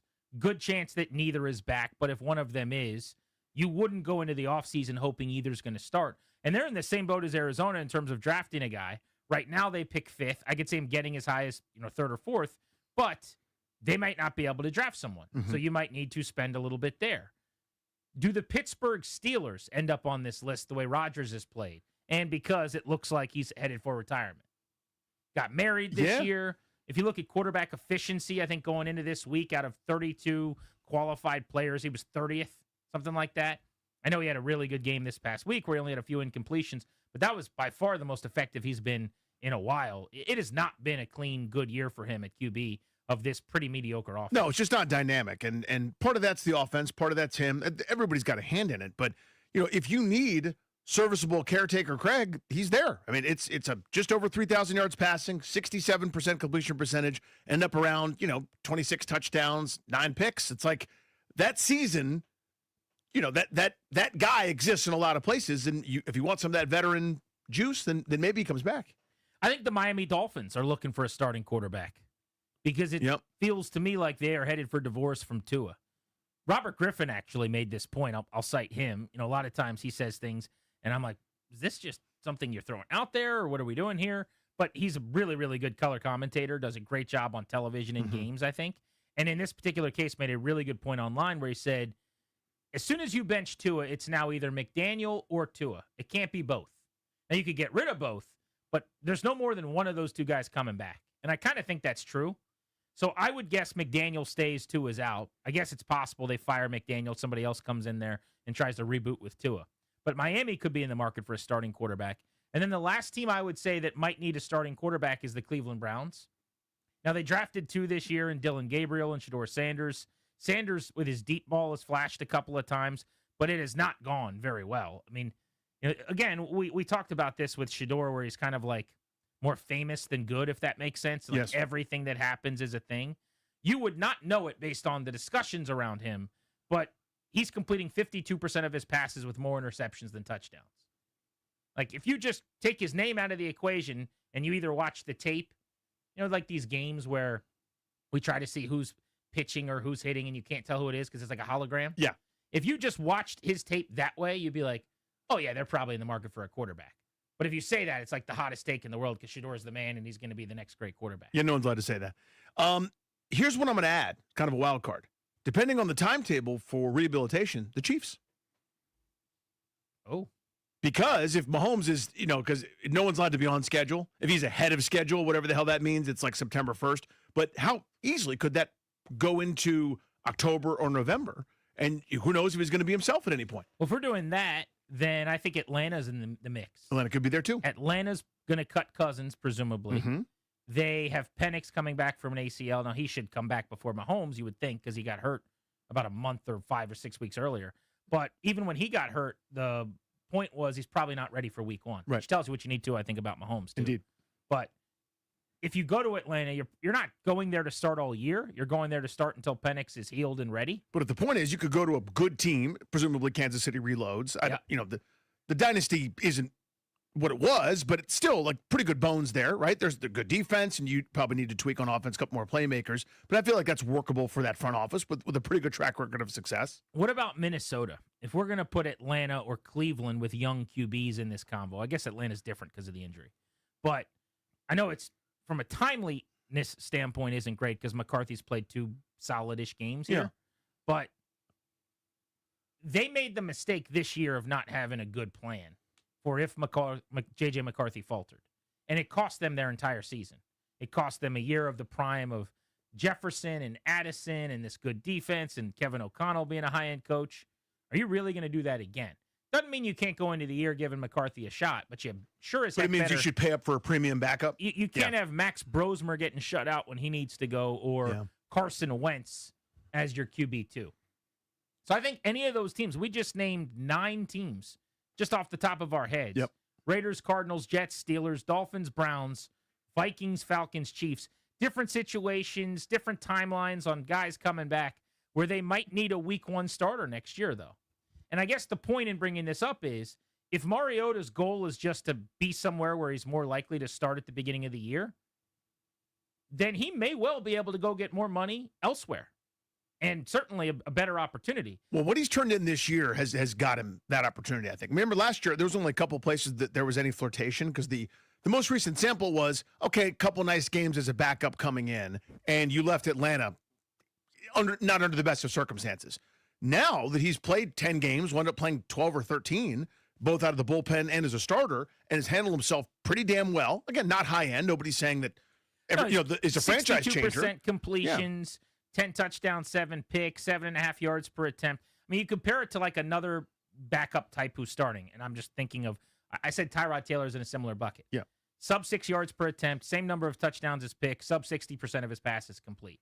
Like Mariota's been decidedly better. You could do a lot better than having Joe Flacco off the couch, or a lot better than, say, Phil Rivers, who's been retired for 5 years. Like a lot of teams could use Marcus Mariota is the point. Now, you never want to be in the spot where you go, our best bet is to do a not quite starter, not quite backup, start for a handful of games, but you're where you are. So I think there's going to be some demand for him. My guy, Jacoby Brissett, might be able to get one of these gigs. Absolutely. I also wonder about Cousins. I think Kirko could be headed for retirement if I had to guess. And I'm, not sure about this, but it's just a matter of you've made all the money he has, and you went to Atlanta for the first time kind of going sight unseen with a guy you didn't know as your coach and your coordinator. And it could not have gone worse in terms of him feeling like they lied to him. We've heard about that publicly. In terms of the coordinator basically not being very good in Zach Robinson and the offense not fitting him. Now, they've catered it all toward him here in the stretch run of this season. But if you're him, do you want to go play for like a bad Cardinals team to end your career, a bad Jets team? Would something like Pittsburgh with Tomlin make sense? Probably. But I think it's going to take the right job for a guy like that to keep playing with all the money he's made. There's that. There's also, right now it sounds like he's just so physically beat up. That's the other question. And I wonder, how does he feel? Yeah, and I wonder after enough recovery time where, you're in this plyometric thing and that hyperbaric thing and this dry needle thing, and you've recovered enough that maybe you start to feel frisky and good come free agent time. Who knows? Is the Achilles 100% back, or do you feel something in the ankle? Remember, he had the big shoulder injury. Mm-hmm. So I don't know, but there's a job maybe. There's certainly a gig if he wants it. It might not just be a good one. It might not be a starter on a playoff team or anything like that at this point. But that said, there's not a whole lot in the way of the draft. We're talking about the veteran market being pretty bleak as well. If this many teams are actually in the mix, is it going to be easy to bring Mariota back? And so this is the question I want to pose on the lines here, having set this all up with that dialogue. If it takes $15 million that you've got to pay Marcus Mariota, so this is non-backup money. This is like you're going to play some money. There's that tier that's developing now in the quarterback market that we've seen where you're basically like a 1.5. You're really good backup and or a starter a handful of games, and we can't pay you the $10 million that it cost as a backup. We got to give you more. That's a lot of money, though. It's 1-year deal. It means it's fully guaranteed. Yep. It's all against the cap. It's not like you can spread that out over multiple years. Are you willing to do that at backup quarterback, or would you rather go a lot cheaper with somebody else and save that money for other positions to help Jaden Daniels, banking on the fact that he'll be on the field? 800-636-1067. 800-636-1067. I'm really curious to see what people think about this. We'll get to your calls next on Grant and Danny.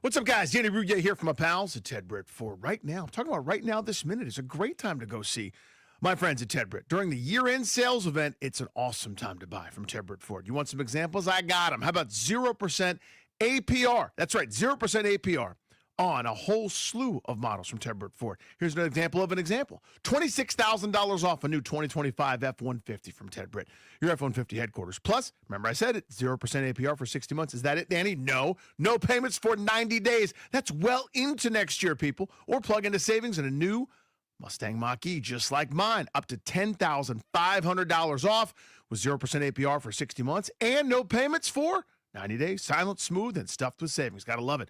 Football, family, road trips. How about a 2025 Explorer from Ted Britt?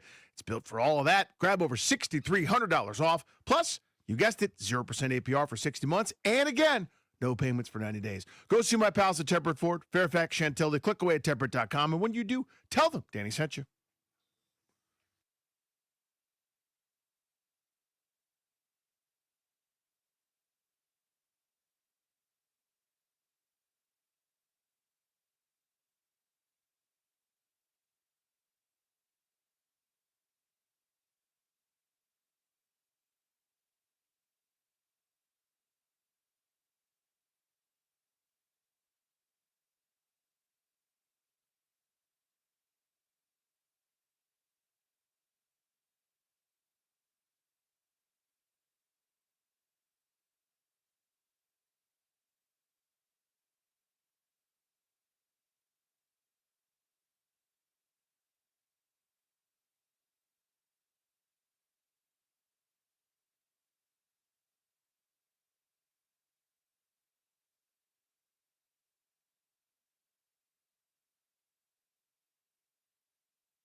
The studio door looks a little different now after, 4 years of a couple of signs quoting Ron Rivera that say, do your job, that you and I put up. Now I don't know what to do. I would try to get myself in the right frame of mind. I would look up and I could hear Ron's voice. You know, like in a movie when somebody leaves a note and they do the voiceover in that person's voice to read the note to you? Yeah, I remember. You know what I mean? So in my brain, I would hear, I do your job. And I go, oh, that's what I'm supposed to do. Well, we put one up that said, do your job. But then like a week later, he said, we still have to do our job. And so we did did it again. Do your job again. But then those have been there for years. Years. And the corners have been curling up and they look disgusting. And I realized when someone was in here recently that there's like stains on them. It looks like somebody splattered food on them at some point. I'm like, this is really gross looking. Now, unfortunately, CK's note from August of 2018 also got accidentally torn down. I thought that was a do your job, but it wasn't until it was too late. Yeah. And that was like no one that isn't the Junkies or the Afternoons can be in this studio. But everything's changed anyway because BMitch and Finlay use this studio now. That's true, yeah. So it just means if you're like doing overtime, don't sit in here, sit somewhere else. Because people love to steal things, basically. Yeah. That's kind of the whole gist, I think, of why that sign is there. Toby, what are you looking at me funny for? Guilty. Stealing things? You were walking past CK's Wait, what? sign telling you not to do it. That's been there since 2018, no less. Yeah, I may or may not have been sitting in your seat to do overtime last night. I'm okay with that. I'm not the boss around here. Oh, I know. Take that up with Slacks. Well, but I think that was more like people just felt comfortable like barging in and being like, "Hey, my thing," and me and me and me. And it's like, dude, there's radio stuff going on here. Could we respect the room a little bit? I thought it was less like Toby can't sit here or like people were ripping off cameras or something. I'll say this: Linnell's my guy. Okay, the youngest in charge. Oh, here we go. He is my guy. Linnell would come in here. We wouldn't even be like done talking on air yet, and he would like change the light, like flip the lights on, and start. He's like standing here, and I'm just like, hey man, just let me. I'm gonna get out of here. I swear. We're doing the fire drill. I promise you. Right? But hold on. I haven't sat up yet. The show isn't over yet, and he's like turning the lights on or off. Now I didn't make a deal about that, but I don't know if you did or somebody did, but I don't think he was the only culprit. But it was like hey, let's just make sure if you're not doing the Junkies thing or the afternoon thing, there are a lot of other places you could sit. Well, it's always so awkward. I mean, you and I have done this long enough, fortunate enough to have done it. We also came up, I'd say, in a different era of 106.7 The Fan. Exactly. Where if you did something like that in the previous era, everybody would know about the it. Attitude Era. You'd hear about it. The Attitude Era. That's what it was. If you so much as talked on your cell phone in the hallway, it would become a thing. Now, God forbid you use the microwave around here to heat up your lunch. But my point was they have a whole other nub studio that you and I sat in for years to literally prevent the 4 or 5 second interaction that happens at the end of shows. Yes. Where I'm standing over you like I'm at a crowded restaurant waiting for you to finish your appetizers because I need the table. And they're trying to gather their stuff and not forget things and not make a mess and not spill. It's so awkward and it sucks. But now everyone's using the same studio, so it's inevitable. It's just part of the deal. It is. But that was what the whole thing was trying to prevent, and now that's over. I think it's still a thing that CK probably does not want overtime done out of here or other stuff done out of here, and they would use the dungeon over there. Yeah. Probably still, but we might just have to print something and put it up because it's now in the trash on accident. And if anybody's upset, send them to me. My apologies. I will tell you this. It was disgusting looking. There were stains on it, and the corners had all peeled. I generally am just a leave it alone guy, as you know. I'll step over stuff forever. On a scale of you to JP Flame, I'm like probably smack dab in the middle. I think you're a little hair closer to JP, but I think it stands. I think you're right. Yeah, I think it's fair. But I like cleanliness. You do. In this area. Danny, every single night, takes whatever he's given by Darius as sheets of paper. He walks past the trash can when he leaves. He will set them down right in front of him on the table. So either I pick them up and throw them away, or EB, or I guess it would be JP, would do it in the morning. Now, I asked him one time, I'm like, hey, do you put those there because you want them tomorrow? Thinking I could just set them with my stuff that I'm saving over there for tomorrow. You're like, no, I just don't think about it. Which is interesting because, again, you're walking past the trash can. You have them in your hand. I throw them out more often than that. Honestly, that's tough. I throw them out a lot because I hear your voice in my head because I know it bothers you. It's not even that. Honestly, it sounds like it bothers me. Bothers the wrong word. It does not bother me at all. I just find it hilarious. You've called it out or noticed it. It takes 2 seconds for me to grab yours. So I've never. It's bothered is not the right word. I promise. It does not bother me. But I think it's comical. So I just grab them and throw them away. as you're like sprinting past the trash can, I'm right behind you, just tossing them in. Cleaning them up. But this is just the difference of us. It's Right. like, I'm going to make sure everything's picked up. Whereas, you would have just like, I'll walk around it, a yeah. stack of 40 Which papers. I did, yeah. And so what the point of the dude's story is, I'm generally not the one to take action on a million fronts, right? A unilateral take something off the door action, I would never do that. I would never have the chutzpah to do it. My point I'm making here, though, is this. I noticed what you noticed, too, on that one. It was bad enough that I noticed it with so those you don't signs. mind it? Because I did Again, in my head. I don't have the huevos rancheros to do it. So in my head, I want you to know this. As I'm doing it, I'm going, is this a step too far? Like I feel like it was bold. I think it was too, actually. Like, you made a unilateral decision to take those signs off the door? I thought there was as I was doing it, non-zero chance, I was like, CK might say something to me about this. 'Cause he might be like, why did you do that? Well, here's the And little that's secret. awkward. It's holiday time. It's almost 5 o'clock. No CK, no Ryan Clary, our normal corporate oversight. That's Neither true. of them are here. And he just so you felt a little emboldened. He's a bit of a rat, a narc, if you will. Yeah. They put him in here to see what to spy on us. Toby got in trouble, got suspended for a week for the thing he did a couple weeks ago that Uh-huh. Ryan saw. Right. And he told everybody about it. Yeah. I didn't even think it was that big of a deal. He's on vacation. That's right. Yeah. Said Ryan. Toby, for the record, I'm glad you're back, and I didn't think what you did was a problem. I appreciate that. Let's go to Andrew, who's in Stafford, wants to hop in. Andrew, if you got to pay 2x on a backup quarterback salary for Mariota, upwards of 12 or 13 mil or something, would you do that, or would you let him go find work elsewhere and find a backup on the cheap? I'm going to find it on the cheap because I don't think they're going to make the kind of changes in the offseason to justify needing that level of backup. Like, if they were going to go really hard and bring in a lot of talent, then, okay, sure, you can make backup part of that plan, but I wouldn't do it. But actually, I've got a What about the fact that Daniels, do you trust that Daniels is going to play 17, or don't you acknowledge you probably, like, if there's a team that needs a really good backup, it's a team that has a quarterback Because you want to that's stay not afloat, early. right? Yeah, but I think this year injuries notwithstanding, is a better representation of where we are than last year. So unless we do things to get to that level where we're a real contender across more than just having Superman at quarterback, I don't think having a highly paid backup makes sense. I actually agree with that, and that's my philosophy. Appreciate you, buddy. Thank you. Jimmy Kempski covers the Eagles. Jimmy Kempski's going to help us scout the opponent. We're getting ready for Philly. We'll do that next. We're taking you up to 6:30 on Grant and Danny.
This update is brought to you by Main Street Bank. Cheer local, bank local, Main Street Bank. In the NFL, the Commanders getting set to take on the Eagles on Saturday. Philly has a chance to clinch the NFC East with a win.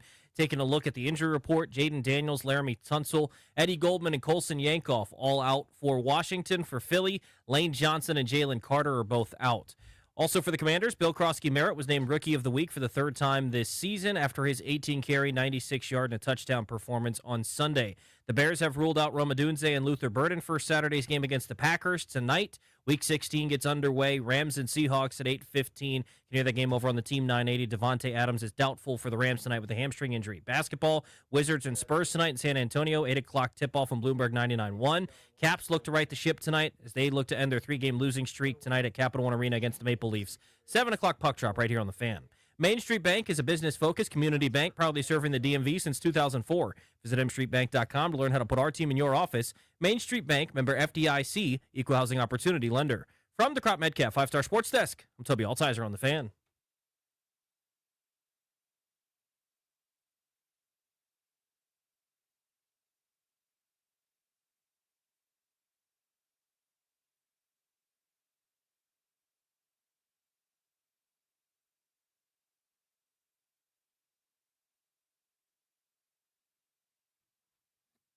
Grant and Danny welcoming you back, brought to you by the law firm Condori and Murad.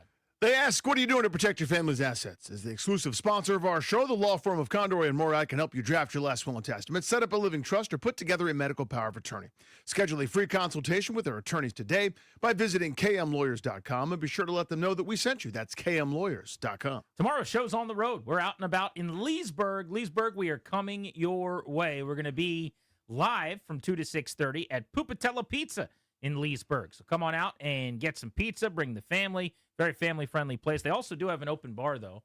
Full bar. Not an open bar. Very different. Full bar that you can come out to and enjoy yourselves. So come on out and kick it with us. Leesburg's Pupatella Pizza. The Grant and Danny Field Trip Series on Fridays continues. We're getting ready for Saturday football for the first time all year. The Eagles in town. Let's scout that team.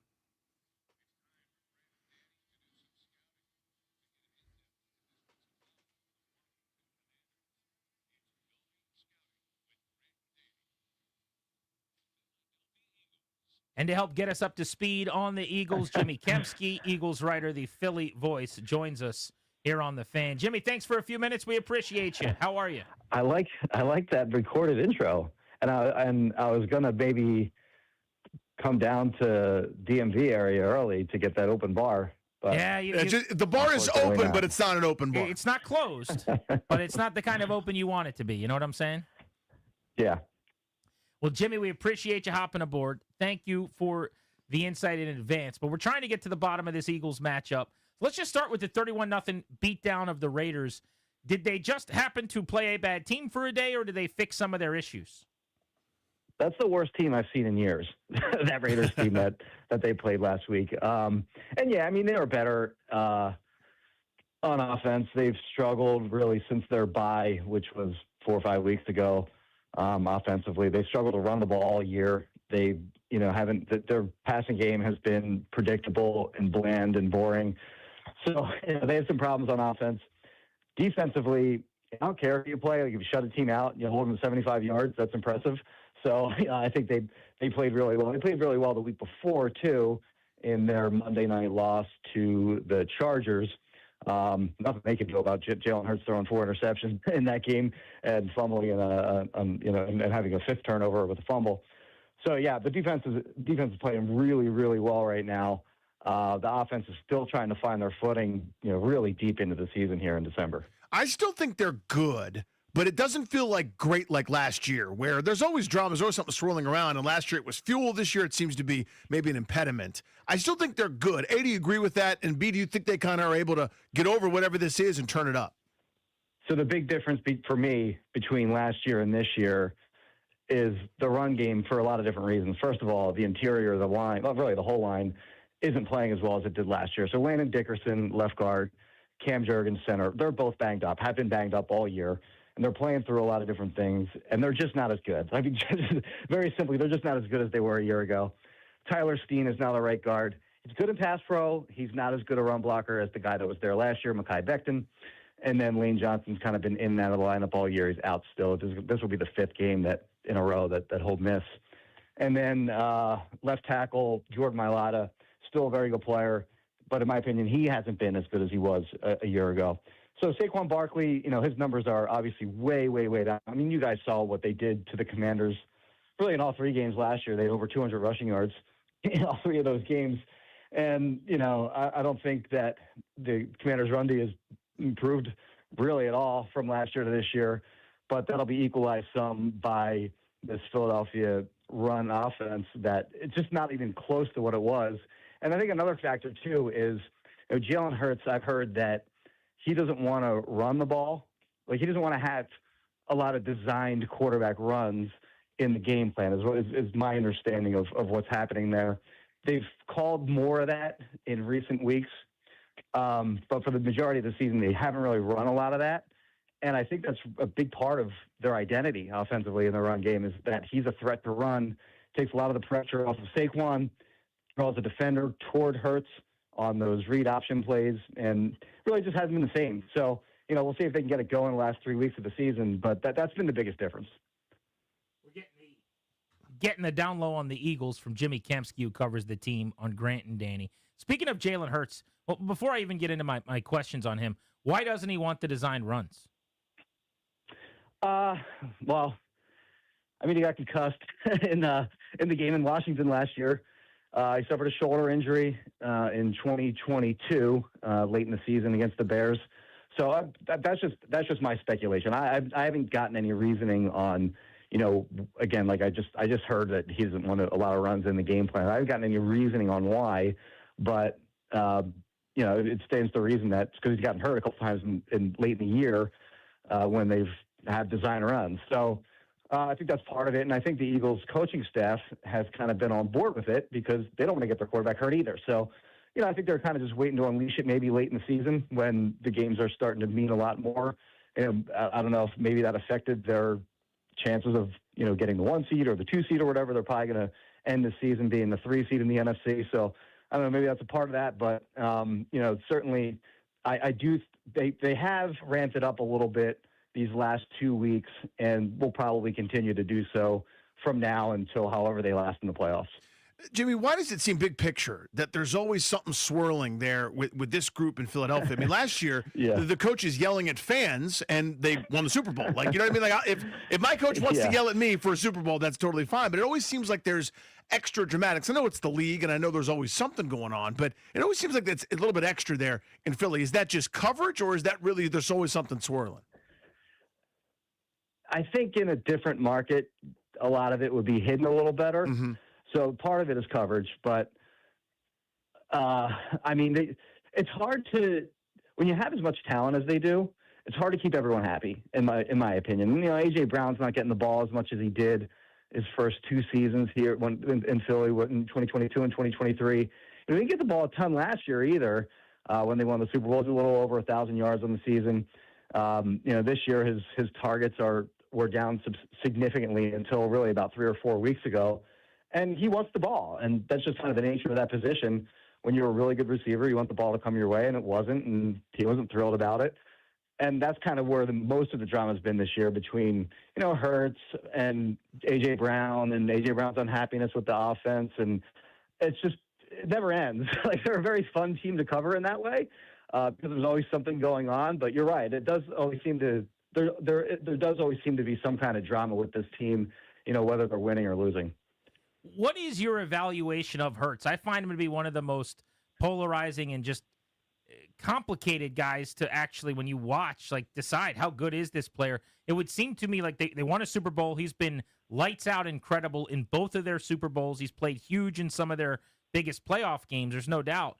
But he does seem like a limited passer when you watch him, and a lot of the stuff is outside. He drops these beautiful deep balls into the bucket enough that it's kind of like hard to say anything overly negative, but they don't have a whole lot in the middle of the field. It's not something he does anticipatorily well. Like, how do you see him? Because I just find him so complicated. Yeah, I think they hit the major points there. He throws a really good deep ball over the middle of the field. He doesn't like throwing over the middle of the field all that much, so it's predictable where he's going to go with the ball sometimes. I do think he's smart. I do think he's hyper competitive. and he's got that run element that he adds to the offense. And when he doesn't participate in the run game as much as he has in recent years, I think you're taking away part of his skill set that makes him, the good player that he is. But yeah, just as a pure pocket passer, I think there's certainly a lot of guys in the league that are better than him at that. And, I think we've seen some games where that's just kind of what they've had him be. And, it's underwhelming sometimes. I think he's at his best when he's passing 20, 25 times in a game. He gets involved in the run game. The run game's working. They let the defense do their thing. And what he does a really good job of, aside from the 4 interception game against the Chargers, which is a pretty big caveat, is he doesn't turn the ball over. It's just really that one game where he had a lot of turnovers, and otherwise he just doesn't turn it over. He didn't turn over much last year.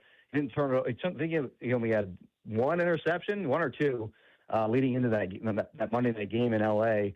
So he does a really good job of that. He's conservative with the football, which some people are fine with, and other people find very boring and predictable. But yeah, so he's a very polarizing player. Obviously, he's played his best when the games have mattered a lot. He kind of went on a little bit of a heater in the NFC Championship game and in the Super Bowl, and that's what really that's kind of a big factor. That's kind of a big deal. But during the regular season, he can kind of bore you at times. No doubt. I do wonder too. And Jimmy Kempski, the Philly voice, is with us previewing the Eagles game. What is the general consensus, if there is one, in the fan base? Because, like you say, well, they won the Super Bowl last year.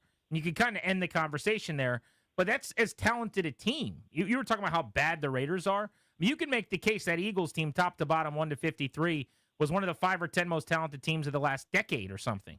So, yeah, they won the Super Bowl, but he had a great receiving core, the best offensive line, the best running back. They were really good. The elite defense playing at a Super Bowl level. They should have won the Super Bowl. Where are you at on that?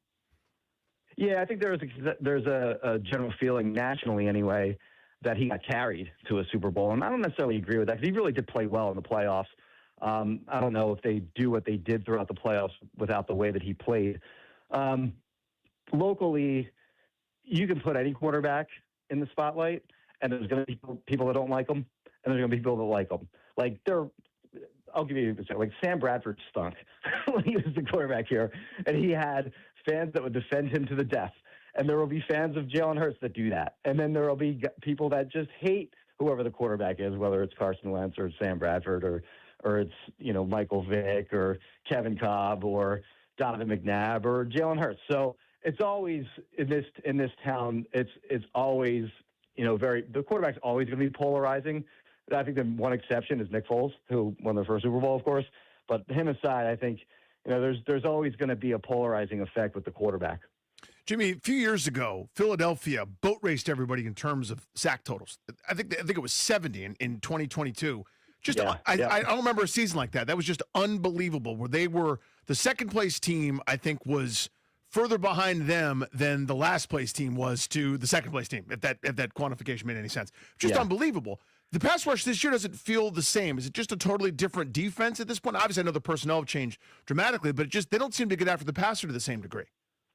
Yeah, that year you're talking about, Hassan Reddick had, I think, 16, and then they had 3 other guys that had 10 or more. Brandon Graham, Javon Hargrave, and I guess it would have been Josh Sweat maybe, they all had at least 10. It was Sweat, yeah. Yeah, so, they were crazy that year getting after the passer. And I agree, for the most part this year, the pass rush has been underwhelming. But last 2 weeks, they've really gotten after the passer. I mean, they beat the hell out of Justin Herbert in that Monday night game. The edge rushers in particular have really ramped up. Jalen Hunt is a second-year guy who's really come on lately. They traded for Jalen Phillips at the trade deadline. He's been really good for them. And then they just recently got Nolan Smith back from injury. He's starting to play a little better now too. And then Brandon Graham came back from retirement. He had 2 sacks in the Raiders game. But they really got after Justin Herbert in that Monday night game, and then they really got after Kenny Pickett this past weekend against the Raiders. So they picked it up. And then the interior guys, like Jalen Carter is awesome. He's just an extreme talent. He's not had a good year, and he's been banged up. So at some point, if he can get healthy, he's out. He's going to be out in this game. But at some point, if he can get healthy, then they're a big problem. Because the other interior guys, Jordan Davis has had a good year, and then kind of an underrated guy is Moro Jomo, another interior defensive lineman. He's had a good year. I think he's got 5.5 sacks this year. They've been a lot better in the last few weeks, and I think that's kind of something they can hang their hat on, going forward and into the playoffs. I do agree that for the most part, they weren't great this season, but they really picked it up in the last couple weeks. Quinion Mitchell, the corner, feels like a budding superstar, one of the best in the league. How's he playing right now? That matchup he's had with McLaurin, where they let him travel and cover him head-to-head in these games, has been fun. If he had ball skills, he'd have a chance to be an all-timer. He just doesn't pick off many passes, but he just shuts guys down. I mean, he's had, I think it's 7 games so far this year where he's limited receivers that he's covered to, I think, under 20 yards or something like that. He's been ridiculous this year. And Cooper DeJean is the other guy in the secondary who's just awesome. He was a really good player. And then one of the big concerns this year for the Eagles was their CB2, whether it was going to be Adoree Jackson or Keely Ringo. And they've kind of settled on Adoree Jackson as the season has progressed. He's actually been pretty good too. So he was like a very popular target of the fan base. I didn't like what they were seeing from him like first half of the season, but he's kind of picked it up lately, and he's been playing well also. But yeah, Quinion Mitchell is probably going to be an All-Pro in my opinion this year. Cooper DeJean has a chance to do that too. Those two guys are special, and they're going to be very good players for a long time. What's the key to this matchup? Going both ways here for the Eagles going against a Washington team that isn't very good, to be quite frank with you. And what does Washington have to do to try to stay in this game? Yeah, I think when I look at the 2022 season, where they won that game in Philly, I think it was. The Eagles had a long winning streak, and they finally lost to Washington in Philly. And Washington just had one of those games where they ran it, they stuck to the run, they got themselves into short third downs, converted like a high percentage of their third downs, just played keep away, and outlasted them. I think that's how they win this game. Like the one thing I think Commanders have going for them this season, that running back committee, they're all averaging 4.5 yards per carry or better. Mariota's obviously a weapon with his legs. The Eagles have had 2 games this year where they just got bullied against the run. One of them was against the Giants. They got back in like week 6. It was ugly. Like Cam Scatterbo and Jackson Dart just ran all over him. And then it was even worse in, I think it was week 13. The Bears came into Philly, and they just ran it down their throats all day. So they've had 2 pretty bad games against the run. If they can, if Washington can find a way to run the ball against this defense, they got a chance. That is what I would say. But I think, the matchup's pretty overwhelmingly favor Eagles, across the board otherwise. I just don't see how Washington secondary has a way of slowing down A.J. Brown and Devontae Smith in this game. That's where I kind of feel like it's a loss before it starts. Yeah. On paper, I would agree. But the Eagles have had their share of games where they should be able to move the ball through the air against whoever they're playing and just haven't. So, they've had their sluggish days on offense, and if they have that in conjunction with not being able to stop the run on the other side of the ball, that's the path that I think that Commanders can win that game. All right, call your shot. Give us a prediction. Don't sugarcoat it. It's okay. We can take it. We've been bad all year. Yeah, I think the Eagles win. I don't think it's a high scoring game. Probably something like 26-17. Let's go. You know what? I would accept that at this juncture. Seriously. I just want them to show up. I want them to not get blown out. I want the same uniform on. I want it tucked in. Yeah. You want tucked in? Yeah, tuck in your uniform. Put your helmet on. Well, also, if you wouldn't mind, just finishing in first to help us with draft positioning. That wouldn't be a bad thing either. Jimmy, thank you. Yeah, appreciate it, guys. Appreciate you putting on. Jimmy Kempski, the Philly voice. Good information there as we scout the opponent on Grant and Danny. The game's on Saturday. Remember, don't tune in on Sunday at 1. You're going to have missed the game. Saturday at 5 p.m. Northwest Stadium. We will be previewing it all day tomorrow from our location in Leesburg. We're going to be at Pupatella for a Friday field trip ahead of Saturday evening football. We got a nice show shaping up for tomorrow. A good little radio program, right? 3 p.m., Pat Ford, who's one of the top college writers in America, to preview all of the college playoff action that starts tomorrow. 4:30, Joe Davis, who is the voice of Fox NFL and MLB action. Davis, the play-by-play voice of the Dodgers, is going to be calling the game with Greg Olson. And then at 5 o'clock, the new Nationals GM's stopping by the G&D program.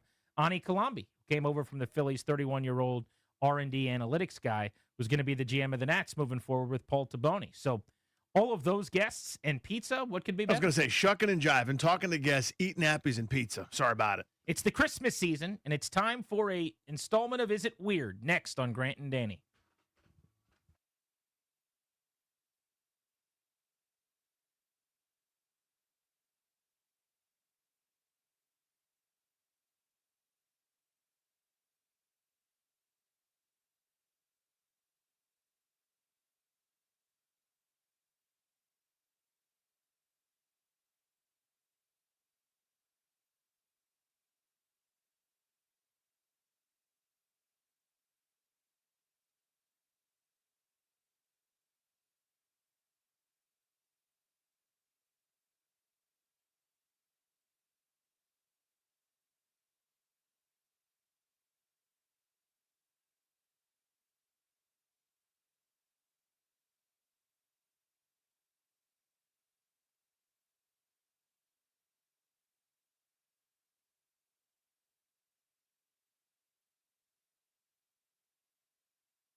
This update is driven by Oarsman Fairfax Toyota, as they like to say. Let's ride together. In the NFL, the Commanders getting set to take on the Eagles on Saturday. The Eagles can clinch the NFC East with a win. For Washington, Jaden Daniels, Laramie Tunsil, Eddie Goldman, Colson Yankoff all out. Lane Johnson and Jalen Carter are both out for Philadelphia. Bill Krosky-Merritt was named Rookie of the Week for the third time this season. The Bears have ruled out wide receivers Roma Dunze and Luther Burden for Saturday's game against the Packers. Tonight, Week 16 kicks off.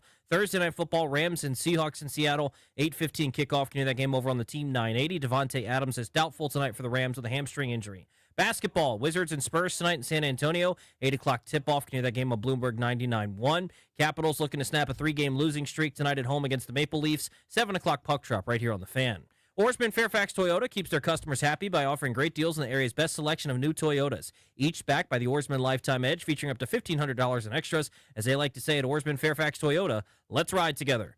From the Crop Medcalf 5-Star Sports Desk, I'm Toby Altizer on the Fan.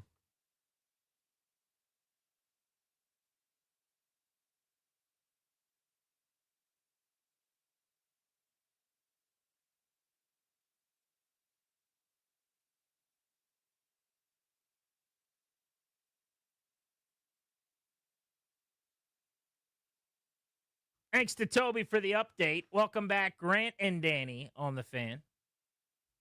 Wizards in action tonight, taking on the Spurs. It's Wemby season. Hopefully he doesn't do too much damage. Although every time I've looked up at the TV screen in the studio for the last hour, it's been a Wemby highlight. Somebody's showing Wemby. I'm like, what am I missing here? What's going on? I don't think the highlights are from the game tonight yet. I don't think that's how it works. But there'll be a few you could probably add to the reel starting tomorrow. Speaking of reels, I've got something you guys need to check out on Instagram. At Grant H. Paulson on IG for what is a fun little number that we put together here in studio of our producers. We have 3 of them today. Darius is out on a little mini staycation. You've got Clary, who I think is in Dallas right now. Is that where he is? That is where he is. Yes, good pull. Although I heard he's going to one of those Cosm places to watch a game. What is that word, by the way? Everyone's so saying jealous. it now. I don't know what that is. So, dude, these are amazing. You've probably seen it and don't even know it. These Cosm screens are 50K, not 5K, but like 50K, 18 million high definition pixel technology. And they have them in a few cities, LA, Dallas. I want one here so badly. And you sit there on IMAX basically, and you watch these games shot essentially like you're on the field, like you're in the end zone with the players running at you in the front row. And it's almost like a stadium experience, stadium seating, movie theater style, but think like Udvar Hazy with the IMAX that takes up the entire building. And it's like being on the field at a game. You haven't seen these? I've not. You keep Cosm is the word? COSM, Cosm. Huh. We I've had never seen the that. guy on who is the creator of all of this from Radio Row last year. I think you were part of that interview. I'm not sure. Okay. If you were, you studied for the quiz and then you forgot. And the then I quiz forgot. It's all gone right now. after. I might have done it by myself and we just aired it. I don't remember. Cosm. I know the bridge of Khazad-dûm where Gandalf confronts the Balrog and they fall to the highest peak of the lowest dungeon of the earth, but that's not what you're talking about. Guy, look up Cosm, Los Angeles, Dallas. COSM. It's this massive curved, like 8K plus LED display with I only know it for sports, but I'm sure they do it for a bunch of things. Yeah. Think of the Sphere, but for sports viewing is the closest thing I could comp it to. So this looks like Willy Wonka that they're showing the example of. It looks like a big TV. No? That would be the most disrespectful way in the history of the world to describe what Cosm is. But yeah, sure, it's a big TV. That's a start. But it looks like a movie theater kind of, but just a big TV. So it's less. I don't know how to explain it, but no. In the commercial break, I'll come over there and show you. But I Okay. would get on your Twitter feed or whatever and just look up Cosm sports viewing, and you'll see people watching these games, and it's awesome. But anyway, what I want people to check out on Instagram at Grant H. Paulson is our producers, Toby, Wes, and Vic, trying to draw coconut cake off sides. It's really good. So JP Finlay, for some reason, got coconut cake today, like a giant coconut cake. And I know what you're thinking, coconut cake's disgusting. Why would he do that? I don't know either, but I guess he likes it. Mm-hmm. And so someone made him coconut cake for Christmas. So the cake part was excellent. The coconut icing, it's fine. It's limited by its coconut is. But the cake was really good. I believe that. Yeah. Because cake is good. Cake's delicious. But it's coconut cake. Right. And that ruins the cake. Right. So the icing part wasn't as good. You know but what the I should regular have part. done? I didn't even consider Scrape this. the icing right Maybe off? I will. I might just go scrape some of the icing off. I didn't even consider that. Yeah, because you know what I'm talking about? The cake part, the meat of the cake, so to speak, was divine. Really good.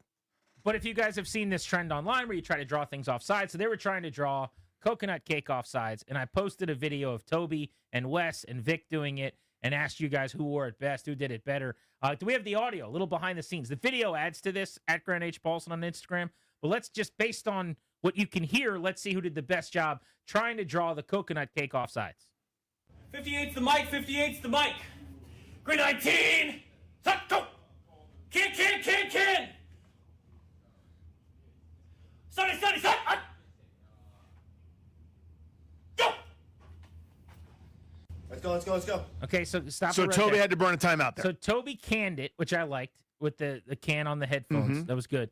But he did have to burn a timeout, and he had one. He was fine. He with had doing one to that. burn, yeah. He's not going to snap it. That was a kill play. Understand that. So here was Wes. Now I will say Wes, from a audible standpoint, this is not going to quite sell what Wes did.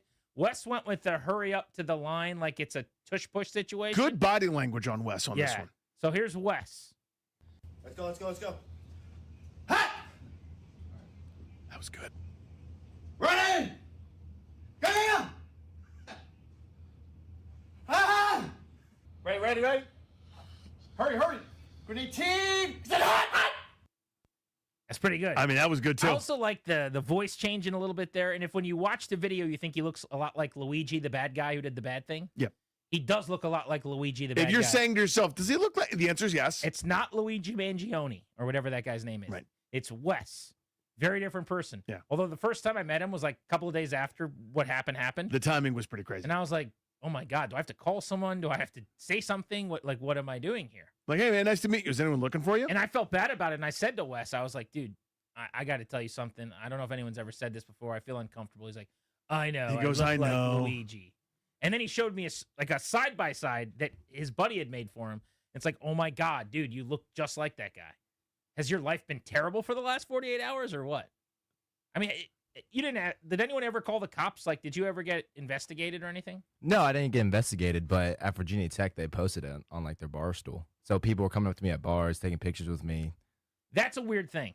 But that's a whole nother story. That's a whole second story, Like yeah. the whole, like, let's take pictures with this guy and make it out like he's the good guy for some reason. I'm not a big fan of like the making the murderer the hero, but that's another story for another day. But the fact that I was not the first one made it a little more comfortable for me to talk to you about it. Oh yeah, and then Claire, the first time I met him, he came up to me, the team 980, all of them, like the whole office was in it. We all noticed the same thing. Yeah, it's pretty noticeable. Okay, so that was pretty good by you to try to draw someone. I thought offside. Wes did a really good job. But I got to tell you, the guy that drew the cake off sides, the guy that you need, if you need Aaron Rodgers and Rodgers isn't around, the guy that's going to get him to jump is Slick Vic Ferreira. Ready. Hurry. Grenade team! 53. Yeah, we're good. Saddle up! God, I jumped. He got me right there. He's got one more. Go. Now the go at the end pops me. So two things. One, did you say saddle up at one point? He saddled up. That is a saddle up there, yeah. Has any quarterback ever used saddle up? No, but that's what's unique about my cadence there. I kind of love saddle up. I might have to text Kirko and see if he'll give us a saddle up this weekend. Just sneak one in. Just, we don't need like Rhonda or Sunday. Let's go saddle up. I kind of like that. It's pretty good. Vic is really good at that. Vic's great at that. But the best part is after he didn't draw him off sides, the simple go. And then he dropped back. Now, you don't see that on audio. You'll see that at Grant H. Paulson on Instagram. Let me hear Vic's again one more time. I do think Vic wore it best. I think everyone's good. I think Vic's great. No, Toby's pummels. It's great. Wes's visual. The audio on his is not as good, although I did kind of jump on the last one. But his is like let's rush to the line. Like, that was perfect. So at first when I saw Wes's, I was like, okay, that's third. There's nothing wrong with it, but it's like, okay, that wasn't the best. Upon further review, it's growing on me. It gets better. Yeah. It's the voice where he really stresses and kind of cracks at it. Mm-hmm. It's perfect. But Vic, you take the win home, buddy. Ready. Hurry. Grenade team! 53. Yeah, we're good. We're good. We're good. We're good. A lot of confidence. Saddle up. Saddle up. God. Reset. Go. Goes perfect. Go. One other fun thing about that, we were filming right in the middle area of all of the radio stations here, all the studios. So we call it the bullpen, but it's just out in the common area where everybody kind of wanders around. And we're about 15 feet from where Chris Russell was doing his show, who's the loudest person in the history of doing radio. We have soundproof rooms, and if you're a mile away from Russell's studio walking, you can hear him through multiple closed doors. And Russell, think about this. You don't even know this yet. He had the nerve to text and say, could you guys keep it down? I'm like, you told us to keep it down? That is tough, man. What's the saying about the pot and the kettle? I mean, give me a break. I believe the great Phyllis and Mulga said it best. How dare you? Joe Witt got mad at the Jets for not generating takeaways. Man. Terry McLaurin is scolding someone for not being ready to practice in the summer. The irony is so thick you could walk on it. Bro, Unreal. Come on. But if you want to check that out, at Grant H. Paulson. Quality bit right there. Go vote on who wore it best. Speaking of votes, our Metropolitan Moving and Storage poll of the day is available on the 1067 The Fan Twitter. That's the Metropolitan Moving and Storage poll of the day. Let Metropolitan Moving and Storage do your heavy lifting. Take it to the house. More at dcmetropolitanmoving.com. I want to play Is It Weird here? And I want to play Is It Weird for our poll of the day because I think the way that I want to live my life is a way that you guys are going to think is ridiculous.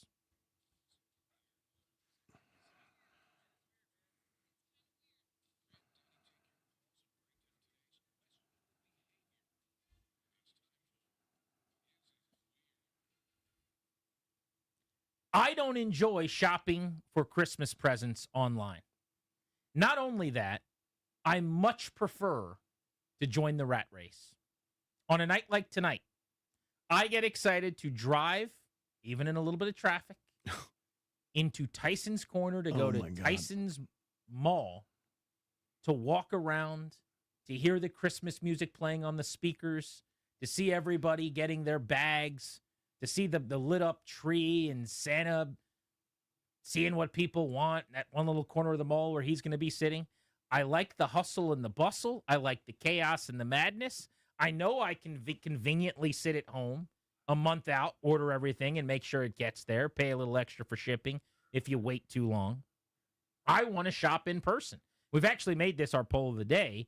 Do you prefer to do your Christmas shopping online or in person? And Danny, I know, just by bringing this up before the show, when this came up, you think this is absolutely outrageous and the weirdest thing ever. This is crazy. This is it right here. The idea that you're going to go, are you guys leaving? I'll follow you to your car. Are you leaving?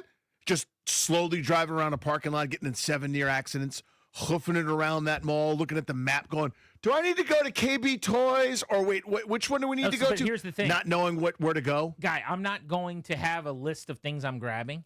I'm going store to store. You're just going to mill around the store? I'm going to mill about as a mall rat, and I'm going to go store to store. Oh, do I want to walk in there? Maybe they have something fun. Oh, I like this. This is cute. I'll get it for the girl. I haven't been to LL Bean in a while. Let me just saunter in there. Absolutely. Is there a structure store for a button-down flannel? What are you doing? I love it. It's what makes me feel like I'm in the Christmas spirit. And if I don't go shopping in person, which has never happened, but in a hypothetical where I didn't. Like it was denied you. I wouldn't be ready for Christmas. I wouldn't feel like I took advantage of the season. It's the music. It's the lights. It is I think it's the frenetic pace of the night and the people that are out. It is a little bit of the chaos and the finding the parking spot. I can't believe you thrive on that. As not someone normally, not normally. If it wasn't Christmas, I wouldn't. Like, I don't enjoy generally hunting for parking spots when I'm going to eat or something. That's terrible. But the Christmas season, the one or two, and I'll do it multiple times generally. I'll get you like a mid-December situation a week ago, and then normally December 22nd to the 24th is the sweet spot. We got to go back out with the masses and rub elbows and just see what everybody's up to, basically. Why? I need to go to a bookstore at the mall and just wander around and buy a couple books no one's going to read. Like, it's really fun to me. I can't imagine. I can't imagine in this day and age The point of the list is to check off the things on the list. What have you done for this kid? What have you done for that kid? What have you done for this uncle? What have you done for your sister? What have you done for your parents? You go, boom. You're ripping through. If you got to go to a store, you got to go to a store. Like there's sometimes I have to go to a store. I understand that, but you're checking it off. How about this? You're basically going, can I get in traffic real quick? If I need, like, I'm just going to make something up, but if I was going to get my wife a coat, okay? And this is totally hypothetical. It's not what you did. She doesn't need a coat. She doesn't want a coat. Right. Let's say my wife wanted a coat, and I know I can get online and I can go to, I don't even know what store she likes. Coats.org. Coats.coat. Yeah. Or I can go to the Coats brick and mortar store at Tyson's tonight. I'm 1,000% choosing to wait until I can go and then go to the coat store and do some shtick with the person that works there and get the coat off the rack. Oh, my God. And, and then maybe eat at the food court and listen to the music and, go watch Santa from above for a couple of minutes. Like, yeah, man, it's the mall. It's Christmas time. It's the best. So I'm going to say the same thing. It's the mall at Christmas time. Snap my neck. Take me off. Rip my head right off my body. Christmas guy. The mall at Christmas, dude? That's what you're going, it's the mall at Christmas for true. Like, what? The mall at Christmas is the most wondrous, beautiful thing that you can experience. The mall is fine. Like, I'm a mall guy. I like Tyson's Corner Center just fine. I actually think it gets a bad rap because the traffic's so terrible going over there. But I've been over there dozens of times with my kids, with one kid, with just my wife. We've done events over there. They know what the hell they're doing. It's great. Yeah. You're basically going, can I sign up for like doorbusters? Can I see if I can get elbowed in the larynx over the last Cabbage Patch Kid or whatever? Like, that's insane that anyone would go, I not only do I have to do it, understanding that I have to do it because that's where this one gift is, you like it and wouldn't miss it? I can't believe it. That's Danny Rouillet's take. He's not a big Christmas guy, boys and girls. Huge Christmas guy. Get it done. You sound like a Christmas guy. Yeah, the gifts are for the kids. Very happy with them. But this is why we're doing the poll of the day right now. Do you prefer to do your Christmas shopping online or in person? Go vote. Metropolitan Moving and Storage. It's the 1067 The Fan Twitter account. We'll take your calls on this next. Is it weird? I like going to the mall. I like being out and about with the people on the week of Christmas. I don't need to sit there online and do everything conveniently on my couch. 800-636-1067, G&D on The Fan.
What's up, guys? It's GP for the FanDuel Sportsbook, an official sportsbook of 1067 The Fan.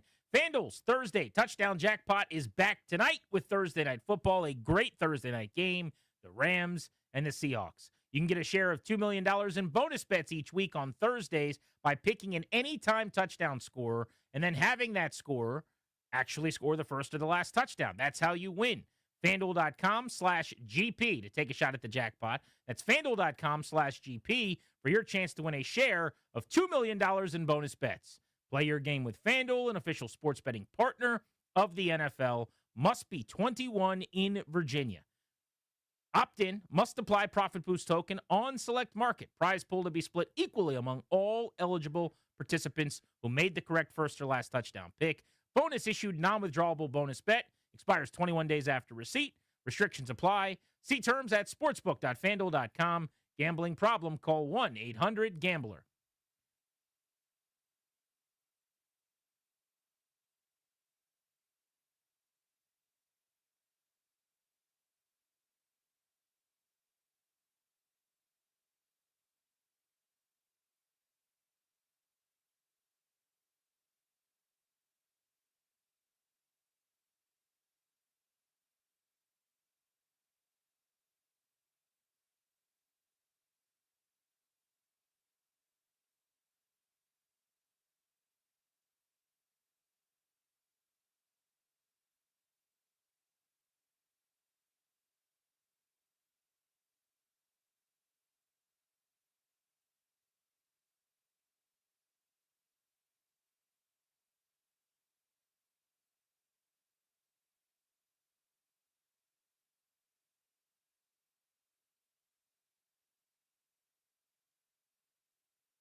We'll get ready for Commanders-Eagles, the Washington side of the matchup, coming up in about 10 minutes at 6 o'clock with our buddy Ben Standig. Substack Standig was out in Ashburn all week long.